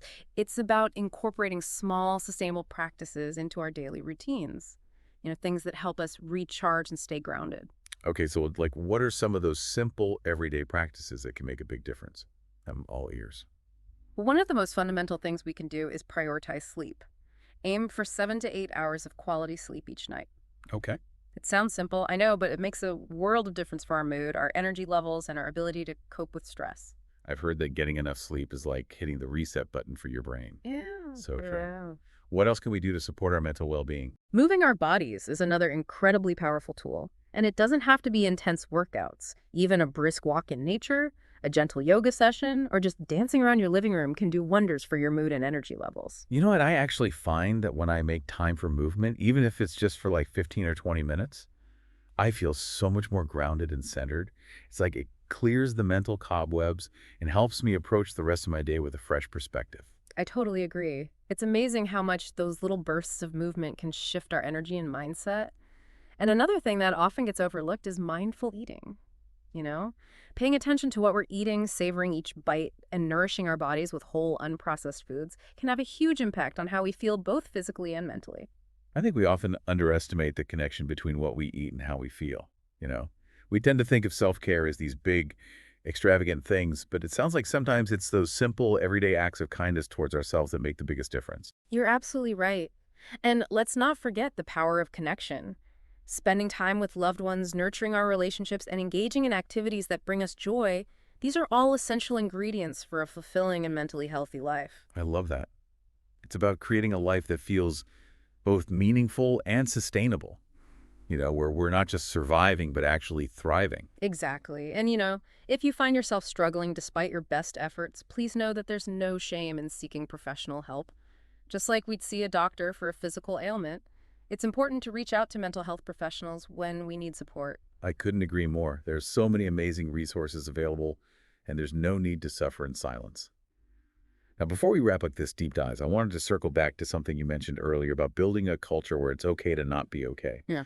What are some concrete steps we can take to promote mental well-being in our workplaces, our communities, and even in our own families? That's a crucial question, and it goes beyond individual self-care strategies. It's about creating systemic change and shifting those societal attitudes toward mental health.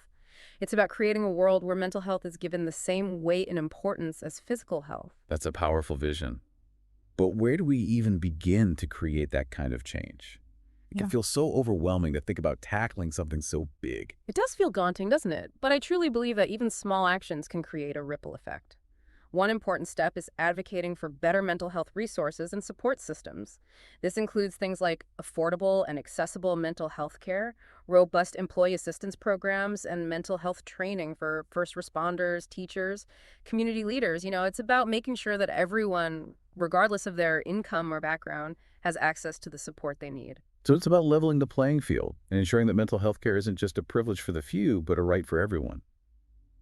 What else can we do to shift those societal attitudes you mentioned? We need to normalize conversations about mental health, Instead of whispering about it in hushed tones or sweeping it under the rug, let's create safe spaces where people can openly share their struggles and seek support without fear of judgment or stigma. It's about making it as commonplace to talk about our mental well-being as it is to talk about our physical health. I love that. Yeah. What are some other ways we can break down those barriers of stigma? We can all play a role in challenging stereotypes and negative attitudes towards mental illness. This could involve speaking up when we hear harmful language, sharing accurate information about mental health, and supporting organizations that are working to break down stigma and promote understanding. It's about being allies and advocates, using our voices to create a more inclusive and compassionate world. And that starts with each of us taking personal responsibility for the language we use and the attitudes we perpetuate. Absolutely. And let's not forget the importance of empathy and kindness. A simple act of checking in on a friend or colleague, offering a listening ear, or simply acknowledging someone's struggles can make a world of difference. You're so right. Those small acts of kindness can have a ripple effect, creating a more supportive and understanding environment for everyone. This whole conversation has been so insightful. I'm feeling inspired to take action both in my own life and in my community. But before we move on to the final part of our deep dive, I wanted to pose a bit of a challenge to our listeners. I'm intrigued. Lay it on me. Well, today we've been focusing on mental health first aid. Those immediate actions we can take to support someone in need. But I'm curious to hear your thoughts on this. What are some of the bigger systemic changes that need to happen to truly create a society that prioritizes mental well-being? What are those bigger picture solutions that go beyond individual actions and interventions? That's a fantastic question and one that deserves a deep dive of its own. It's a complex issue with no easy answers, but I think it starts with addressing those root causes of mental health disparities. Things like poverty, discrimination, lack of access to education, and healthcare systemic racism. It's about creating a society where everyone has the opportunity to thrive, not just survive. It's about recognizing that mental health is not just an individual responsibility, but a collective one. We all have a role to play in creating a world where everyone feels supported, valued, and empowered to prioritize their mental well-being. Exactly. It's about moving beyond those Band-Aid solutions and creating lasting change that benefits everyone. And it starts with each of us asking ourselves, what can I do within my own sphere of influence to contribute to a more mentally healthy world? I love that. It's a call to action, a reminder that we all have a part to play in creating the world we want to live in. Wow, time really flies when you're having a great conversation, but we are at the end of our deep dive today. I know, it feels like we just scratched the surface of this topic. I know, right? Mental health is so multifaceted and, it's always evolving, but we did manage to cover some really important ground. We did. We explored those different phases of mental well-being, tackled the whole stigma thing. Right. And we learned some practical strategies for offering support. Yes, and I have to say, I'm a big fan of that TEMA model. Me too. It's so simple, but it really works. Yeah, and we also got into the blurry lines between physical and mental health and how to recognize and respond to panic attacks. Definitely. It's been an informative deep dive and one that's given me a lot to think about. I'm feeling much more prepared, to spot those warning signs and offer support, and I hope our listeners are too. I hope so too. But before we wrap things up, I wanted to leave our listeners with one final thought to kind of ponder. Okay, I like where this is going. So we've talked a lot about, individual actions and strategies, but what about those bigger changes, the ones that need to happen at a societal level? Right, the systemic changes. Exactly. Yeah. What are some of those bigger picture solutions that could really make a difference for mental health? That's a big question. It's something we all need to be thinking about and working towards for sure. It's a tough one, but for me it starts with, really addressing the root causes of mental health disparities. Like what kind of things? Well, things like poverty, discrimination, lack of access to education and healthcare, systemic racism, all of these contribute to mental health challenges. It's about creating a society where everyone has a real opportunity to thrive. It's about creating a level playing field so that everyone has a chance to be mentally healthy. Exactly. I think that's a great goal to strive for. It is, and it's a collective effort, Yes. We all need to do our part to challenge stigma, advocate for better resources, and really create a world where everyone feels supported and empowered to take care of their mental health. That's a beautiful vision. And it starts with each of us asking ourselves, what can I do to make a difference? Exactly. What can I do within my own sphere of influence to create a more mentally healthy world? Well said. That's a great call to action for all of us. And for our listeners who are feeling inspired to learn more, we've included some great resources in the show notes. Yes, definitely check those out. And if you're struggling, please reach out for help. You're not alone. That's so important to remember. Thank you so much for joining us on this deep dive into mental health awareness. It's been a pleasure. It really has. Until next time, take care of yourselves and each other. Ever grab something under the sink, and you're like, whoa, wait, is that the drain cleaner? Yeah. I feel like we've all had those moments, those close calls with accidental poisonings. So today we're going deep on poison first aid, and we're using your source, First Aid 14, which is incredibly thorough. Yeah. We're going to break it down so you know what to do if every second counts, right? It's so interesting. We think of poison as this big dramatic thing, Yeah.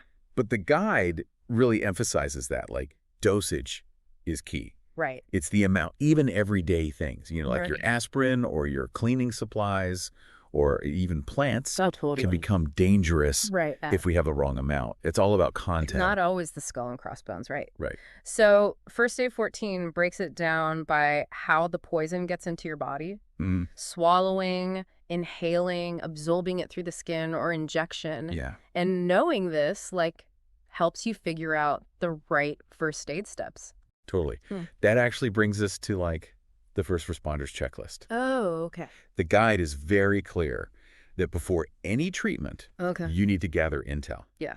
So what was it? How much? When did it happen? How Yeah. to get in? Yeah. It's like being a detective. Okay.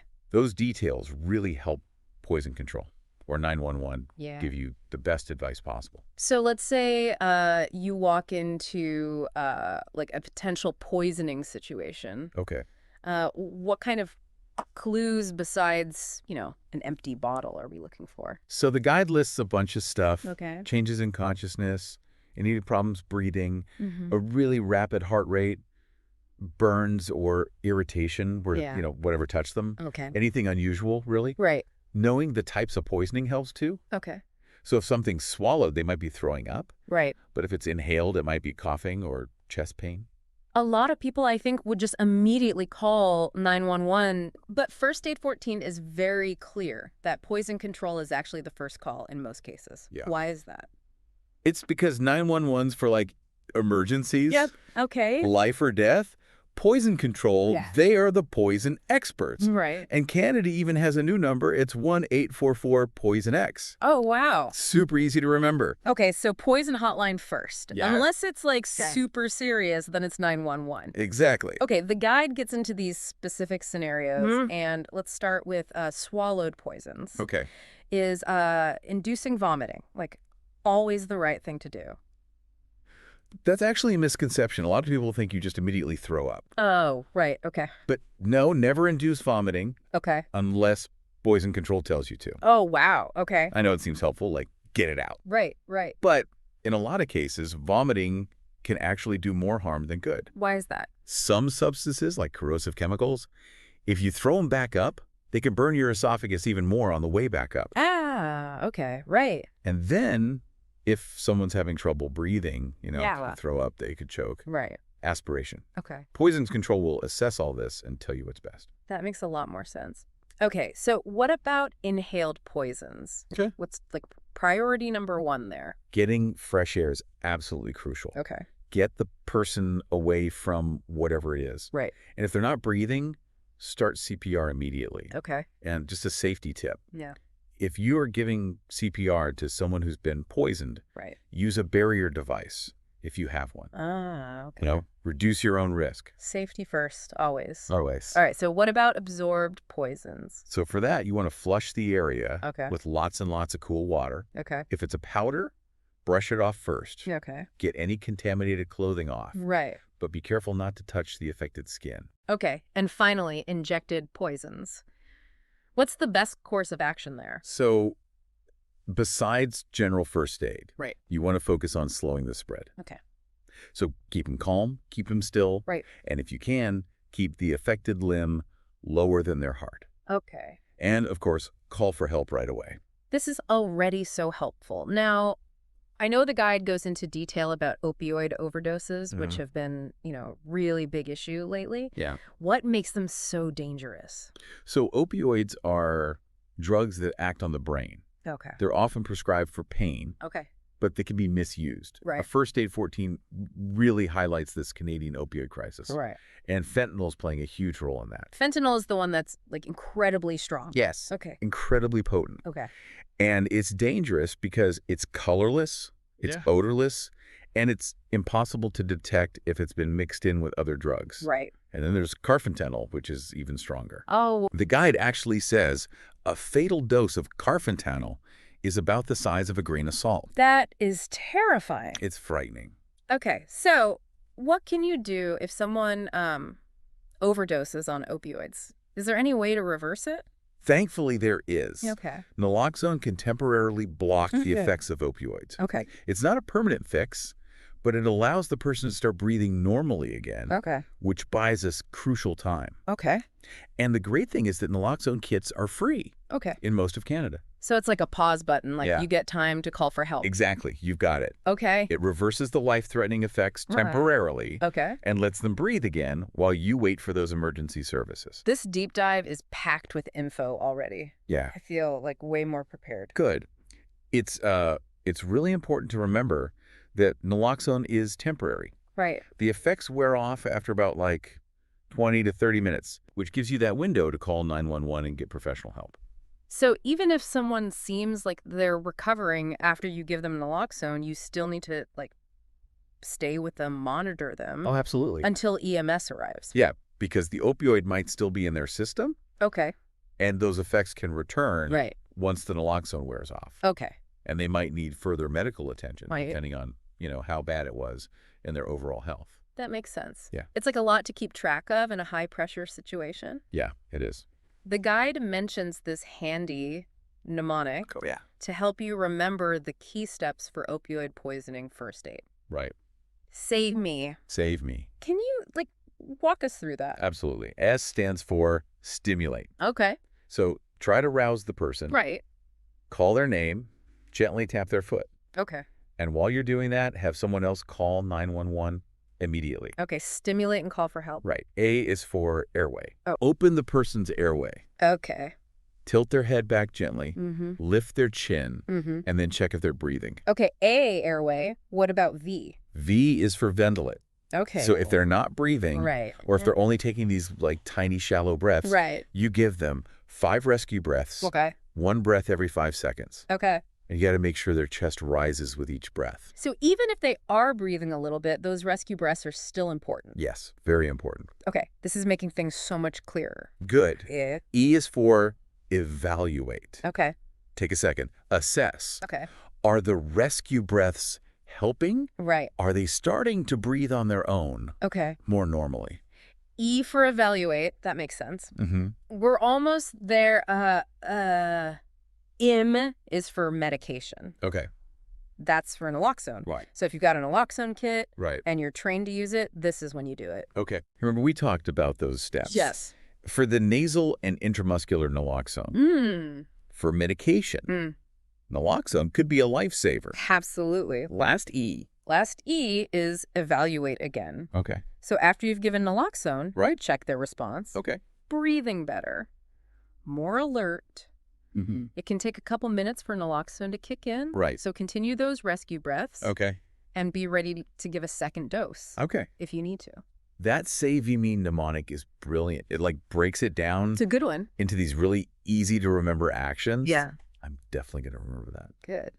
Now, it's important to remember that naloxone, while, potentially life-saving, Yeah. it can also trigger withdrawal symptoms Yeah. in someone who's having an opioid overdose. Yes, absolutely. What kind of symptoms are we talking? They vary, Okay. but some common ones are vomiting, seizures, Yeah. anxiety, even aggression. So being prepared for those possibilities Right. is important for your safety and theirs. That makes a lot of sense. Yeah. You got to be aware of those potential reactions. Mhm. First Aid 14 really does cover everything. It does. It does a fantastic job of preparing you for all these situations. Yeah. Beyond opioid overdoses, it also emphasizes, poison-proofing your home. Yes. Especially if you have, children or pets. Right. What are some key things people can do to make their homes safer?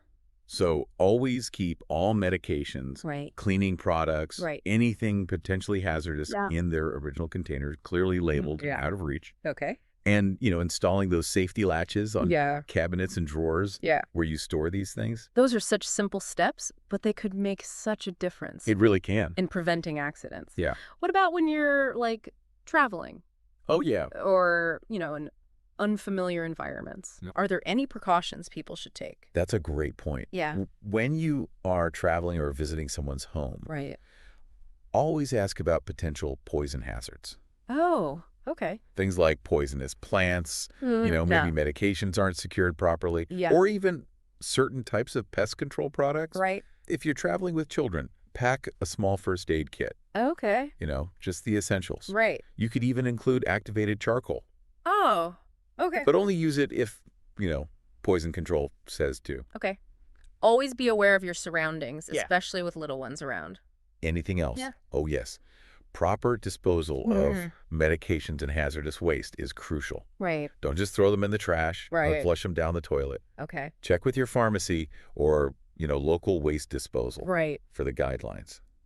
It's easy to forget about that. Yeah. But it's so important for protecting the environment. Absolutely. Yeah. We all got to do our part. Yeah. And finally, First Aid 14 reminds us that learning basic first aid and CPR is invaluable. Right. Knowing how to respond in an emergency can be truly life-saving. Before we started this deep dive, I Yeah. thought I knew first aid pretty well. Mm-hmm. But First Aid 14 has shown me, there's always more to learn. There is. This has been so insightful. Yeah. I feel so much more confident about, handling a potential poisoning situation. This is great. First Aid 14 is a fantastic resource. I highly recommend it Yeah, me too. to anybody who wants to be prepared. Mm-hmm. We've got a little bit more to discuss Okay. about poison prevention. Okay. So stay tuned for the final part of our deep dive. Welcome back to the deep dive. We're wrapping up our look at poison first aid with First Aid 14, and man, it's been eye-opening. It really has. Yeah. First Aid 14 doesn't just tell you what to do. Right. It explains the reasons. Right. Which helps you remember and apply the knowledge. For sure. It all clicks. Totally. Yeah.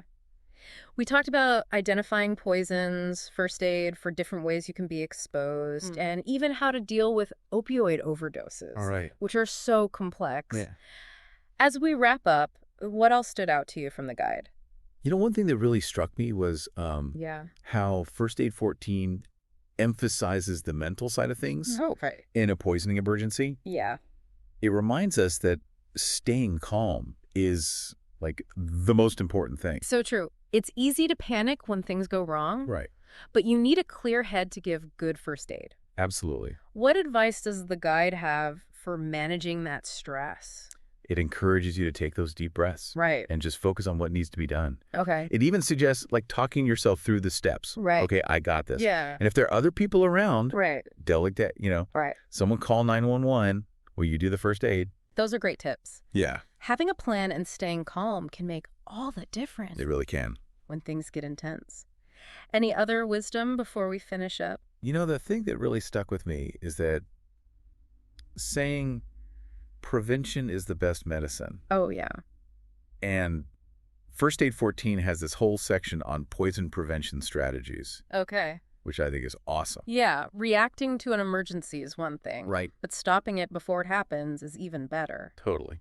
So, what are the key takeaways for poison prevention from the guide? Well, it says a lot of what we've already talked about, Yeah. keeping meds and chemicals locked up. Okay. But it goes further. Right. Use child-resistant packaging. All right. Store things that look similar separately so you don't mix them up. Oh, good point. And watch out for hazards in the garden like poisonous plants. Great advice. It's all about being proactive and making a safe space, especially with little kids or pets around. Definitely. It reminds us that poison prevention is an ongoing thing, Yes. not a one-time fix. You Yeah. got to stay on top of it. Exactly. It's about being vigilant, committed to safety. One thing First Aid 14 really made clear, Yeah. knowledge is power. Yeah. When it comes to poison first aid, the more you know, Right. the better you can act in an emergency. I totally agree. This deep dive has been an amazing learning experience, and I feel so much more ready That's great. to handle a potential poisoning. First Aid 14 is fantastic, and I suggest everyone check it out. Me too. It's been a pleasure going through this with you. Yeah, likewise. And I hope our listeners feel ready to take charge of their safety too. Well said. Thanks for joining us for this poison first aid deep dive. My pleasure. Remember, knowledge is the best antidote. Absolutely. Stay curious, stay safe, and we'll see you on our next deep dive. All right, ready to dive deep into minor wound care? We've got a whole stack of first aid guides here, and let me tell you, Some of the advice. It's pretty surprising. it is ready to ditch those old wives' tales and learn the real deal. Absolutely. We're going to separate fact from fiction and give you the know-how to handle those everyday mishaps. So before we get to the specifics, let's start with the basics. What's the most important thing we need to understand about wounds? Besides, the fact that they can hurt. Well, I know it might seem obvious, but understanding the different types is crucial for proper care. We have open wounds, where you can actually see the damage, and then closed wounds. Like cuts and scrapes versus bruises. Exactly. With a closed wound, the skin's intact, but there's bleeding underneath. Think of it like, Like a banana peel. yeah, the inside is all bruised, but the peel itself is still whole. So with a closed wound, you don't have to worry about cleaning it out. The focus is more on controlling swelling and the pain. Makes sense. So it's about understanding what's going on under the surface, not just what we see. Exactly. And that brings us to the two main goals of wound care: stopping bleeding and preventing infection. Okay, so stopping bleeding seems pretty straightforward. But infection, that's always a bit of a mystery. How do we even know if a wound is infected? That's where this handy mnemonic comes in, SHARP. SHARP sounds kind of intense. Well, it's your secret weapon against infection. It stands for swollen, hot, aches, red, and pus. So if you notice any of these signs around a wound, time to get medical attention. Got it, SHARP. I'll try to remember that. So let's say we have a minor cut, like, I don't know, a classic kitchen mishap, slicing a bagel, get a little too enthusiastic. First things first, even before you touch the wound, you got to wash your hands. Right, clean hands, clean wound. But what about cleaning the cut itself? Should we use soap or hydrogen peroxide? For most minor cuts, just gently washing it with cool water is enough. Really? Just water. No need for all those fancy antiseptic washes. Sometimes those antiseptics can actually do more harm than good. They might kill some bacteria, but they can also damage healthy tissue, slow down healing. Water is gentler, and it usually does the job. Huh. So less is more in this case. What about bleeding? I know we want to stop it eventually, but is a little bit of bleeding okay? Actually, yeah, a little bleeding can help flush out dirt and debris that might have gotten in there. Think of it as... Like a natural rinse cycle. Exactly. Wow, that's interesting. I always thought any bleeding was bad. So we let it bleed a little, then wash with water. What next? Once the bleeding stopped and the wound's clean, pat it dry with a clean cloth, and then apply a thin layer of antibiotic ointment like Neosporin. Helps prevent infection and keeps the wound moist. Okay, so we've got our clean, covered wound. What about tetanus? I remember getting those shots as a kid. Is that something we still need to worry about? Tetanus is serious, but thankfully preventable. If you get a deep wound, especially if it's dirty or has rust in it, it's important to make sure your tetanus shot is up to date. Deep wounds and dirty wounds. Red flags for tetanus. Got it. All right, I think it's time to tackle some specific injury scenarios. And let me tell you, some of this advice, it's pretty surprising. Yeah, these first aid guides have some real eye-openers. Let's do it. Okay, first up, the dreaded kitchen knife slip. You're slicing and dicing, and suddenly, bam, you've got a cut on your palm. What's the first thing you do? Don't panic. First, check if the scene is safe, the knife is out of the way, that kind of thing. Once that's done, you can focus on controlling the bleeding. Okay, safety first. Then bleeding control. What's the best way to do that? Apply direct pressure to the wound with a clean cloth or a bandage. Elevate your hand above your heart. That'll help slow down the bleeding. Pressure, elevate, got it. Anything else? Yeah, don't forget to check the circulation in your fingers. Right. Make sure you can still feel your fingertips. They're not turning blue or cold. Don't want to cut off circulation entirely. Right, that would be bad. So how do we bandage a hand wound effectively? Is there a specific technique? Actually, yeah. Try bandaging your hand in a fist shape. That helps apply consistent pressure and helps with healing. Oh, that's a good tip. I never would have thought of that. Now, what about another painful experience I'm sure we've all had? A pinched fingernail. That throbbing pain is no joke. Definitely not fun. But here's a surprisingly simple trick to relieve the pressure if you can see pooled blood under the nail. Okay, you've got my attention. Tell me more. You take a straightened paper clip and heat the end until it's red hot. Then you gently touch the hot tip to the nail and let it melt a small hole.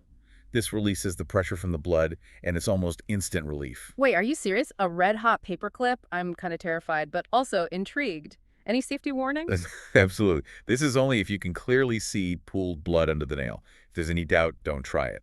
And, of course, be extremely careful when working with anything hot. Right, good point. And I should probably remind everyone listening, this is general information. It's always best to consult with a doctor for specific advice. Now let's move on to another tiny terror. Splinters. Ah, yes, those little things can ruin your day. But before we even talk about removing them, let's talk about when you shouldn't try to remove them yourself. Okay, so when should we leave it to the pros? If it's deep, or over a joint, or near your eye, best to see a doctor. Same goes for splinters with barbs, like fish hooks. Got it. But for those everyday splinters, what's the best way to get them out? Wash the area thoroughly with soap and water. Then, using sterile tweezers, grasp the splinter close to the skin, pull it out in a straight line, follow the direction it went in. Straight in, straight out, and I'm guessing those tweezers should be super clean. Absolutely, sterile tweezers are essential. After you get the splinter out, wash the area again and put a little antibiotic ointment on it, if you have some. Okay, simple enough. Now let's move on to a type of wound that often seems minor, but can be more serious than we think. Puncture wounds. Puncture wounds are tricky because the external opening might be small, but the object could have gone deep, carrying dirt and bacteria with it. So it's not just about the surface, it's about what's lurking beneath. Exactly. And that's why it's best to get any puncture wound checked by a doctor, no matter how small it looks. They can make sure there's no infection and you're up to date on your tetanus shot. Makes sense. Puncture wounds always err on the side of caution. What about embedded objects? I'm picturing stepping on a rusty nail. Now, this might sound counterintuitive, but in most cases, you should actually leave the object in place. Wait, really? Why wouldn't we remove it? Wouldn't that increase the risk of infection? Here's the thing. The object can actually help control the bleeding by putting pressure on the wound. Pulling it out could cause more bleeding and damage. Plus, you risk getting more bacteria in there as you're trying to pull it out. Wow, I never thought of it that way. So if we're not removing the object, what do we do? Stabilize it and control the bleeding. You can do this by putting bulky dressings around the object, making sure not to press on it directly, then secure those dressings with a bandage. So basically building a protective barrier around it. Exactly. And then get to a doctor right away. They'll need to remove it safely and check the wound for infection. Okay, sounds like solid advice. All right, let's move on to something we've all experienced. The nosebleed. You know, that awkward moment when your nose decides to spring a leak in public. Not fun. But the good news is that most nosebleeds are pretty minor and easy to manage. Just a few simple steps. Okay, walk me through it. What's the first thing we should do? Have the person sit down and lean forward a bit. Yeah. That lets the blood drain out instead of going down their throat. Right, tilting your head back is a big no-no. Exactly. Instead, pinch the soft part of the nose just below the bony part and hold it for about 10 minutes. Pinch and lean forward. Got it. But what if the bleeding doesn't stop after 10 minutes? If it continues or starts again, seek medical attention. Also, if the blood is mixed with a clear, watery fluid, that could be a sign of something more serious, like a skull fracture, and that needs immediate care. Okay, good to know. Always looking for those red flags. Now let's shift gears and talk about head injuries. Bleeding from the scalp can be pretty scary. There are so many blood vessels up there. It can be alarming, but don't panic. Scalp wounds tend to bleed a lot, even if the injury is minor. But there are some key things to remember when dealing with head injuries. Okay, like what? If there's a chance of a skull fracture, say from a fall, avoid putting direct pressure on the wound. Instead, apply pressure around the edges to control the bleeding. Ah, so we're trying to control the bleeding without putting pressure on the skull itself. Exactly. And speaking of areas where our instincts might lead us astray, let's talk about bleeding from the ear. I'd probably want to plug the ear to stop the bleeding, right? It's natural to think that, but it's actually not recommended. Blocking the ear canal can trap blood and increase the risk of infection. Really? So what should we do? Let the blood drain while you're getting medical help. Just like with a nosebleed, if you see clear fluid mixed in with the blood, it could be a sign of a skull fracture, which needs immediate care. Okay, starting to see a theme here. Head injuries are tricky. Always err on the side of caution and see a doctor. Now let's talk about knocked out teeth. That's got to be a scary one, especially for parents. It is, and in this case, quick action is key. The most important thing is to handle the tooth carefully and keep it moist. Okay, so how do we handle a knocked out tooth? Pick it up by the crown, not the root. If you can, try to gently put it back in the socket, but if that's not possible or you're not comfortable doing that, store it in a special solution. Ideally, you'd use something called Hank's Balanced Salt Solution, but I know most people probably don't have that just lying around. Right. What are some more realistic options? Milk, saline solution, even the person's own saliva. The goal is to keep the root from drying out. And whatever you do, don't store it in plain water. That can actually damage the cells on the root. So milk, saline, or saliva. Got it. And then what? Get to a dentist ASAP. Time is of the essence here. The sooner you can get to a dentist, the better the chances of saving the tooth. Okay, every minute counts. Now, what about just general bleeding from the mouth? First things first, check for any head or spinal injuries, especially if it was caused by a fall or an impact. Right, always safety first. What about controlling the bleeding itself? You can usually control it by applying direct pressure to the wound with a clean cloth. If there are any loose teeth or debris, gently remove those so they don't get swallowed or inhaled. Makes sense. Should we rinse with water or mouthwash? Actually, it's better not to rinse. After the bleeding stops, you could dislodge a blood clot and start the bleeding again. Okay, good to know. Any other tips for soothing a bleeding mouth? Sucking on ice or a popsicle can help with the swelling and pain. Great tip, especially for kids. Now, before we move on to eye injuries, I wanted to touch on one more type of wound that can be pretty scary. Avulsions. Avulsions are when a piece of skin or tissue gets torn away, either partially or completely. They usually bleed a lot, and they can be pretty disturbing to see. Yeah, I can imagine. So what do we do if we encounter an avulsion? The first thing is to control the bleeding. Apply direct pressure with a clean cloth. If a body part has been completely torn off, like a finger, try to find the part and wrap it in a clean, damp cloth or gauze. Then seal it in a plastic bag, put it in a cooler on top of ice water, and get it to the hospital with the injured person. Okay, so preserving the avulsed part is key. That sounds pretty intense. It can be, but those steps can greatly increase the chances of reattachment. Okay, good information to have. Now, I'm feeling a lot more confident about handling all these different wound scenarios. But before we get to the fascinating world of eye injuries, I think it's worth recapping some general first aid principles. Absolutely. Even though the specific steps change depending on the injury, there are some fundamentals that apply across the board. Right. So what are the key takeaways? First of all, stay calm. Easier said than done. But being able to think clearly is crucial. True. Panicking never helps. And before you rush in to help, make sure the scene is safe for you. Right. No point in becoming another victim. And always prioritize the ABCs: airway, breathing, and circulation. Make sure the person is breathing and has a pulse, and if not, start CPR right away. Got it. What else? Don't be afraid to call 911. If you're unsure about what to do or if the situation looks serious, just call for help. Better to be safe than sorry.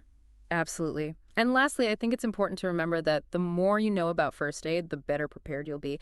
It's not just about memorizing steps, it's about understanding the principles behind those steps. I agree. First aid is about being able to adapt and improvise when you need to. Well said. Now, ready to dive into eye emergencies. Because let me tell you, some of this stuff is pretty eye-opening. Let's do it. Okay, let's get started. It's amazing how much we depend on our eyes, but we don't always think about protecting them. It's true. We kind of take our vision for granted until something goes wrong, which is why we're talking about eye emergencies today. And let me tell you, these first aid guides, they've got some surprising info. Yeah, there are definitely some myths out there when it comes to eye injuries. We're going to debunk some of those myths and give you the knowledge you need to handle eye emergencies like a pro. Okay, so let's start with a common one. Something gets in your eye, a little dust particle, an eyelash, maybe a rogue piece of glitter. Right, and the first thing you might want to do is rub your eye, but don't. Yeah, I know that's tempting, but why is rubbing so bad? It can actually scratch your cornea or even push that particle further in, which makes things worse. Okay, so no rubbing. What should we do instead? Start with blinking a lot. Your own tears can often flush the particle out. Like a natural eye wash. Exactly. If that doesn't work, you can try gently flushing the eye with clean water or saline solution. How do we do that? Should we use an eye cup? You don't need an eye cup for most particles.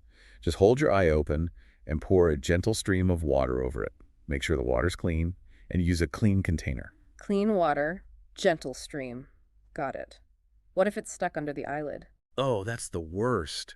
You can try gently lifting your upper eyelid over your lower eyelashes. That sometimes helps sweep it out.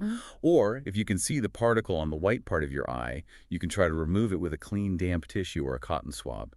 Just be super careful. Okay, so we're basically trying to coax the particle out without touching the eyeball itself. Exactly. And this is important. Never try to remove anything that's stuck on the colored part of your eye or embedded in the eyeball itself. That's a job for a doctor. Great. Anything on the colored part, we're hands off. Are there any other red flags that should send us straight to the eye doctor? Yeah, if you can't remove it easily, if your eye is really red or painful, if it's watering a lot, or if your vision is blurry, any of that, see a doctor. Good to know. Now, what about injuries to the soft tissue around the eye? Like a black eye or a cut on the eyelid. They look nasty, but are they usually serious? Well, any injury near the eye has the potential to affect your vision, so it's always best to err on the side of caution. So we're taking them seriously. What's the best way to care for these kinds of injuries? For cuts, the priority is to control the bleeding. Apply gentle pressure to the wound with a clean cloth and avoid putting any pressure on the eyeball itself. For a black eye, a cold compress will help with the swelling and pain. Okay, makes sense. Should we use antibiotic ointment on cuts near the eye? Unless a doctor tells you to, it's best not to put any medications or anything near the eye. Good advice. Control bleeding, reduce swelling, and, if in doubt, see a doctor. What about more serious eye injuries, like if something gets embedded in the eye? Imagine a wood chip flying up while you're chopping wood. In that situation, the most important thing is to not try to remove the object. Okay, no removing embedded objects. I'm sensing a theme here. The key is to stabilize it and protect the eye. You can build a protective barrier around the object with bulky dressings. Just make sure you're not putting any pressure on the eyeball. Then get medical help immediately. So we're creating a shield around the eye. Is there a specific technique for that? Yeah, it's called the log cabin dressing technique. You basically use dressings to build a structure around the object, kind of like building a log cabin. The log cabin dressing technique, I like it. Okay, we've talked about not removing embedded objects, but there's one eye injury that takes that rule to a whole new level, and that's an extruded eyeball. An extruded eyeball.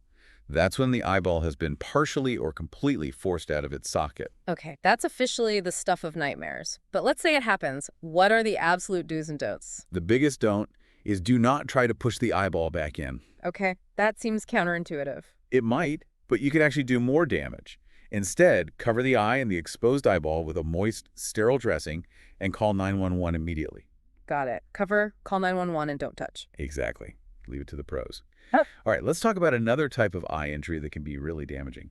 Chemical burns. Chemical burns to the eye. That sounds scary. What kinds of chemicals are we talking about? It could be anything, from household cleaners like bleach or ammonia to industrial chemicals. So even seemingly harmless stuff can be dangerous. Absolutely.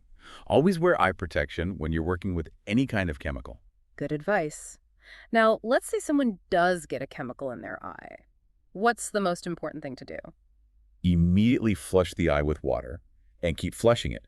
The sooner you start and the longer you keep flushing, the better. Okay, we're talking serious flushing, right? Yeah. Not just a quick rinse. Right. You want to dilute and wash away that chemical as fast as possible. We're talking 15 to 20 minutes of continuous flushing, at least. 15 to 20 minutes. Got it.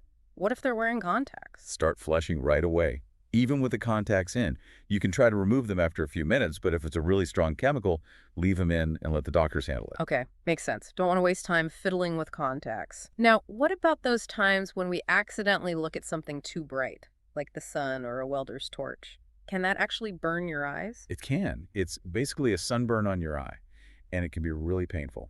So what's the best way to treat a light burn like that? Cover your eyes with a cool compress. Rest in a dark room. Over-the-counter pain relievers can help too. If it's bad or doesn't get better after a few days, see an eye doctor. Okay, kind of like treating a regular sunburn. Now, before we move on, I wanted to touch on avulsions again. Avulsions, those are when a piece of skin or tissue gets torn away. Right, and they can happen anywhere on the body, not just the eyes. That's right. Fingers, ears, nose, those are common spots. So what do we do if someone has an avulsion? Control the bleeding with direct pressure. If a body part has been completely torn off, like a finger, find it, wrap it in a clean, damp cloth, seal it in a plastic bag, put it in a cooler on top of ice water, and get to the hospital with that and the injured person. Wow, okay. Definitely good information to have. I'm feeling a lot more prepared now. But before we move on to burns, maybe we should recap some of those general first aid principles again. Yeah, good idea. There are some key takeaways that apply to pretty much any injury. So what are the most important things to remember? Stay calm, assess the scene before you jump in, and prioritize the ABCs: airway, breathing, and circulation. If someone's not breathing or doesn't have a pulse, start CPR right away. Okay, stay calm, assess the scene, ABCs. Got it. Anything else? Don't be afraid to call for help if you need to. And remember, knowledge is power. The more you know about first aid, the better equipped you'll be to handle whatever comes your way. I love that. Okay, so now we're moving on to burns. And not just the touch the hot stove kind of burns. We're talking thermal, chemical, electrical, even sunburn. Burns can be more complicated than people think. What you do right away can really affect how well and how quickly the burn heals, and whether or not you have complications later on. So let's start with the basics. We have our three main types: thermal, chemical, electrical. Right, and that's important because the first aid steps are different depending on what caused the burn. Like with a chemical burn, removing the chemical is just as important as cooling the burn. Makes sense. But before we get into the treatment, how do we know how bad a burn is? I mean, is there a way to tell if it's a go to the ER burn or a put some aloe on its burn? There are ways. Two main things to look at: how deep the burn is and what percentage of the body is affected. Depth, okay, that makes sense. Like how far into the skin the burn goes. But how do you figure out the percentage thing? One way is using something called the rule of nines. It's basically dividing the body into sections, each representing about 9% of the total skin surface. So the head and neck are 9%, each arm is 9%, like that. Exactly. It's a way for medical professionals to quickly assess how serious the burn is.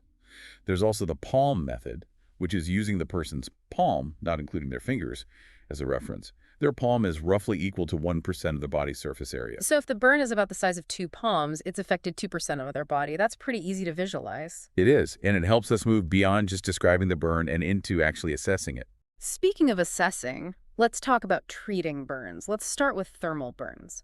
What are the most important first aid steps? First, stop the burning process.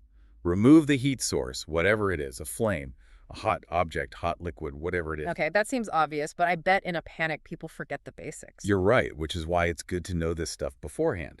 So, heat source is gone. What's next? I'm guessing cooling. You got it. Yeah. And not just a quick splash of water. Cool. Running water for at least 10 minutes, even 20 minutes is better. This is where people often make mistakes. They don't cool it for long enough. I have definitely done that. Quick rinse and I'm done. Why is that 10 to 20 minute window so important? Well, for one thing, it helps stop the burn from going deeper. It's like putting out a fire. Makes sense. Stop the burning, contain the damage. Right. Cooling also helps constrict blood vessels, which reduces swelling and inflammation. And that means less pain and faster healing. So it's about setting the stage for better healing. Exactly. And here's another interesting thing. Cooling the burn can actually help protect the healthy tissue around the burn. Wow, I didn't know that. So we're not just minimizing damage, we're actually protecting what's still healthy. Exactly. And this is true for all thermal burns, even small ones. Okay, cooling it thoroughly is key. What comes after that?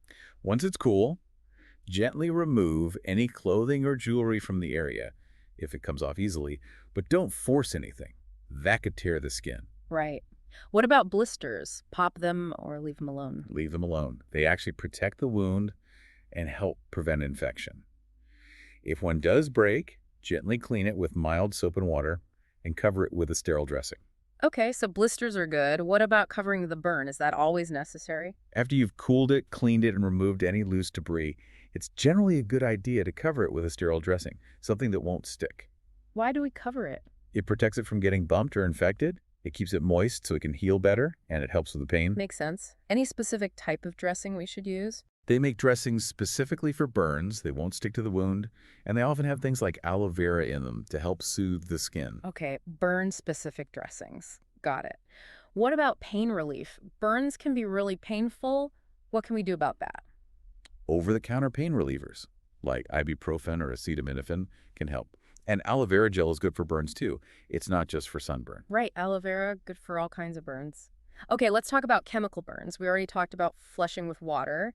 Anything else specific to chemical burns? A few things. First, if you know what the chemical is, Check the label or the safety data sheet. It might have specific first aid instructions. So we're not just flushing blindly. Right. Second, keep flushing for at least 15 to 20 minutes, maybe even longer.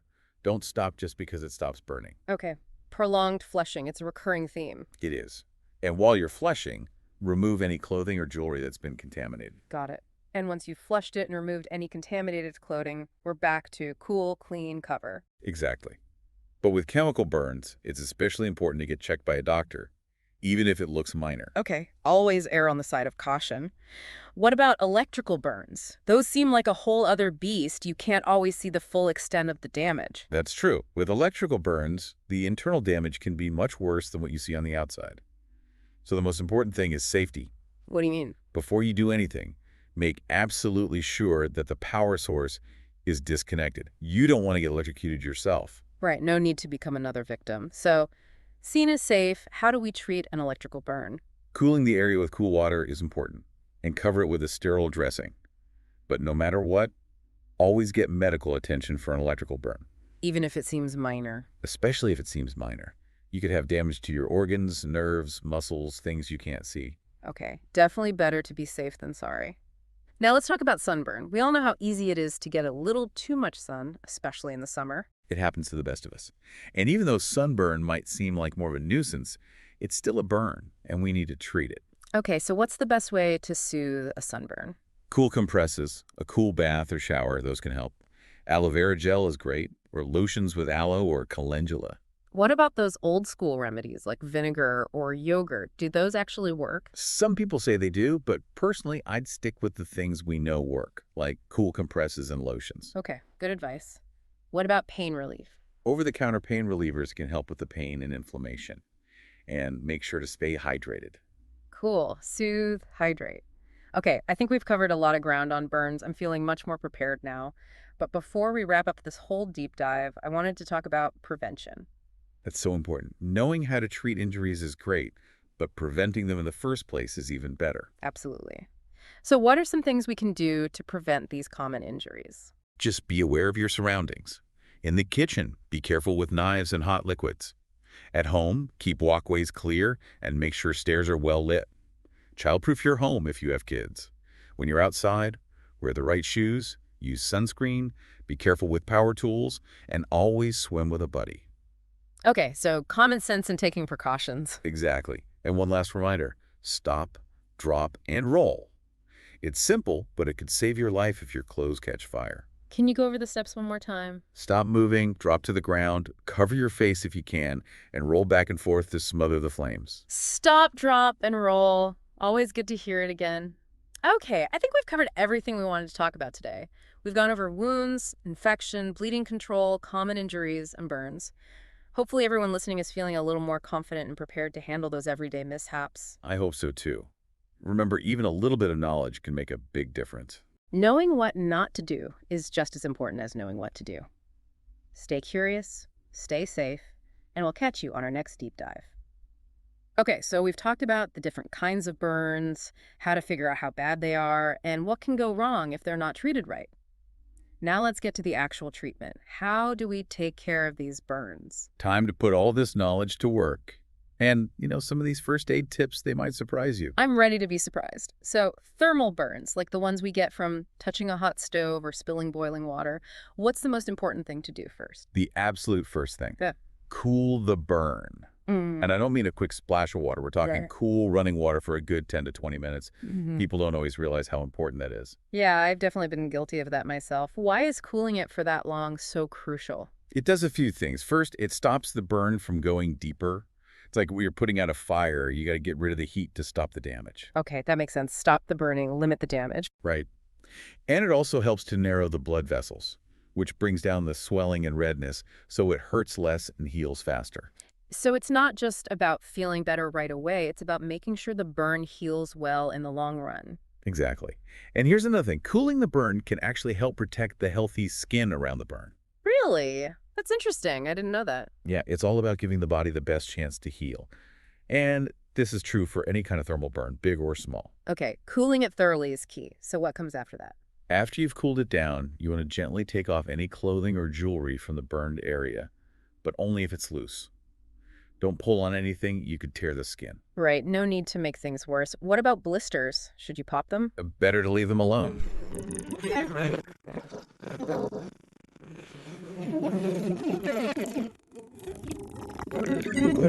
Bandage on it.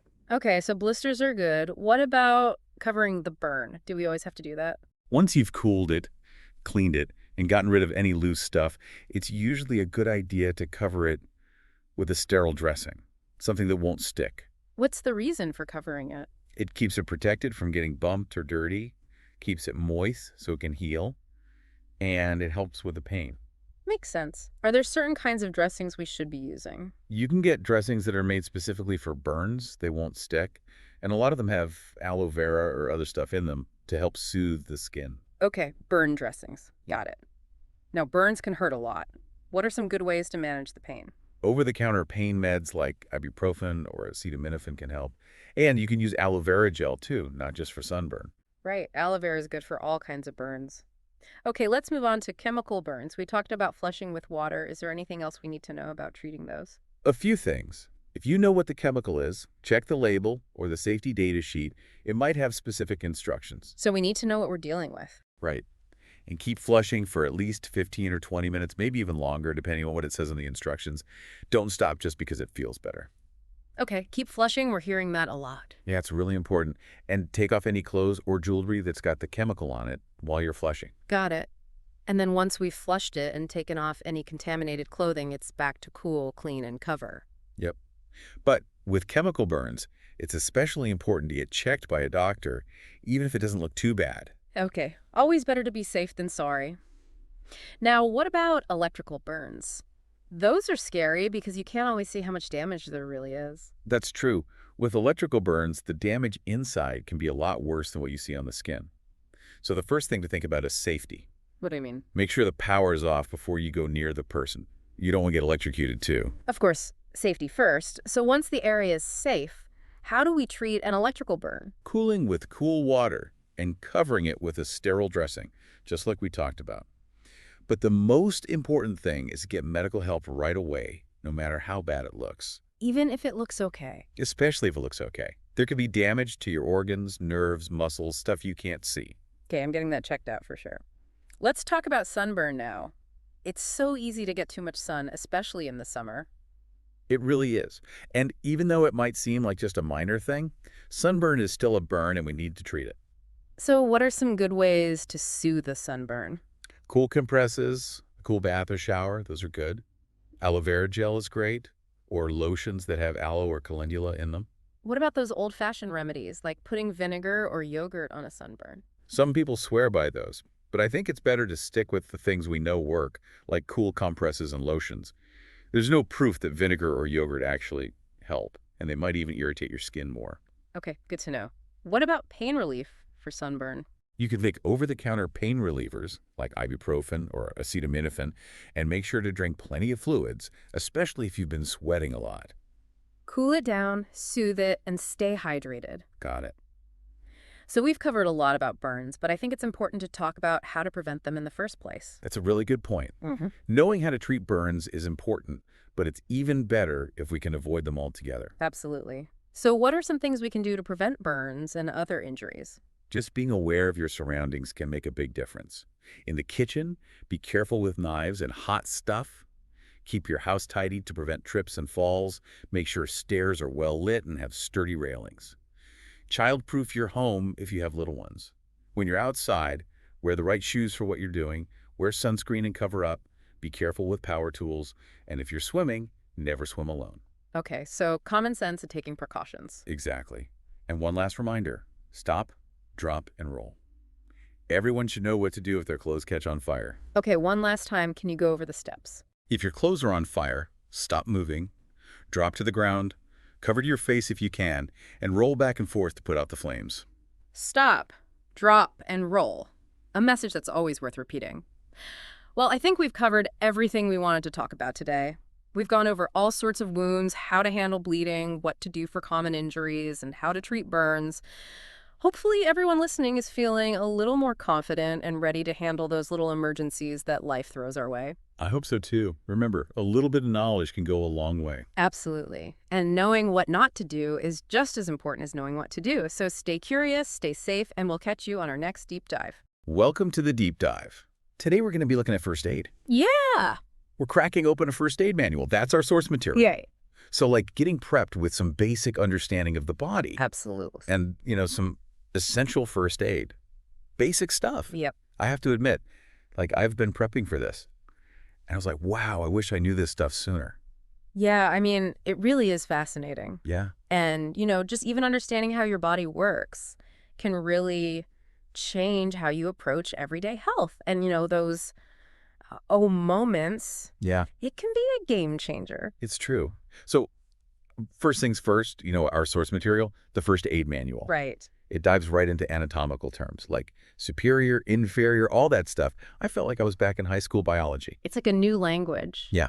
But it's kind of like, think of it as the essential vocabulary for describing your body Right. accurately. Okay. And that precision is key in first aid.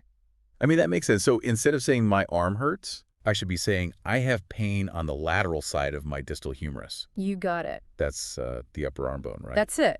okay. Now imagine trying to explain an injury over the phone Right. in an emergency situation. Those specific terms Okay. become crucial. Right. Yeah. Okay. Starting to see the importance of anatomical language. Yeah. Okay. Let's move on to something a little bit more familiar. Okay. The skin. Yes, the scare. I was surprised to learn how much the skin actually does for us. It's so much more than just a covering. Yeah. Your source material really points out its role in protection, temperature control, Yeah. I was surprised by that. even waste elimination. Yeah. It's incredible. It's like this amazing multi-purpose shield. It's true. And our source mentions how blood vessels Right. in the skin constrict when it's cold. It's like our body's way of holding on to heat. Exactly. And that's why knowing this is so relevant to first aid. If someone's dangerously overheated, cooling their skin down, it's not just about comfort. Right. You're actually helping their body regulate its temperature more effectively. So you're working with the body, Okay. with its natural processes. Fascinating. It's like you're assisting the body's own built-in cooling system. Exactly. Now let's move deeper, shall we? Sure. Your source material next introduces the musculoskeletal system. Okay, so we're talking bones, muscles, tendons, ligaments, the stuff that lets us move. Think of it this way. Bones provide the framework. Right. Muscles act like the engine. Okay. Tendons are the cables connecting them. Yeah. And ligaments keep everything stable at the joints. It's a remarkable system of levers and forces. Our source mentions different types of joints, too. Right. Like the hinge joint in our elbows and knees only allows movement in one direction. Just like A door hinge. Right. And then you have ball and socket joints Right. in your hips and shoulders, Okay. allowing for a much wider range of motion. Understanding these differences can really help you recognize and understand potential injuries. Interesting. The manual also talked about how muscles can be voluntary or involuntary, Oh, yeah, that is cool. which I thought was pretty cool. It is cool. Voluntary muscles are the ones you consciously control, like when you reach for your coffee. Okay. Involuntary muscles, on the other hand, work behind the scenes, Right. keeping your heart beating and your digestive system churning. Imagine if you had to think about every heartbeat. I know, that would be exhausting. Mhm. So what about something like breathing? Yeah. We can control it, but it also happens automatically. The diaphragm, the main muscle involved in breathing. Right. This is a fascinating example of both. Okay. Voluntary and involuntary control. You can choose to take a deep breath, but thankfully your brainstem takes over when you're not thinking about it. Okay. So I'm starting to see how understanding these systems can help me make smarter decisions Right. in a first aid situation. Speaking of important structures, Huh. our source material spends a good chunk of time on the spine. The spine is so vital, Yeah. both for its structural support and for protecting the spinal cord, which is like the main communication cable between your brain and the rest of your body. Right. So it's not just about broken bones. It's about potential damage to the nervous system, too. Exactly. That's why any back or neck injuries should be taken seriously. And your source material mentions those intervertebral discs, Yes. the little cushions Yeah, I was wondering about those. between each vertebra. They sound like they play a pretty crucial role. They absolutely do. They act as shock absorbers, allowing your spine to bend and twist without crushing the spinal cord. Okay. They handle a surprising amount of force, but, a sudden impact or chronic wear and tear can lead to problems. So back pain is often about more than just muscles being sore. They can be. Okay. Knowing the structure of the spine Okay. helps you appreciate why certain movements are risky and why back injuries can be so complex. This is also fascinating. It's like you're giving me X-ray vision into my own body. Well, let's keep going with that X-ray vision, shall we? Okay. Your source material next delves into the nervous system, the control center of the whole operation. Okay, so we're talking brain, spinal cord, and all those nerves branching out. Right. It's like the body's electrical grid. A great analogy. The nervous system allows you to sense the world, make decisions, and take action. It's pretty remarkable. Our source material talks about motor and sensory nerves. Mm-hmm. If I'm understanding this right, motor nerves are like the go signals, Mm-hmm. telling our muscles what to do, Right. while sensory nerves are the incoming messages Yeah, about touch, pain, temperature. exactly. It's a two-way information highway, Okay. constantly buzzing with activity. Imagine if those signals got crossed. Oh, yeah. It would be chaos. That's a wild thought. And speaking of senses, the source also mentions the eye. Yes. I've always been fascinated by how we see. It's pretty remarkable. The eye is a marvel of engineering. Your source material focuses on the pupil, which controls how much light enters the eye. It's like the aperture of a camera, Okay. adjusting to different lighting conditions. So on a bright day, our pupils get smaller to let in less light, Huh? and in the dark, they widen to capture as much light as possible. That's right. It's a continuous process of adaptation, ensuring that we can see clearly in a wide range of environments.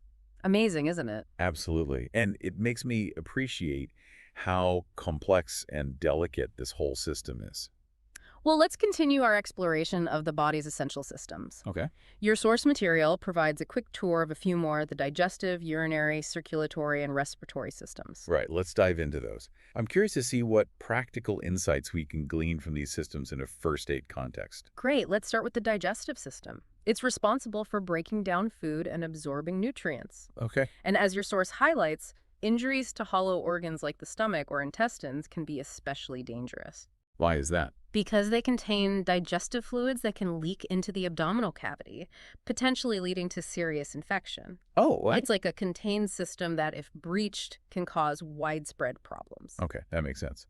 So knowledge of the digestive system helps us understand the potential severity of abdominal injuries. Exactly. Now, moving on to the urinary system, think kidneys, bladder, all that. Your source points out that the kidneys are constantly filtering waste products from your blood. Amazing, right? Yeah, it's incredible how our bodies do all this behind-the-scenes work. It is. And in a first aid context, understanding the urinary system can help you recognize signs of dehydration or potential kidney problems, Okay. which can be crucial in assessing someone's overall health. Okay.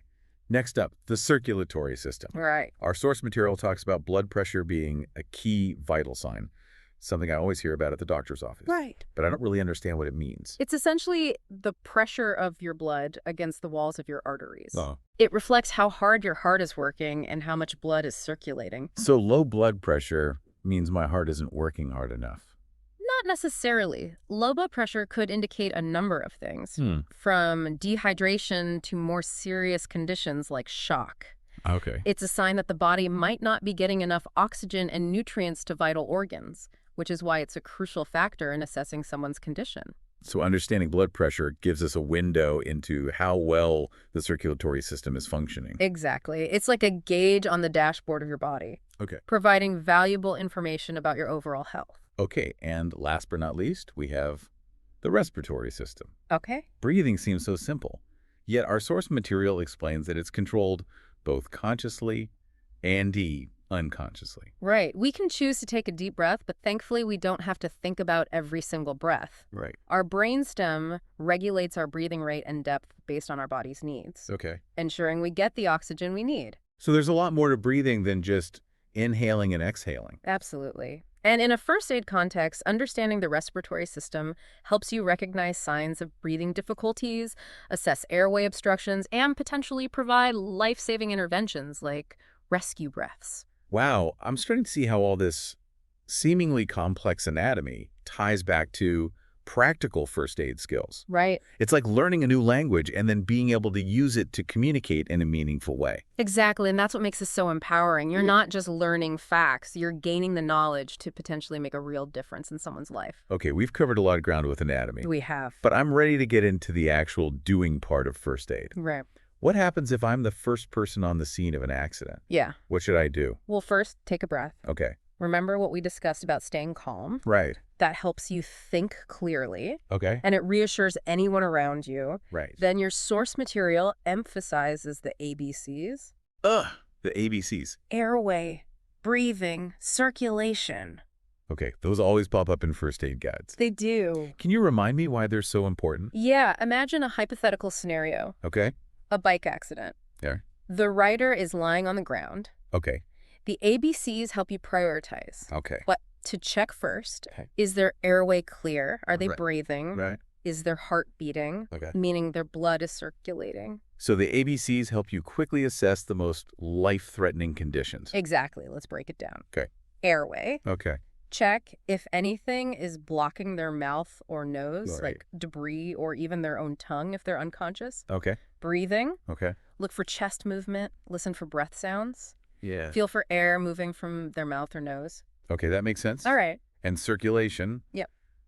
That's where you check their pulse, right? Right. But what if I can't find one? If you can't detect a pulse, that means their heart isn't pumping blood effectively. Right.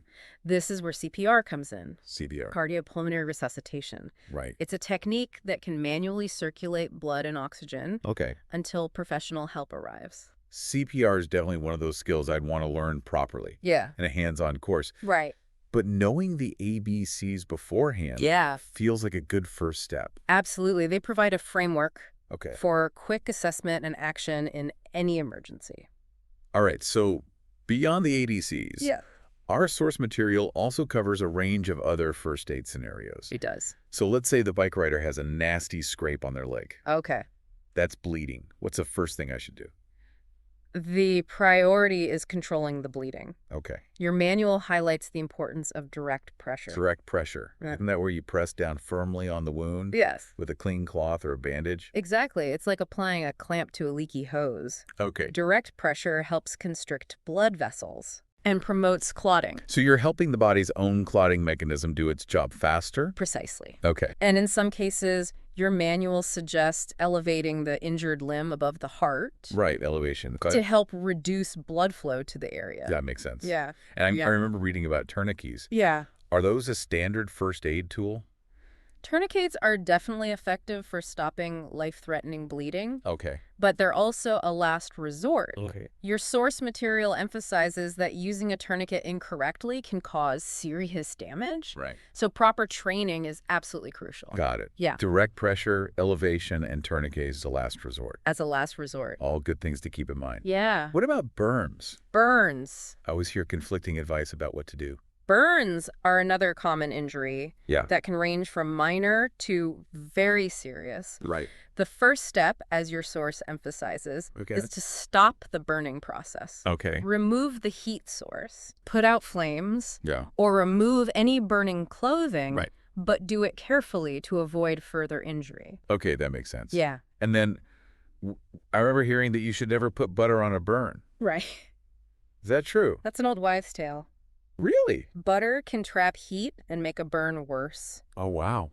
Your source material recommends cooling the burn with cool running water Okay. for at least 10 minutes. So cool water is the go-to treatment for most burns. It's simple but effective. Yeah, I feel like I've learned that in a million different places. Right. But it's good to have it confirmed. It is. Yep. Cool water helps soothe the pain, reduce swelling, Okay. and minimize tissue damage. And after cooling, you can cover the burn with a sterile dressing to protect it from infection. Okay, good to know. Yeah. What about broken bones? Broken bones. How do you know if a bone is actually broken, Yeah. and what should you do? As your source material points out, distinguishing between a bad bruise, a sprain, and a fracture can be tricky. Okay. Intense pain, swelling, and deformity Yeah. are all potential signs of a fracture. So if I think it might be a broken bone, Yeah. what should I do? Immobilize the injured area. Okay. That's the key takeaway here. Okay. Use a splint, a sling, or even just a rolled up towel Okay. to keep the limb stable and prevent further movement.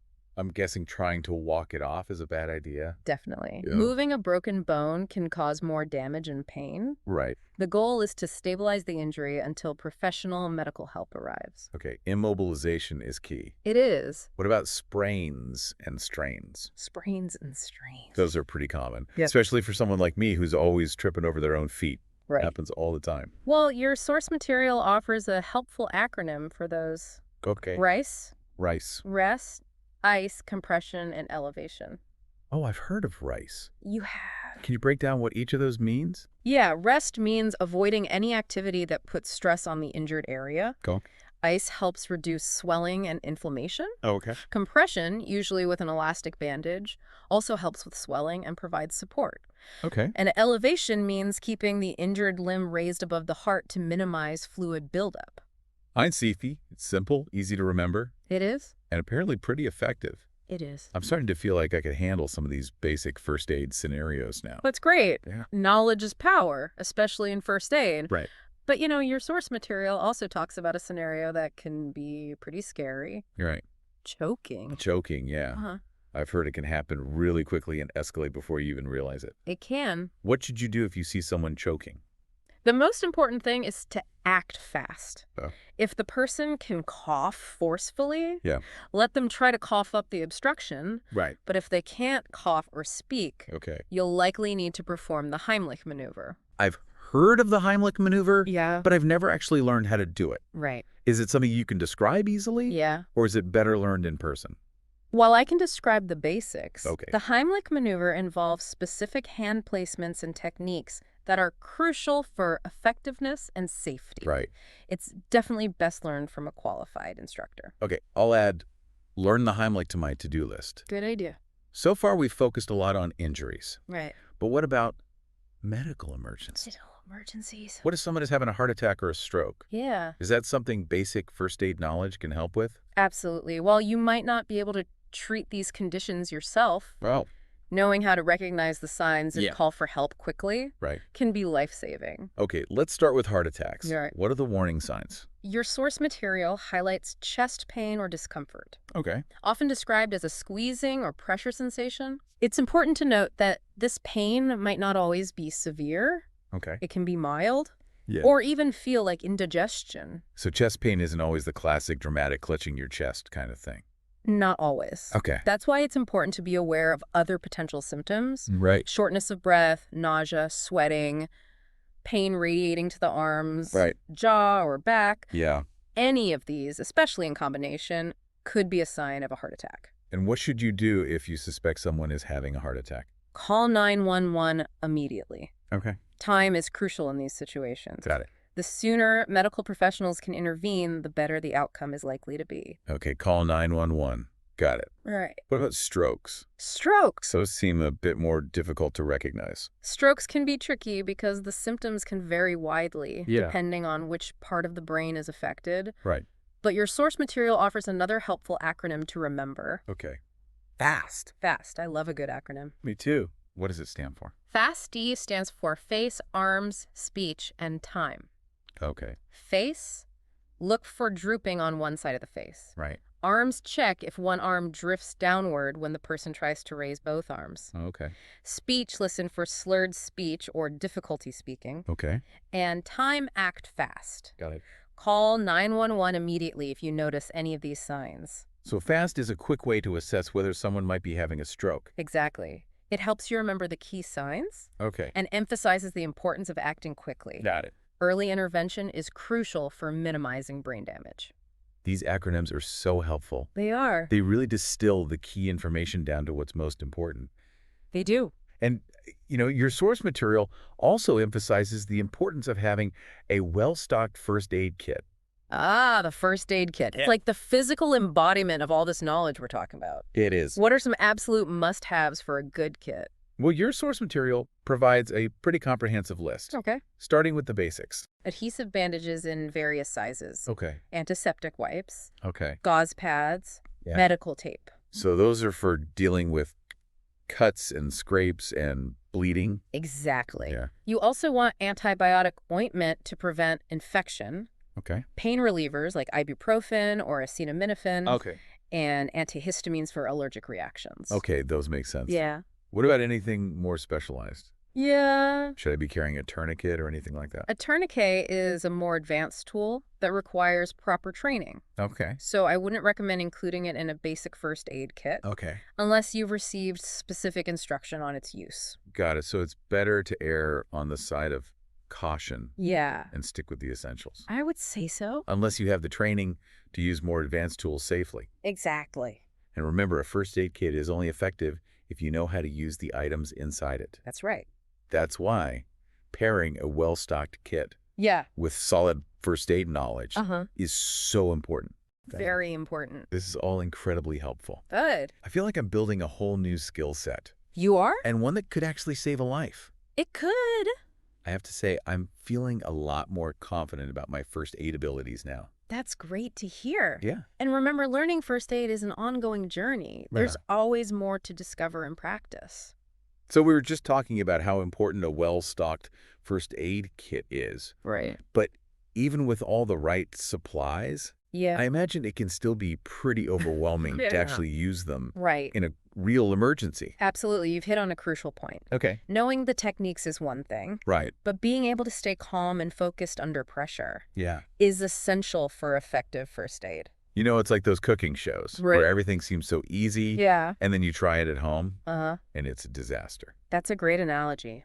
Uh. Emergencies, by their very nature, they trigger a stress response in your body. Right. Your heart races, your breathing gets faster. Okay. Your mind might feel it's going in a million directions. Yeah. So how do you avoid that deer in the headlights feeling? Mm-hmm. How do you stay grounded when things are chaotic? Preparation is key. Okay. Knowing what to do Yeah. and having a plan Right. can significantly reduce anxiety Okay. and boost your confidence. All right. It's like having a roadmap when you're driving in unfamiliar territory. That makes sense. If you've already mentally rehearsed different scenarios, Right. you're less likely to panic Right. when something unexpected happens. Exactly. Okay. And that's one of the biggest benefits of first aid training. Okay. It equips you with the knowledge and skills Yeah. to respond effectively, even under pressure. So it's not just about memorizing steps. Right. It's about building a sense of mental preparedness. Absolutely. Okay. But let's face it, even with the best training, Uh-huh. emergencies can still be overwhelming. Your source material offers some practical tips Okay. for managing stress in the heat of the moment. Okay. I'm all ears. All right. What are some things you can actually DO Yeah. to stay calm when the adrenaline is pumping? One simple but surprisingly effective technique is to focus on your breathing. Okay. Take slow, deep breaths Right. to help calm your nervous system and slow your heart rate. It's like hitting the reset button Exactly. on your stress response. It sends a signal to your body Okay. that you're not in immediate danger, Okay. allowing you to think more clearly. Okay. Deep breaths. Got it. All right. Any other tips? Your source material also suggests talking to yourself Talking to yourself. or even to the injured person if they're conscious. Out loud. Mm-hmm. Wouldn't that seem a bit strange? It might feel awkward at first, Okay. but verbalizing your thoughts and actions Right. can help you stay focused and organized. All right. It can also be reassuring to the injured person to hear you speaking calmly and confidently. So it's like narrating your own first aid actions. Exactly. Okay, I'm checking the airway now. The airway is clear. Uh-huh. Now I'm checking for breathing. Exactly. Okay. It helps to keep you grounded and prevent you from spiraling into panic. That's a great tip. Yeah. I never would have thought of that. It's like creating a sense of order in the midst of chaos. Right. And remember, your demeanor can have a huge impact on the overall situation. Absolutely. Okay. If you project calmness and confidence, Yeah. it can help to calm the injured person Okay. and create a more positive and supportive environment. So staying calm isn't just about managing my own stress. It's Yeah. also about creating a sense of calm It is. for the person I'm helping. Exactly. Your emotional state can be contagious. Right. So it's important to project a sense of control, Okay. even if you're feeling anxious on the inside. This whole conversation has been so eye-opening. Good. I never really considered the mental and emotional aspects of first aid before. Uh-huh. But it makes perfect sense that they play such a big role You do. in how effectively we respond to emergencies. I'm glad we could explore this important dimension. Yeah. Remember, first aid is not just about physical techniques. Right. It's about mental preparedness emotional resilience, Okay. and ultimately the compassion to help others in need. Well said. Thank you. And speaking of compassion, this deep dive has really made me appreciate Yeah. the incredible complexity and resilience Interesting. of the human body. It is truly remarkable, isn't it? Yeah. And the more we understand about how our bodies work, Right. the better equipped we are to care for ourselves and others. We've covered so much ground in this deep dive into first aid basics, We have. from the foundational knowledge of anatomy Right. to practical skills for handling a range of emergencies. Right. And we even touched on the often overlooked mental and emotional aspects Yes. of providing care in stressful situations. It's been a comprehensive journey. Yeah. And you've been an engaged and insightful student. Thank you. I have no doubt that you're walking away with a solid foundation in first aid Okay. and a renewed appreciation for the incredible machine that is the human body. I definitely feel more prepared and confident now. That's great. But I also know that learning is an ongoing process. It is. What would you say is the next step for Right. someone who wants to continue on this first aid journey?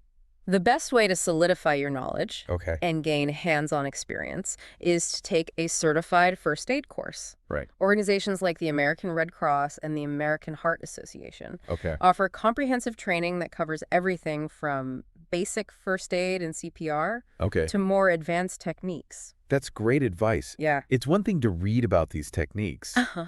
but actually practicing them Right. in a safe and controlled environment Yeah. seems invaluable. Absolutely. Hands-on training allows you to build muscle memory, gain confidence, and refine your skills under the guidance of experienced instructors. Yeah. It's an investment in your own well-being and the well-being of those around you. Well, I think that's a perfect note to end on. Okay. All our listeners out there, remember that knowledge is power. Yes. And in the case of first aid, Huh. it can literally be the power to make a difference in someone's life. Absolutely. Stay curious, stay informed, and stay prepared. Great advice. We'll see you next time for another deep dive into the world of fascinating knowledge. See you then. All right, let's dive into something that could actually turn any of us into the hero of the hour. We're going behind the scenes of first aid today. You know, I was going through this glossary of terms from a first aid manual, and I have to admit, some of this stuff makes me realize there's a lot I don't know. It's true. Even a simple glossary can be surprisingly revealing, about what we think we know versus what's actually recommended these days in first aid. Exactly. It's like this little window into how to think like a first responder. Yeah. So are you ready to unlock a few of these medical mysteries? Absolutely. Let's get to it. Let's start with a term that kind of jumped out at me right away. Avulsion. Avulsion. Now that brings up some pretty graphic images in my mind. Mm. Is this the kind of injury where, as a first responder, should I even try to touch it? Or is Right. it totally hands-off until the EMTs get there? That's a great question. And it really highlights a key takeaway from this term. An avulsion is a serious wound where tissue is partly or completely torn away. So while your instinct might be to try and, kind of put things back together, it's actually best to leave it alone. Trying to, manipulate the tissue could actually cause more damage. Okay, so hands-off is the rule with avulsions. Mm-hmm. But what should I be doing while I'm waiting for help? You want to focus on controlling the bleeding, direct pressure if possible, and then clearly communicate the nature of the injury to those emergency services when you call. Knowing and using the term avulsion helps convey the severity right away. Yeah, that makes a lot of sense. Get the right help there, ASAP. Okay, what else do we got? Let's shift gears a bit and talk about guarding. This one might seem a little less traumatic than an avulsion, but it's equally important to understand. Guarding. To me, that sounds more like what a security guard would do. How does that apply to first aid? Well, think about, what happens when you have a really bad stomach ache? You kind of instinctively tense up your abdominal muscles, like to protect that area. Oh yeah, I totally do that. I never thought about it as a medical term. It is. That involuntary tensing is called guarding, and it's a major red flag for abdominal pain. So if you're assessing someone and you notice that their muscles tense up when you gently press on their abdomen, that's a strong indicator that something more serious might be going on internally. So guarding is more than just discomfort. It's a sign to take it seriously. Okay, this glossary is full of these little clues like that. Okay, give me something a little more unexpected. How about syrup of ipecac? Whoa. Flashback to my childhood. I remember that bright pink bottle in the back of the medicine cabinet. I thought they didn't use that anymore. I thought it caused more problems than it solved. You're right, and that's a perfect example of how first aid knowledge evolves. Syrup of Ipecac used to be the go-to for inducing vomiting after accidental poisoning, but research has shown that it can actually delay more effective treatments and can cause harm in some cases. So what's the takeaway here? Don't rely on old wives' tales when it comes to first aid. Exactly. Guidelines change, and what we thought was right, years ago might be outdated, maybe even dangerous now. That's why it's so important to stay updated. This is making me realize I should probably refresh my first aid training. Yeah. All right. What else is hiding in this glossary? Let's talk about something you might hear a doctor do, the nail bed test. Now, it sounds pretty straightforward, but there's actually a clever bit of physiology behind it. Okay, nail bed test. I mean, is it as simple as it sounds? I mean, we all look at our nails. It is simple to do.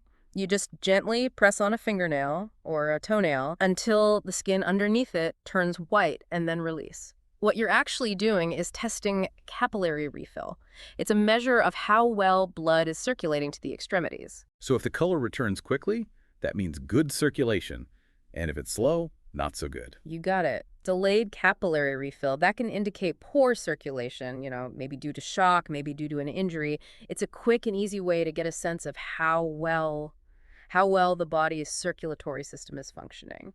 That's actually a pretty cool trick. I'm adding that one to my mental first aid toolkit. Speaking of toolkits, let's talk about the one item that always seems to cause a stir, the tourniquet. Ah, the tourniquet, Yeah. star of countless action movies. Exactly. In the movies, it's always slapped on with dramatic flair and seems to solve everything. But I'm guessing real life is a bit more nuanced. You're right to be cautious about tourniquets. While they can be life-saving in extreme cases of severe bleeding, they should absolutely be a last resort. Why is that? Think of it this way. A tourniquet completely cuts off blood flow to the entire limb. While that stops the bleeding, it also deprives the tissues of oxygen, which can lead to serious complications if it's on for too long. So it's a trade-off. Right. Stopping bleeding, but potentially damaging the limb. Exactly. That's why it's so crucial to know the proper application techniques, the risks before using a tourniquet. It's not a decision to be taken lightly. Oh, this is why I love these deep dives. They really bust those Hollywood myths. Okay, what other gems of wisdom are hidden in this glossary? Well, let's shed some light on a term that's particularly important for parents and caregivers. Reye's syndrome. Reye's syndrome. Huh, that one doesn't ring a bell. What is it? It's a rare but serious condition that can affect children and teenagers, usually after a viral infection like the flu or chickenpox. While the exact cause is unknown, it's been linked to the use of aspirin in children with these infections. So aspirin, a no-no for kids with viral infections. That's the main takeaway. It's always best to consult with a doctor before giving any medication to children, but especially when they're fighting a virus. Noted. I'm definitely seeing a theme here. When in doubt, call the doctor. Okay, what else is on our list? Let's talk about the ABCs of first aid. I know it sounds basic, but understanding this is fundamental to prioritizing your actions in an emergency. ADCs, like learning the alphabet. Is this going to be a pop quiz on medical terminology? Not quite, but it is a kind of checklist. You see, instead of letters, it stands for airway, breathing, and circulation. Okay, that makes a lot more sense. Those are pretty important things. But how do they actually relate to first aid? They represent the order of priority when you're assessing a casualty. First, you make sure the airway is open. Then you check if they're breathing. And finally, you assess circulation. So it's about quickly identifying the most life-threatening issue first. Precisely. Helps you focus your actions when every second counts. This is starting to feel less like a glossary and more like a cheat sheet for saving lives. I'm really liking this deep dive. What's next? Let's get a bit more specific and talk about position of function. Might sound a bit technical, but it has important implications for hand injuries. Position of function. Is this like a secret handshake only medical professionals know? What's the significance of this particular hand position? Think about the most natural, relaxed position for your hand. Your fingers are slightly curled and your palm is slightly facing down, right? That's the position of function. It promotes healing and minimizes stiffness after a hand injury. I'm doing it right now. It does feel supernatural. Exactly, and that's exactly why it's important. If you ever need to bandage or splint an injured hand, keeping it in this position will promote optimal healing. This is making me think about all the times I've just like wrapped an injured hand any which way. I had no idea there was a best position for healing. Okay. What other hidden wisdom does this glossary hold? Let's delve into a term that's essential for understanding heart health. Atherosclerosis. Atherosclerosis. That one sounds a little intimidating. Break it down for me. Imagine a pipe that slowly gets clogged with rust. That's essentially what happens in atherosclerosis. Plaque builds up inside the arteries, narrowing them and restricting blood flow. So it's like a traffic jam in your blood vessels. A very dangerous traffic jam. This restricted blood flow can lead to all sorts of problems, including heart attacks and strokes. That's definitely motivation to keep those arteries clear. So what can we do to prevent this plaque buildup? It's all about healthy lifestyle choices, balanced diet, regular exercise, managing stress. Those are all key to preventing atherosclerosis. And maintaining heart health. This is making me realize how much first aid knowledge is intertwined with just overall health and well-being. It's not just about treating injuries, it's about understanding how to keep ourselves healthy in the first place. Exactly. And that brings us to another term that highlights this connection, bronchospasm. Bronchospasm. That sounds like something straight out of medical drama. What exactly is going on in the body when this happens? Think about it like a sudden Charlie horse, Yeah. but in your lungs. It's when the muscles in your airways suddenly tighten up, makes it difficult to breathe. Okay, now that sounds terrifying. What causes a bronchospasm? Can be triggered by various things, things like asthma, allergies, even respiratory infections. It's basically your airways saying, hey, something's irritating us and we're going to close up shop for a bit. So if someone's having a bronchospasm, what can you do to help? Well, if they have an inhaler for asthma, allergies, help them use it. But if it's severe or doesn't improve, they need medical attention ASAP. This glossary is like a crash course in recognizing serious medical situations. All right, give me another term. How about concussion? It's a term we hear all the time, especially in sports. But it's worth really understanding what's going on in the brain when this happens. Concussion.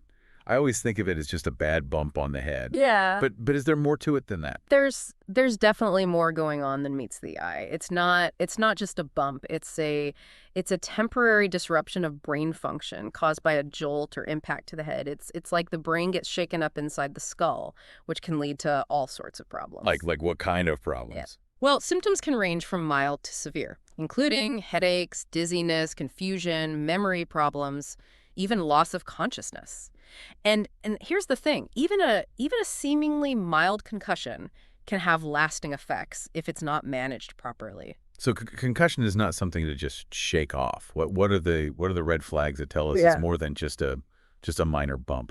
If someone loses consciousness, even briefly, that's a big one. Also, look for persistent or worsening symptoms, vomiting, slurred speech, any changes in their behavior or personality. These are all signs that they need immediate medical attention. Wow, this is making me rethink how seriously we should take concussions. All right, what's next on our glossary adventure? How about we tackle a term that might make you think of a Smurf? We're going to talk about cyanosis. Cyanosis. Okay, that one sounds a bit ominous. Is it as blue as it sounds? It can be. Cyanosis is a bluish discoloration of the skin, usually around the lips and fingertips. It's a sign that there's not enough oxygen in the blood. So it's like a visual clue that something's wrong with the respiratory system. Exactly. Cyanosis is a medical emergency, requires immediate attention, could indicate a variety of serious conditions, including heart or lung problems. This is making me realize how much we can learn just by observing someone's appearance. Yeah. All right, what else we got? Let's talk about a procedure that's often depicted in movies but rarely understood. Defibrillation. Defibrillation. Oh, that's the thing with the paddles, right? Clear. Zap. You're picturing it perfectly, but what's actually happening is pretty amazing.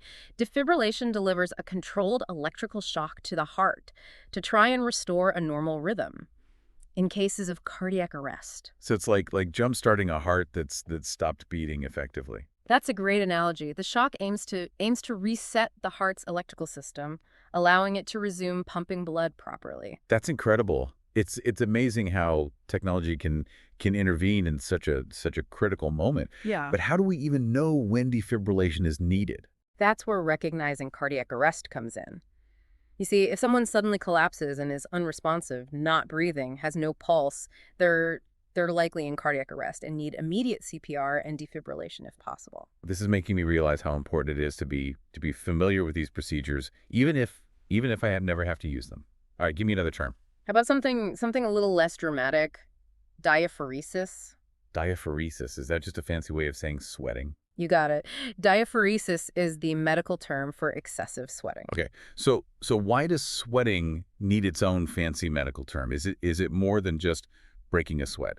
Well, while sweating is a normal bodily function, especially during exercise or hot weather, excessive sweating can be a sign of something more serious. Like what? It can be associated with things like a heart attack or heat exhaustion, anxiety, even certain medications. Yep. It's basically your body's way of saying, hey, something's not right here.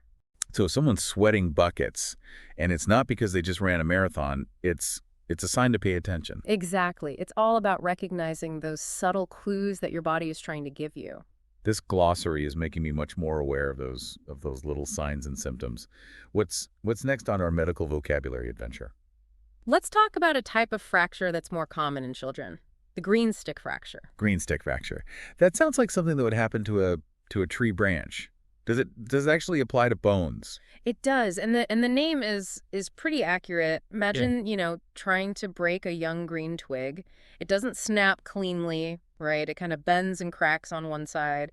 That's similar to what happens in a green stick fracture. So instead of breaking completely, the bone kind of splinters. Exactly. It's more common in kids because their bones are more flexible than adult bones. This is making me realize how much I'm learning about the differences between kids and adults when it comes to first aid. Okay, what else is on our list? Let's get to a term that's pretty straightforward, but also can be pretty scary. Hematemesis. Hematemesis. That sounds intense. What is it? It's the medical term for vomiting blood. Oh yeah, that's definitely something that would send me straight to the doctor. Rightfully so. While it can be caused by something minor, like a nosebleed, it's often a sign of a more serious issue, like an ulcer or internal bleeding. So not something you want to try to diagnose at home. Absolutely not. If you or someone you're with is vomiting blood, seek medical attention immediately. This glossary deep dive is full of those when to worry moments. What else should I be on the lookout for? Let's talk about something that's particularly relevant for people with diabetes: hyperglycemia.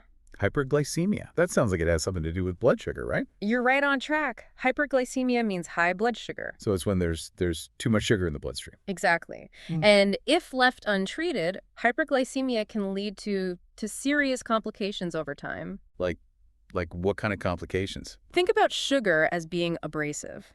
Over time, high blood sugar can damage blood vessels, nerves, and organs, increasing the risk of heart disease, stroke, vision problems, and other health issues. So managing blood sugar isn't just about feeling good in the moment. It's about preventing long-term damage. Exactly. It's about maintaining a healthy balance within the body. And that brings us to another term that highlights the importance of balance: hypothermia. Hypothermia, that's when someone gets too cold, right? It's more than just feeling chilly. Hypothermia is a dangerous condition where the body's temperature drops below normal, usually from prolonged exposure to cold temperatures. It's like the opposite of having a fever. In a way, yes, but instead of the body overheating, it's getting too cold to function properly. How can you tell if someone's experiencing hypothermia? Look for shivering, confusion, slurred speech, slow breathing, a weak pulse. So if you find someone out in the cold exhibiting these signs, what should you do? Get them to a warm environment as quickly as possible. Remove any wet clothing. Wrap them in warm blankets. If they can drink, offer warm fluids. And of course, call 911 or your local emergency number. This is making me think about those winter camping trips I've been on. Yeah. Okay, what else do we need to know? Let's clear up a term that's often misused: laceration. Laceration, is that just a fancy word for a cut? It is a cut, but it's a specific kind of cut. Lacerations are typically deep, jagged, and irregular, often involving more than just the top layer of skin. So a paper cut wouldn't be considered a laceration? Not quite. Think more along the lines of a wound caused by a sharp piece of metal or glass. Okay, so a laceration is more is more serious than a simple cut? Does it need special treatment? Lacerations often require stitches or other medical attention to ensure proper healing and minimize scarring. This glossary is turning into quite the first aid encyclopedia.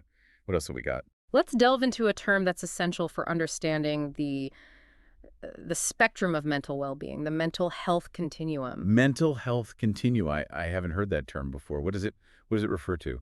Imagine a line with healthy on one end and ill on the other. That's basically the mental health continuum. Helps us visualize the fact that mental health isn't a fixed state, but rather something that fluctuates along a spectrum. So someone's position on this continuum can change over time. Absolutely. Life events, stress levels, support systems, a whole host of other factors can cause us to move along this continuum. That's a really helpful way to think about mental health. It's not black and white. It's a journey with ups and downs. Exactly. And it's a reminder that everyone's mental health journey is unique, and there's no shame in experiencing challenges. This deep dive is really broadening my understanding of health beyond just the physical stuff. Mm-hmm. What other terms might help us better understand the complexities of our bodies and minds? Mm-hmm. Let's talk about a term that everyone should know. Myocardial infarction. Myocardial infarction. Okay, I need a translation on that one. In simple terms, it means a heart attack. Oh, wow. So serious business. Very serious. Happens when blood flow to the heart muscle is blocked, usually by a blood clot. So if someone's having a heart attack, every second counts. Absolutely. That's why it's so important to recognize the signs and call 911 immediately. What are some of those telltale signs? Chest pain or discomfort, shortness of breath, nausea, lightheadedness, pain radiating to the arms, neck, or jaw are common symptoms. It's important to remember that not everyone experiences a heart attack the same way, right? Yeah, absolutely right. Some people, especially women, might have less obvious symptoms. The key takeaway is to never ignore persistent or unusual discomfort, especially if it involves the chest. I'm making mental note of all these warning signs. Okay. Give me another term. What else have we got? Let's talk about a sensation we've all probably experienced at some point. Palpitation. Palpitation. That's when you feel your heart skip a beat. It's more than just a skipped beat. It's any time you become overly aware of your heartbeat, whether it's fluttering, pounding, racing, or skipping beats. So it's like suddenly being very tuned into your heart's rhythm. Exactly. And while an occasional palpitation is usually nothing to worry about, frequent or prolonged palpitations could be a sign of an underlying medical condition. What kinds of conditions are we talking about? They can be caused by a variety of factors, including stress, anxiety, caffeine, medication, even heart rhythm disorders. So it's another one of those listen to your body moments. Exactly. If you're experiencing unusual or concerning palpitations, it's always best to talk to your doctor. This glossary is making me much more aware of the subtle ways our bodies try to communicate with us. Okay, what else is on our list of terms to decode? Let's talk about a type of wound that's often underestimated, the puncture wound. Puncture wound. That sounds like something you'd get from stepping on a nail. You're picturing it perfectly. It's a deep, narrow wound caused by a sharp object piercing the skin. So it's different from a regular cut or scrape. Definitely. A puncture wound often doesn't bleed much externally, but it can be deep and prone to infection. Why is that? Because whatever caused the puncture can carry bacteria deep into the tissues, making it a breeding ground for infection. So even if it looks minor on the surface, a puncture wound can be serious if it's not treated properly. Exactly. It's crucial to clean it thoroughly, apply antibiotic ointment, and seek medical attention if necessary, especially if you're unsure about the cleanliness of the object that caused the puncture. I'm starting to see a pattern here. When it comes to wounds, it's always better to err on the side of caution. What else should I be on the lookout for? Let's talk about a sound you might hear in someone's breathing that could indicate a problem. Rales. Rales. I think I've heard doctors use that term before. What does it sound like? Imagine a crackling or rattling sound in the lungs during breathing. Like a bowl of Rice Krispies. That's a pretty good analogy, and it's often a sign that there's fluid buildup in the lungs, which could indicate a variety of conditions like like pneumonia, heart failure, or pulmonary edema. So hearing rails is definitely cause for concern. It can be, especially if they're accompanied by difficulty breathing or other symptoms. It's crucial to seek medical attention promptly if you hear rails in someone's breathing. This deep dive into first aid terminology is turning into a crash course in recognizing those subtle signs and symptoms that we might otherwise miss. What else should we be paying attention to? Let's talk about a term that's often used in emergency situations, but not always fully understood. Shock. Shock. I always hear that word on medical dramas. Yeah. But what does it actually mean in a medical context? Think of it this way. Shock is like a system-wide failure in your body's delivery service. Your circulatory system isn't getting enough blood to vital organs. So it's like your body's internal transportation system has broken down. Exactly. And if it's not addressed quickly, it can be life-threatening. What causes shock? It can be triggered by various things, including severe bleeding, trauma, allergic reactions, or even severe infections. So it's like the body's emergency response system is overwhelmed and can't keep up. That's a good way to put it, and that's why recognizing the signs of shock and getting immediate medical attention is so critical. Okay, so what are the warning signs that someone might be going into shock? Look for pale or clammy skin, rapid breathing, a weak pulse, confusion, and dizziness. So if you see those signs, it's time to call 911. Absolutely. And while you're waiting for help to arrive, there are a few things you can do to help. Keep the person warm and comfortable. Elevate their legs if possible, and reassure them calmly. This glossary is giving me a whole new appreciation for how much we can do to help in an emergency, even if we're not medical professionals. Okay. What's next on our list of terms to decode? Let's tackle a term that's common in the world of sports injuries. Sprain. Sprains. I always think of those as like twisted ankles or wrists. Is that all there is to it? It's a bit more than just a twist. A sprain is actually an injury to a ligament, the tough tissue that connects bones together at a joint. So it's different from a fracture, which is a break in the bone itself. Exactly. With a fracture, the bone is broken. With a sprain, the ligament is stretched or torn. So it's like a stretched or torn rubber band holding two bones together. That's a good way to think about it. Okay, I'm finally starting to differentiate between sprains and fractures. What else have we got? Let's explore a term that can be pretty scary but is often misunderstood. Syncope. Syncope. That sounds like a word I've heard doctors use. What does it mean? It's the medical term for fainting or passing out. Oh, so it's like suddenly losing consciousness. Exactly. And while fainting is often harmless and temporary, it can sometimes be a sign of an underlying medical condition. What are some of the things that can cause someone to faint? It's usually triggered by a sudden drop in blood flow to the brain, which can be caused by various things, including dehydration, low blood sugar, standing up too quickly, strong emotions, or even pain. So if someone faints, is there anything you should do to help them? Yes. Yes. Help them lie down and elevate their legs to improve blood flow to the brain. And if they don't regain consciousness quickly, or if they experience repeated fainting spells, seek medical attention. This glossary is like a mini medical school packed into a single deep dive. Yeah. What other medical mysteries await us? Let's talk about a term that's often used in the context of heart conditions.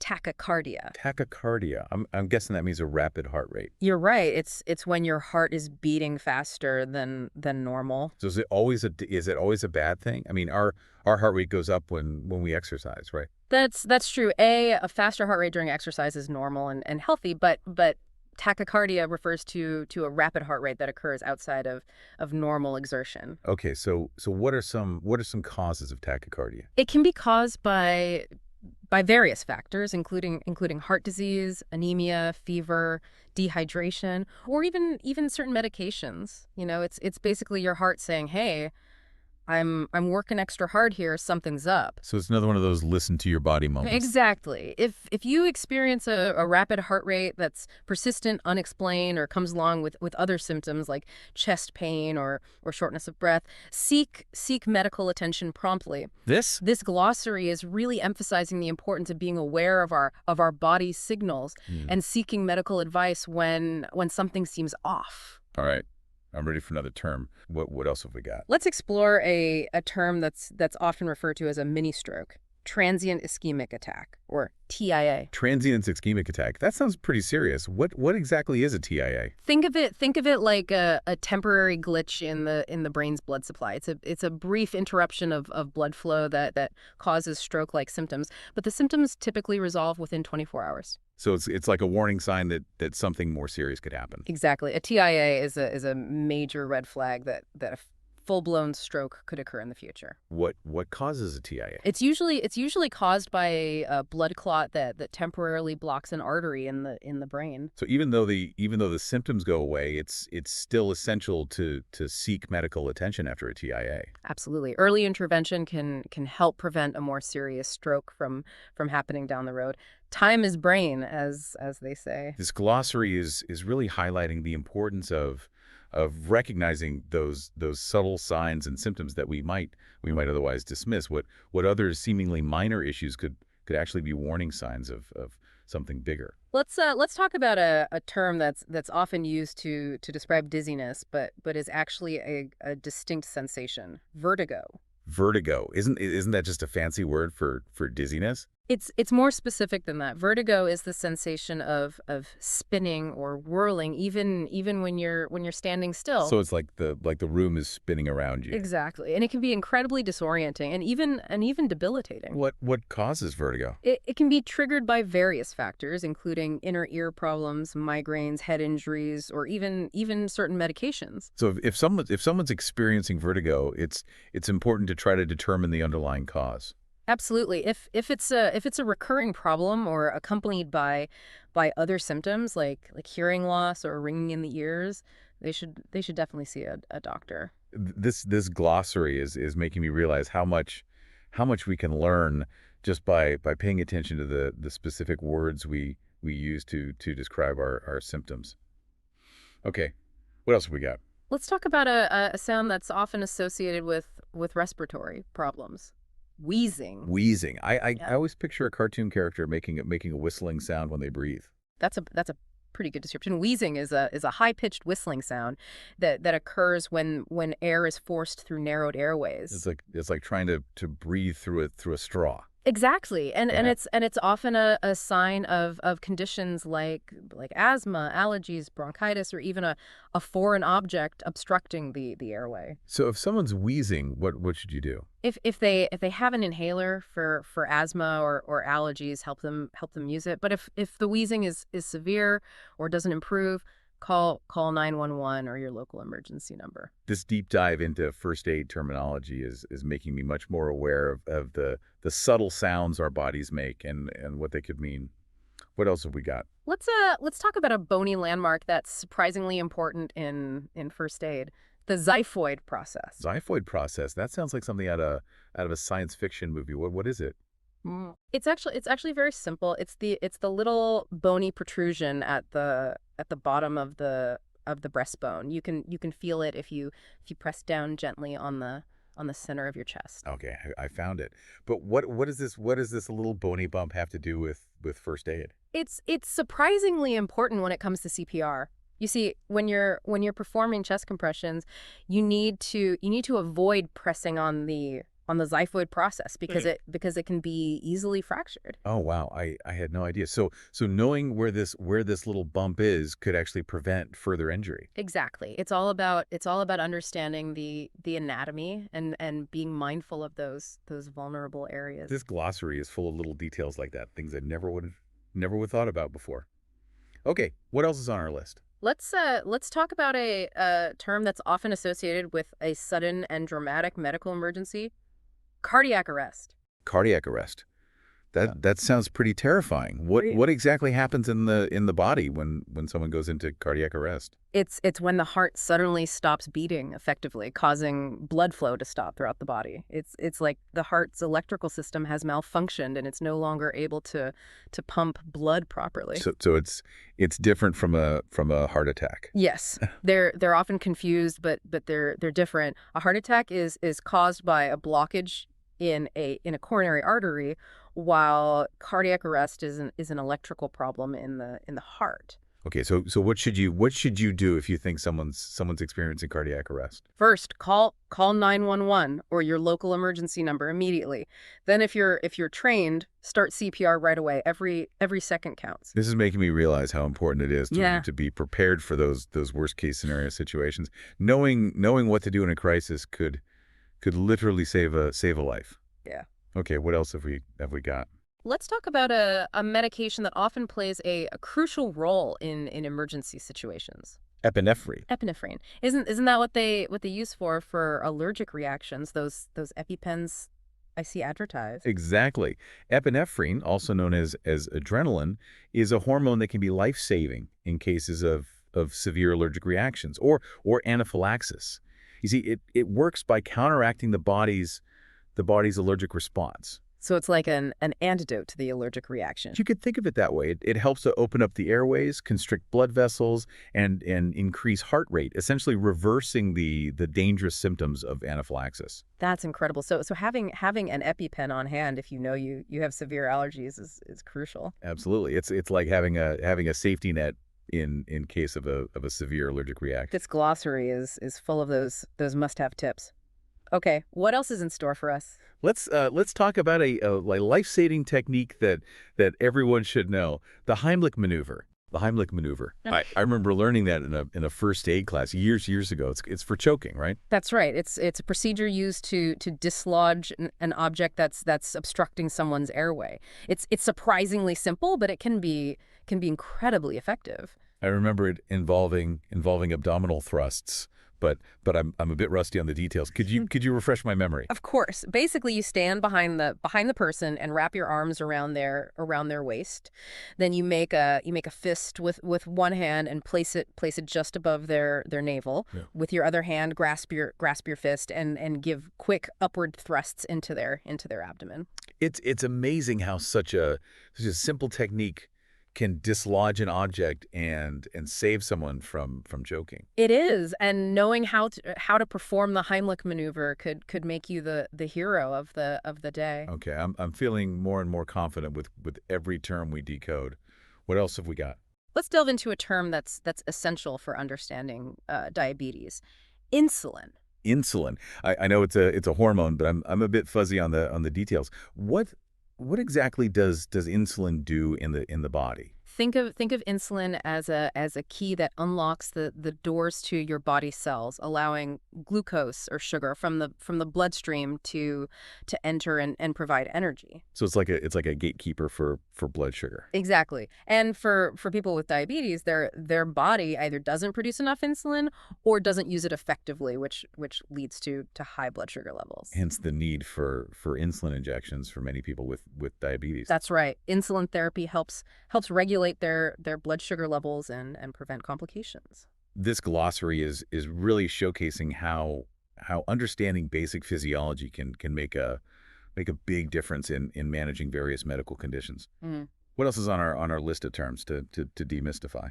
Let's talk about a technique that's similar to the head tilt chin lift, but is used in specific situations. The jaw thrust maneuver. Jaw thrust maneuver. That sounds a bit more technical. When would you use this instead of the head tilt chin lift? It's primarily used when there's a suspected spinal injury.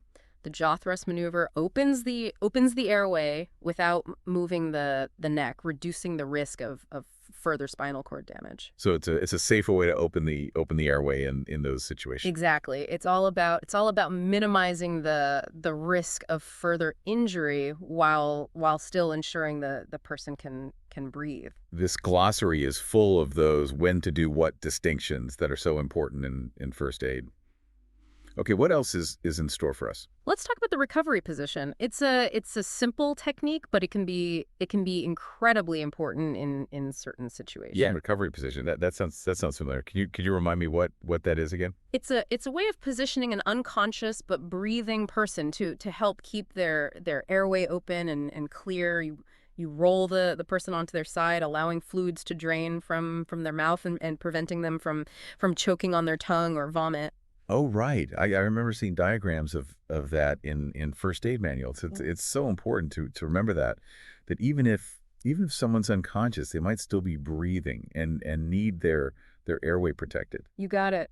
Simple techniques like the recovery position can make a world of difference in an emergency. This glossary is full of those empowering I can actually do this moments. Yeah. Okay.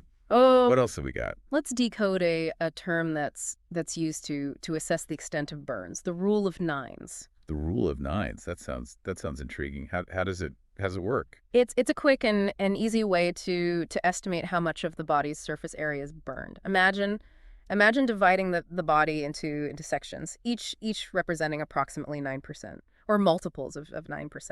So it's like a mental map of body percentages. Exactly. For example, the head and each arm represent 9%, while the front and back of the torso each represent 18%. That's a handy way to get a quick estimate of the burn severity. Who uses the rule of nines? It's a tool used by first responders and medical professionals to help determine the appropriate level of care and treatment for burn victims. This glossary is giving you a whole new appreciation for how much goes into assessing and managing injuries. Yeah. Okay, what's next? Let's clear up some confusion about two terms that are often used interchangeably, but actually have a subtle difference: signs and symptoms. Okay, I'm curious about this one. I always thought they were the same thing. What's the distinction? Think of it this way.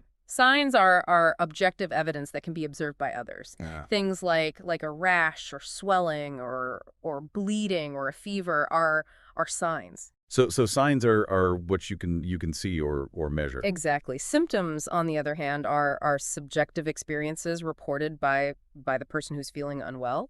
So things like pain or nausea or dizziness or fatigue are symptoms. You got it. And both signs and symptoms are important pieces of the puzzle when it comes to diagnosing and treating medical conditions. This glossary is making me realize how much precision and detail are involved in medical communication. Mm. Okay. What else do we need to know?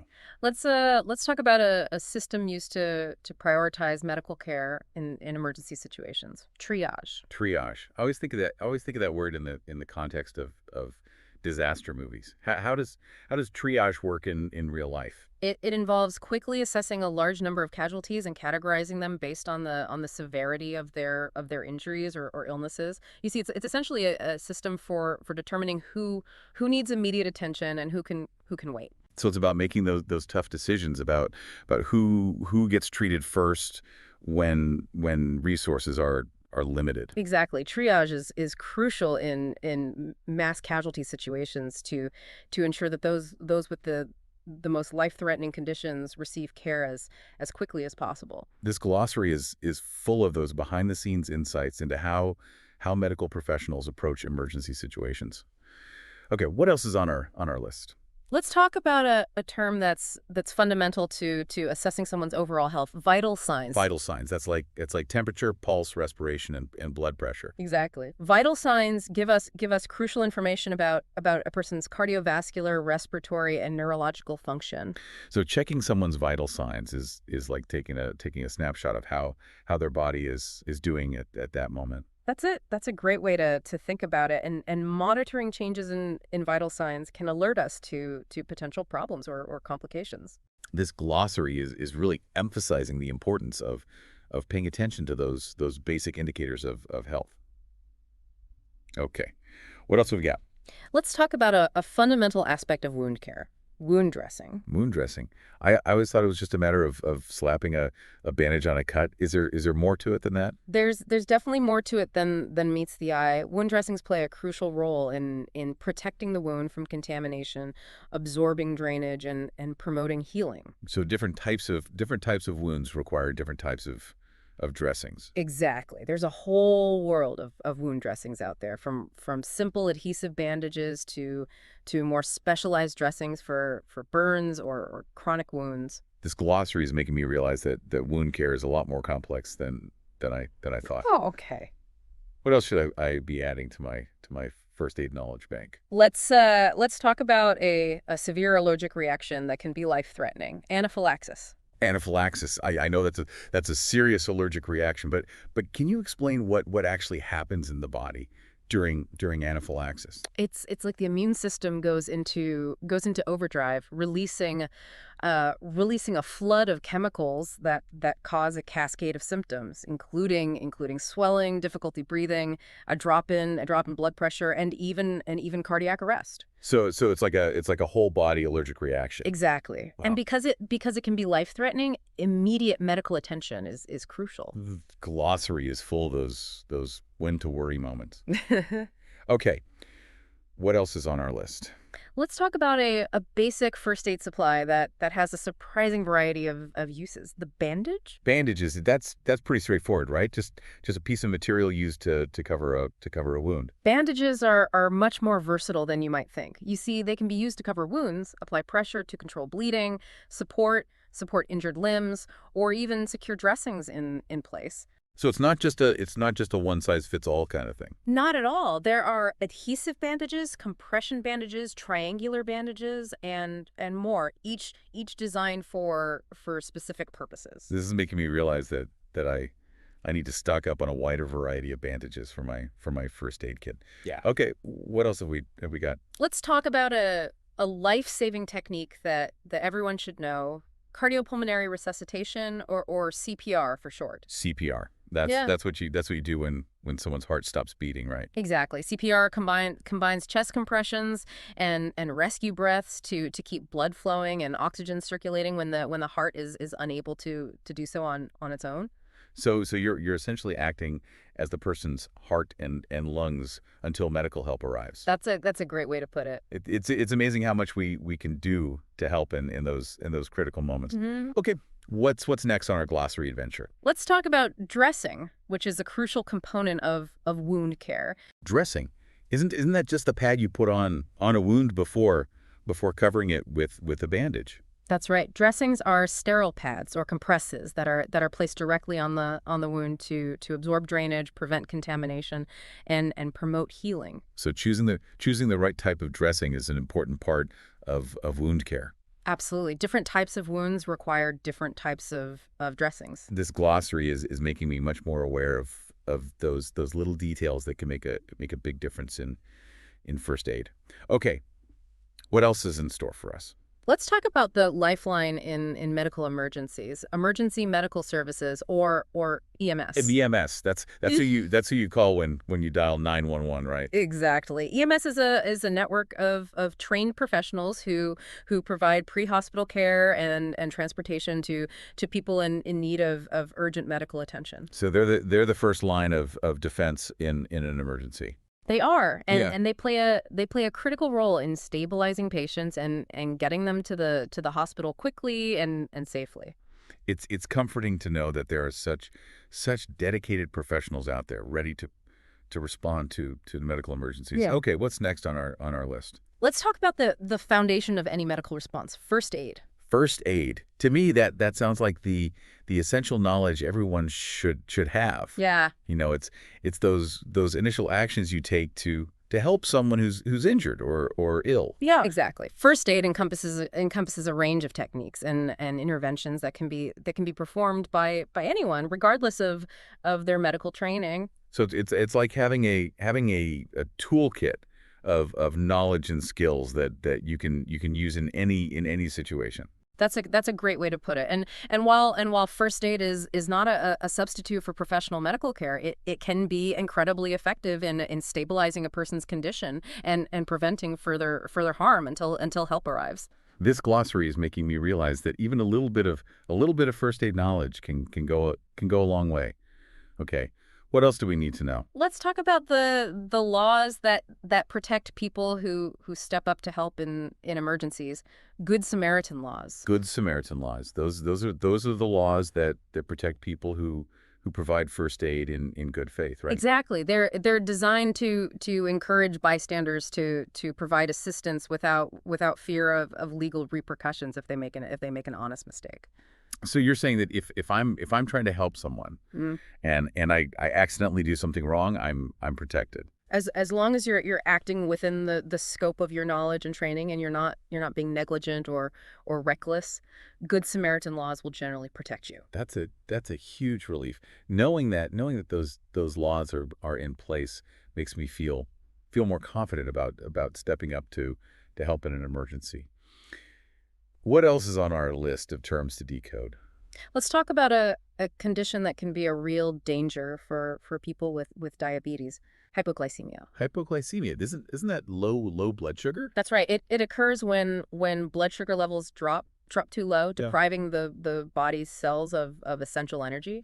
So what are some of the signs that someone might be experiencing hypoglycemia? Look for confusion, dizziness, weakness, sweating, shakiness, and even seizures. So if you see those signs in someone with diabetes, it's important to give them something sugary to raise their blood sugar levels. Yeah. Exactly. A quick source of sugar, like juice or glucose tablets, can be very helpful in those situations. This glossary is a gold mine of practical tips. Yeah. What else do we need to know? Let's talk about a common complication of wounds and illnesses, infection. Infection. That's when germs invade the body and cause problems, right? Exactly. Infection happens when microorganisms like a bacteria or viruses enter the body, multiply, and trigger an immune response. So how can you tell if a wound is infected?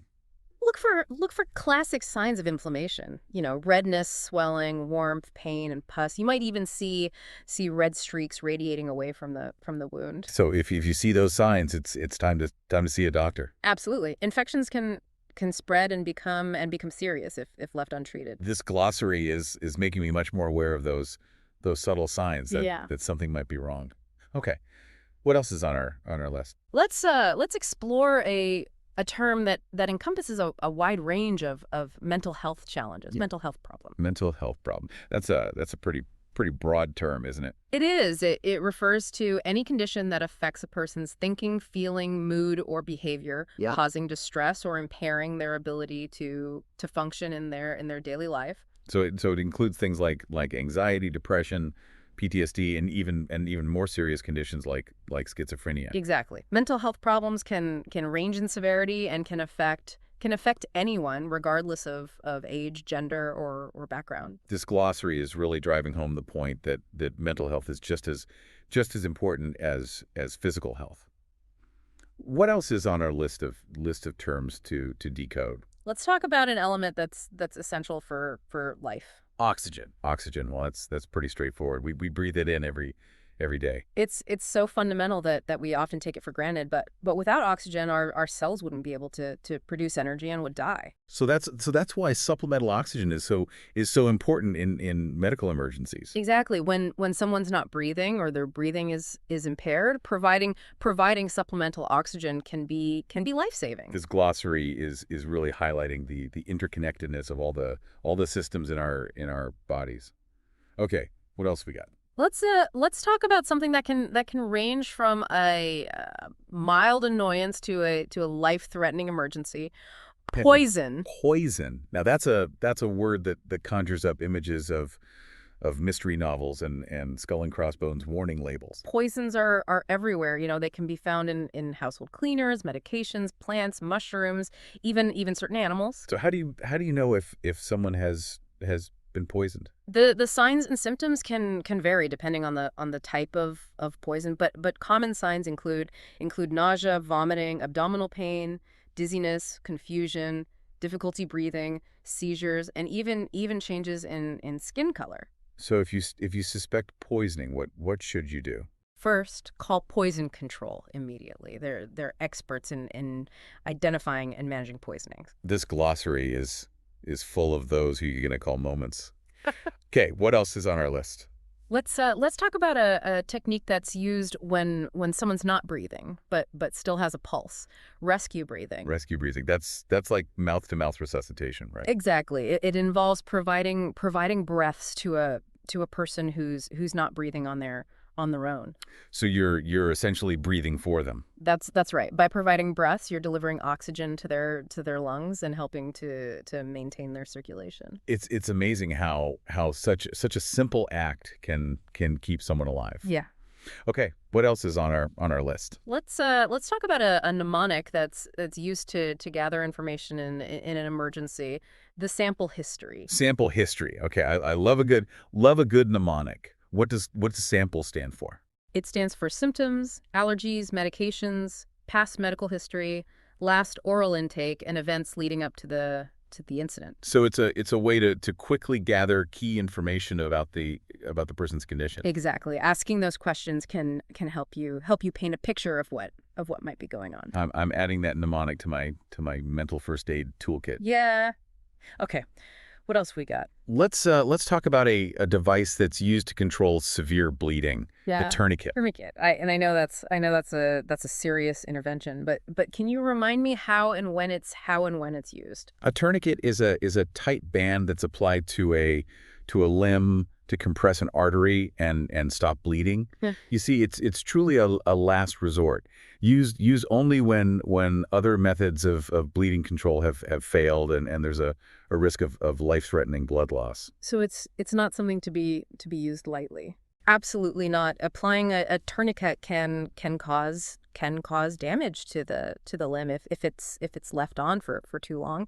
It's essential to know the proper application and removal techniques. This glossary is making me realize that even though first aid is often about simple techniques, it's crucial to understand the whys and hows behind each action. Huh. Okay, what else is on our list? Let's talk about a state of being that can range from harmless to life-threatening. Unconscious. Unconscious. That's like being asleep, but not waking up, right? It's a bit more complex than that. Unconsciousness is a state of being unaware of one's surroundings, and, Right. and it can be caused by various factors, from a simple faint to a serious head injury or a drug overdose. But what should you do if you find someone unconscious? First, check for responsiveness. Try calling their name or gently shaking them. If they don't respond, call 911 immediately. And while you're waiting for help to arrive. Check their airway, breathing, and circulation, and provide any necessary first aid. Okay, that's a good reminder to always assess the situation and take appropriate action. What else we got? Let's decode a term that often comes up in the context of animal bites and stings. Venom. Venom. I always think of snakes and spiders when I hear that word. You're right on track. Venom is a toxic substance produced by animals for defense or hunting. You see, it's a complex mixture of toxins that can have a variety of effects on the body, from mild pain and swelling to more serious reactions like paralysis or even death. So what should you do if someone is bitten or stung by a venomous creature? It depends on the creature and the severity of the reaction. In general, it's always best to seek medical attention, especially if the person is experiencing severe pain or swelling or difficulty breathing or other worrisome symptoms. Okay, that's a good reminder to take those bites and stings seriously.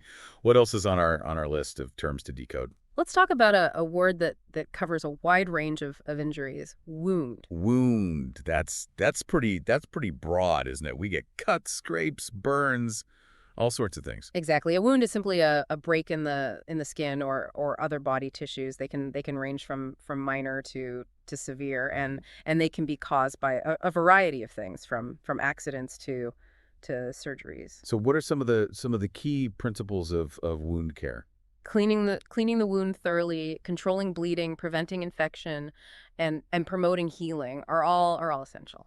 This glossary is making me realize that wound care is more than just just slapping on a bandage. What else have we got? Let's talk about a substance that can have both positive and negative effects on health.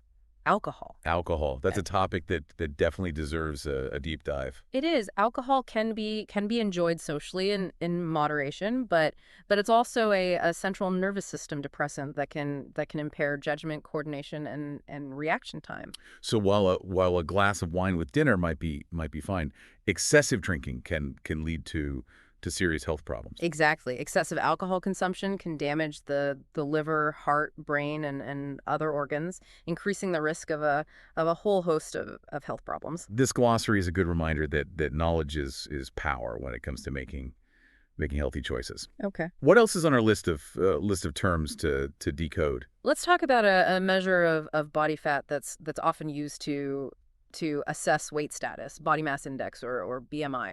BMI, I've heard of that. But can you remind me what it actually measures? BMI is calculated using a person's height and weight, providing a measure of body fat. And what does BMI tell us? It helps us determine if someone is underweight, normal weight, overweight, or obese. So knowing your BMI can help you understand your risk for certain health problems associated with weight. Exactly. It's a useful tool for assessing overall health and making informed lifestyle choices. This glossary is full of those know your numbers moments.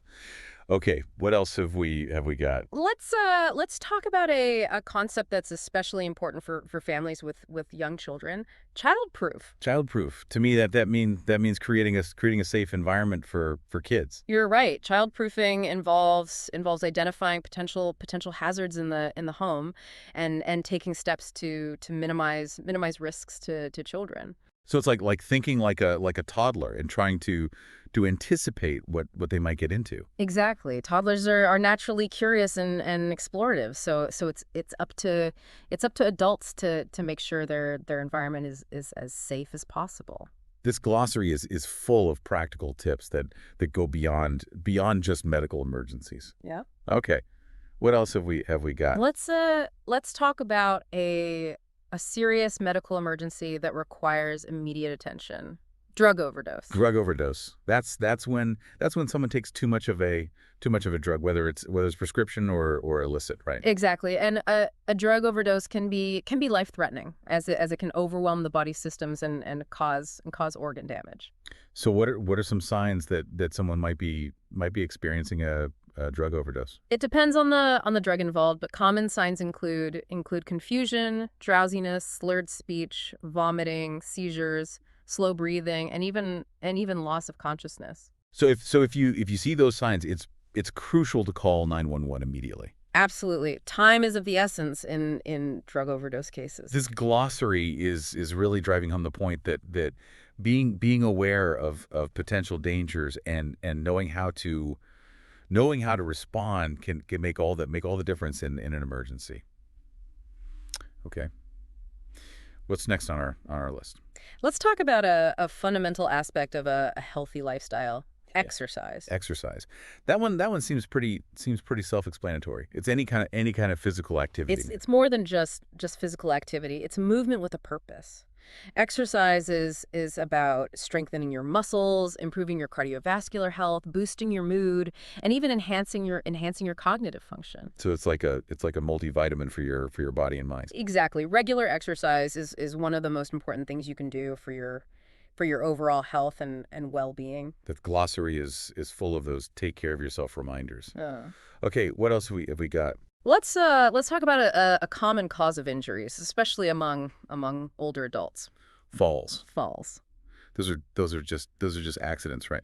What's so important about understanding falls? Falls can be more than just accidents. They can be a sign of underlying health problems, like balance issues, muscle weakness, vision problems, or even medication side effects. So preventing falls, especially in older adults, is a crucial part of maintaining their independence and well-being. Absolutely. Creating a safe home environment, encouraging regular exercise, and addressing any underlying medical conditions can significantly reduce the risk of falls. This glossary is making me realize that first aid is about more than just responding to injuries. It's also about understanding how to prevent them in the first place. Okay. What else is on our list? Let's explore a specialized field of healthcare, geriatric. Geriatric. Isn't that just medicine for old people? It's much more than that. Geriatric care focuses on the unique health needs and challenges of aging, including including managing multiple chronic conditions, promoting mobility and independence, and addressing cognitive changes. So it's about providing holistic and compassionate care that takes into account the physical, mental, and social aspects of aging. Exactly. Geriatric care aims to enhance the quality of life for older adults and support their well-being as they age. This glossary is really highlighting the diversity of healthcare needs across different populations and life stages. Okay, what else have we got? Let's talk about an essential skill for navigating the world of healthcare. Love it. Health literacy. Health literacy. To me, that sounds like being able to read and understand medical information. It's more than just reading. It's about being able to find, understand, evaluate, and apply health information to make informed decisions about your own health or the health of someone you're caring for. So it's like being a savvy healthcare consumer. Exactly. Health literacy empowers people to be active participants in their healthcare. This glossary is full of those take charge of your health messages. Okay, what's next on our list? Let's talk about one of the most effective ways to prevent infectious diseases: immunization. Immunization. We already talked about vaccines. Aren't they the same thing? Well, while the terms are often used interchangeably, there's a subtle distinction. A vaccine is the actual substance that's administered, while immunization is the process of becoming immune to a disease, either through vaccination or natural exposure. So the vaccine is the tool, and immunization is the outcome. Exactly. And vaccines are one of the most powerful tools we have in public health to protect individuals and communities from potentially devastating diseases. This glossary is a good reminder of how important it is to stay up to date on recommended vaccines. Yeah. Okay. What else have we got? Let's talk about the amazing structures that allow us to move. Joints. Those are just the places where two bones connect, right? They might seem simple, but joints are actually quite complex. They allow us to bend, twist, rotate, and move in all sorts of ways. So keeping our joints healthy is crucial for maintaining our mobility and independence. Absolutely. Regular exercise, maintaining a healthy weight, and protecting our joints from injury can help keep them functioning smoothly for years to come. This glossary is really emphasizing the importance of taking care of our musculoskeletal system. Okay.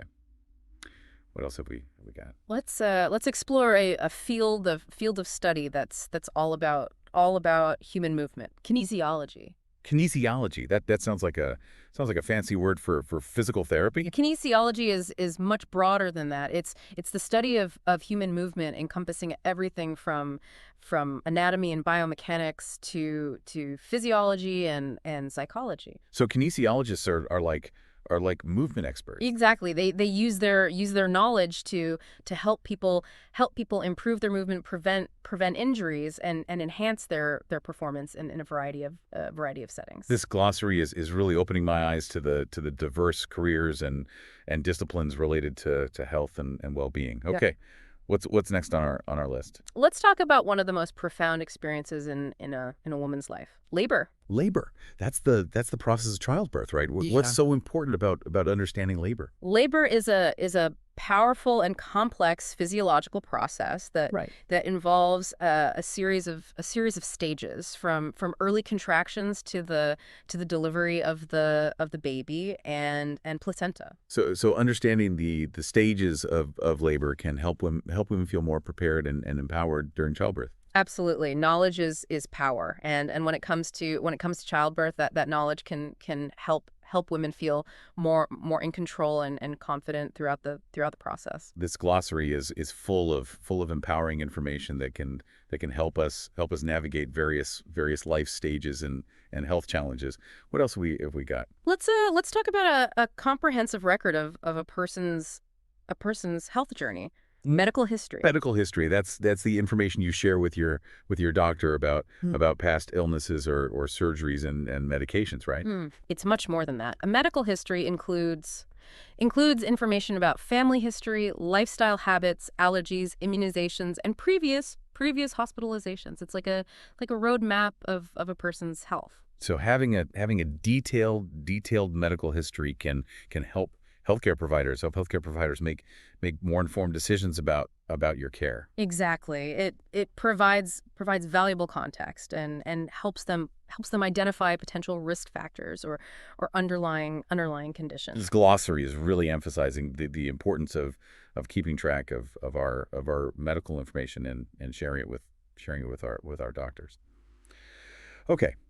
What else have we got? Let's talk about a foundational aspect of good health, nutrition. Nutrition. That just means eating healthy, right? Nutrition is much more than just eating healthy. It's the science of how our bodies use food to grow, repair, and function properly. You see, it's about understanding the nutrients our bodies need and making sure we get them from a variety of sources. So it's not just about what we eat, but also about how our bodies use that food. That's right. Nutrition is a complex and fascinating field that explores the intricate relationship between food and our health. This glossary is really sparking my curiosity about nutrition. Okay. What else do we have on our list of terms? Let's talk about medications you can buy without a prescription, over-the-counter medications or OTC medications. OTC medication. Those are the drugs you can just grab off the shelf at the pharmacy, right? Exactly. OTC medications are widely available for treating common ailments, like headaches, colds, allergies, and pain. So they're generally considered safe to use without a doctor's supervision. They are, but it's still important to use them responsibly. Always read the label carefully, follow the dosage instructions, and be aware of potential side effects or interactions with other medications. This glossary is full of those little nuggets of wisdom that can make a big difference in our health. Okay. What else have we got? Let's talk about the branch of medicine that focuses on the health and well-being of children. Pediatrics. Pediatrics. I Yeah. always think of that as the happy, colorful doctor's office with toys and cartoons in the waiting room. Well, the atmosphere might be a little more cheerful, but pediatric care is serious business. Mhm. Pediatricians have expertise in childhood development, common childhood illnesses, and the prevention and management of pediatric health conditions. So they're like all around experts on kids' health. Exactly. They provide comprehensive care that takes into account the physical, emotional, and social well-being of children from infancy through adolescence. This glossary is really highlighting the specialized knowledge that exists within the vast world of healthcare. Sure. Okay. What else is on our list of terms? Let's explore a concept that's becoming increasingly important in healthcare: quality of life. Quality of life. To me, that sounds like subjective well-being, how happy and fulfilled we feel. It's definitely subjective, but it's also a multi-dimensional concept that encompasses a wide range of factors, including physical health, mental well-being, social relationships, economic security, and even our environment. So it's about more than just the absence of disease or illness. It's about how well we're doing in all areas of our lives. Exactly. And quality of life is becoming a a more central focus in healthcare as we shift from simply treating disease to promoting overall well-being. This glossary is full of those big picture concepts that help us understand the evolving landscape of healthcare. Okay, what else have we got? Let's talk about the process of restoring function and independence after an injury or illness. Yeah. Rehabilitation. Rehabilitation. To me, that word always makes me think of physical therapy. Rehabilitation is much broader than just physical therapy. It encompasses a wide range of therapies and interventions, including occupational therapy, speech therapy, and even psychological counseling, all aimed at helping individuals regain lost skills and function. So rehabilitation is about helping people get back to their optimal level of functioning, whatever that looks like for them. Exactly. It's a personalized and goal-oriented process that focuses on maximizing an individual's potential. This glossary is full of inspiring stories of resilience and recovery. Right. Okay, what else is on our list of terms? Let's talk about a fundamental aspect of public health: sanitation. Sanitation. That just means keeping things clean. It's more than just keeping things clean. It involved a whole system of practices and infrastructure to protect public health, including safe water supply, proper sewage disposal, and hygiene practices. So sanitation is about creating a healthy environment that minimizes the risk of disease. Exactly. It plays a vital role in preventing the spread of infectious diseases and promoting overall well-being. This glossary is highlighting how interconnected our health is to the world around us. Okay, what else have we got? Let's explore a term that encompasses a wide range of physical and emotional injuries. Trauma. Trauma. I tend to think of that word as a serious physical injury.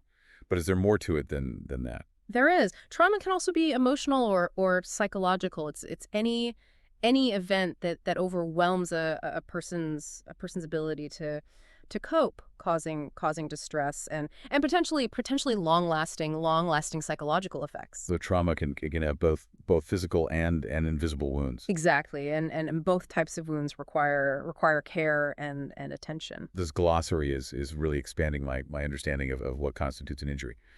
Okay, what else is on our list? Let's talk about a set of guidelines that are crucial for preventing the spread of infection. Universal precautions. Universal precautions. Okay.